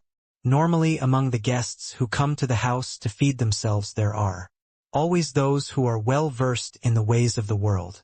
But few of them could predict the future with such accuracy. Even more so, they have the distinction of being early warners of an epidemic that hasn't even been reported yet. Naturally, Dolores and Mazgas couldn't help but wonder about the identity of this strange visitor to the Quo Vadis family. Great, doesn't the saintess ask, who are you? Mazgus also asks, dangerously fiddling with a small teapot that looks like it will be crumpled at any moment. It's like he's pressuring me to respect the Saintess authority, but he's really just curious. Dolores and Mazgus both look at Vikir's face, their eyes shining. In response, Vikir answered briefly, Hound of the Night. At that, both priests' expressions become slightly subtle. Night Hound, that's a rather ominous name. Even when you give yourself a nickname, you wear it as if it were a piece of clothing. How very blasphemous. Dolores and Mazgus snorted. Vikir remained silent after that, saying nothing else. Naturally, Mazgus hurried things along. Whatever is going on, everything he said is possible. Night Hound, we need to investigate the plague as soon as possible, report back to our patriarch, and take measures at the clan level. There was a sense of urgency in the chapel. Dolores formally asked Archbishop Mazgus to organize a crusade to relieve the plague. She also formally reported to her biological father, Cardinal Humbert, whose monastery was not far away. Today, Dolores' decision would reach the ears of Lord Nobukov I, Patriarch of the Quavadis and Pope of the Church of Runes. It was a big deal. Mazgus scurried off to tell the saint's will. Meanwhile, Dolores was staring at Vikir with wide-eyed wonder. Vikir in turn met Dolores' gaze calmly. Vikir did not bother to tell the holy woman the story of House Baskerville and House Morgue. To do so would reveal that the Red Death was first released in the waters of the Red and Black Mountains. In fact, the Baskervilles and Morgue have the most to gain if the Red Death is released into the waters of the Red and Black Mountains. The barbarian tribes play a crucial role in the Red and Black Mountain ecosystem, and the loss of these largely predatory creatures would cause subordinate demons to overpopulate, leading to monster waves and a spike in civilian casualties. Vikir recalled the past. Before the regression, over 40 of the barbarians had been exterminated as the Red Death gradually spread. This caused the demon population to skyrocket, and the political influence of the Morgue and Baskervilles on the border grew. Hugo used this political influence to grow his family's power even further. And once again, many hounds were lost. Vikir was one of them. Well, whatever. Keeping the Balak alive is all about getting revenge on Leviathan the extremist, and Bourgeois the tycoon, which in turn is about getting revenge on your comrades who died in Baskerville the Ironblade. It's a chain of events by design. Vikir closed his eyes in silence, contemplating what was to come. Meanwhile, Saint Dolores stared at Vikir as he did so. A lost puppy, exhausted and lonely. Why do these thoughts come to mind for a man who calls himself a hound? Why did the man who had brought down the mighty Mazgus and the paladins under his control look so small and pitiful? He smelled of blood, of the wailing of a broken soul and the sound of blood. Sorrow, hatred, and loneliness, and a man walking a thorny ascetic path. Carrying all these burdens alone. He had the aura of a prophet or a seeker. Suddenly I remembered the words he had muttered in his deep throat. Theology is essentially a process of understanding human beings, so this is inevitable. There is no doubt that the person who knows this passage of the old scripture, which even the theology experts do not know well, is not a rune follower. He must be a follower of the runes, practicing the doctrine on the front lines of suffering in the lowest, most intense places. There's no way he could remember and recite those words otherwise. At least that's what Dolores thought. She is a young, immature 16-year-old girl with the qualities of a saintess who can read the souls of others. Is that why her misconceptions about Vikir were gaining weight? But whether she does or not, Vikir is merely waiting for the appearance of the holy water that can extinguish the Red Death. A man and a woman look into each other's faces with different thoughts. The tea that hadn't even been touched was quietly cooling down. Later, Vikir hurried to the slums of St. Mecca. St. Dolores, Inquisitor Mazgus, and dozens of paladins and priests followed. Is there really a plague in this place? Dolores said, out of breath as she climbed the steep stairs. The paladins escorting her seemed to be in disbelief as well. But there was no hesitation in Vikir's gait as he ran forward like a scout at the head of the pack. Finally landing on a high roof high above the city of Dal, Vikir glanced from chimney to chimney. Despite the fact that the weather wasn't too cold, the chimneys of several houses were wreathed in smoke from wood-burning stoves. Vikir looked for houses with smoke rising from their chimneys. As it turned out, some of the houses with smoke rising from their chimneys were already experiencing an outbreak of the Red Death. The first symptoms of the Red Death are usually chills and fever. This is followed by intense pain throughout the body, followed by vomiting and diarrhea. Patients shudder at the sight of red spots that slowly appear on their skin. The chills naturally lead them to shove firewood into the chimney. But just because there was no smoke rising from the chimney didn't mean there were no patients. In the slums, many families didn't have enough firewood, and most of them were wrapped in dirty blankets to keep the chills at bay. Dolores wept at the sight of their suffering. Alas, poor people, do not worry, Rune's great love will heal you. Without hesitation, she touched the bodies of the plague victims, saying prayers and blessings. Vikir stood still behind her, assessing their condition. Thank goodness there are no children. It was worth it to scare the children at the well. There were no children among the patients. Because Vikir had come in such a hurry, they were all early cases with only mild pain. They were all primary cases infected by drinking water, and secondary cases infected by the saliva or feces of primary cases. The disease had to be stopped early while there were no deaths. Saint Dolores gathered the patients in the central square and prayed to God. Light of my life, flame of my life, my sins, my soul, look down upon the young and poor gathered here. The saint recited the prayer in a clear voice, and then a single tear fell from Dolores' eye and rolled down her cheek. She looked so vulnerable, so holy, so somehow sublime. It was the look of a beautiful girl, but without the slightest hint of lust or lustfulness. Soon a single tear, broken by contact with the floor, began to work miracles. Pow! It emitted a white holy light and instantly wiped away the red stains from the bodies of the patients in front of her. With a single drop of her tears and a single line of prayer, 5 or 6 patients were freed from the Red Death. Oh, thank you, Saint, thank you. You are my savior. I'm healed, I'm cured, my God, it's a miracle. The villagers, who had been shivering with chills and gagging just before, jump up and jump as if they hadn't suffered from a plague. Dolores smiles as wide as she's ever cried when she sees her patients regain their strength. And there was a man behind her who stared at her smile. That's it, that's what I need. It was Vikir, hoping for a miracle from the holy water. Some time had passed. Saintess of Rune Dolores Quavades has been thinking to herself since she received the report of the growing number of patients. Curing them with divine power is a temporary solution. We can't stop the new patients from coming. That's because it doesn't cure the source of the plague. The patients keep showing up because somewhere in this slum a well is contaminated with the plague. The wells often followed the water table beneath the ground, and as a result, it was impossible to completely eradicate the plague without purifying the water source. The number of reported wells in this slum is 42 plus unreported wells dug by the villagers themselves. Dolores worried. If this happens, there is no choice but to concentrate the divine power to one well that leads to the deepest place, the essence of pure water. Concentrate and focus the divine power, make it the size of a pill, release it into the water, and it will purify the entire slum along the underground waterways. So the priests of Quavadiskar immediately began clinical trials.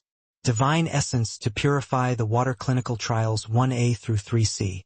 If they all pass, the plague of the slums will be eradicated. While the priests of Quavades' family gathered their divine powers to create the essence, Dolores tended to the more pressing cases. A terrible plague indeed. This Red Death, once contracted and cured, was a disease that could return again and again. The incubation period was extremely short, but the time to death was very long. What's more, it felt like an artificial compilation of the worst aspects of all the plagues in history, the malice itself. It was an extremely virulent plague that was deliberately created to torment humans, causing the patient as much pain as possible for as long as possible. This is not the time for this. We need to cure one more person. Even now, more patients were streaming into the infirmary. Dolores was on her feet within a few minutes of sitting in the chair. A moment. A ping. She stumbled slightly as she stepped onto the floor. It was overwork to the point that she who was born with mild anemia and full divine power felt tired. I can do this though. Dolores dragged her exhausted body out of the barracks, her holy power slightly restored. She couldn't wait to comfort the suffering patients as soon as possible. Then, Oucha Saintus has come out. Oh, what a holy figure. Saintus, we are with you. From now on you have nothing to worry about. Run, men. There were men following Dolores as she headed toward the slums. High nobles or the scions of high nobles. They had knocked on the door of the Corvades not long ago and had been refused a meeting. What brings you here? Dolores asked. Beautiful blonde hair, clear blue eyes, flawless skin, and a clear voice. Just hearing her voice was enough to make the men in the room shiver. And then the male competition began. I too have followed the saint to this place to offer my services. How could a noble lady be sent to such a filthy, lowly place alone? We brought only 3 carts filled with donations and relief supplies, please. Tell the beggars to gather hot. Today is the day they ride. I would go to any place more shabby than this if the saintess was there. The young men talked eagerly, each trying to win Dolores' favor. But the coldness in Dolores' eyes as she received their envious glances was unbearable. When Dolores walked toward the front without answering, the young men thought they had her permission to follow. Thanks to the saint, I've never been to a place like this before. I've only seen backward neighborhoods like this in books, but it's a refreshing experience. Haha, I thought that only skinny, dirty people would live in the slums, but there are still people living there. I didn't realize it. I guess you have to experience things to know them. But looking at the kids walking around there wearing nicer clothes and shoes than I thought, are they really poor? They don't look that different from the kids in the middle-class neighborhood. Aren't they a little too extravagant, these people? Oh, I don't know if I'm paying too much for this donation. I wonder if these people will lose the will to stand on their own. They had their servants bring in carts full of donations and relief supplies. Eventually Dolores arrived at the temporary barracks where the patients were gathered. Boldly she slipped through the curtain and went inside. But the young men following her pause and hesitate. Is it safe? There must be a lot of plague victims in here. Ugh, if they move it'll have to. A 3rd-generation nobles. It doesn't matter, the saint will fix it. The brave get the beautiful. Coming. Some of them turn away in fear. Some took a deep breath and bravely stepped out into the barracks. Those who followed Dolores into the barracks had to cover their noses as they gagged. The smell of sweat, blood, vomit, piss, and shit everywhere, the foul breath and body odor of unwashed patients, and the air unpleasantly warmed by elevated body temperatures. Visions of red death floated like ghosts through the thick vapor of filth. The stench and foul heat combined with the moans and cries that came from everywhere made the barracks seem like a living tomb itself. Where did the 2nd and 3rd generation of nobles, young people who inherited inheritance at a young age and became wealthy, encounter such a terrible and desperate sight? Chulp. Water poop poured out by the patient next to him fell to the floor. The shards splattered and stuck to their shoes and pants, and they ran out of the barracks screaming at the top of their lungs. It stinks, it's filthy, how dare you? How much do these shoes cost? Priests, treat me first, get out, I'm plagued. Open the door, tell them to get out of the way, I'm getting out of here. Before she could take a breath of the air in the barracks, the entire group of young men fled. Saintess Dolores looked at them with a pitying gaze. I knew it. Dolores' beauty had long been well known. Within her family, outside of it, and at the academy. Wherever she went, the eyes of men followed. No man dared openly flirt with the noble saintess, but she couldn't help being the object of his gaze, as if she was always yearning for something. Whenever she went out to volunteer during the academy's vacations or during her free time, there were always men like that following her. They were disgusted by the sight of the sick, sometimes openly expressing their contempt and disgust. Sometimes they would secretly turn the sick away behind their backs. So Dolores distrusted the men who followed her because of her beauty. If she were to become ugly, if her body were to be covered in such filth and stench wouldn't they evaporate around her? And it is disrespectful to leave it and come to the sacred relief site with a special heart. In the fierce scene of life and death there should be only one mind, the mind of the patient. Absolute goodness, pure selflessness, dogmatic sacrifice and service, kindness and affection. These are the things closest to the grace and love of God. Saint Dolores set her heart on being a martyr and a seeker. She entered the depths of the barracks with an even more reverent attitude. The deeper she went into the barracks, the more foul odors and unclean heat she encountered. Cries and groans of agony mingled with the dancing of the Red Death, creating a grisly scene. Dolores drew on what little holy power and stamina she had left and made her way to the farthest reaches of the barracks, to the quarantine area where the sickest patients were kept. From here even veteran priests would struggle. And then Dolores' eyes went wide. The innermost barracks, where Head expected to find nothing but misery and desolation, was surprisingly alive with activity. Sure, the suffering patients were still there, but hurry up and get more saline. Yikes, it seems that divine power isn't the only skill in the real world. Hurry up and get me a scalpel. Oh, what a skill. The surrounding priests are all admiring with their mouths half open. It was a very different attitude from the overworked and depressed officers in the other barracks. The hardest places bring out the most vibrant life. A man fighting alone in the dirtiest, fiercest, most inhospitable places. Even though he is covered with filth all over his body, he examines the patient's condition without any hesitation and silently gives first aid. Despite the curses and curses he spat out carelessly out of pain. The Hound of the night. He was bustling among the patients, directing the priests.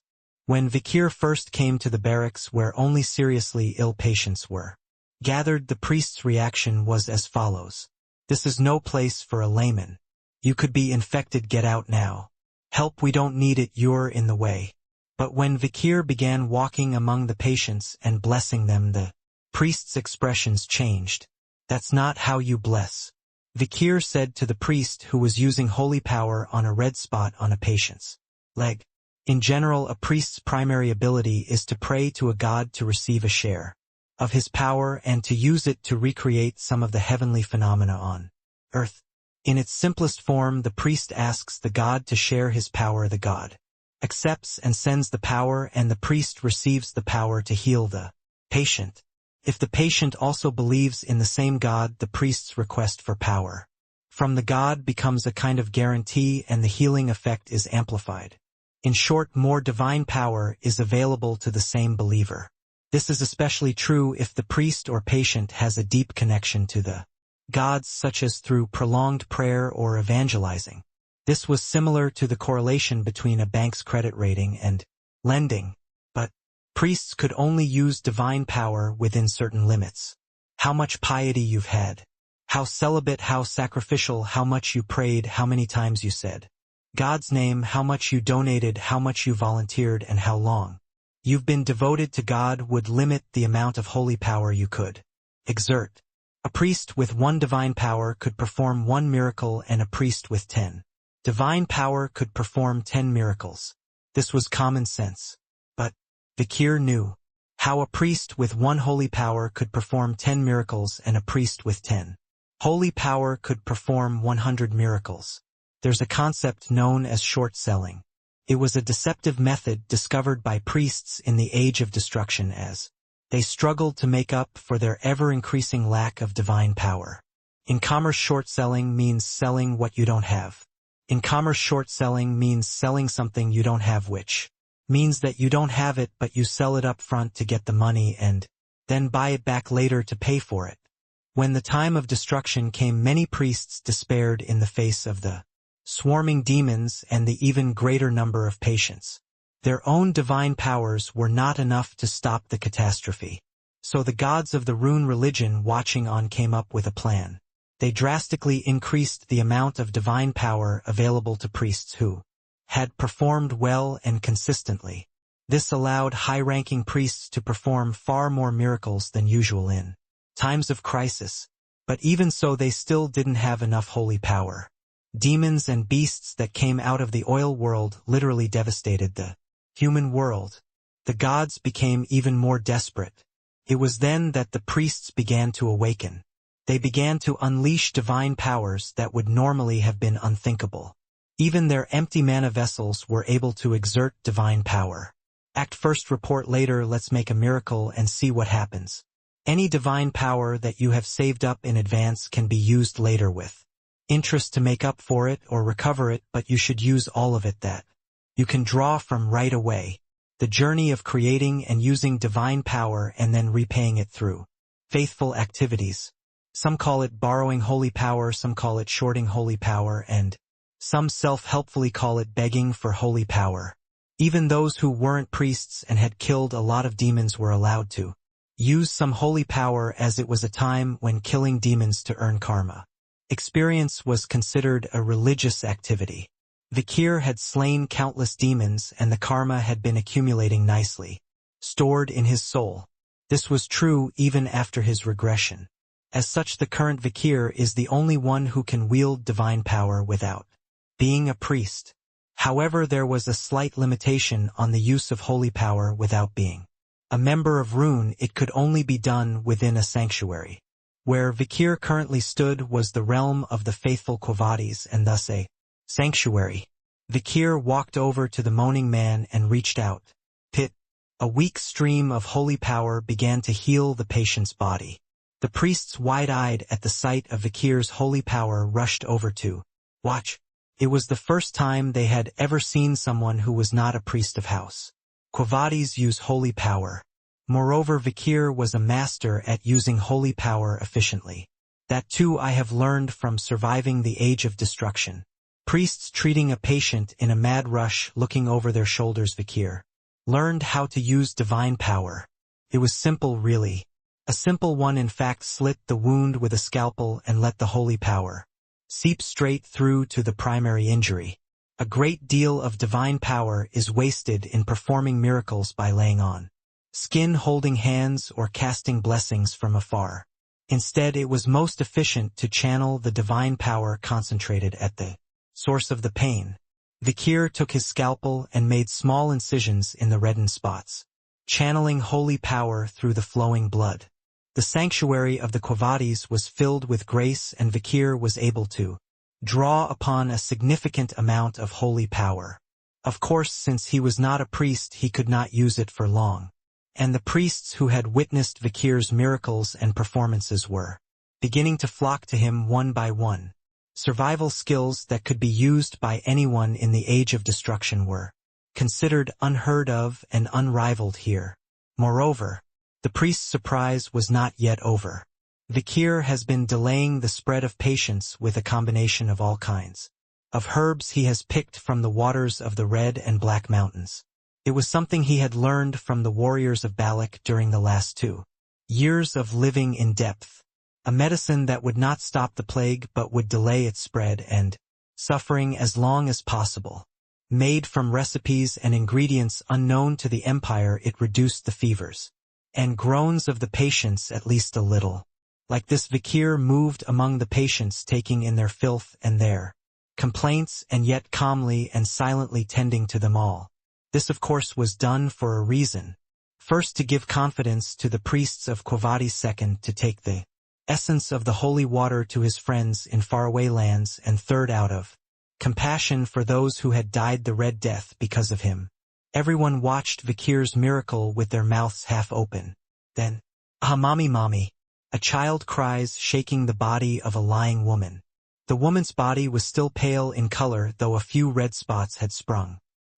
The problem was that her body was dangerously weak even in this state. Vikir placed his hand on the child's head. "Don't worry, it'll cure your mother right away." After saying this, Vikir lifted the disease from the woman's body. He also grabbed a bunch of gold coins from his pocket and handed them to the child. "Sickness is sickness, but you are malnourished. Use this to buy food and firewood to care for your mother." The child hangs his head in shame, his face covered in tears and snot. Then, seeing the child receive the money, many sick people rush to Vikir. They too stretch out their hands for money. One of the priests was puzzled and said to Vikir, No material help, there's no limit, you'll have to give them all the money you have. Vikir shrugged it off. Why shouldn't there be a limit? There's definitely a limit to the money in my pocket, and he'll just have to give it all away. With that, Vikir distributed the money to the sick people around him and their families. Vikir then discarded the empty leather pouch without a trace of regret and returned to his work. The priest stood dumbfounded, shocked once more. Saint Dolores was one of them. She gazed at Vikir's broad back and remembered what had happened earlier. The young men who had flirted with her. They boasted of their noble status and vast wealth, showering the slums with donations and supplies. But their demeanor was arrogant, and in their hearts they despised and looked down on the poor. But what about Vikir? He didn't hesitate to give away all the money in his pocket. Though the amount was small, it was a great act of sharing and sacrifice. This is why the Bible says that a beggar who gives a bowl of porridge may be more noble than a rich man who gives 1,000 gold coins. Dolores thought silently. In a place where filth and pestilence reigned supreme, this man worked harder than anyone else to help the less fortunate. A man who seems to have lived on the front lines of a fierce battle. This man with the aura of a pilgrim, a seeker, a prophet. This man has a sad, lonely soul that doesn't match his strong body. A man who calls himself a hound, but inside he is a lost and tired puppy. This man is crying and bleeding with his soul. Where the hell does he come from? Suddenly Dolores remembered a line he had muttered in a hushed voice some time ago. Theology is essentially a process of understanding human beings, so this is inevitable. And then, a thud, a throbbing pulse, a fast-flowing bloodstream. My heart dropped to the bottom of my chest once and then came back up again. A saint and a still young and immature 16-year-old girl. Dolores' heart was beating fast toward the faceless man in front of him. The priests of Quo Vadis have come together and prayed day and night, and all of Phase 3 has been successful. The essence of divine power capable of cleansing a large area of plagues with a single drop. 3 drops of this extremely concentrated holy water were made as a backup. Plani de la Verge Saintes Tears. Just 1 drop was enough to uproot all the plagues in the slums. Dolores recited a prayer of blessing and thanksgiving over the 3 final drops of holy water.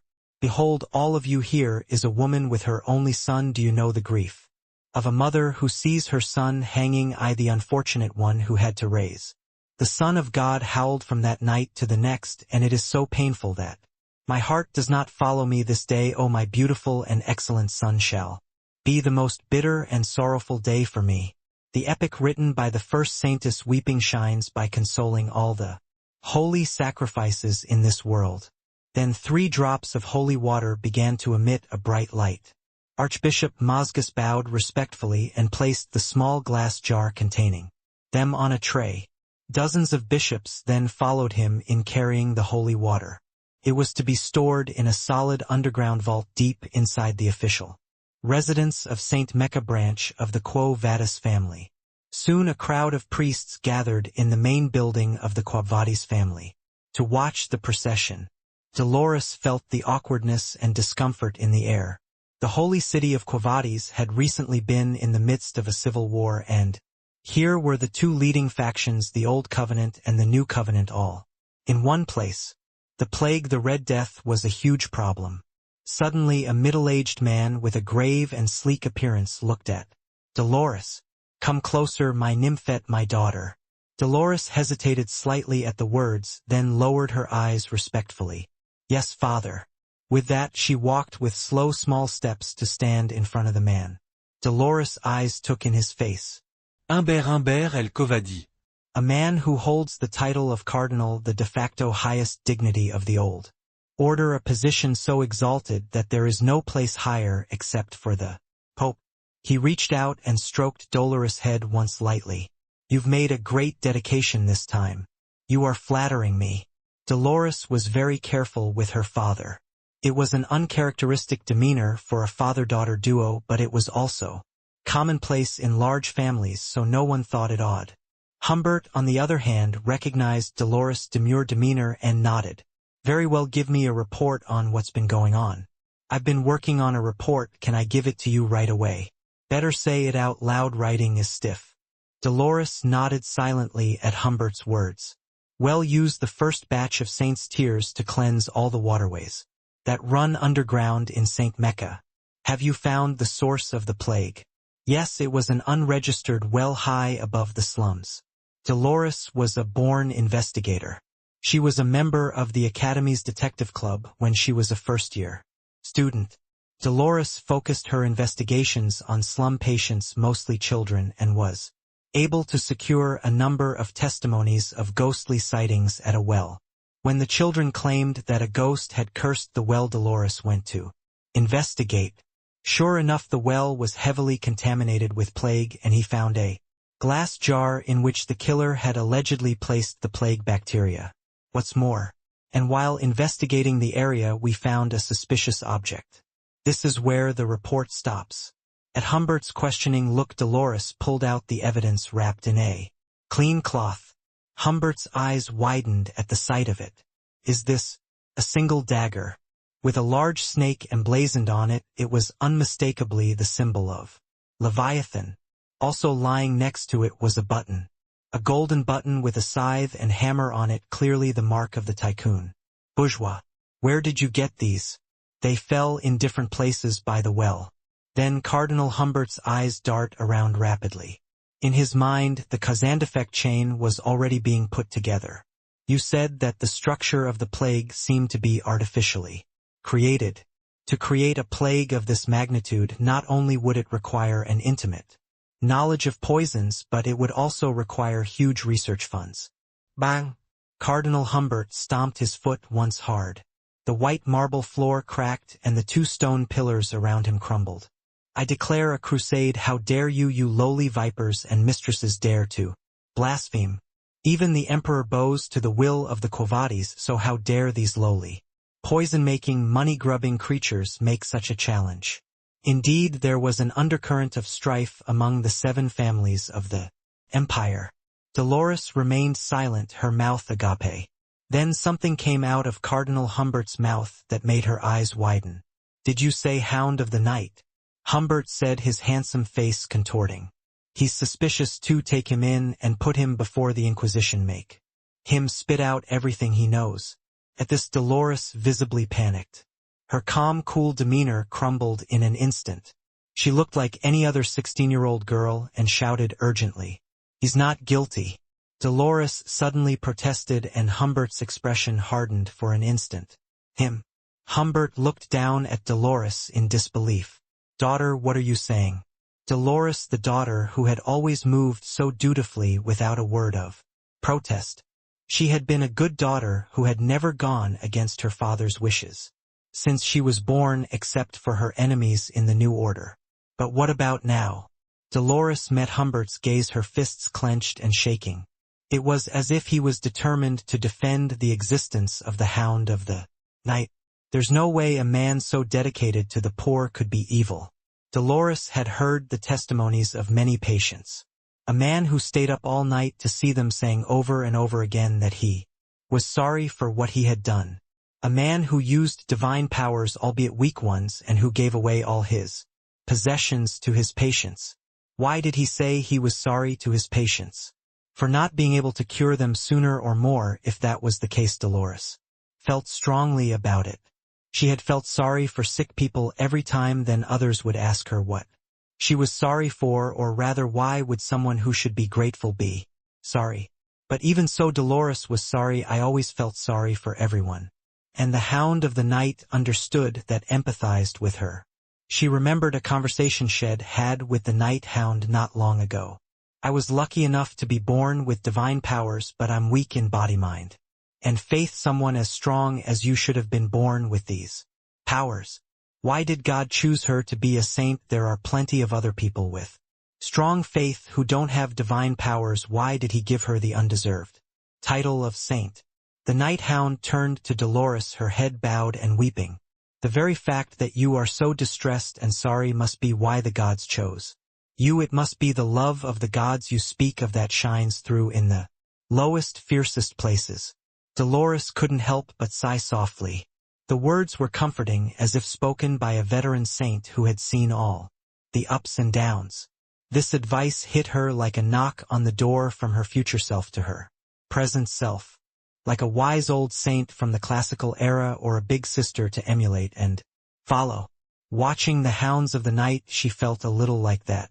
When I get older, will I be able to say the same words you just said? Perhaps you will be. He answered strangely, giving Dolores a faint glimpse of trust. The 16-year-old girl admired that. Perhaps that's why she was so adamant about the Hound of the Night's innocence. In front of her father, Cardinal Humbert. But the more vigorously Dolores defended herself, the harder Humbert's expression hardened. Then Humbert motioned to a number of bishops. Prepare for an urgent arrest, we will meet and question him. Dolores' pleas were to no avail.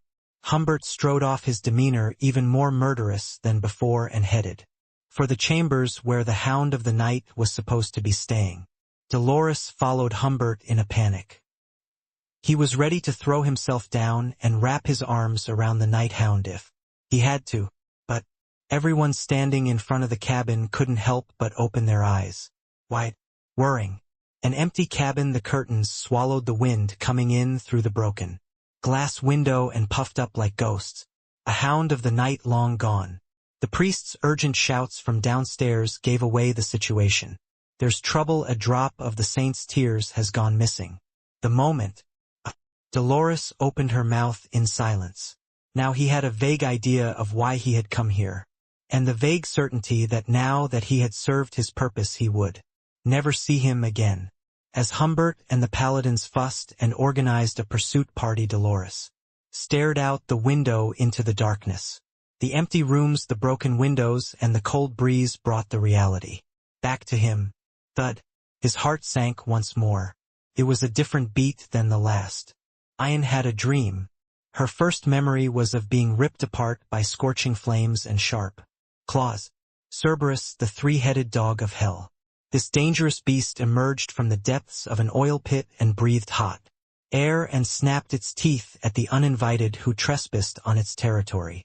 As Madame Eight-Legged, the goddess of depths, expanded her territory, the warriors of Balak were forced to follow her.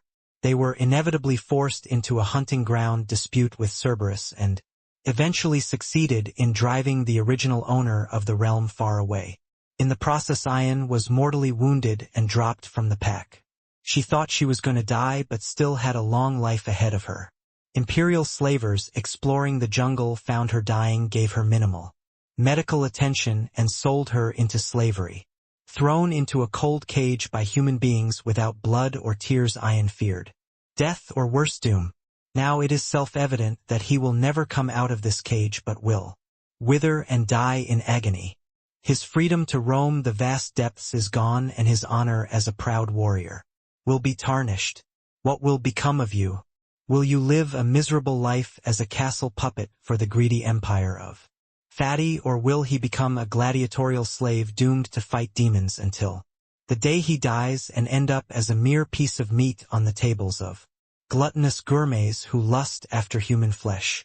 Ian's body and mind were weakened by his festering wounds, his rising temperature, and the fact that she hadn't had a sip of water in days. As the proud jungle warrior fell to the ground, wings broken, dying a slow death, a miracle happened. A boy appeared with a white light. He casually lifted the shroud of darkness over Ian's fate and cast a beam of brilliant light. Her eyes were immediately drawn to his beautiful appearance, his combat prowess, and most of all his brave and regal demeanor, which she had never seen before in her life. Had there ever been a warrior of her age capable of such strength? Not even among the strong and brave warriors of the Balak was there a man of such excellence among an empire that thought only of them as cunning and dirty. Through his fading consciousness, Ian watched as the slave traders who had mistreated him, treating him like an animal cattle, were dragged away, all dead or with their limbs torn off.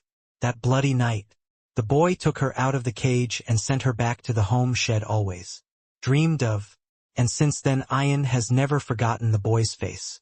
Ian has consistently crossed the borders of the empire with the sole intention of finding Vikir.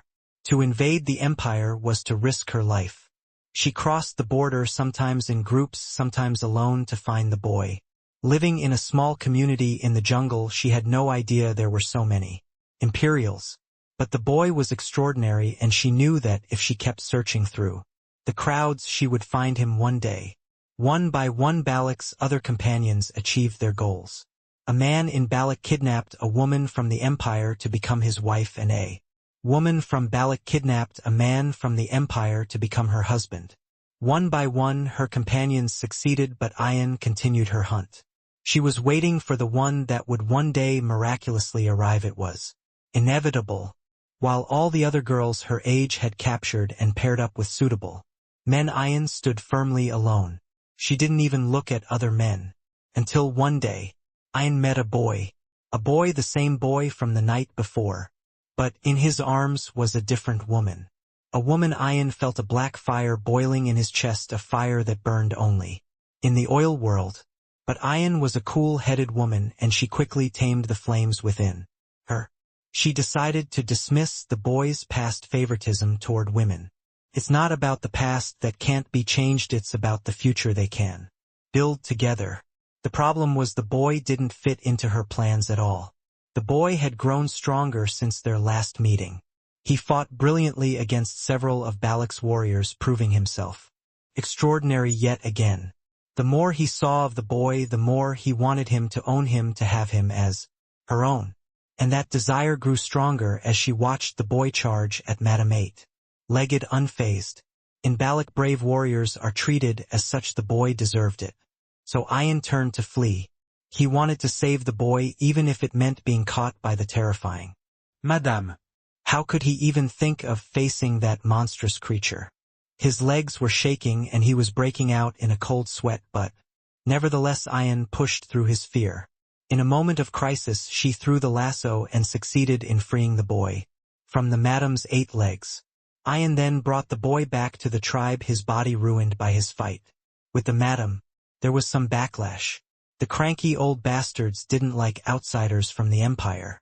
Rumors that the boy might have ties to the Baskervilles, Balak's nemesis and archenemy, led many to suggest that he be executed. It was Ayan who steadfastly refused.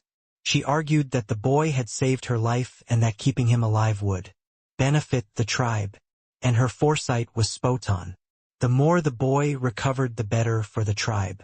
He went on hunts, brought back big prey, scolded traitors who had always treated the natives poorly, and even provided cures for the plague. Other than that, the days of living together in the village began to pass like a lightning bolt. The days of pissing on each other, eating decoctions of bare genitals, hunting together, and bathing in the hot springs all blur together in a dreamy Milky Way. For some time now, Ayan had really truly wanted the boy. It was a feeling that had long since transcended the simple concept of possessiveness. Just then, "Sweetheart, get up." Someone shook Ayan awake. She lifted her heavy eyelids and looked straight ahead through blurred vision. She could see the straw-woven ceiling. Ayan was now lying in bed, sweating profusely. He was flushed, his temperature was rising, he was losing his appetite, he was sweating profusely, and he was dehydrated. With difficulty, Ayan turned his head to look at the figure beside him. The Balak chieftain Akela stared down at him with concern. Akela wiped Ayan's face with a damp cloth and spoke. "You kept looking for Vikir in your sleep. It's so painful, mother, could this be the Red Death?" Ayan said, gasping for breath. Then Akela squinted her eyes and examined her daughter's entire body. Ayan lay without a single thread of clothing on her body. Her temperature was rising and she was sweating profusely. Her whole body is flushed red. But there are no obvious spots. Akela pondered. His symptoms are a little different from the other children with the Red Death. Maybe it's not. As she pondered, Ayan frowned and clutched at her chest with her hand. "The pain is getting worse, my chest hurts, my body is hot, and I feel like my heart is drying up. Hang in there, girl, Vikir will be here soon, he's the man you sent for. I'm fine without him, he's not coming back." But despite her words, Ayan's anguish is palpable.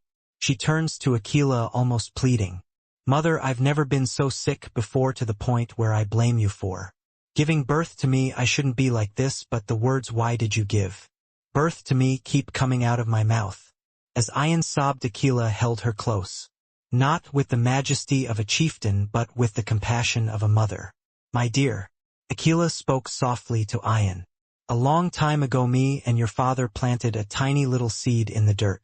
It was the first time Aquila had ever told her father's story, and Ian listened attentively through her fading consciousness. Aquila continued, your father planted a seed in the soil and your mother watered it every day. Soon the seed sprouted and after a few months it became a healthy, beautiful flower. Aquila said, cupping her daughter Ian's face in her hands. Ian looked up at Aquila with tearful eyes. A warm, tender emotion rose between the mother and daughter that was hard to describe. Finally Aquila finished. And so we picked the flower, crushed it, squeezed the juice out of it, soaked it in tobacco, smoked it, and in a dazed and euphoric state had unprotected sex that day you were born. Oh, and your father was executed by your grandfather the very next day for playing mean tricks with drugs. Ian looked a little defeated after learning the secret of his birth. My body aches even more, mother. Wait a little longer if Vakir comes with a way to cure the plague. Forget it, don't torture my hopes, he's not coming back. What slave in the world would come back when his leash is off? That moment Aquila and Ian's conversation was cut off. A commotion erupted from outside the door. Wow, they're here. Vakir is back. A cure, he's brought a cure. Aquila, who had good ears, heard the shouts of joy from her tribe. She turned her head, her face brightening. See, daughter, I did not tell you. But Aquila couldn't finish her sentence. A bang. In an instant she was up and out of her seat, smashing through the wall. As if she hadn't been sick before, she climbed down the tree and ran at full speed. Aquila stares after her, mouth agape in disbelief. Wasn't that a red death? The Hound of the night has returned. By the time Vakir returned to Balak's village, the red death had spread across the lands. Balak built a house on the water and built a dam to trap the water, so the damage was small, but the conditions of other neighboring tribes were truly miserable. Ahun was the first to come out when he heard that Vakir had returned. He ran up to him, his face full of tears, and as soon as he saw Vakir he threw himself into his arms. You're back. Ahun had been visibly shaken for days. He had barely eaten or slept since his only sister Ahul had fallen ill with the Red Death, and all he had done was care for her. Ahun took Vakir's hand through thick tears. Thank you for coming back, you are a loyal boy, it's okay if you didn't get the cure, just the fact that you came back like this. They seemed to misunderstand because Vakir had come empty-handed. But Vakir had definitely brought it with him. A miracle that would cure all his friends in the depths. Follow me. Vakir tugged a dazed Ahun along, heading straight for his barracks. Ahun's barracks right near the entrance to the village where Ahul lay, moaning. She was the first to be struck by the Red Death, so she was in the worst condition. Her face is now halved, but she's clean, free of dirt and foul odors thanks to Ahun's good care. Without a second thought, Vakir took out the vial of saint's tears. Pow! The saint's tears from his pocket hadn't even opened the vial yet it still exerted a strong divine power. Surprisingly, the light emanating from the saint's tears was enough to drive the Red Death out of Ahul's body. The red spots were disappearing. The disease that had been tormenting him for so long had vanished with such ease. Ahun's eyes widened to tears at the miraculous scene. The fact that he was frozen in place, unable to even scream, gave him away. Ahun stroked Ahul's face with a trembling hand. His face was contorted and sweating, but Ahul was asleep, looking more relaxed than he had in a long time. All he could do was moan and sweat in a colorful rasp. Vakir. Ahul called out breathlessly, and then a few more times in quick succession. Vakir, Vakir, Vakir, Vakir. The tone was careful but reverent, like a devout priest saying the name of God in prayer with infinite trust, affection, and joy. And it was the same with Ahun's closest associates. Friends who had to witness the pain and sorrow of a friend they were close enough to trust with their lives. They too could not help but chant his name vigorously in the face of his miraculous ability to blast away all their anxiety, bitterness, helplessness. and frustration with a single blow. Vikir, Vikir, Vikir, Vikir, Vikir. The sturdy Balak warriors stamped their feet and cheered so loudly that the floating house nearly collapsed. But Vikir remained calm in the midst of all the excitement. He had just cured one patient, there was still a long way to go. Biker turned to a Hun and the other Balak warriors. How many patients do you have? About 30 including a whole. Vikir nodded at that. It was still a relatively small number, one that could be suppressed early. But they shouldn't let their guard down. Vikir was planning to not only destroy the entire plan of the poisonous master, Leviathan, but also absorb all the ripple effects of it. What about the other tribes? Vikir asked, and a Hun replied with a dark look. It's hopeless, some of them have been all but wiped out. Other tribes that didn't build floating houses, but those who took your advice and built floating houses have suffered less. How many patients are there exactly? I don't know, but there are a lot of them, like the herds of buffalo in those hilly fields. Somewhere in the tens of thousands. Vikir made a decision. Round up all the patients from the other tribes. Other tribes, but there are so many cures. Don't worry, there are plenty. Let's take this opportunity to show the other tribes some respect. Hearing Vikir's words, a Hun and the other young warriors' faces lit up. Why should they care about the other tribes? It is not unusual for tribes to be related by friendship or blood, even if they are strangers in a distant land. They often had disputes over marriage and hunting, but they had a history of coming together in times of crisis. Upon hearing Vikir's words, Balak's warriors flew out of the village to spread the good news. Meanwhile, Vikir's eyes shone as he looked into the tears of the saint.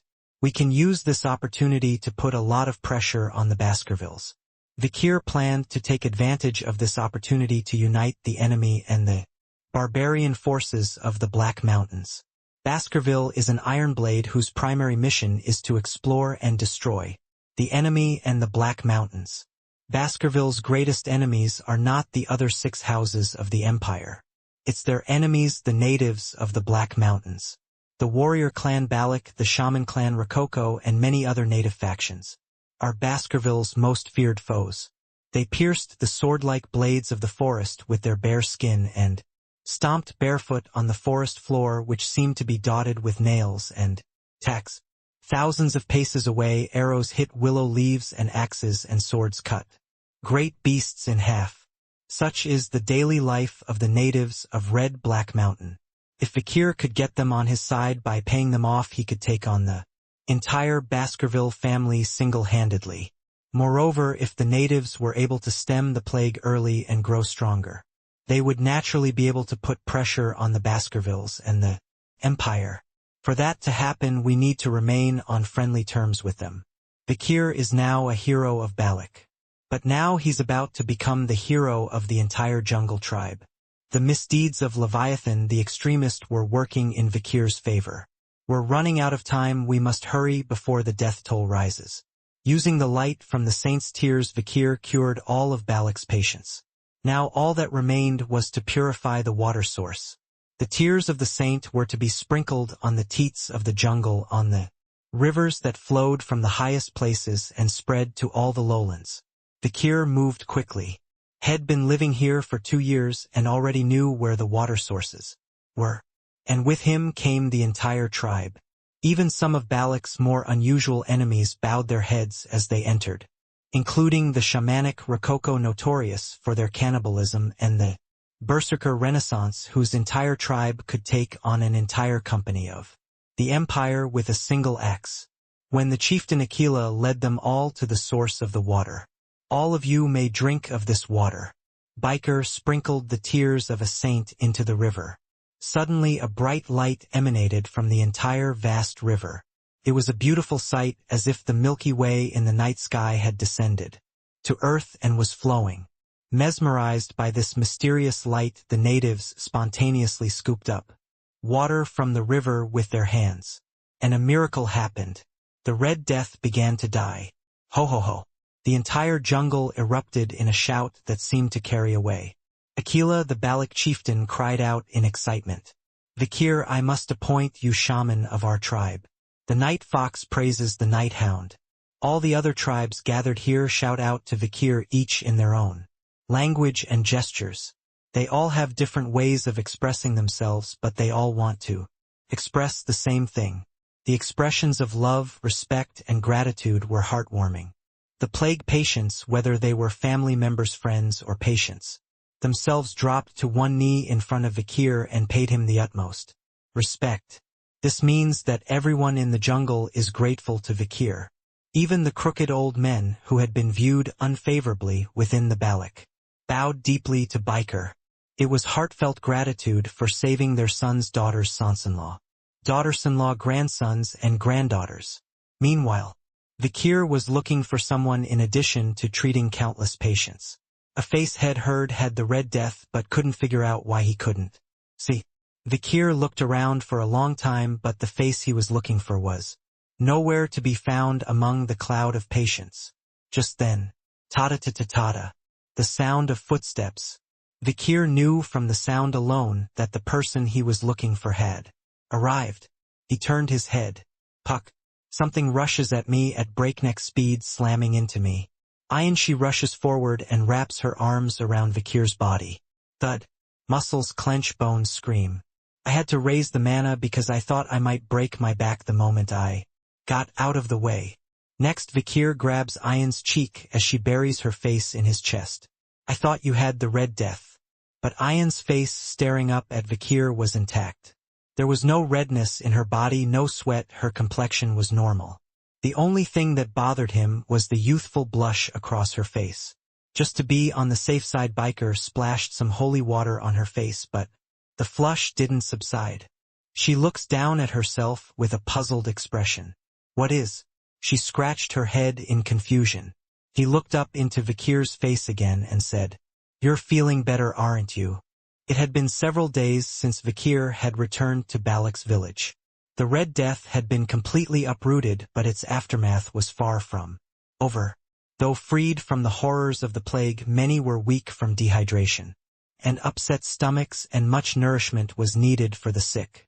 So the unaffected warriors hunted hard for food for their families and friends. Vikir and Ayan were among them. Hhh found it. Ayan was the first to spot the prey. Biker's senses were sharpened and he knew where it was.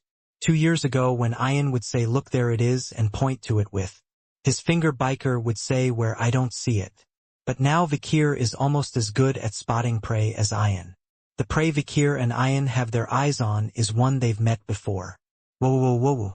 On a branch, a snake swallows a large jaguar whole. A mouth as big as a catfish, a bizarrely flat snout, razor-sharp teeth. Mushu hushu. Danger rating A. Size 32 meters. Found in Ridge 8 Red and Black Mountains. Named full-body intestine snake. A snake whose entire body is made up of intestines. It boasts a large mouth and appetite that can swallow an elephant in one bite.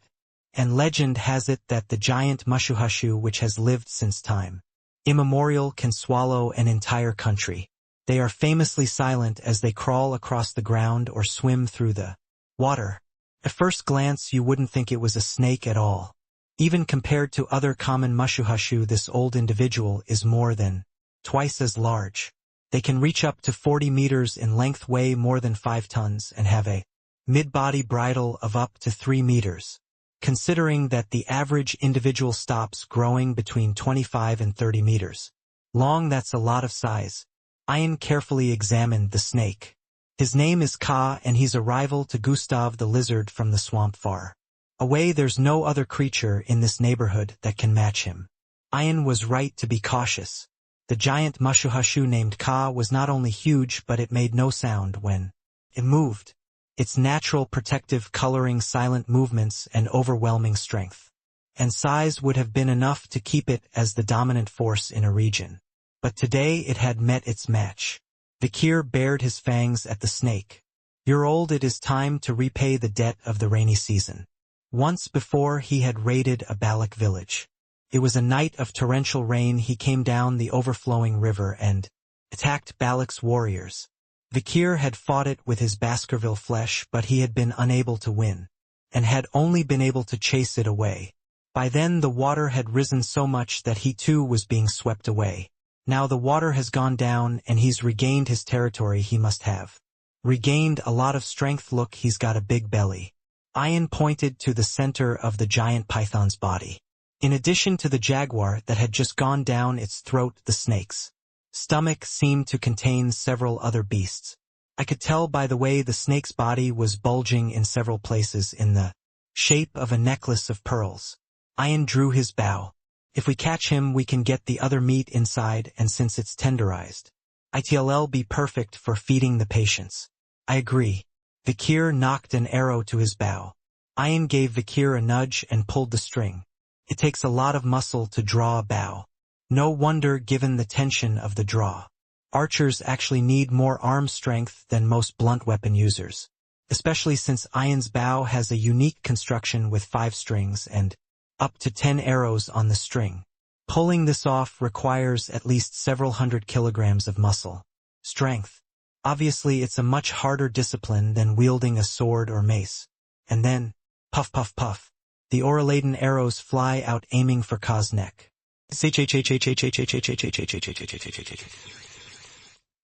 By the time Ka realizes it, the arrows are already lodged in her throat. Pit. Vikir draws his magic sword Beelzebub.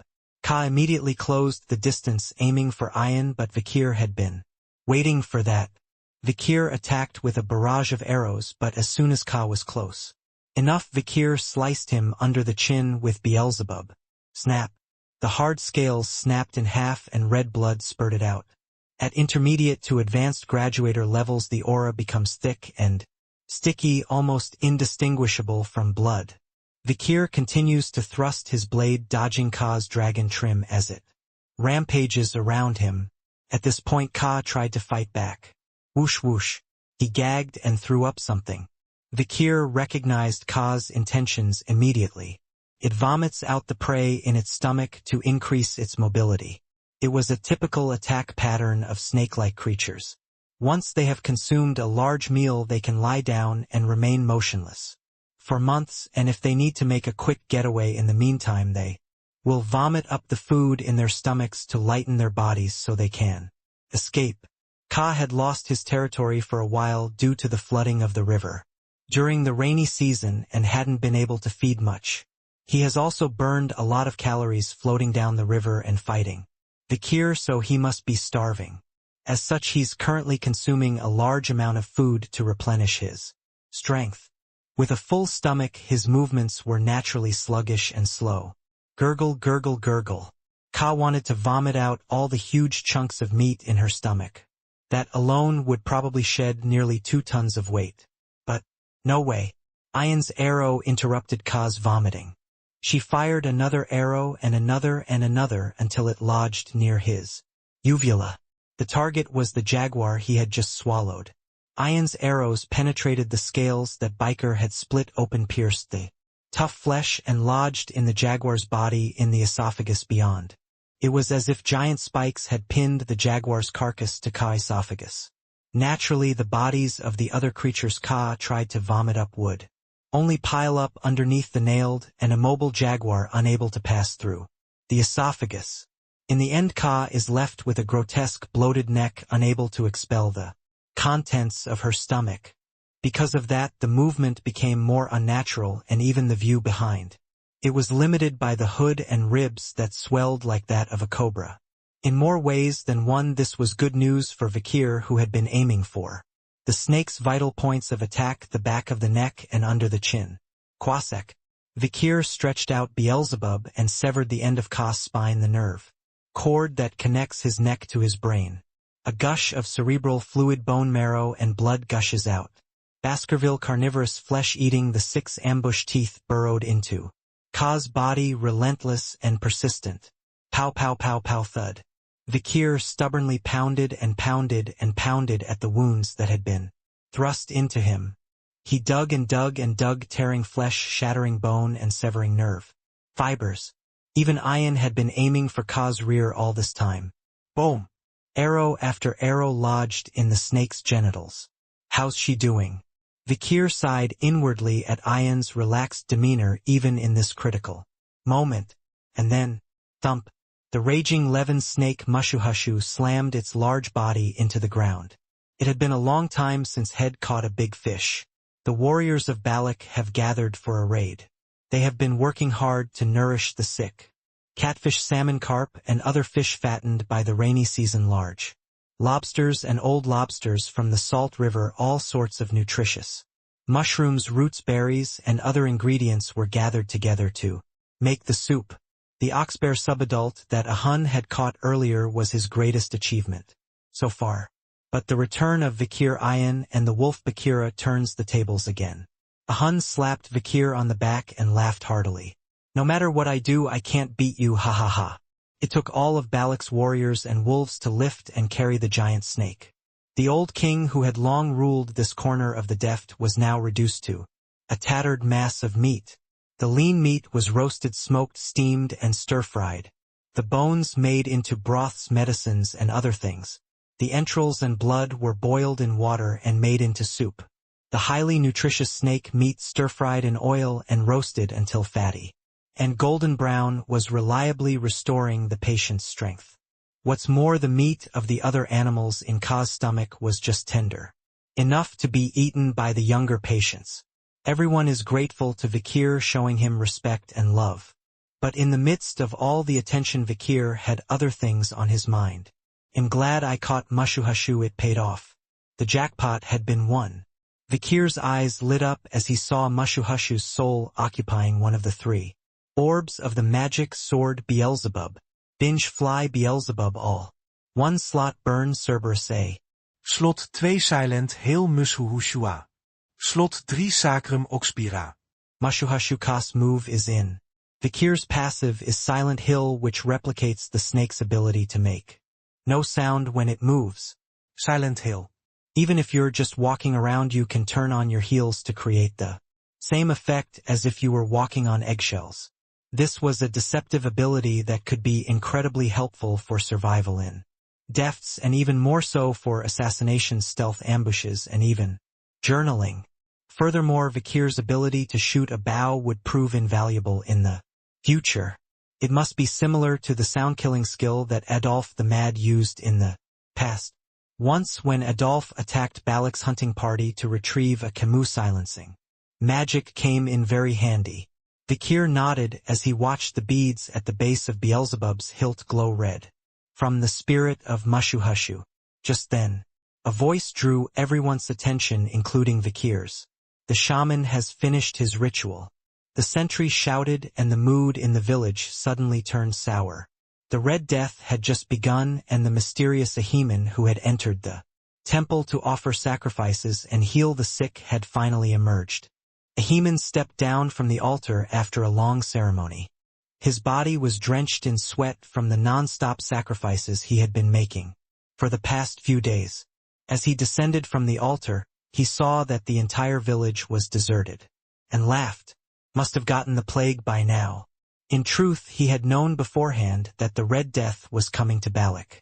Stranger things have happened after all. It was Ahiman himself who helped Leviathan unleash the Red Death on the jungle. In fact, he had been in contact with the outside world for quite some time. Whether it's helping the Leviathans conduct clinical trials of new drugs, or poisons on unknowing natives in the water, or aiding and abetting bourgeois families in their unfair trade practices, in exchange for Ahiman's secret supply of natives to test poisons and medicines on the Leviathans would freely give him new poisons or new medicines, which in turn would establish the authority of the shaman. The shaman's authority was established by secretly releasing a poison to poison a target and then using the medicine to cure the target to gain their trust. Sickness and medicine. If someone didn't obey him, he would secretly poison them and make them sick. Not only does this poison the patient, but also his friends and family. In the close-knit atmosphere of the Balak, this was only natural. Only when the patient's life seemed to be in danger would Ahiman step in. He would perform a convincing ritual, unleash a potion, and cure the patient. And his family and friends would become his devoted followers. The man's authority is unquestioned, and his family and friends bow before him. Recently he has felt the shaman's authority waning, and he is on the verge of a crisis. The younger ones, including the chief's daughter Ayan, had never been sick or poisoned before, so they didn't know how to respect the shaman's authority. This had been made worse by the recent arrival of the stranger and unwelcome newcomer from the empire. Young people would go hunting without the blessings of the shaman, and other rituals were considered unnecessary and superstitious. Then came a proposal from the Leviathan family. I'm thinking of conducting a large-scale pestilence experiment on the water. Ahiman swallowed hard at the words of the Leviathan's messenger, who was shrouded in a black cloak. The Leviathan's messenger gave him the pathogen of the Red Plague and his antidote. He was to spread the plague when the time was right, and the antidote when the time was right.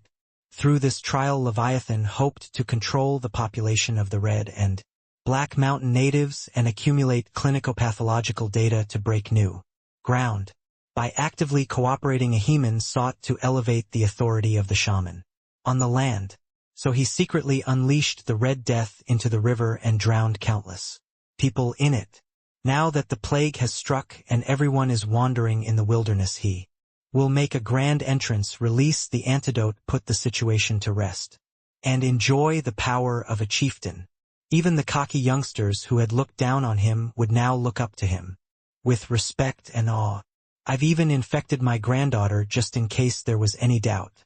The situation was perfect. He had made his own granddaughter a plague victim to avoid suspicion that he had deliberately released the poison and set himself up.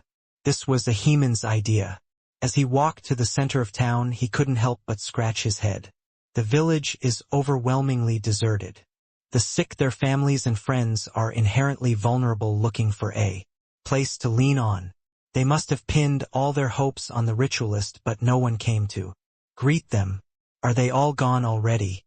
Ahiman frowned. Had the plague been stronger than expected and killed all the Balak, that would be a problem. They should only be sick to the point of death. One must be alive to become a follower. Ahiman stitched the sack containing the antidote head made in Leviathan to his side, then quickly crossed the town square. But the barracks around him were deserted. Only a frog croaked in a drained pool on the floor. Then Ahiman froze in place. Thick smoke was rising from a corner of the village, and he could see every face he knew huddled there. All the people of Balak were there all together, laughing and chatting merrily, picking at the heaps of meat. Ahiman's mouth dropped open. How could they be so well when had surely seen them in the throes of Red Death just moments before? He rubbed his eyes with the back of his hand, but it didn't change anything. What's more, the woman in front of him, stirring the boiling pot with a ladle, is none other than his granddaughter Ahol. Ahiman's jaw drops even further when he realizes that his granddaughter is completely healed. He turns his back on the unbelievable. He runs at the moonlight, crosses the village boundary, and heads for the water source, the same river where he released the Red Death. Huck. Running like the wind, he arrived at the water source in the blink of an eye, and was once again horrified. The water source, which should have been contaminated by the Red Death, was still flowing with clear water. The white salt sandbar is still there, as are the carp swimming up the waterfall. Monkeys that should have been infected and killed by the Red Death are hopping around in the trees, and the children of the other tribes who came to catch the carp look healthy. There was no sign of death anywhere. No way, no how. Ahiman pulled at his hair. The moment. Why are you surprised to see so many of them alive? There was a jab that cut deep into his lungs. He turned his head, furious. Then a boy appeared behind him. Vikir, his red eyes glowed at Ahiman. Meanwhile, Vikir had led all of Balak's warriors here, including Ayan and Ahun. Ayan remembered clearly what Vikir had told them. As soon as the ritual is over, Ahiman will check on the villagers, and when he sees that they are well, he will run right back here, because he was the one who sprayed the Red Death across the jungle.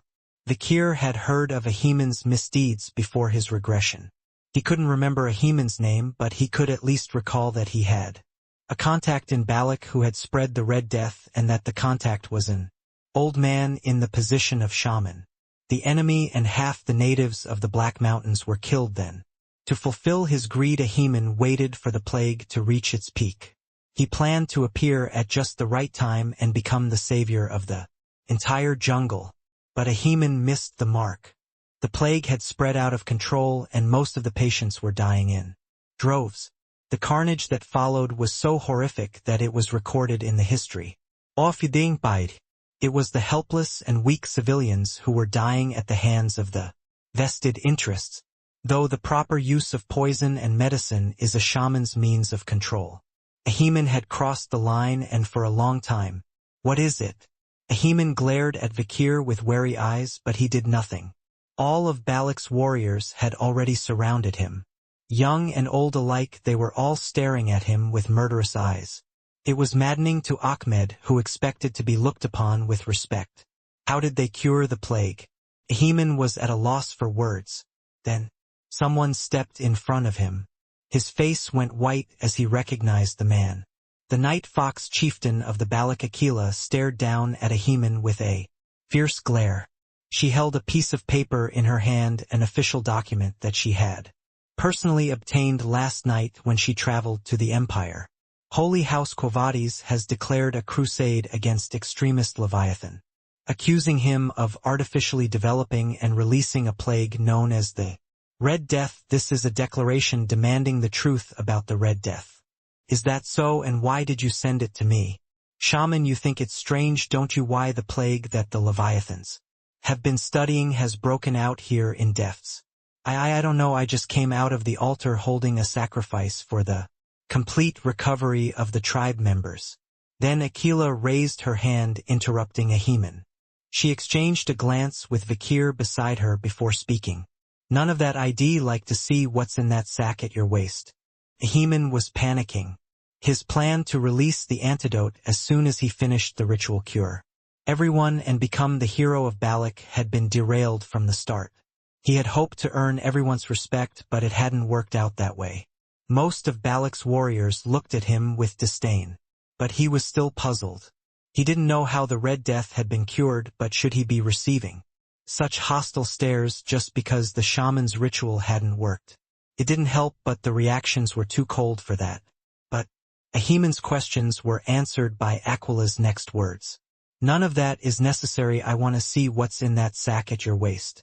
For a moment his heart sank. Ahiman barely held on to his mind, which was slipping away. What could it be? Why would the chief want to see the sack at his waist, and at this time? It's hard to say unless you know something. Did you even notice? As the person responsible for spreading the Red Death in the waters, it was bound to make his stomach burn. Turning to Ahiman, Aquila urged him on. What are you doing? Get that sack out of my sight. The chief's authority is absolute. Once the order is given, there is no appeal. But the old shaman was so flustered that he denied the chief's authority. I can't show you this, I can't show you this. He was so flustered that he didn't know what he was talking about. But the consequences were heavy. Before he could finish, the faces of all the warriors stiffened. The younger warriors sighed and shook their heads, and the older ones furrowed their brows. The warriors' respect and loyalty to their chieftain runs deep regardless of generation, so there was no way Ahiman could look good. He's a creep, and I'm going to take this opportunity to make him pay. An impatient Ayan stepped forward. Open that sack at once. Someone stepped forward before her. Ahun, Amun's grandson, he was the first to step forward and open his palm in front of Ahiman. While Ayan stood stunned by the unexpected sight, Ahun turned to Ahiman and spoke firmly. There can be no disobedience to the chieftain's word, and if you do not open that sack immediately, Ahun said, pulling an arrow from his waistband and knocking it. Then Ahiman's thick eyebrows shot up. You rascal. But Ahun's eyes never wavered.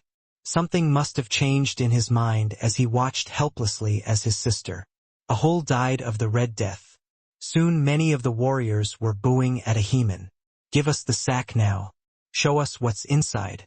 You traitor, you're the culprit. As the accusations poured in, Ahiman's face contorted more and more horribly. Then, come on, look what's inside. He snatched the sack from his waistband. Then he flung it into the river that flowed beside the fire. Many of the warriors paused for a moment. An eerie silence. Ahiman looked back at Aquila with a triumphant smile. Oops, this old man had tremor, so he dropped his sack into the river. He stammered out an excuse, then paused. Something was about to go wrong. As if on cue, the warriors chattered amongst themselves and glanced to one side. There was Vikir, arms crossed and mouth closed. Akela looked back at him and said, "Indeed, you were right, you really are throwing the sack into the river." "What?" Amun opens his mouth in disbelief. Just then, "Chief, I found it." Suddenly someone's head pops up from the surface of the river. A Balak warrior who had been lurking in the water earlier quickly scoops up the leather sack that Ahiman had dumped.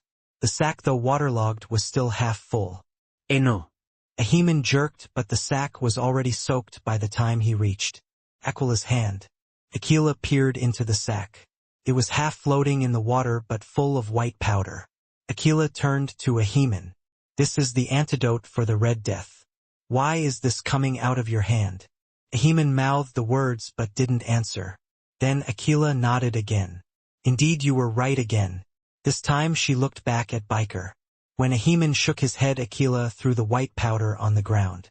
"It's just flour, it doesn't do anything." "What? I told you that you would believe this to be an antidote, and by the looks of your surprise I'm right." Ahiman's expression turns to disbelief as he realizes that the powder he's holding is just flour. "That can't be right, that must be the antidote. You have been deceived by the Leviathan family," Vikir said, stepping forward. The Leviathans had used a foolish native spy to spread the plague without an antidote. I saw through his power, lust, and ambition. The mood of the warriors grew somber as everything Vikir had said before came true. Ahiman made a desperate plea. "I don't know, it's just flour, just like he said." "Then why did you hesitate earlier when I asked you to show me the sack, and why did you come to this water source where the Red Death first began?" "Shut up, why should I tell you that?" Vikir demanded, and Ahiman raised the lump in his throat. But the situation wasn't going to get any easier for him. The situation was not in his favor, however, because Vikir provided even more incriminating evidence. From Vikir's arms came 2 letters. There were 2 handwritings on them, one in terrible cursive and unrecognizable, the other in a fairly neat typeface. Vikir opened his mouth to speak. "These are the letters between the Leviathans and you." The evidence was conclusive. One of the 2 letters was unmistakably written in Ahiman's handwriting. The eyes of all the warriors alternated between the letters and Ahiman. Ahiman shouted in frustration, "It's a lie, I never wrote that letter." But no one believed him. Several old elders testified that the handwriting on the letter was indeed Ahiman's. "It's true, I'm innocent, he's framing me." Ahiman pointed at Vikir and jumped up and down. But Vikir, the target of the scolding, just laughs quietly to himself. "Because the accusation is true. And here I am thanks to my Chihuahua." Vikir recalls an incident from 2 years ago. "Mr. Chihuahua writes very well. Nothing since I was born, I haven't seen anyone who handles handwriting better than me. Every time the archons ask me to sign it, so I'm good at imitating other people's handwriting. Can't I learn to do that?" "Of course I can teach you, it would be my honor." "Thank you, then I'll ask you whenever I have time." It was rewarding to learn the art of handwriting forged from him diligently. "When I was a deputy magistrate in Underdog City. It was a skill that would come in handy when it came to propaganda. Originally, agitation is easy and explanation is difficult." Vikir stared at Ahiman, who was genuinely pacing in frustration. Meanwhile, Akela spoke up. "We should see if anyone in the Leviathan family has this handwriting. But that would be a tall order. It would be impossible to investigate one of the 7 great houses of the empire." So naturally the mood within Balak turned toward denouncing Ahiman. "Traitor, you almost got my wife killed. And my children. Kill him, hang him." Public opinion was turning very badly.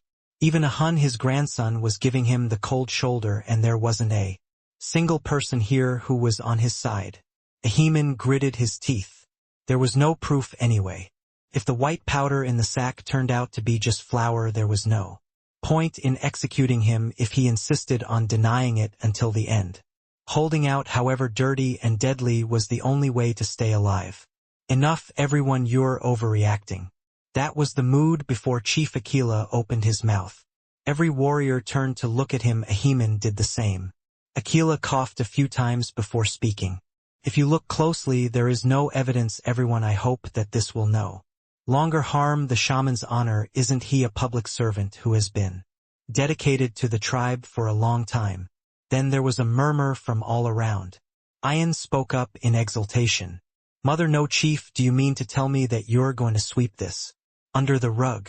Enough. Respect the shaman's authority. He has far more years of experience and dedication to the tribe than you do. Be polite. At Aquila's stern words, Ian clamped his mouth shut. Many of the warriors looked disgruntled, but the chieftain's words were absolute and none of them spoke. Ahiman, the one being defended, looked dumbfounded. Why would the chieftain, who had so much disliked him, take his side? But since this was the only way out, he could only bow flat to Aquila. I can only be grateful for your kindness and wisdom. It is nothing. It is only natural if you honor the traditions of your ancestors. Ahiman nodded as if impressed. Just then Aquila's eyes glowed deeply once more. How dare you allow young things who know nothing to tarnish your high honor? Yes, thank you, chief. You have nothing to thank me for. You have a reputation to uphold, not only in our tribe but in the entire depths. Yes, what? The honor and pride you carry on your shoulders must be very heavy. Cancer. Yeah. So today you were framed for something without evidence, so the wounds in your heart must be very great. No wonder, because that supreme pride has been damaged. Ahiman felt a little uneasy at the thick coating of gold. As if on cue, Aquila turned to face him. I am about to give my friend of many years, my valued colleague, the spiritual teacher of all the young men gathered here, the opportunity to defend his innocence, his honor, his pride. Do any of you have any complaints? Nana. Everyone who has guessed Aquila's intentions cries out at once. Vikir, who had heard it all before, stepped forward with a calm expression. Ahiman stumbles backwards as Vikir steps in front of him. He looked like he didn't know what was going on. Finally Aquila spoke firmly to him. If you are truly innocent, use this opportunity to defend the honor and pride you have earned after all I've done for you. You won't take it away from me, will you? And you say opportunity. Anxiety flickers in Ahiman's eyes as he asks cautiously. Then Aquila spoke. I command the Iliad. The Iliad was Balak's unique way of resolving disagreements using force to end the conflict in the winner's favor. The color drained from Ahiman's face as he heard this.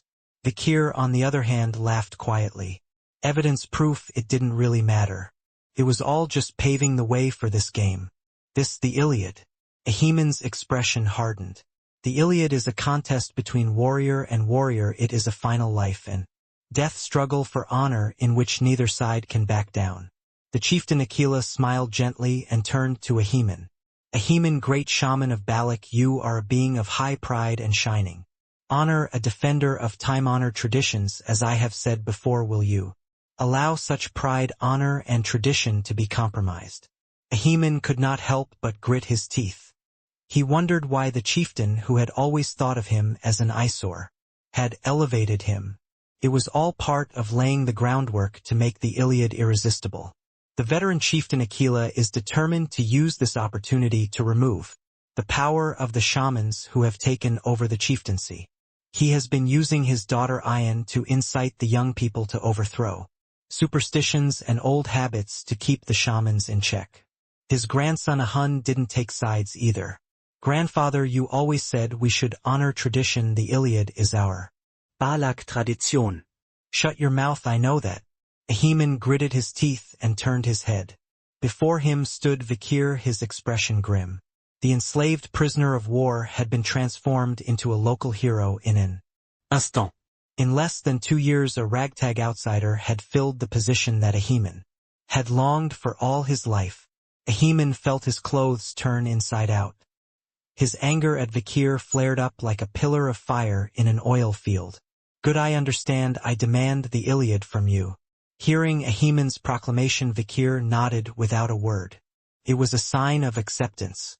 Patriarch Aquila spoke in a low voice that only Vikir could hear. Do you think you win? If you ask me to do it, I'll do it. Vikir has been a hound of the Baskervilles for over 50 years before and, after his regression, he was used to being someone else's sword. Aquila smiled with satisfaction at Vikir's answer. It felt as reassuring as a sharp knife in his hand. Very well, I believe you, son-in-law. For a moment Vikir thought he saw a reflection of Morgadolf in Aquila. Then all the warriors young and old united to fight. A place where two warriors would fight for their souls. All the warriors watched their hands sweating. Ahiman thought to himself, "That's right, this is good, I'll take this opportunity to shake off all my bitterness and reclaim my place." He raised his searing eyes and glared at Vikir, as if everything would go back to normal if only that thing in front of him were gone. "The date is the full moon in 3 days," Ahiman shouted like boiling magma, deep inside an active volcano. "The date is the night of the full moon in 3 days, the place is here, and I formally challenge you to the Iliad." For a moment the warriors were stunned by the ferocity of Ahiman's words. However, Vikir, who was the target of the killing, was so indifferent. "Only 3 days, let's do it now." It's like he's just trying to get a chore done. The warriors were once again impressed by Vikir's relaxed demeanor. Ahiman, on the other hand, broke out in a cold sweat. 3 days of stealthy preparation had been undone. Vikir knows this, which is why he hasn't given Ahiman time to think. That's what shamans do. He's trying to slow down the Iliad with his usual bravado, but it's no use. Vikir too is a worn and tattered old man who has seen it all, but he is no match for Ahiman. In fact, as a man who has lived through an age of destruction, he is superior to the old shaman in the art of conspiracy. The Iliad gives the challenger the right to choose the date and place by tradition, doesn't it? At Vikir's words, Ahiman makes a pained sound. He's the one who's always been vocal about the need to honor tradition, so he's at a loss for words when tradition is brought up in this situation. Self-absorbed, his own words are weighing him down. Seeing this, Ian chuckled. As expected, a Hemans is a Heman. Ian muttered something accusatory, then turned his head to the side. He saw his loyal subordinate, trusted ally and close friend, the wolf Bakira, sitting stoically beside him. Ian stroked Bakira's fluffy ears and leaned in close to whisper quietly, "Go to the village and tell them to prepare to welcome the winner of the Iliad." The instructions were for those who remained in the village to prepare a reception for Vikir. "But don't do that." Vikir turned to Ian. When Ian's eyes narrowed, Vikir turned his head and replied, "If you get your hopes up, you'll always get the opposite result. It's hard to prepare for variables when you're so sure." Vikir watched Ahiman grit his teeth in the distance. He was a shaman, so there were many surprises in battle. Vikir had fought countless shamans, warlocks, alchemists, and the like throughout the Age of Destruction, and almost every time there had been a surprise counterattaque. In the end, Vikir was always the victor, but they always had a hand they kept hidden just before they died, and Vikir was used to that. "I don't let my guard down even 1%. A hound does his best to catch a rabbit. This is especially true when the prey is an old raccoon." Vikir reviewed all the information he had before the regression, checking off each of the possible contingencies. Seeing Vikir's cautiousness, Ian became cautious as well. She wanted to be as helpful as possible, so she told him everything she knew about Ahiman. There came a point in the story where Vikir's ears perked up for a moment. "Wait a minute, tell me about that part again." Seeing Vikir's interest, Ian opened his mouth excitedly. "Which part are you referring to?" Ahiman's taste in underwear colors. According to the boy in charge of the laundry, he prefers tight leopard print pelts. Before that. "Oh, you mean his birth background?" Ian whispered to Biker, repeating what she had heard from Aquila. At this point it was a secret that no one knew except for Aquila, Ian, and Ahiman himself. Ahiman is not a native of Balak. He was originally a member of another tribe, and was kidnapped as a child. He was probably around the same age as you, Vikir. Vikir was a little surprised to hear that. He'd thought he'd been a native Balak for generations before tradition got in the way, but he was actually an outsider. I was even more surprised by what Ian said next. He went around saying that he was captured for son-in-law hunting, but In fact, he was taken as a slave to the shaman at the time who enjoyed sodomy, perhaps because he was an outsider who had been taken as a slave as a teenager. Ahiman saw himself in Vikir. It was a kind of homophobia, since Vikir, who had been like that, followed all the ideal routes and became a hero respected by everyone. Ahiman's stomach was bound to get even worse. Anyway, he was a sex slave waiting for an opportunity, and one day he killed a shaman and took his powers. Ayan went on to recount the bloody struggle Ahiman went through afterward to fit into Balak society. He had no place in a Balak society that valued physical strength, and he was despised for killing the shaman who had raised him, so he would do anything to be accepted by his people. He took on all the village's odd jobs, from scavenging human and wolf feces to driving in dangerous game and serving as bait. It was not uncommon for him to rise at the crack of dawn and hold the shoes of the previous chieftain in his arms, warming them with his body heat. At that time, to impress Akela, who was still a child, he put her on his back and crawled on all fours, imitating a dog. And by the time he was accepted as a member of the tribe's society, his gray hair had already grayed.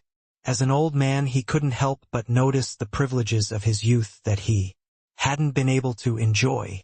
The blood, violence, and impulses that had been pent up in his youth, unleashed to their fullest extent, rose to the surface with a sense of compensation. And so he sought to overthrow the authority of his chieftain Akela and devour Balak and the entire jungle.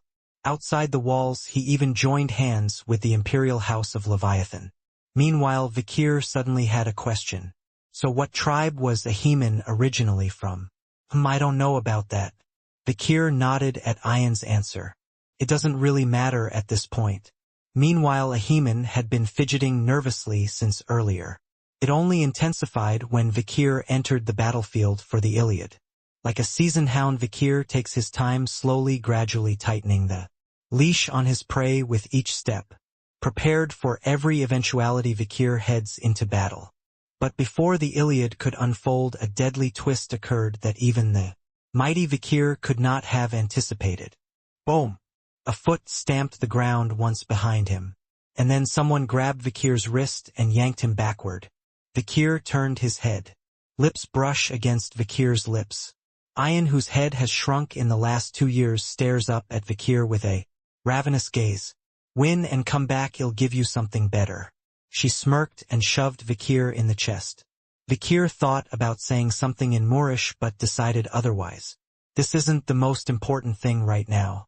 Now, Chong. Beelzebub slices through the artery in his wrist, revealing his black teeth. It was the moment when the leash of the iron-blooded sword's hound was released. The sword forests of the red and black mountains are terrible. Every leaf on every tree is a razor-sharp blade, and there is nothing that is not deadly, from the thorny bark to the roots. And now, in the midst of this infernal jungle, 2 men were fighting for their lives. Vikir and Ahiman. They faced each other with swords at their hips and bows strapped to their backs. A crowd of spectators formed a wide circle around them. Though obscured by the dense foliage and vines, the Balak warriors with good eyes and ears could see the fight hundreds of meters away. Ahiman gritted his teeth. You've only been running for 2 years. Vikir had only been acclimatized to the deft for 2 years. He, on the other hand, was used to dealing with the terrain, a body that had lived here for nearly 70 years. Some of the younger hunters were not even close. They'll make you regret choosing the jungle for the Iliad instead of the plains. Ahiman moved quickly through the jungle. He ducked into a tree root vine for cover and knocked an arrow to his bow. Hooray, Harris, a good one. He crouched down and found something beneath the roots. It was a large centipede with a red body and black legs. He pulled out an arrow and knocked it in the centipede's head. The centipede's head shattered, spilling its venomous brain matter onto the arrowhead. Ahiman has also laid out vines on the ground that are translucent and hard to see, but unbreakable and strong enough to cut through. If your opponent jumps on one, they're sure to get cut, and if they're lucky, they might even get their ankle amputated. I also spread dry sand and fallen leaves over the muddy pit where the ground is soft and you're bound to get stuck, and I dropped a few honeycombs where the fierce bees are sleeping, ready to wake them up at any moment. Just wait and see. Ahiman gripped the poisoned arrow in his hand, tightly waiting for Vakir's figure to emerge from the dense foliage. Just then, "Who are you waiting for?" The cold voice touches his ears and he freezes. A shudder rippled through his body. He turns his head, barely holding on to his falling heart, and sees Vakir's expressionless face looming behind him. How did he get this far without making a sound? But Ahiman can't bring himself to ask the question out loud. Vakir has sliced the awl in his hand to the side. Biker sliced through all the ankle-cutting vines that Ahiman had set up. He scrambled backwards to get away from it, stepped in a puddle of mud he had hidden, and was up to his waist in water, dropping a few beehives in the process. The homeless wasps vented their anger at Ahiman in the mud pit. Vakir quietly backed away while Ahiman flailed his hands in the mud, trying to swat the bees away. Ahiman narrowly escapes death by diving into the mud for a long time, but his body was already swollen with bee stings.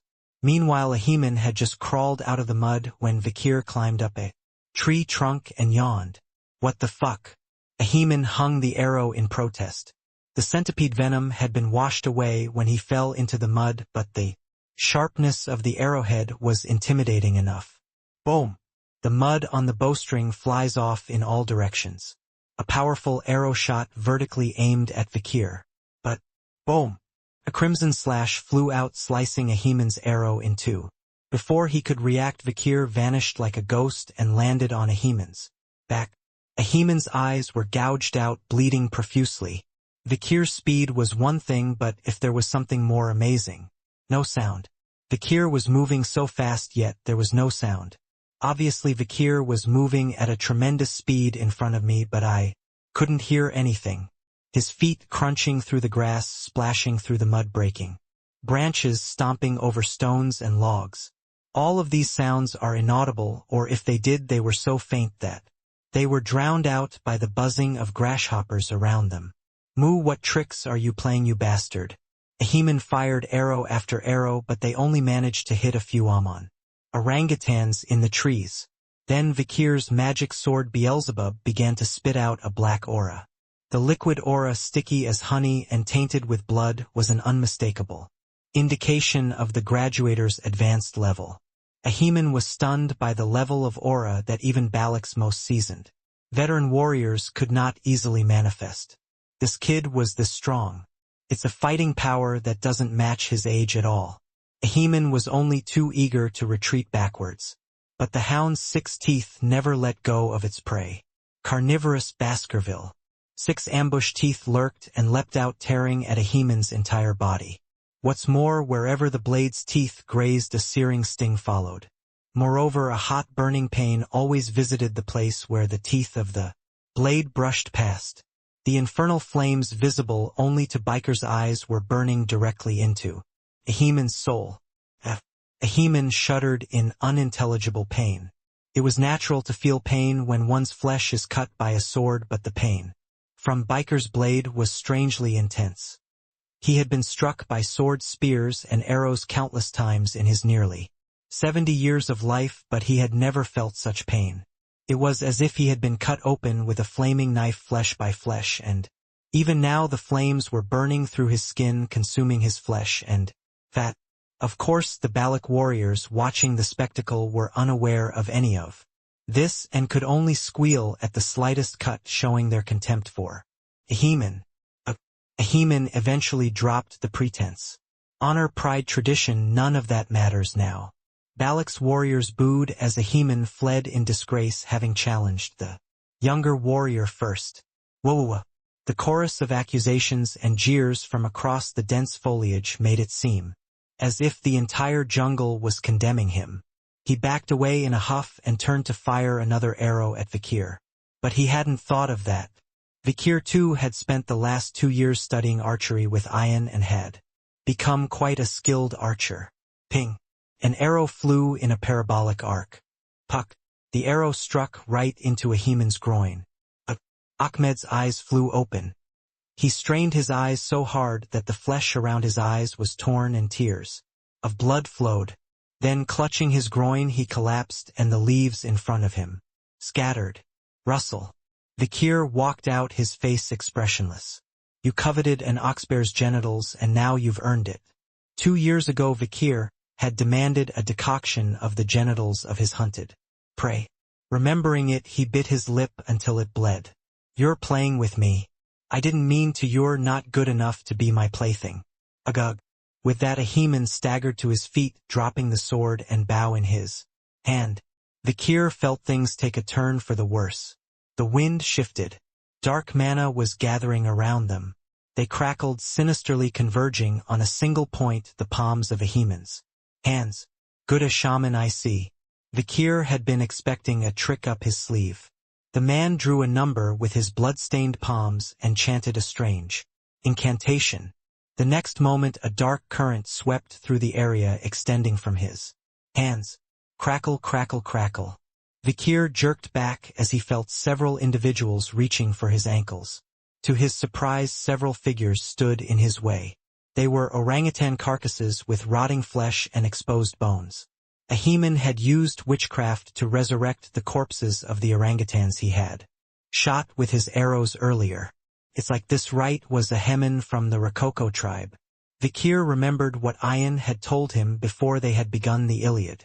Ahiman was essentially an outsider, but it turns out he was from the Rococo, a tribe of shamans, known to the natives of Deft as witchcraft and to the empire as a form of black magic. This bizarre practice of resuscitating the dead is one of them. It was also the specialty of the shamanic Rococo people. In his haste, Ahiman raised the freshly dead orangutan zombies and skeletons to escort him. The Iliad is unorthodox combat. It doesn't mean you have to fight with swords and bows. But in the physicality-oriented atmosphere of Balak, Ahiman's behavior was frowned upon by many of the warriors. It seemed that while all the warriors had little interest in spells, he had been diligently studying and mastering them on his own. Go stop him, buy me time to heal him. Ahiman called for the orangutans to block Vikir's path. Orangutans are almost as tall as humans and can weigh up to 100 kilograms, which should be enough to buy them some time as meat shields. Ahiman thought so, but I'm not as good as I thought. Vikir stamped his foot, still sounding unimpressed. Ahiman opens his mouth, wanting something. Pulleys. Something shuts his mouth in an instant. It's a tremendous impact that knocks him off his feet and onto his back. The impact ripped the skin off his back, broke his spine, and dislodged all of his internal organs. Not surprisingly, the orangutan carcasses next to him were also reduced to a pool of blood and crushed to the ground in an instant. Only Vikir stood back, not making a sound, not making a move. Ahiman looked up, saliva dripping from the corner of his mouth. Aside from the pain, he is at a loss for words. His vision flips and a giant shadow looms over him. Growling, the hulking creature pricked up its ears to see if it could see. An old female oxbear thrusts her massive forepaws at Ahiman. If you don't know what you're going to get, don't bother making anything. That's what Hugo Les Baskerville used to say whenever he had to forge the 7 teeth. He has always faced many challengers, and he has always managed to put them under his knife. Among those who have challenged Hugo in the meantime, there are many who have performed unexpected and unpredictable actions such as surprise attacks, assassinations, ambushes, betrayals, and curses, but in the end all of them were useless. Overwhelming strength. In front of that, all variables and surprises are bound to degenerate into mere tricks. And Vikir was putting that lesson to use this time. Jarrrrrrr. The only difference was that the overwhelming power was not his own but someone else's. Oxbear. Danger rating A. Size 5 meters. Found in Red and Black Mountains 7th Ridge. A giant bear with 2 massive horns. A carnivorous bear, the strongest terrestrial predator and a perfect killing machine. It is considered the strongest and pinnacle of the Red and Black Mountains 7th Ridge ecosystem. They have few natural enemies other than their own kind. A bear with 2 massive horns. Standing at around 5 meters tall and weighing a ton, it is one of the most dangerous beasts in the world. This oxbear was even familiar with Vikir, a scruffy blind female. This oxbear was more than twice as tall as the others and weighed more than twice as much. If I had to rate this one, I'd give it an A or better. This was the old female's territory where the Iliad was taking place. Vikir knew the location from a previous joint hunt with Ian and had deliberately made a big fuss to attract the female oxbear. Aikman, who had never been out hunting, hadn't realized it, and that's why Head suffered this fate. Ahiman desperately wiped the frothy saliva from the corner of his mouth with both hands. Oxbear strained his ears to hear what was going on around him. It seems that his already bad eyes got worse. This too was something Vikir already knew. Vikir fell backwards silently. Binge fly Beelzebub all. 1 slot burn Cerberus A. Slot 2 silent hill Mushuhushue. Slot 3 Sacrum Oxpira. Thanks to the skill I gained from capturing the giant snake Mushuhushu a while ago, my steps are silent. Ahiman, on the other hand, can't help but groan in pain as Cerberus fire still burns in the wound Vikir left behind. Add to that the fact that his back, which had been struck by Oxbear's forepaw just moments before, was now feeling the impact. The slowly recognizable pain and the constant barrage of pain eventually forced Ahiman's bloodied lips to twist open. Aya! And Oxbear responded to the sound immediately. Thwack! Oxbear slammed its front paws together, sending the lower half of Ahiman flying. He spun like a top and crashed into a tree, his legs and back bent in a strange way. Crunch! Oxbear once again unleashed his fury on the intruder. Screech, screech. Her ears perk up at the sound of a cry from behind her.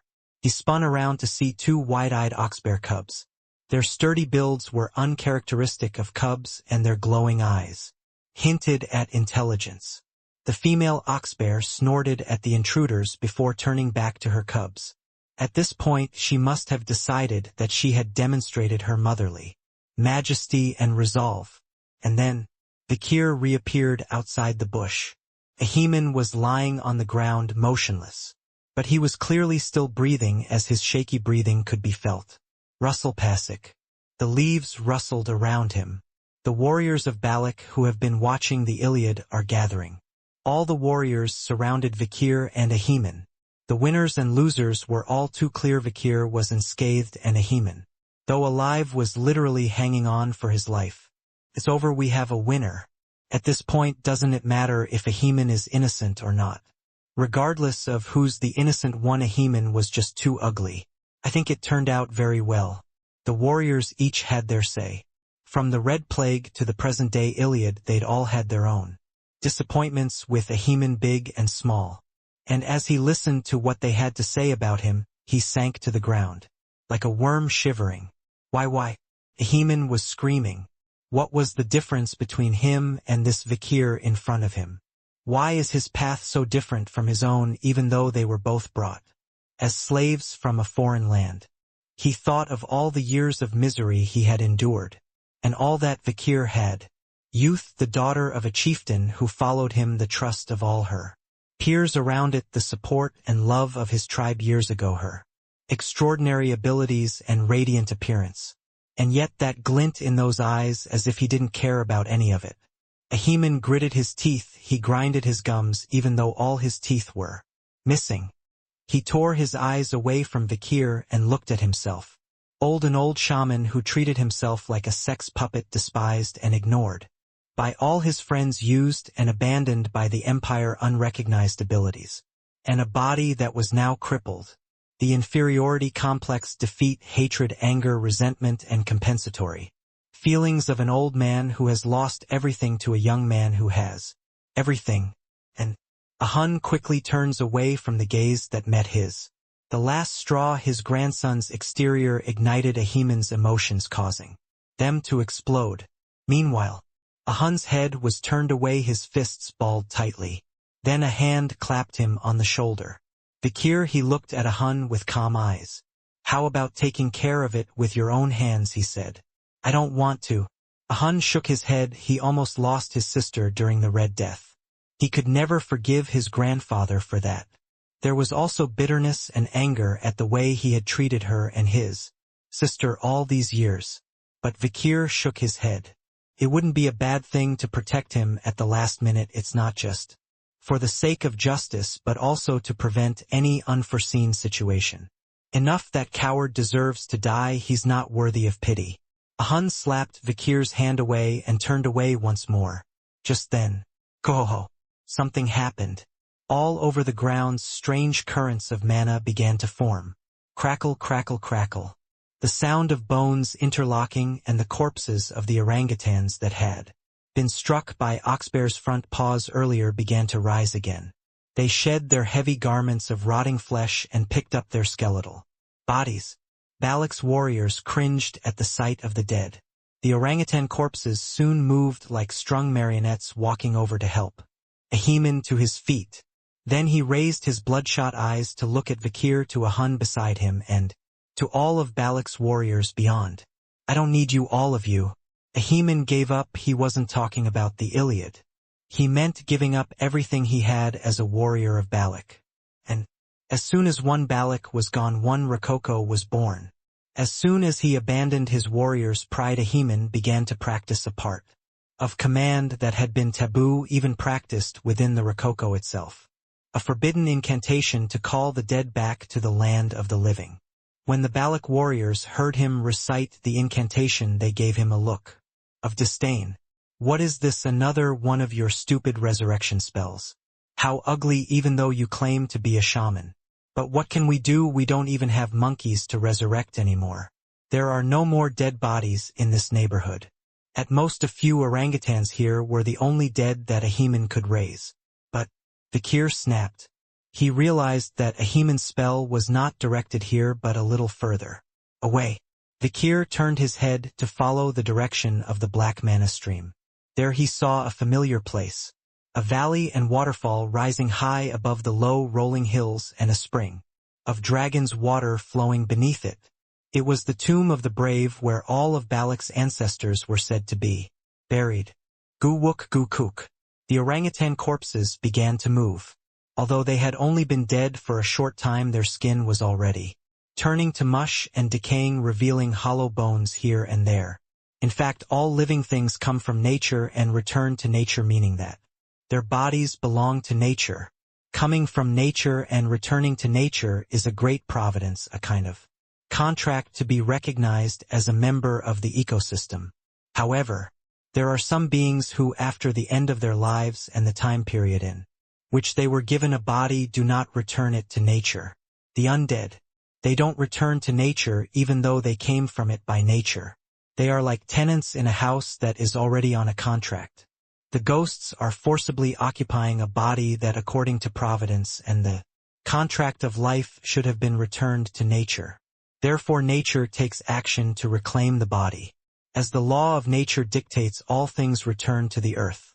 In order to reclaim the body from the wraith, nature speeds up the decay of the flesh so that the undead are always left with nothing but rotting flesh, stinking guts and hollow bones. This is why most undead are rotting or skeletal. But occasionally wraiths who possessed noble powers in life were able to resist the laws of nature with even greater strength. They defy the laws of nature with bodies and strength that are not nearly as damaged as they were when they were alive. Woodchuck, woodchuck, woodchuck, woodchuck. Such were the undead that were now crawling out of the Valiant's grave. This is unbelievable. Ian's mouth dropped open. Crawling out of the stone and dirt tombs in the valley, they were skeletons. Skinny and dry. They wore shrouds made of black panther pelts, and their eyes glowed with the black emptiness of skeletons. They were once long ago great warriors and leaders of the Balak, carrying bows, spears, swords, axes, and their buried loved ones, the undead, have risen to the surface and are swarming this way in unison. Death Knight. Danger rating AS. Size. Found in. Named Death Knight. A corrupted and transformed being who once touched the heights of the living. The dark mana they draw from their souls and bodies is held as collateral, until every muscle and vein in their bodies bursts. Most lose their sanity and spew empty hatred and blind rage. However, sometimes there are death knights with intelligence, but it is said that there are only 7 cases in human history where such objects have appeared.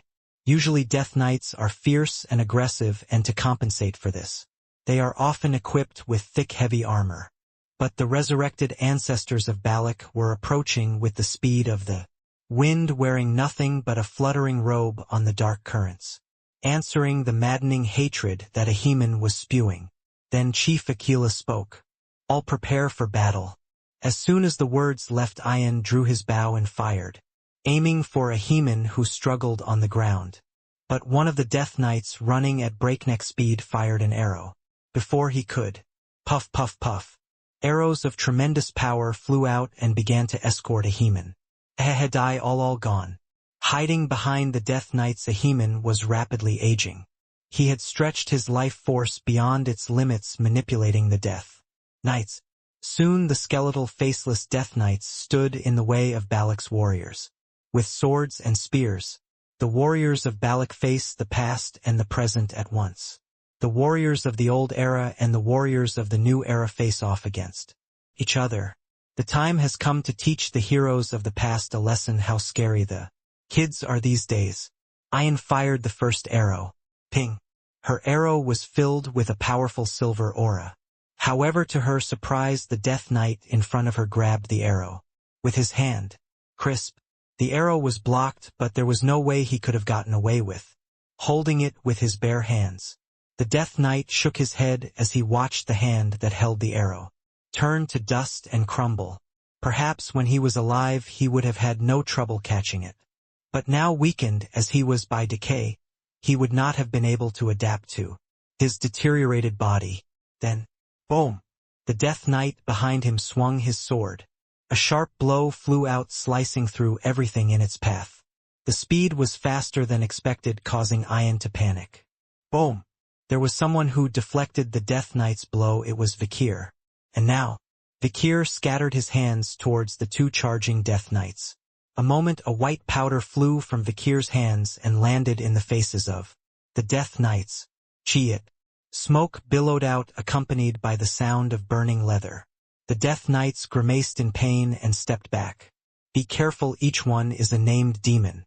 Ian giggled at Vakir's advice. She bent at the waist and stuck her ass out as far as it would go, patting Vakir's thigh. After all, you are the only man I can trust with my back. Oh, of course I'm asking you to cover my rear in battle. I hope you don't misunderstand. Ian is amused by Vakir's reaction even in such a desperate moment. But in all fairness, now was not the time for playful teasing. The death knights were flying, their attacks growing stronger and sharper. Ian's expression hardened. Vakir, how did you do that? He was asking how Vakir had chased away 2 death knights just a moment ago. Vakir answered easily. Salt, the undead are weak to salt. He was right, there's no better way to cleanse the unholy than with salt. Vakir picked up a handful of salt which lay like white sand on the banks of a cascading river outside the battlefield of the Iliad and sprinkled it on the death knight. Soon the white salt burned black and made a loud crackling sound. Death Knight jumped back as the salt touched his body, and that was just in time to counterattack. Puff! Vakir grabbed the Death Knight's back as he flinched from the salt and promptly punctured his temple with Beelzebub. Then the Balak warriors, who had been struggling to hold the Death Knights at bay, found a way through. Salt, salt. Everyone imitate Vakir. It's true, it's working. Still, the Balak warriors were reluctant to wound their ancestors. They sprinkled the river's salts with minimal contact, hoping to avoid hand-to-hand combat while still honoring their ancestors. Moreover, as Ahiman's turning point reached its climax, the Death Knights began to be picked off one by one. Chief Aquila sneered. Your ancestors were not meant to be manipulated by the Necrons.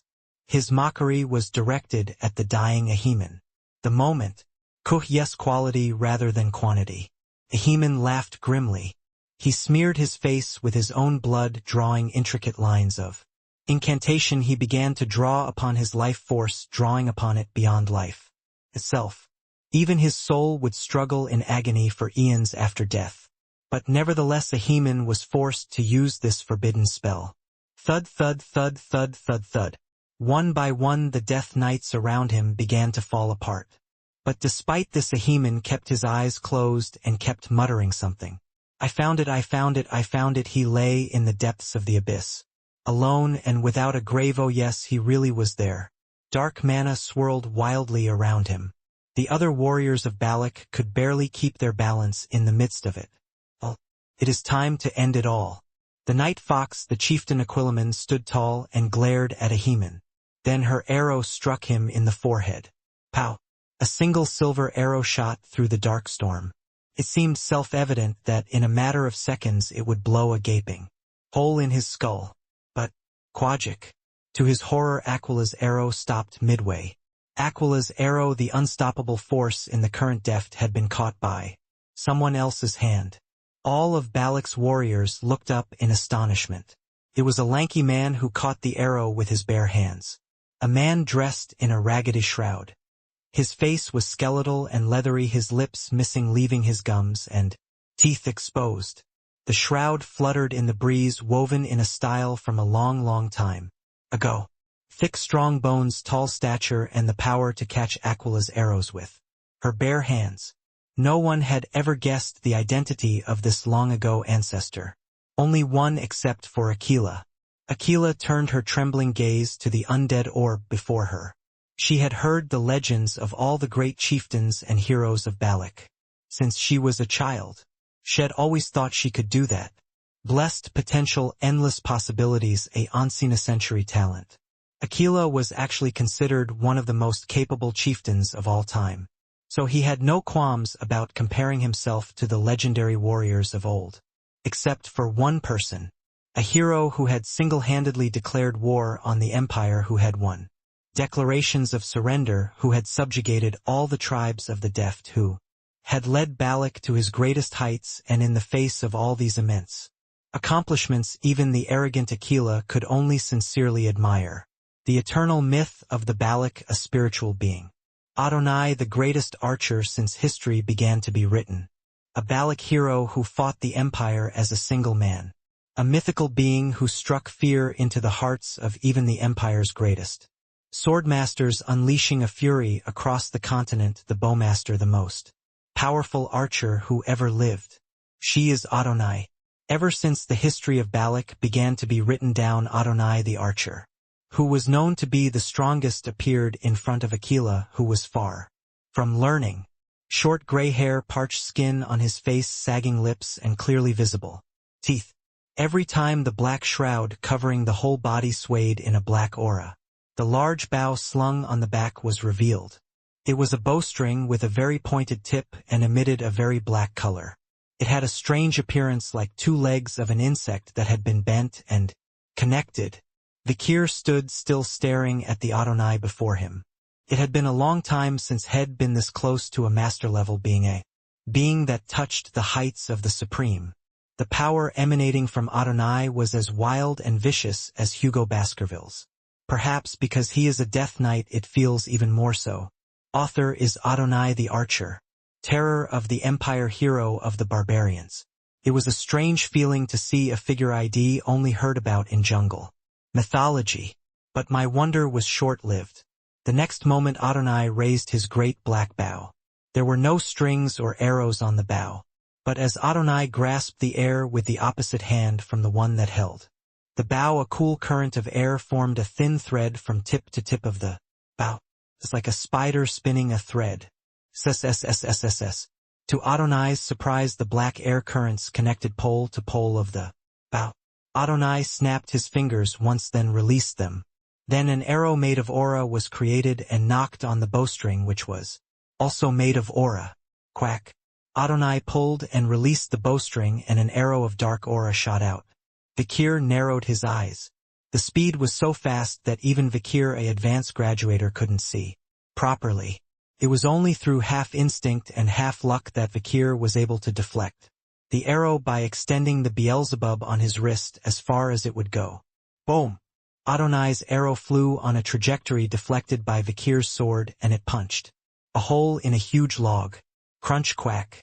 Not only is the log pierced, but the cliffside rocks behind it crumble with a thunderous crash. It was a sight to behold, as if they had been scattered by countless blades.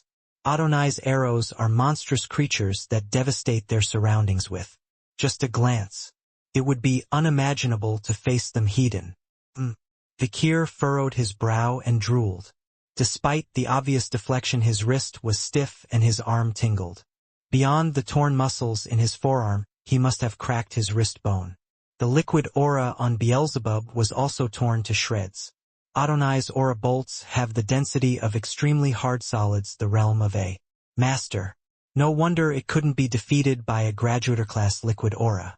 Even suts. The logs sniped by Adonai's aura began to wither and die. The poison was strong enough to kill a giant tree that could have lived for hundreds of years in an instant. Vikir's attention was drawn once more to the large black bow that Adonai held. At first glance it looks impossibly large and long, but it is solid and light, almost weightless. Pointed at both ends and sprouting horn-like spikes in the middle, it looked like two insect legs glued together. Vikir realized its identity at a glance. The remains of Madame Eight-Legged. When I met Madame Eight-Legs the other day, I confirmed that all 8 legs were attached, so it was probably made from fragments of her body before shedding her skin. This reminded me of something Ayan had once said. Adonai was the only one who could stand toe-to-toe with the Madame of the 8 legs. Now that you are a young Balak, honor him and pride in being her descendant. Adonai remembered that in the past he had dueled Madame Eight-Legged and won. The bow was made from her ruins, and her vile poisonous aura was imbued into the bow itself. The fearsome black bow must have retained its poisonous power long after Adonai died and was buried with her. Im Intrabe. Vikir clicked his tongue. He was up against a swordmaster, or perhaps even a more difficult bowmaster. The Death Knight's flaw is that he attacks recklessly and haphazardly, which, in close quarters, can leave him open and vulnerable, but poof pow quack quack quack. In a long-distance fight it becomes a unified offense. Adonai fired off a series of aura arrows. Dark solid auras, even poisonous ones. They tore through Vikir's black liquid aura, tearing it to shreds. Vikir loaded his aura onto Beelzebub and swung it long. Baskerville carnivore. Six Fangs drew a blackened trail of blood, but even so it was pushed back. Even a warrior of the graduator's rank would be powerless against a master. A liquid cannot defeat a solid. However, the reason Vikir was still alive was due to the protection of the Styx River, the strength and mana regeneration of his body, and the power of the monster that the magic sword Beelzebub was sealing.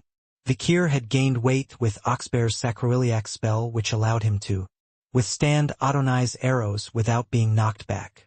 But even the 6 ambush hits from the Baskervilles are not enough to stop Adonai's arrow showers. Each of Adonai's arrows was stronger, harder, and more numerous than each of Vikir's teeth.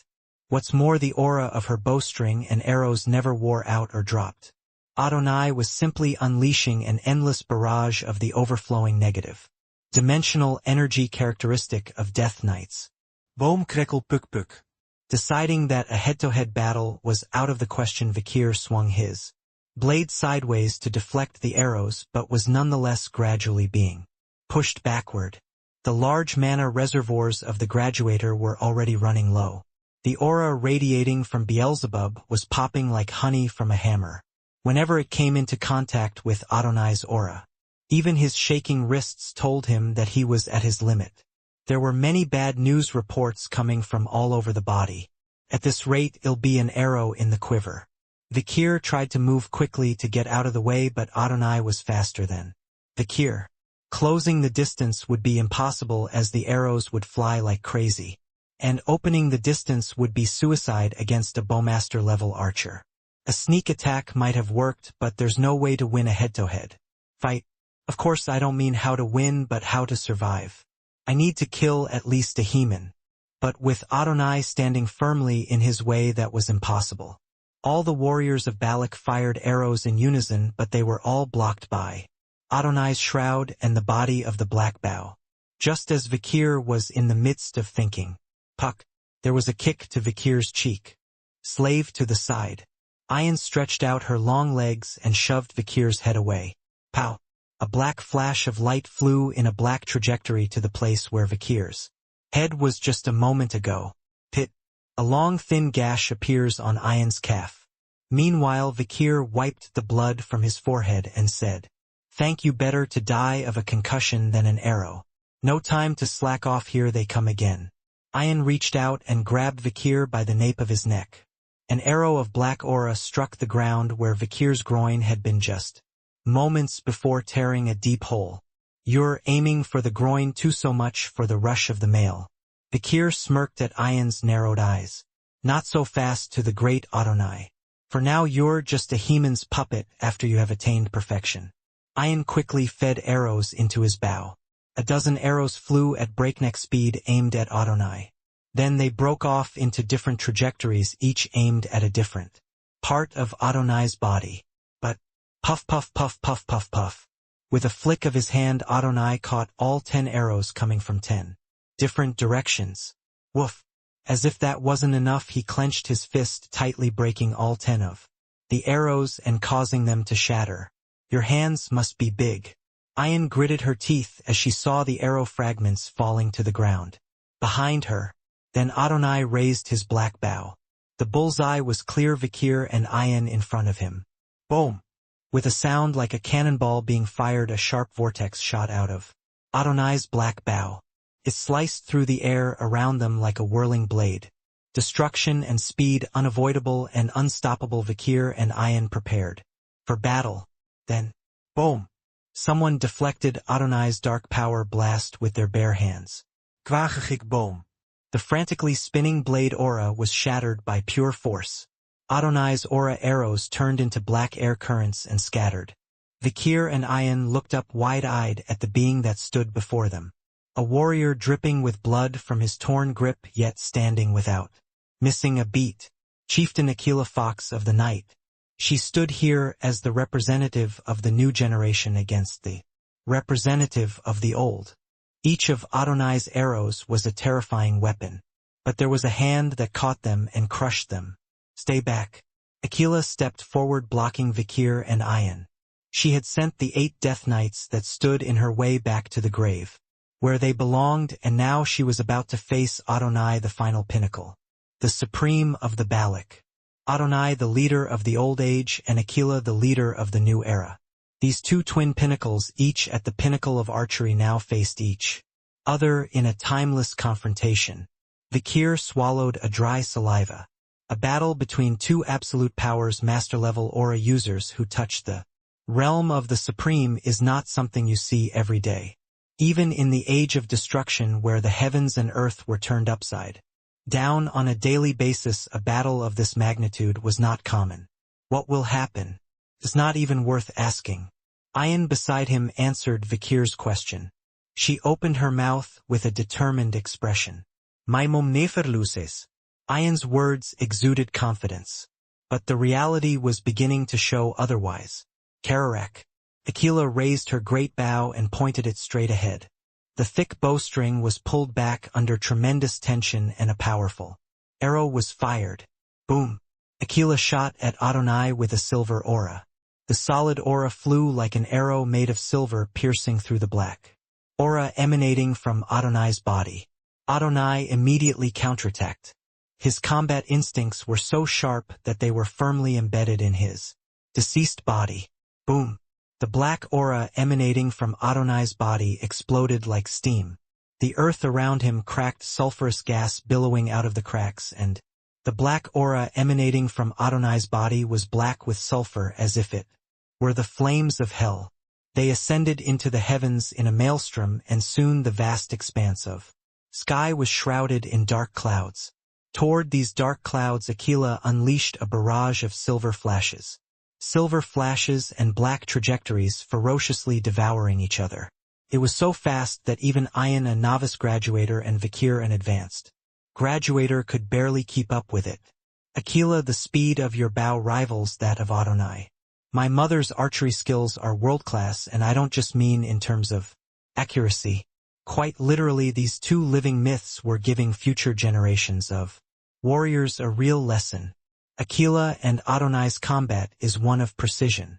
the basics of anticipating your opponent's movements and placing your arrows on a predictable path, while more advanced techniques such as spinning shots that take advantage of the air currents in which your opponent's arrows are flying, and parabolic shots that cause arrows to shoot out of nowhere from above or to the side are effortlessly executed. Bang! As Aquila ducked her head, a black arrow flew out and snapped the back of a log behind here. Boom! As soon as Adonai leapt upward, a silver arrow embedded itself in the sandbar. He was standing on, sending a tsunami of sand in all directions. An all-out battle of attrition. But as time passed, it was Aquila who was losing ground. Spot! An arrow from Adonai grazes Aquila's side. The black arrows were steadily squeezing the air out of Aquila's lungs. But it wasn't a matter of skill. It's because Aquila needs the limited tools of arrows and Adonai doesn't. Sometimes, like Adonai, Aquila would simply concentrate her aura and send it out without an arrow, but it was so mana-draining that she couldn't use it, except in a moment of great urgency. Adonai, on the other hand, thanks to the negative energy he draws from hell, can shoot out solid aura arrows of 100 purity. Even the direction of the wind is unfavorable. Vakir frowned. Adonai had his back to the wind and Aquila was facing it head-on.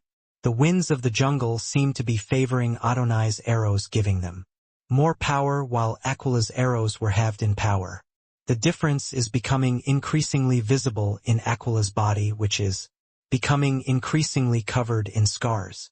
Even Adonai's sniper shots were imbued with the poison of Madame Eight-Legged. Tsuts. The wounds on Aquila's body turned black. Her complexion was growing pale in contrast. Ping ping ping ping.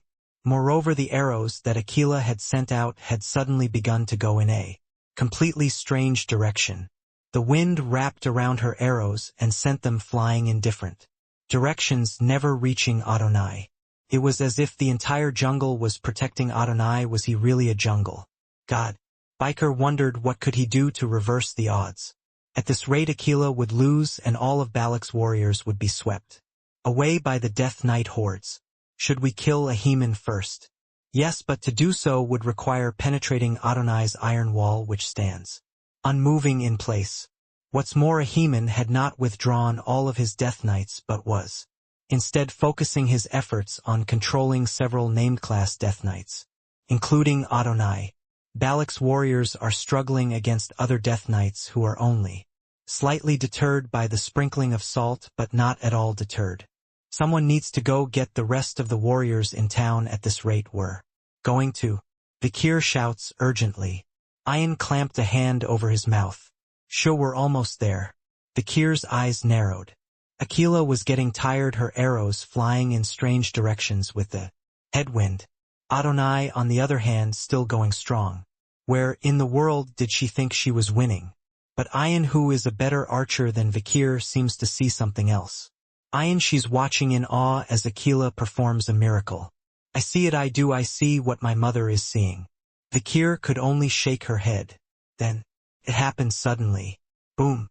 A mysterious arrow flew out and lodged in the center of Adonai's back. A single authentic arrow twitched. It came from an unexpected direction, from behind, not from below, not from the latitude, not from the side. Adonai paused for a moment. Surely there could only be one person behind him. But another arrow flew right back at him, hitting him in the back of the head. And then another. Beep, beep, beep. A huge number of arrows began to fly in from behind.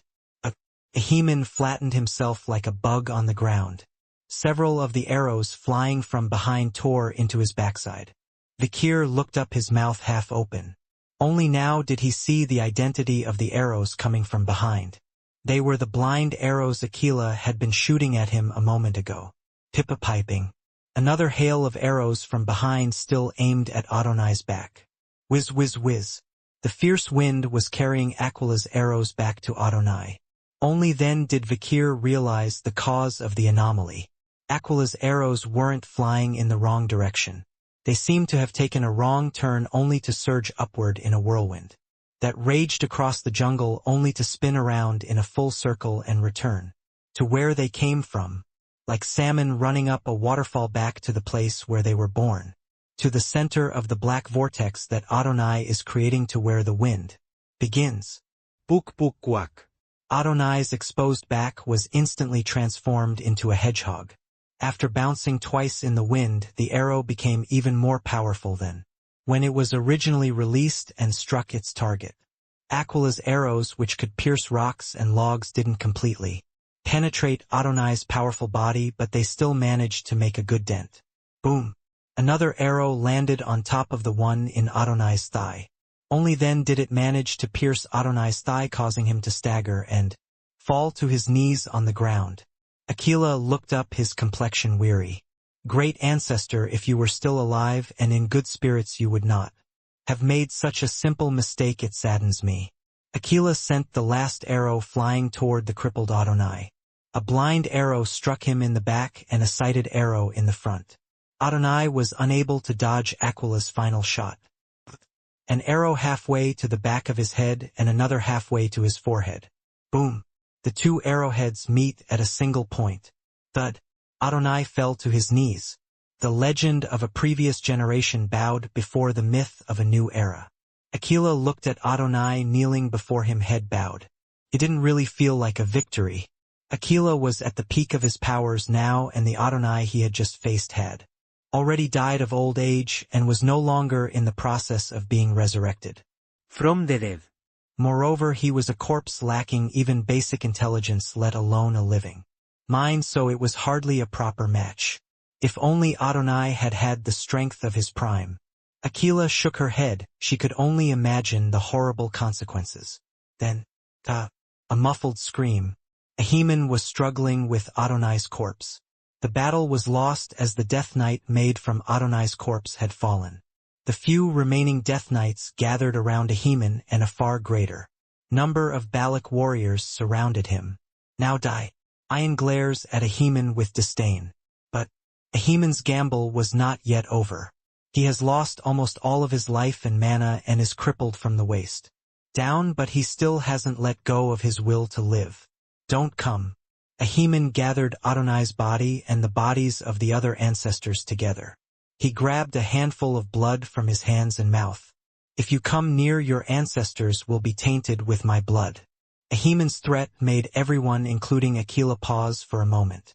Superstition held that a soul tainted with the blood of a traitor would be unable to enter the warrior's paradise. In his final moments, Armin had relied on this small superstition to blackmail the others. At this rate, the souls of the warriors would never be able to go to paradise. Not to mention they would have been tricked by him. The fact that he was so skilled in witchcraft made the situation even more dire. Aquila raised his bow, but Armin was cunningly hiding behind the bodies of his ancestors. Thus all the warriors were unable to act rashly. For if they did, they might not be able to honor their ancestors forever. Just then, stand down, everyone. Vikir's voice rang out. All eyes turned to see Vikir raising his bow and aiming an arrow. However, the arrow was pointed in the wrong direction. What are you going to do? Even Aquila, who had just used the wind to make an unbelievable hit, looked confused. But Vikir was confident. Climb to a higher place first. That was Vikir's last piece of advice. At the same time, ping! The arrow from Vikir's bow flew in a parabolic arc. It struck where the logs were stacked on top of each other, the knot of vines holding them together. Pow! Vikir's arrow snaps and the vine falls to the ground. And then, jurr, snap, snap, snap. As the vines snapped one by one, the heavy logs began to move in unison. When the wooden barrier dam, which was held in place by vines, collapses, the things on the other side spill out. It was a river that swelled during the long rainy season, the waves of a salt river full of melted white salt. Boom! With a loud boom, the dam that held back the water burst. The wooden boards collapsed and the river began to flood on a massive scale. Everyone up in the trees. Fortunately, Ian was quick to react, and there were few casualties in Balak. As the river swept ferociously over everything, Balak's warriors climbed high into the trees to avoid it. Those who were too slow to climb the trees managed to hold on to sturdy rocks and ride out the waves. but the Death Knights standing in the distance were unable to avoid the wave. Crash crash. The rushing water swept the Death Knights away in one fell swoop. Of course the Death Knights were strong enough to withstand the waves, but the problem wasn't the waves themselves. Suts. The bodies of the Death Knights gradually turned to black vapor and began to disperse. This was because the river water that was now flooding was a concentrated salt water. By nature the undead are weak to salt, which has the power to purify the unholy. These salt rivers have long been home to saltwater fish, and even salt that is dissolved in water is effective against the undead. The Death Knights resisted the salt, but they could not withstand such an overwhelming force. Sanctification. One by one the bodies crumble to dust. The bodies of their ancestors returning to where they belonged, swept away by the flowing waters and scattered across the flooded land where they had been born and raised. Aquila swallowed hard at the sight of Adonai's flesh dissolving in the salt water and being swept away. It was unfortunate that the remains of her distant ancestors could not be properly recovered, but she was glad that the unholy energy had been cleansed. Most of all I am glad that the noble bodies of my ancestors were not spattered with the disgusting blood of a human. And now, the water level subsided. It was the end of the rainy season and the waters were no longer overflowing. Balak's warriors descended to the bottom as the water receded. The water was still up to their ankles, but it didn't interfere with their ability to walk on the ground. Vikir followed suit as soon as the water level dropped. Pow pow pow. With each step the water rises to his ankles and the wispy grass tickles between his toes. In the stagnant pools at the bottom catfish and eels trapped by the current flailed and gasped for air. Then, Vikir spotted something. An object silently submerged in the water, wafting an eerie aura above the surface. It was a large bow. Dark matte horns and thorns sprouting like teeth. This black bow without even a bowstring must have been held by Adonai just a moment ago. A weapon made from the carapace of a madam eight-legged. At first glance it was an unusual weapon. Vikir picked it up and handed it to Ayan beside him. Ayan took it and cradled it in her arms, then he ran to hand it to Aquila, who stood in the distance. Meanwhile, Balak's warriors were converging on a single location. They were heading for a single thorny tree that stood tall in the middle of a wide-open plain. It stood alone with no other large trees around, and its trunk was densely covered with countless thorns. The warriors of Balak stood in a circle around the tree, and in unison they looked up. Above them they saw a familiar figure. Agug. This tenacious old man was hanging on, unable to be swept away by the rising waters of the river. Just before the water washed over him, he climbed this thorny tree, scraping the ground with his hands and dragging his motionless lower half. What could have led him to this harrowing path of suras? The sides of the thorns were sharp as blades and their tips were pointed like spears. Turn it off, ah! Ahiman reached out a trembling hand and grabbed them. He couldn't even pick out the relatively blunt thorns in the mad rush of water. He just had to grab whatever he could get his hands on. The backs of his hands were punctured, his fingers were zigzagging and tattered, and his knuckles were falling off. Needless to say, it wasn't just his hands. The whole body was covered in thorns, cuts, and tears. His flesh was torn like rags, and his body was dripping with blood. Salt water and debris filled the gaping wounds, causing hellish pain. His guts were already disintegrating from being used by high-level death knights who were out of their capabilities. But despite this, the old shaman was still alive. He continued to reach out and climb the thorns, seemingly frightened or perhaps even dazed. He looked as if he had aged decades. Save me, please save me. As he desperately moved his hands to climb the branches, bits of flesh and guts were dripping down the tree trunk with blood. The tree turning more and more gray. Vikir stared at it, lost in thought. In retrospect, he was certainly a remarkable man. He had raised the mythical Adonai of Balak from the undead, even though all his life force was gone, and he had managed to wield several other death knights simultaneously. Perhaps if he had only devoted himself to magic, he would have been at the level of Adolphe the madman of Morgue. However, it was a pity that he had awkwardly imitated a warrior to match Balak's emotions. Even with a black magic skill of more than 6 circles, he was still playing the part of a warrior. But it proved how eager he was to blend into the atmosphere of Balak. Vikir turned his gaze back to Ahiman. He climbed the thorns in terror, bleeding. The sight of him suddenly brings back memories of when he first came to Balak's village 2 years ago. The prisoners of war climbing the thorns and the flames burning beneath them. Those condemned to the thorn tree were forced to climb it naked, their bodies covered in blood. They fell to their deaths at the base of the tree, bleeding to death or dying of burns. Among the dead were men of the house of Baskerville and men of the house of Morgue. It is especially memorable that in their last moments they kept their mouths shut even though their eyes met Vikir's. Vikir bowed his head in silence for a moment, then raised it again and looked up at the reddened thorns. He had heard that it was Ahiman who had devised this horrible punishment, and now he was meeting his end by a brutal torture of his own making. In other words, the real enemy of Ahiman was Ahiman himself.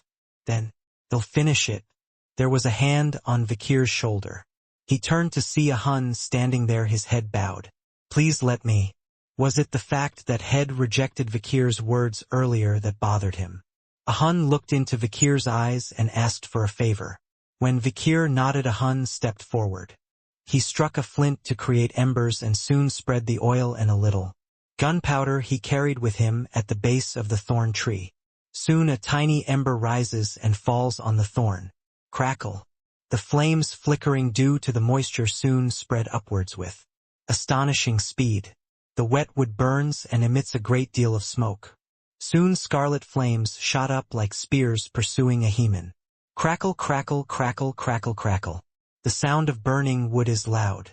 The flames burned toward the top.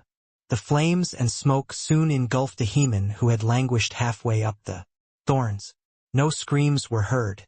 The warriors of Balak watched the old shaman's final moments with mixed expressions on their faces, recalling the past 70 years, how they had cried and laughed at his every word, every gesture. Crackle, crackle, crackle, crackle. The smell of burning meat is thick. The sound of sizzling fat was everywhere. Everyone was about to turn away. Through the flames and black smoke something appeared. The warrior's eyes widened in surprise, even Akila. There was a skeleton burning brightly, screaming with open arms. No shaman, no warrior, born in the body of a Rococo and living in the mind of a Balak, a being whose flesh and the fat beneath it had already burned away. He shook his flesh, which was already more like charcoal than a body, and screamed at the world. You will regret this, you'll regret putting me out like this. The words he spat out after that were muffled. Not only had his tongue been cooked, but the smoke head inhaled had burned through his lungs. Ahiman floundered for several more seconds after that, disintegrating into black powder like the death knights he had summoned. He lifted his head and tried to see the town beyond the water in the distance. He couldn't see much of anything through his flame-cooked eyes. Go back, Chief Akila ordered. The Balak warriors returned to the village, their bodies soaked with salt water and exhaustion. Vikir and Ayan did the same, carrying each other slowly back to the village. A friendly village, a tribe that should be at peace now that its archenemy, Ahiman, is gone. But when they returned to the village, the warriors finally understood what Ahiman had warned them about, why he had laughed so much in his last moments, and why he had turned to look out over the village. When Balak's warriors, including Vikir, returned, they found their village in terrible ruins. The tall trees on which the houses were built were broken and bent. Naturally, the house itself was also broken, lying low to the ground in a pool of water. Broken boards, wood chips, and other debris floated in the water. All of the floating houses that had been built for the rainy season had been destroyed. The warehouses where weapons, prisoners, and other tools were stored were also destroyed. All that was inside was left outside, useless. Only the food warehouses where the dry goods were stored lay shattered and empty. What is this? Chieftain Aquila looked around in disbelief. There was no way the village could have been destroyed like this without casualties. There were bodies floating around everywhere. Almost all of the warriors had gone to watch the Iliad, so those left in town were mostly children, the elderly, the sick, and women who couldn't fight. There was a minimal guard force left, but they too were mostly dead and lying around. Vikir came to his senses faster than anyone else and soon began to realize what had happened. The first thing that caught Vikir's attention was the air. A foul, polluted aura hovered over the entire forest beyond Balak's village. Vikir followed the ominous scent with his hound's keen sense of smell. Now there were signs of something more sinister. The muddy water was nearly up to his ankles, making it difficult to see, but when he dipped his hand under the water he could feel the ugly scars on the ground. Deep scars in the ground, as if a giant log had once drummed and scraped across them. There were not one or two of these deep furrows under the water, but a very complex and irregular pattern. At least 80 centimeters wide, maybe 3 meters long. What kind of creature could leave tracks this big in a flood? Vikir could name 3 or 4 suspects in his head. And he keeps finding clues that narrow it down even further. Goo. The mucus that hangs over his head. When Vikir tilted his head, it dripped down past his body and onto the surface. When he looked up, he saw the sticky slime hanging like a thread from the half-collapsed, tilted floating house. Black fur and blackened flesh clung to it with a disgusting odor. The wood around it was blackened and splintered where it had touched. It seemed to exude a powerful poison. Then, boom, boom, boom, boom. A louse approached, breaking through the waters up to my ankles. She appeared, gasping for air. She had managed to hide in a jar of spices during the commotion, and as soon as she saw Vikir, she burst into tears and ran to embrace him. Vikir patted her back wordlessly, and Ahul sobbed into his neck. Madam was here. At those words, all the warriors behind Vikir stood and froze. Madam Eight Legs, terror of the water, the nightmare of enemies and Black Mountain. Why would she attack a Balak village?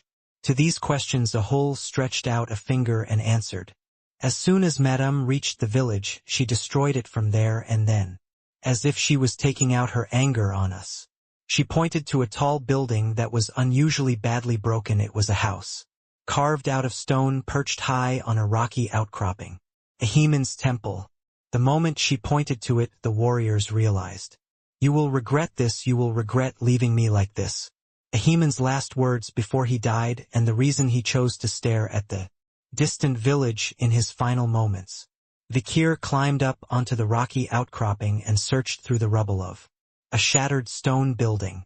It was the temple where Ahiman usually performed his rituals, and unlike the exterior, which was unusually badly damaged, the interior was relatively intact. Vikir pushed aside the rubble and peered inside. There was a strange assortment of herbs he didn't recognize, burned to a crisp. Over time, the scorched remains of the herbs emitted a strange odor, and tiny insects the size of pinky fingernails swarmed around them, apparently intoxicated by the scent. Ian gritted his teeth. It must be the grass that attracts bugs. Vikir nodded. Ahiman had arranged for Madame Eight Legs to come here if he was away for an extended period of time. Normally the fire is controlled so that the smell of the burning herbs doesn't spread beyond a certain area, but when there's no one to tend to it, the fire continues to burn the herbs and the strange odor spreads endlessly. Eventually the smell is noticed by a madam who lives deep within the jungle. Ahun pounded his fist on the stone wall. Damn it, you've arranged for everyone to die when you're gone. You're insane. It's a testament to Ahiman's need for recognition within the Balak tribe. But his need for recognition was perverse and eventually led to terrible destruction. Ahun gained a deeper understanding of his grandfather, but also a stronger hatred for him. But it was too late. Balak's village was devastated and almost impossible to rebuild. The good news was that most of the population had gone out to watch the Iliad. And of those who remained in town, most had gone out to gather berries and roots. This was due to Ian's instructions to prepare a feast for Vikir if he won the Iliad. Aquila clenched her fists so tightly that they bled. The good news is that there were no casualties. Well, just have to rebuild the village and gather food. These are just floating houses that were hastily built for the rainy season anyway. Balak's warriors worked diligently to collect the remains of the dead and rescue survivors still in hiding. Madame consoled herself with the fact that the damage had been so light as to be nothing short of a miracle, considering she had visited the village herself. Meanwhile, Ahun had his head down deep in frustration. Vikir tapped him on the shoulder.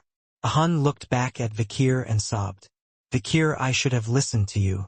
He spoke with anger and understanding. If only I had listened to you when you asked me to finish off Ahiman. If only I had really listened to you. It's not your fault. Vikir turned his head and spoke to all the warriors nearby. The real fault lies with the Empire, or more precisely the Baskervilles. At that, all the warriors turned their heads. They all knew that Vikir was originally from the Baskervilles, let alone that the Baskervilles were to blame. But Vikir had no qualms about speaking. The Baskervilles are to blame for the reason that Madame has expanded her living quarters here, and for the reason that she raided Balak's village in a frenzy of hunger. The Baskervilles had been so aggressive in slaying demons that Madame's prey had become scarce, and she had expanded her hunting grounds. The natives of Balak were forced to move to the lowlands of the mountains to escape her hunger. Vikir pinpointed the hatred of the natives of Balak for the Empire, and the warriors of Balak took a strong liking to Vikir's cleared condemnation of the misdeeds of their former home. But there was one thing Vikir didn't say. It's also because of a policy I set when I was in Baskerville. At the age of 8, Vikir presented a united front with Morg and a grand subjugation plan against the enemy and the Black Mountain. Of course, this was just Hugo's pre-regression knowledge of the plan that was already in place, but it still gives Vikir some responsibility. So Vikir took this opportunity to repay the Balak warriors for their many favors. He had fully restored his health, gained strength away from Hugo's watchful. I gained access to the skills of various magical creatures, learned the archery of the bowmaster, learned and experienced firsthand the mysterious culture of unknown barbarians, mastered the art of tracking and stalking, and learned various survival skills in the jungle. What's more, all the barbarian tribes of the jungle have come to support Vikir, giving him great political influence. For all this, Vikir looked around for a way to repay them. Akela the Night Fox, the chieftain of the Balak, she was battered and bruised from the fierce war against Adonai. Ian had stepped forward to help Vikir, but a poisoned arrow in his leg had left him with an unnatural gait. Vikir said, "The warriors of Balak have never treated Madame poorly." Everyone turned to look at Vikir's face. Vikir continued, "We even honored her just a week ago and made offerings to her. Indeed, the Balak have always taken the best parts of their prey and offered them to the Madame's domain. The same was true for prisoners of war. But she raided our lands and killed innocent children, old men, and wolves." Balak's warriors listened with bated breath. Finally, Vikir finished, his eyes glowing with dark blood. "I must now confront her and judge her. Madame has made a mistake, and I will confront her." Vikir's last words stunned all of Balak's warriors. Not that they hadn't thought about it. Innocent children, elders, patients, companions, and wolves had been killed, and they had lost buildings, food, and everything else they needed to survive. But even so, the warriors were skeptical of Biker's words. "Impossible, no brave warrior has ever been able to do that. Vikir, even if you are the hero of the whole region, that's a myth. Madame Eight-Legged is the deity of these jungles. She is the evil one of the evil spirits. The damage will eventually be repaired. The only way is to forget." For the first time, Balak's warriors, who trusted Vikir with anything he said, shook their heads at his words. For such brave men to say such a thing gives one an idea of the extent of their fear of the Madame. Then, someone put a hand on Vikir's shoulder. It was Chief Akela, the Fox of the Night, staring at Vikir with a pale complexion.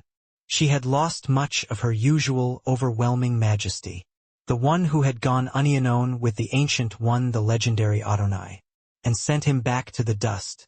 But Akela too had suffered many wounds in the process. Countless arrow marks scratched his body, and even the poisonous venom of Madame Eight-Legged was too much for even a master-level warrior to heal. Vakir, young hero of all the jungle and the sun just rising, do not be swayed by the heat of the moment where Madame is involved. Extreme caution must be applied. Ayan beside him agreed. The eight-legged Madame is a terror to all tribes, not just the Balak. She is a force of unstoppable causality and the essence of darkness. Her presence is like a natural disaster, and even if we harbor feelings of vengeance. But Ayan didn't finish her sentence. Chuckles. She saw a figure crawling through the rubble of the collapsed building. Bakira, the wolf who had been born on the same day and time as Ayan and had been with him all his life. The one who had run to the village to tell them of Biker's victory before the Iliad between Biker and Ahriman. For a moment Ayan couldn't help but think of his last words to Bakira. Go to the village and tell them to prepare to welcome the winner of the Iliad. Little did he know the consequences of that simple errand would be so terrible. Snicker, snicker. Bakira crawled over, dragging his hind legs, and wiped his wet nose at Ayan's feet. One of her right hind legs was in terrible shape. Not only were all the bones broken, but a dark poison had seeped into the marrow. The reason for this was obvious. What else could it be but the result of resisting Madame Eight-Legged? The poison was still surging at this moment, and the situation was so serious that the leg had to be cut off. Ayan looked at Bakira in disbelief. Biker spoke briefly. Will you still say that revenge is futile? Ayan did not answer this time. Akila glanced between her daughter's face and Bakira's moaning legs and sighed deeply. We'll talk later. For now, let's take care of Bakira. Come on, take care of the others. Despite her own mortal wounds, Akila tends to the others first. The chieftain's words sent everyone scrambling again.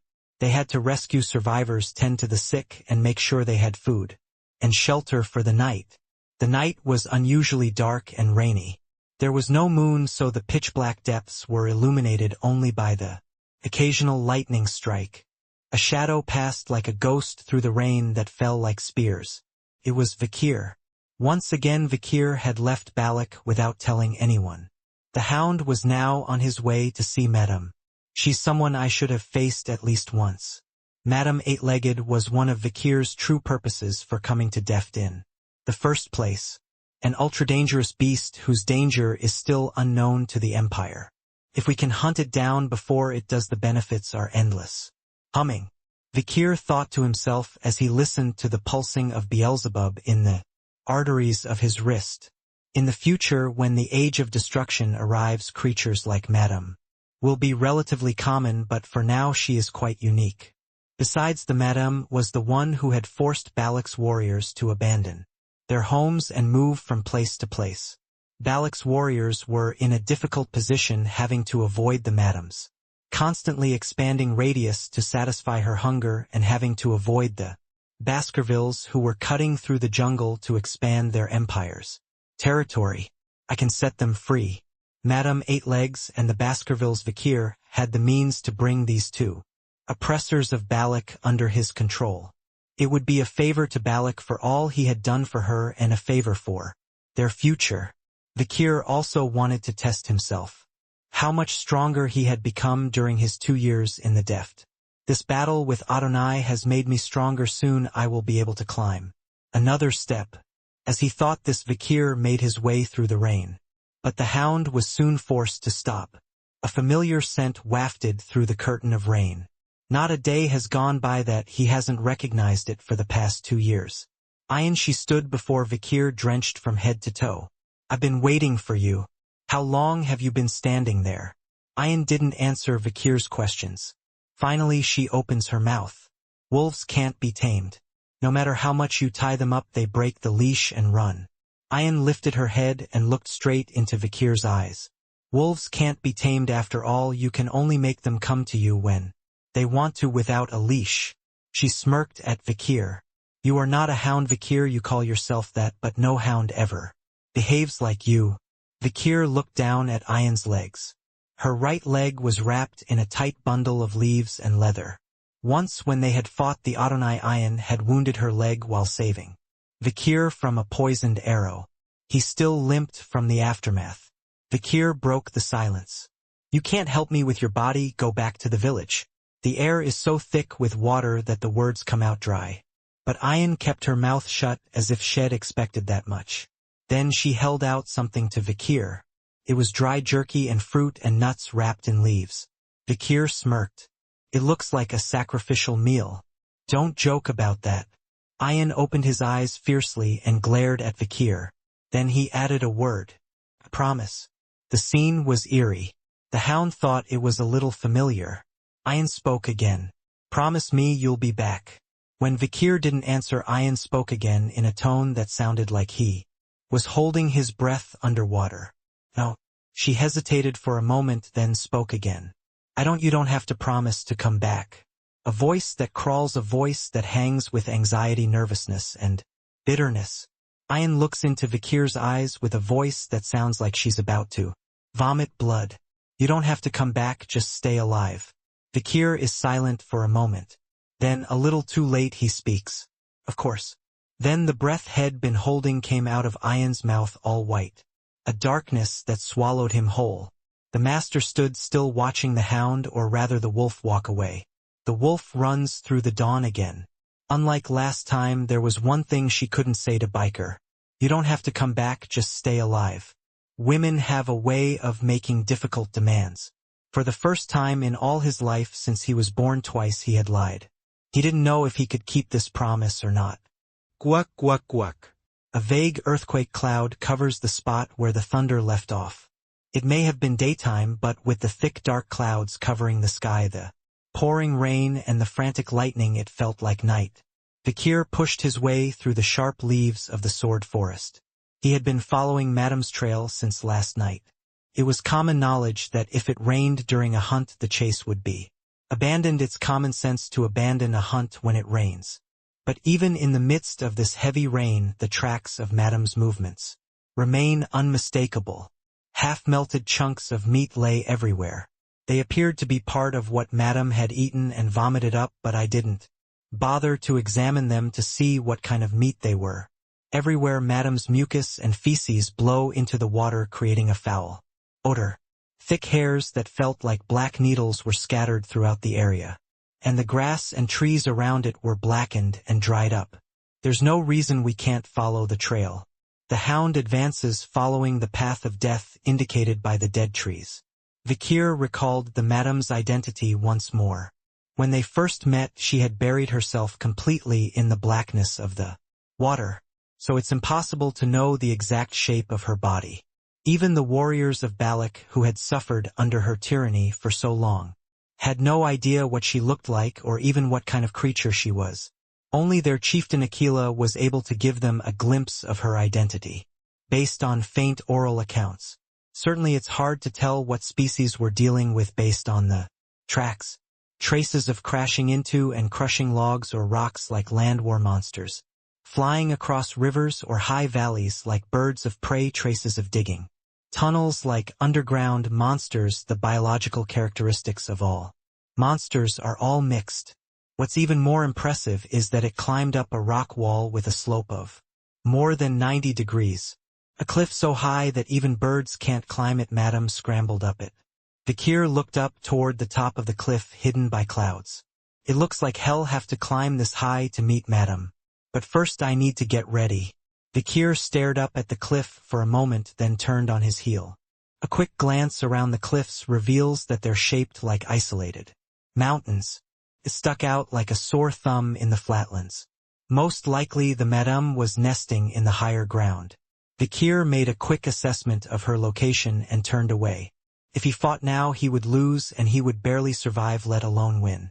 Now that he knew where his opponent was, time was on his side. Vikir slowly moved away from the cliffside, trying to gauge how high this sheer cliff could possibly be. Vikir arrived at a swampy area quite a distance from Madame's nest. The first thing Vikir did upon reaching the edge of the swamp was to scatter the bundle of straw he had been carrying in all directions. He had been sweating profusely as he made his way through the jungle, and his scent had soaked into the straw. The wind blew the straw, carrying his scent everywhere. Now due to the nature of convection that circles the swamp Vikir's scented. Straws will scatter enveloping the entire swamp. They will be carried by the wind deeper into the swamp. Not only would it be impossible to pinpoint Vikir's location, but there would be room for her to feel surrounded. Who would feel that way? The master of this swamp. Vikir raised his head and stared into the center of the swamp. Suddenly a log floating on the surface sank deep, and something huge began to crawl out of the swamp through the thick water. Bog salamander. Tanger ratsing a. Size 9 meters. Found in Ridge 8 Red and Black Mountains. Named Infinite Regeneration Dragon. A giant amphibian-like beast that lives deep in the swamps. It has strong territorial instincts and a gluttonous appetite devouring everything that enters its swamp. They are feared by humans because of their unkillable ability to regenerate from any wounds. It has ruled this swamp for a very long time. An old giant salamander emerged. Its entire body is covered in smooth skin and sticky slime. In its mouth were the arms and legs of several natives of unknown tribe. Vikir recognized him at a glance. That was Mushuhushu's rival, I suppose. There was a great snake named Mushuhushu who had recently fallen prey to Beelzebub. That snake's rival was this giant right in front of him. The old salamander stretched out his body, growing larger and more powerful as he aged. The old salamander's head swiveled to look for the intruder in its territory. But it couldn't pinpoint a direction. That was because Vikir had sent the straw he had been gathering into the wind, and at the same time smeared mud all over himself to cover his scent. Grrrrrsh. The bog salamander clucked its tongue and continued to crawl across the swamp. Vikir briefly considered fighting it but quickly dismissed the idea. His capture of Mushuhushu the other day was luck in many ways. He had lost his territory to the floods and had been swept away, so he had lost a lot of stamina, and to replenish it he had eaten at an uncharacteristic pace, leaving him sluggish. The hunt had been a relatively easy one as Wed ambushed him while he was tired, full and sleepy, and Ian had helped. But not now. The old salamander was moderately hungry and very uncomfortable. Besides, isn't it a monster so strong that it's on par with Mushuhushu? If I were to fight him, I couldn't guarantee 100 success. Even if I could win moderately, there was no point in wasting my stamina in a place like this, considering the fight with Madame that would follow. Except there's something I can do with him. Vikir waited until the salamander was completely out of the swamp. And there was something else he was aiming for. The straw head sent into the wind earlier wasn't just to hide his location. It was also to lure in some dangerous creature that might be lurking just beyond the wind's reach. It's almost time to come out, Vikir thought as he carefully followed the salamander out of the swamp and into the woods. Then, the response came. As Vikir's scent drifted across the jungle on the wind, the creatures began to respond. Minotaurs, ogres, trolls, and other large creatures responded. But none of them dared to enter the old salamander's territory. They could only salivate at the outer borders of the realm. But, just one. There was one creature that had no fear of the old marsh salamander and barged into his territory. Wing. An ominous sound of flapping wings. It was an extremely eerie sound that made even the most powerful salamanders cringe. Then, as the old salamander left the swamp and entered the forest in search of Vikir, something huge appeared in front of him. It was like a dark cloud, very tall, very wide, and very vast. It moved about, elongated like a snake, and soared upward. Vikir was familiar with this strange, shapeless creature. Bone-sucking mosquito. Danger rating individual D. Danger rating swarm S. Size 3 millimeters. Found in Red and Black Mountains Ridge 9. Nicknamed the bone-sucking mosquito. Not much is known about it except that it sucks bone, not blood. It was not a single giant but a swarm of many smaller ones. Mosquitoes flew in swarms, clinging to everything around them. Even the salamander, which had traveled quite a distance from the swamp. Vikir looked at the mosquitoes and thought, they are terrible things. These mosquitoes were worse than the ones people usually recognize. Normal mosquitoes stick their long straw-like proboscis into flesh and drink blood. But it wasn't human blood that these mosquitoes craved. It was bones. They poke their long pointed snouts into the bodies of their prey and suck out the bones much longer than the average mosquito and their victims lose all the bones in their bodies. What's even more horrifying is that these mosquitoes only suck on bones, leaving behind skin, flesh, blood, and intestines. The old salamander then proceeds to show us in real time what happens to those who get caught by these dreaded mosquitoes. Shhhhhhh. The old salamander freaked out. He squirted mucus all over his body to ward off the mosquitoes' attacks, and he tried to turn and run back into the swamp. But the mosquitoes were much quicker to react.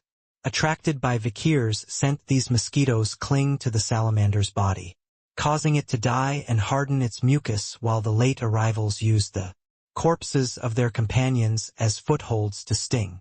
Soon the mosquitoes begin to suck out the salamander's bones. Swish. The fluid from the mosquito's saliva is exactly what dissolves the salamander's bones and turns them back into liquid. The salamander tries as hard as it can to get back into the swamp, but the fire spreads it a few meters from the water's edge. It had lost all its bones to support its weight. The mosquitoes continued to swarm the swamp long after they'd eaten all the Salamander's bones. Were. That is until bikers started a fire and used the smoke to scare away all the mosquitoes. The mosquitoes disappeared as quickly as they had appeared. Vikir finally emerged from the swamp. He burned some wet leaves just in case, creating a thick cloud of smoke. Vikir looked around and nodded. The bone-sucking mosquitoes were terrifying. Each mosquito was small and weak, but the danger level of the whole swarm was far beyond common sense. Vikir turned his head to look at the swamp. The salamander had fallen to the ground just 2 meters from the swamp. Surprisingly, it was still alive. The bones in his body were gone and he was shivering, but he was still breathing thanks to his tough skin and life force. Of course, it was obvious that its miserable existence would be short-lived, as it was nothing more than a watery shell. Vikir reached out and touched the salamander's body once. Flesh and blood oozing from the tough hide, intestines floating around. Now he was nothing more than a bag of blood. Good, well made, that should be enough. Vikir tugged on the still-breathing salamander's tail. As the mana of an advanced graduator passed through his body, he was able to pull the body of this huge monster. What's more, the old salamander's body was lighter because its bones were gone. Swoosh, swoosh. The salamander made a bizarre noise every time it was dragged, but it could do nothing about it. The lungs and other organs in its body were now all mixed up, so it couldn't even make a sound. Only thick tears dripped from his eyes. Consider this your karma for eating so many humans. Vikir's eyes are cold as he drags the salamander a giant bag of blood and intestines. It had been a short preparation, a rather long one. Now that everything was in place, there was only one thing left to do. To meet the madam and to kill her. Then I will leave the jungle and Balak with all the debts of my heart. A return to Baskerville Ironblade. It will not be a long one. It was late at night. Rumbling boom. The rain had stopped, but there was more thunder. Vikir lifted his head and looked up at the giant rock formation rising before him. Composed of quartz and sandstone, the massive cliff stood alone as a soaring peak in contrast to the flat terrain around it. Many caves have been carved into the steep cliffs, and their pupils stare blankly into the darkness like the eyes of a blind guani. Occasionally, in the darkness of a cave, quartz or amethyst gemstones would glint in the reflection of a lightning bolt, and the cliffs would seem to stand guard in every direction like a thousand-eyed watchman. Vikir gritted his teeth. From Baskerville Street to the watery depths of Balak. Vikir's body had been trained to the limit by now, and every twitching muscle in his body was taut. Vikir began to climb the steep cliff barehanded. The muscles in his back and arms pulled and released, pulled and released, pulled and released. Vikir scrambled up the rock wall 1 foot at a time. Walgrock. Sometimes the stalactites he was holding on to would snap, or the stone beak he was stepping on would snap off the wall. Without a single scream, Vikir calmly braced herself with the strength of his other arm or foot, making room for a quick grab or step. When he felt he had nothing to grab or step on, he drew his magic sword, Beelzebub, and slammed it into the wall, climbing upward. Thanks to Mushu Hushu's abilities, no sound was made during the entire process. I wonder how long he climbed like that. When I thought I was halfway up the cliff, I saw a cave. It was narrow enough for one person to fit in, but it was quite winding inside, so it felt cozy. It looked like a place to take a break from the climb if anyone happened to come across it. But Vikir did not enter the cave. A trap. This is where the Madam's nest is located. I didn't think there would be a comfortable place beneath the worst of monsters. There was a slight chance that this was a natural trap to test the will of the challenger. A weaker man, exhausted from the journey up here, would have been easily tempted, but the seasoned Vikir still had some stamina left. Vikir didn't rush into the cave, but kept a close eye on it. Or otherwise, a corpse, a skeleton, rolled around in the cave. Had there been a warrior who had come this far before? It seemed that he had entered this cave, never made it out, and died, leaving only his remains behind. Vikir glanced up without entering the cave. Now he understood why there were so many skeletons in the cave. Sticky. In time, a thin liquid began to trickle down the cliff. It was a mixture of fluids and excrement that Madame often threw out, and it was usually hard or thick, but when it rained it thickened and loosened. The mucus that has accumulated in the stomach is loosened by the rain. They flowed down, covering the whole area, threatening to block the entrance to the cave. From the outside it looked like whipped cream dripping down a giant cake, but the disgust and stench was indescribable. If we walked into that cave, we'd be in trouble. Fortunately, Vikir hadn't gone into the cave, nor had he fallen asleep in it. So he quickly kicked open the entrance and moved to the side. Luckily, there was a stone beak jutting out like a roof right next to him, and he ducked under it to avoid a shower of slime. The slime, a mixture of the Madame's bodily fluids and feces, causes skin to swell and bump upon contact. Vikir's skin was imbued with the protection of the Styx River, so he should be able to withstand it, but even so he didn't want to come in contact with that slime. Gulp. Soon the slime had completely covered the mouth of the cliffside cave, and it flowed down the gentle slope of the cavern, filling it with a murky foul odor. Dalgrek. The skeleton lying within touched the slime and began to float. The warrior who must have come to see the Madame long ago had probably fallen asleep in the cave when he entered for a short rest and drowned, never to return. It wasn't the only cave that held a skeleton. Temptations to rest were everywhere, and it took superhuman endurance to climb the grueling and difficult outcroppings to avoid them. Nails peel, fingerprints fade. Every time Vikir felt the urge to take a break, even for a moment, he gritted his teeth harder. As the Hound of the Baskervilles, evil was all that remained of his time in the age of destruction. Vikir climbed the cliffs, dodging dripping slime along the way, and passed dozens more caves containing skeletons. How much time had passed? Vikir could see the top of the peak through the thick mist of water and inky clouds. He had made it this far without falling off and dying without being covered in slime, and he had accomplished his goal. Every muscle and bone in his body screamed, but it was still a remarkable accomplishment. Now Vikir looked around the peak. The black mushy soil was covered with flimsy sticky threads that whipped in the wind.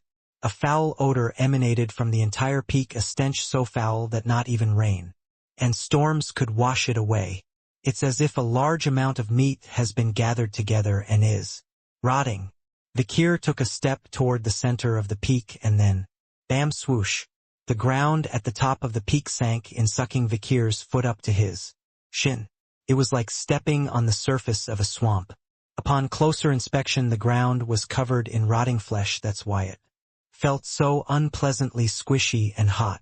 An unpleasant sensation wrapped around my entire leg. If I hadn't wrapped my legs in leather, I would have been itching. If I stay still, it'll be up to my waist. Vikir scrambled to his feet. I didn't know the floor, so I had to choose only the hard footrests that protruded upward because of the floor that was slowly sinking. Vikir quickly realized the identity of the flimsy footholds sticking out of the slime and rotting dirt. They were bones. A floor made of countless bones. They tangled with sticky congealed slime to form a massive mass. The stench emanated from the less decayed chunks of meat that lay beneath them. These carcasses, apparently leftovers from Madame's meals, are covered in slime, decaying and fermenting, emitting a foul poison odor and heat. Vikir had to work hard to keep himself from drowning in this swamp of slime and rotting meat. Then, Vikir stopped in his tracks for a moment. An ominous aura emanated from the cave ahead. But that wasn't what stopped Vikir in his tracks. The skeletons' bodies that hadn't yet decayed scattered in various fragments. Brown skin, silver hair, faces contorted in pain and fear. They were clearly Balak's men and wolves. Abui was a good hunter, Adil the strong swimmer, Aklon who was an expert at sewing, Asagal who was a very fast runner, Asak who laughed and cried a lot, Agwil who was always arguing with a Hun when they first moved to the village, Agan who was unusually gluttonous, Otlotl who was really good at javelin. The friends Head lived with for the past 2 years, all of whom he recognized. Of course, if you're gonna throw up like this, you might as well eat it. Vikir pressed his lips together and gathered the remains of his friends. Then he observed a moment of silence. A warrior's ritual before a final battle. It was a series of steps that transformed the emotions of the past 2 years into resolve. And then Vikir's head snapped up, his eyes glowing red. At the end of the long line of flesh and bones a great darkness lurked. A gaping hole in the center of the peak, an underground tunnel of bone and flesh. It was obvious from its size and poisonousness that it was Madame's nest. A poisonous exhalation unmistakable as the Madame's vomit from the bottom of the deep chamber billows out of the cavern. Vikir listened to the breath and stench coming from under the ground. No matter how many times he checked, the result was the same. The grotesquely protruding belly fat, the sound of that chubby lump of flesh. Flinching was clear. Madame has been in her tunnels for some time, breathing evenly as if she has no intention of crawling out. No wonder Shed raided a Balak village and eaten to her fill. Karak. Vikir silently picked up the bow on his back. Then, carrying the Baskerville family's unique dark red aura, he fired an arrow. Declaration of war. A red trail flew through the curtain of slime and rotten fibers. It carried the challenger's intentions to the depths within. And then, the breath and venom that had been spewing from the burrow stopped. Then, zzzzzzzzzzzzzzz. A fierce rage erupts. Madame's malice spewed forth like an avalanche from an active volcano. Soon a sinister presence emerges from the rotting meat lair. A haunting death nightmare. Horrors of unstoppable causality. A resident of the dark side. It was the moment when Madame Eight Legs revealed its hideous appearance. Under the torrential rain and lightning, Madame Eight Legs, risk rating S, size, found in Ridge 10 Red and Black Mountains. Nicknamed Madame of Deaths, her exact race name is unknown. In the distant past, the most terrible beings that inhabited the depths of the oil pole hell were spiders of immense size, and it is believed that Madame Eight-Legged is a distant descendant that retains the form of those giant spiders that lived in the ancient past. Their bodies are filled with a disgusting venom, and their webs are stronger than steel, unbreakable by anything but the infernal fires of the underworld. Vikir looked up at the giant queen spider before him. Indeed, facing this overwhelming force, he understood why Balak's warriors had been so worried and frightened. Before leaving Balak, Akila had expressed concern.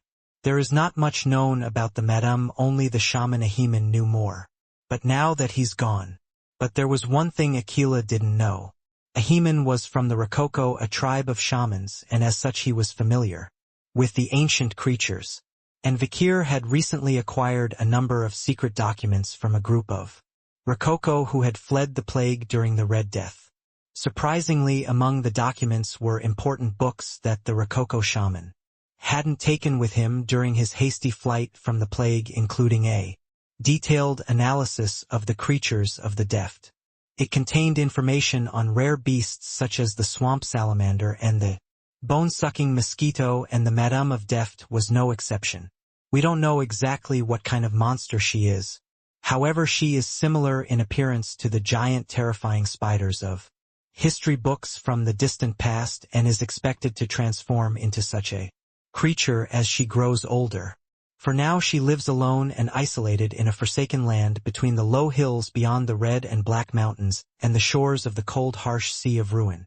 But unlike in the old days when she kept to herself, these days she seems to be thinking about crossing the borders of the red and black mountains. The Madam of Water is always hungry, and her voracious appetite combined with her fierce cunning and great strength means that neither her enemies nor any other creature in the Black Mountain ecosystem will be able to stop her. And neither will we. We must prepare for the nightmare that may soon be upon us, the horrors of water. Vikir looked at Madame Eight-Legged as he recalled this and other information. Her plump body expanded and contracted as she exhaled and inhaled. The black-green poisonous fog that emanated from her body formed a thick veil, beyond which 8 red eyes pierced Vikir's entire body. Jack! Madame Eight-Legged reacted first. She raised her massive forelegs and slammed them into the ground. Thud! The floor wrinkled and then a huge wave rose up and crashed over Vikir. Shattered bones, rotting flesh, spider webs, and fecal matter all mixed together in a hot, fermenting mass. Faced with this wave of disgust, Vikir can only laugh bitterly. Good thing I skipped dinner. If I had eaten, I would have gotten rid of it. Even Vikir, who has a strong squeamishness, thinks I'm glad I didn't eat dinner. Puff, puff, puff. Vikir flung himself out of the way of the wave. He couldn't dodge them casually. The slightest opening and head sink to the bottom of the shifting ground or get kicked by Madame Eight-Legs' extra kicks. Vikir leaped upward, landing on the massive ribs of something towering over him. Karak. The archery skills taught to you by Ian shine through. Madame Eight-Legged flinched slightly as Vikir's arrow sliced through the air. She had been wounded herself during the raid on Balak's village. It was a minor one, but she had no choice but to react as if it were a nuisance to have hard torm of thorns embedded in her body. Madame ducked slightly backwards to avoid an arrow flying towards her eye. Ssssss. An infernal darkness enveloped her like a shroud. Madame's exhalation turned into a thick poisonous fog, adding an inky blackness to the darkness that almost completely obscured her body. Rumbling bang. If it weren't for the thunderbolt that struck at just the right time. Flash. In an instant, a single bolt of lightning bathed everything in white light. It was obvious how cunningly Madame had been preparing for her next attack. While crouching in the darkness, the moment she stretches upwards, her silhouette is revealed in the white light. Boom! Vikir stabbed an arrow into the gap in the center. It was like baking beans in a fire. In that brief moment of light, Vikir was able to see beyond the darkness and put the arrow right on target. The bullseye was Madame's left eye. Crack. The sound of a red glass ball shattering. The arrow had landed squarely in Madame's skull. Gia. Madame panicked as one of her 8 eyes suddenly burned black. At that very moment, another thunderbolt struck. Flash. Another bolt of lightning.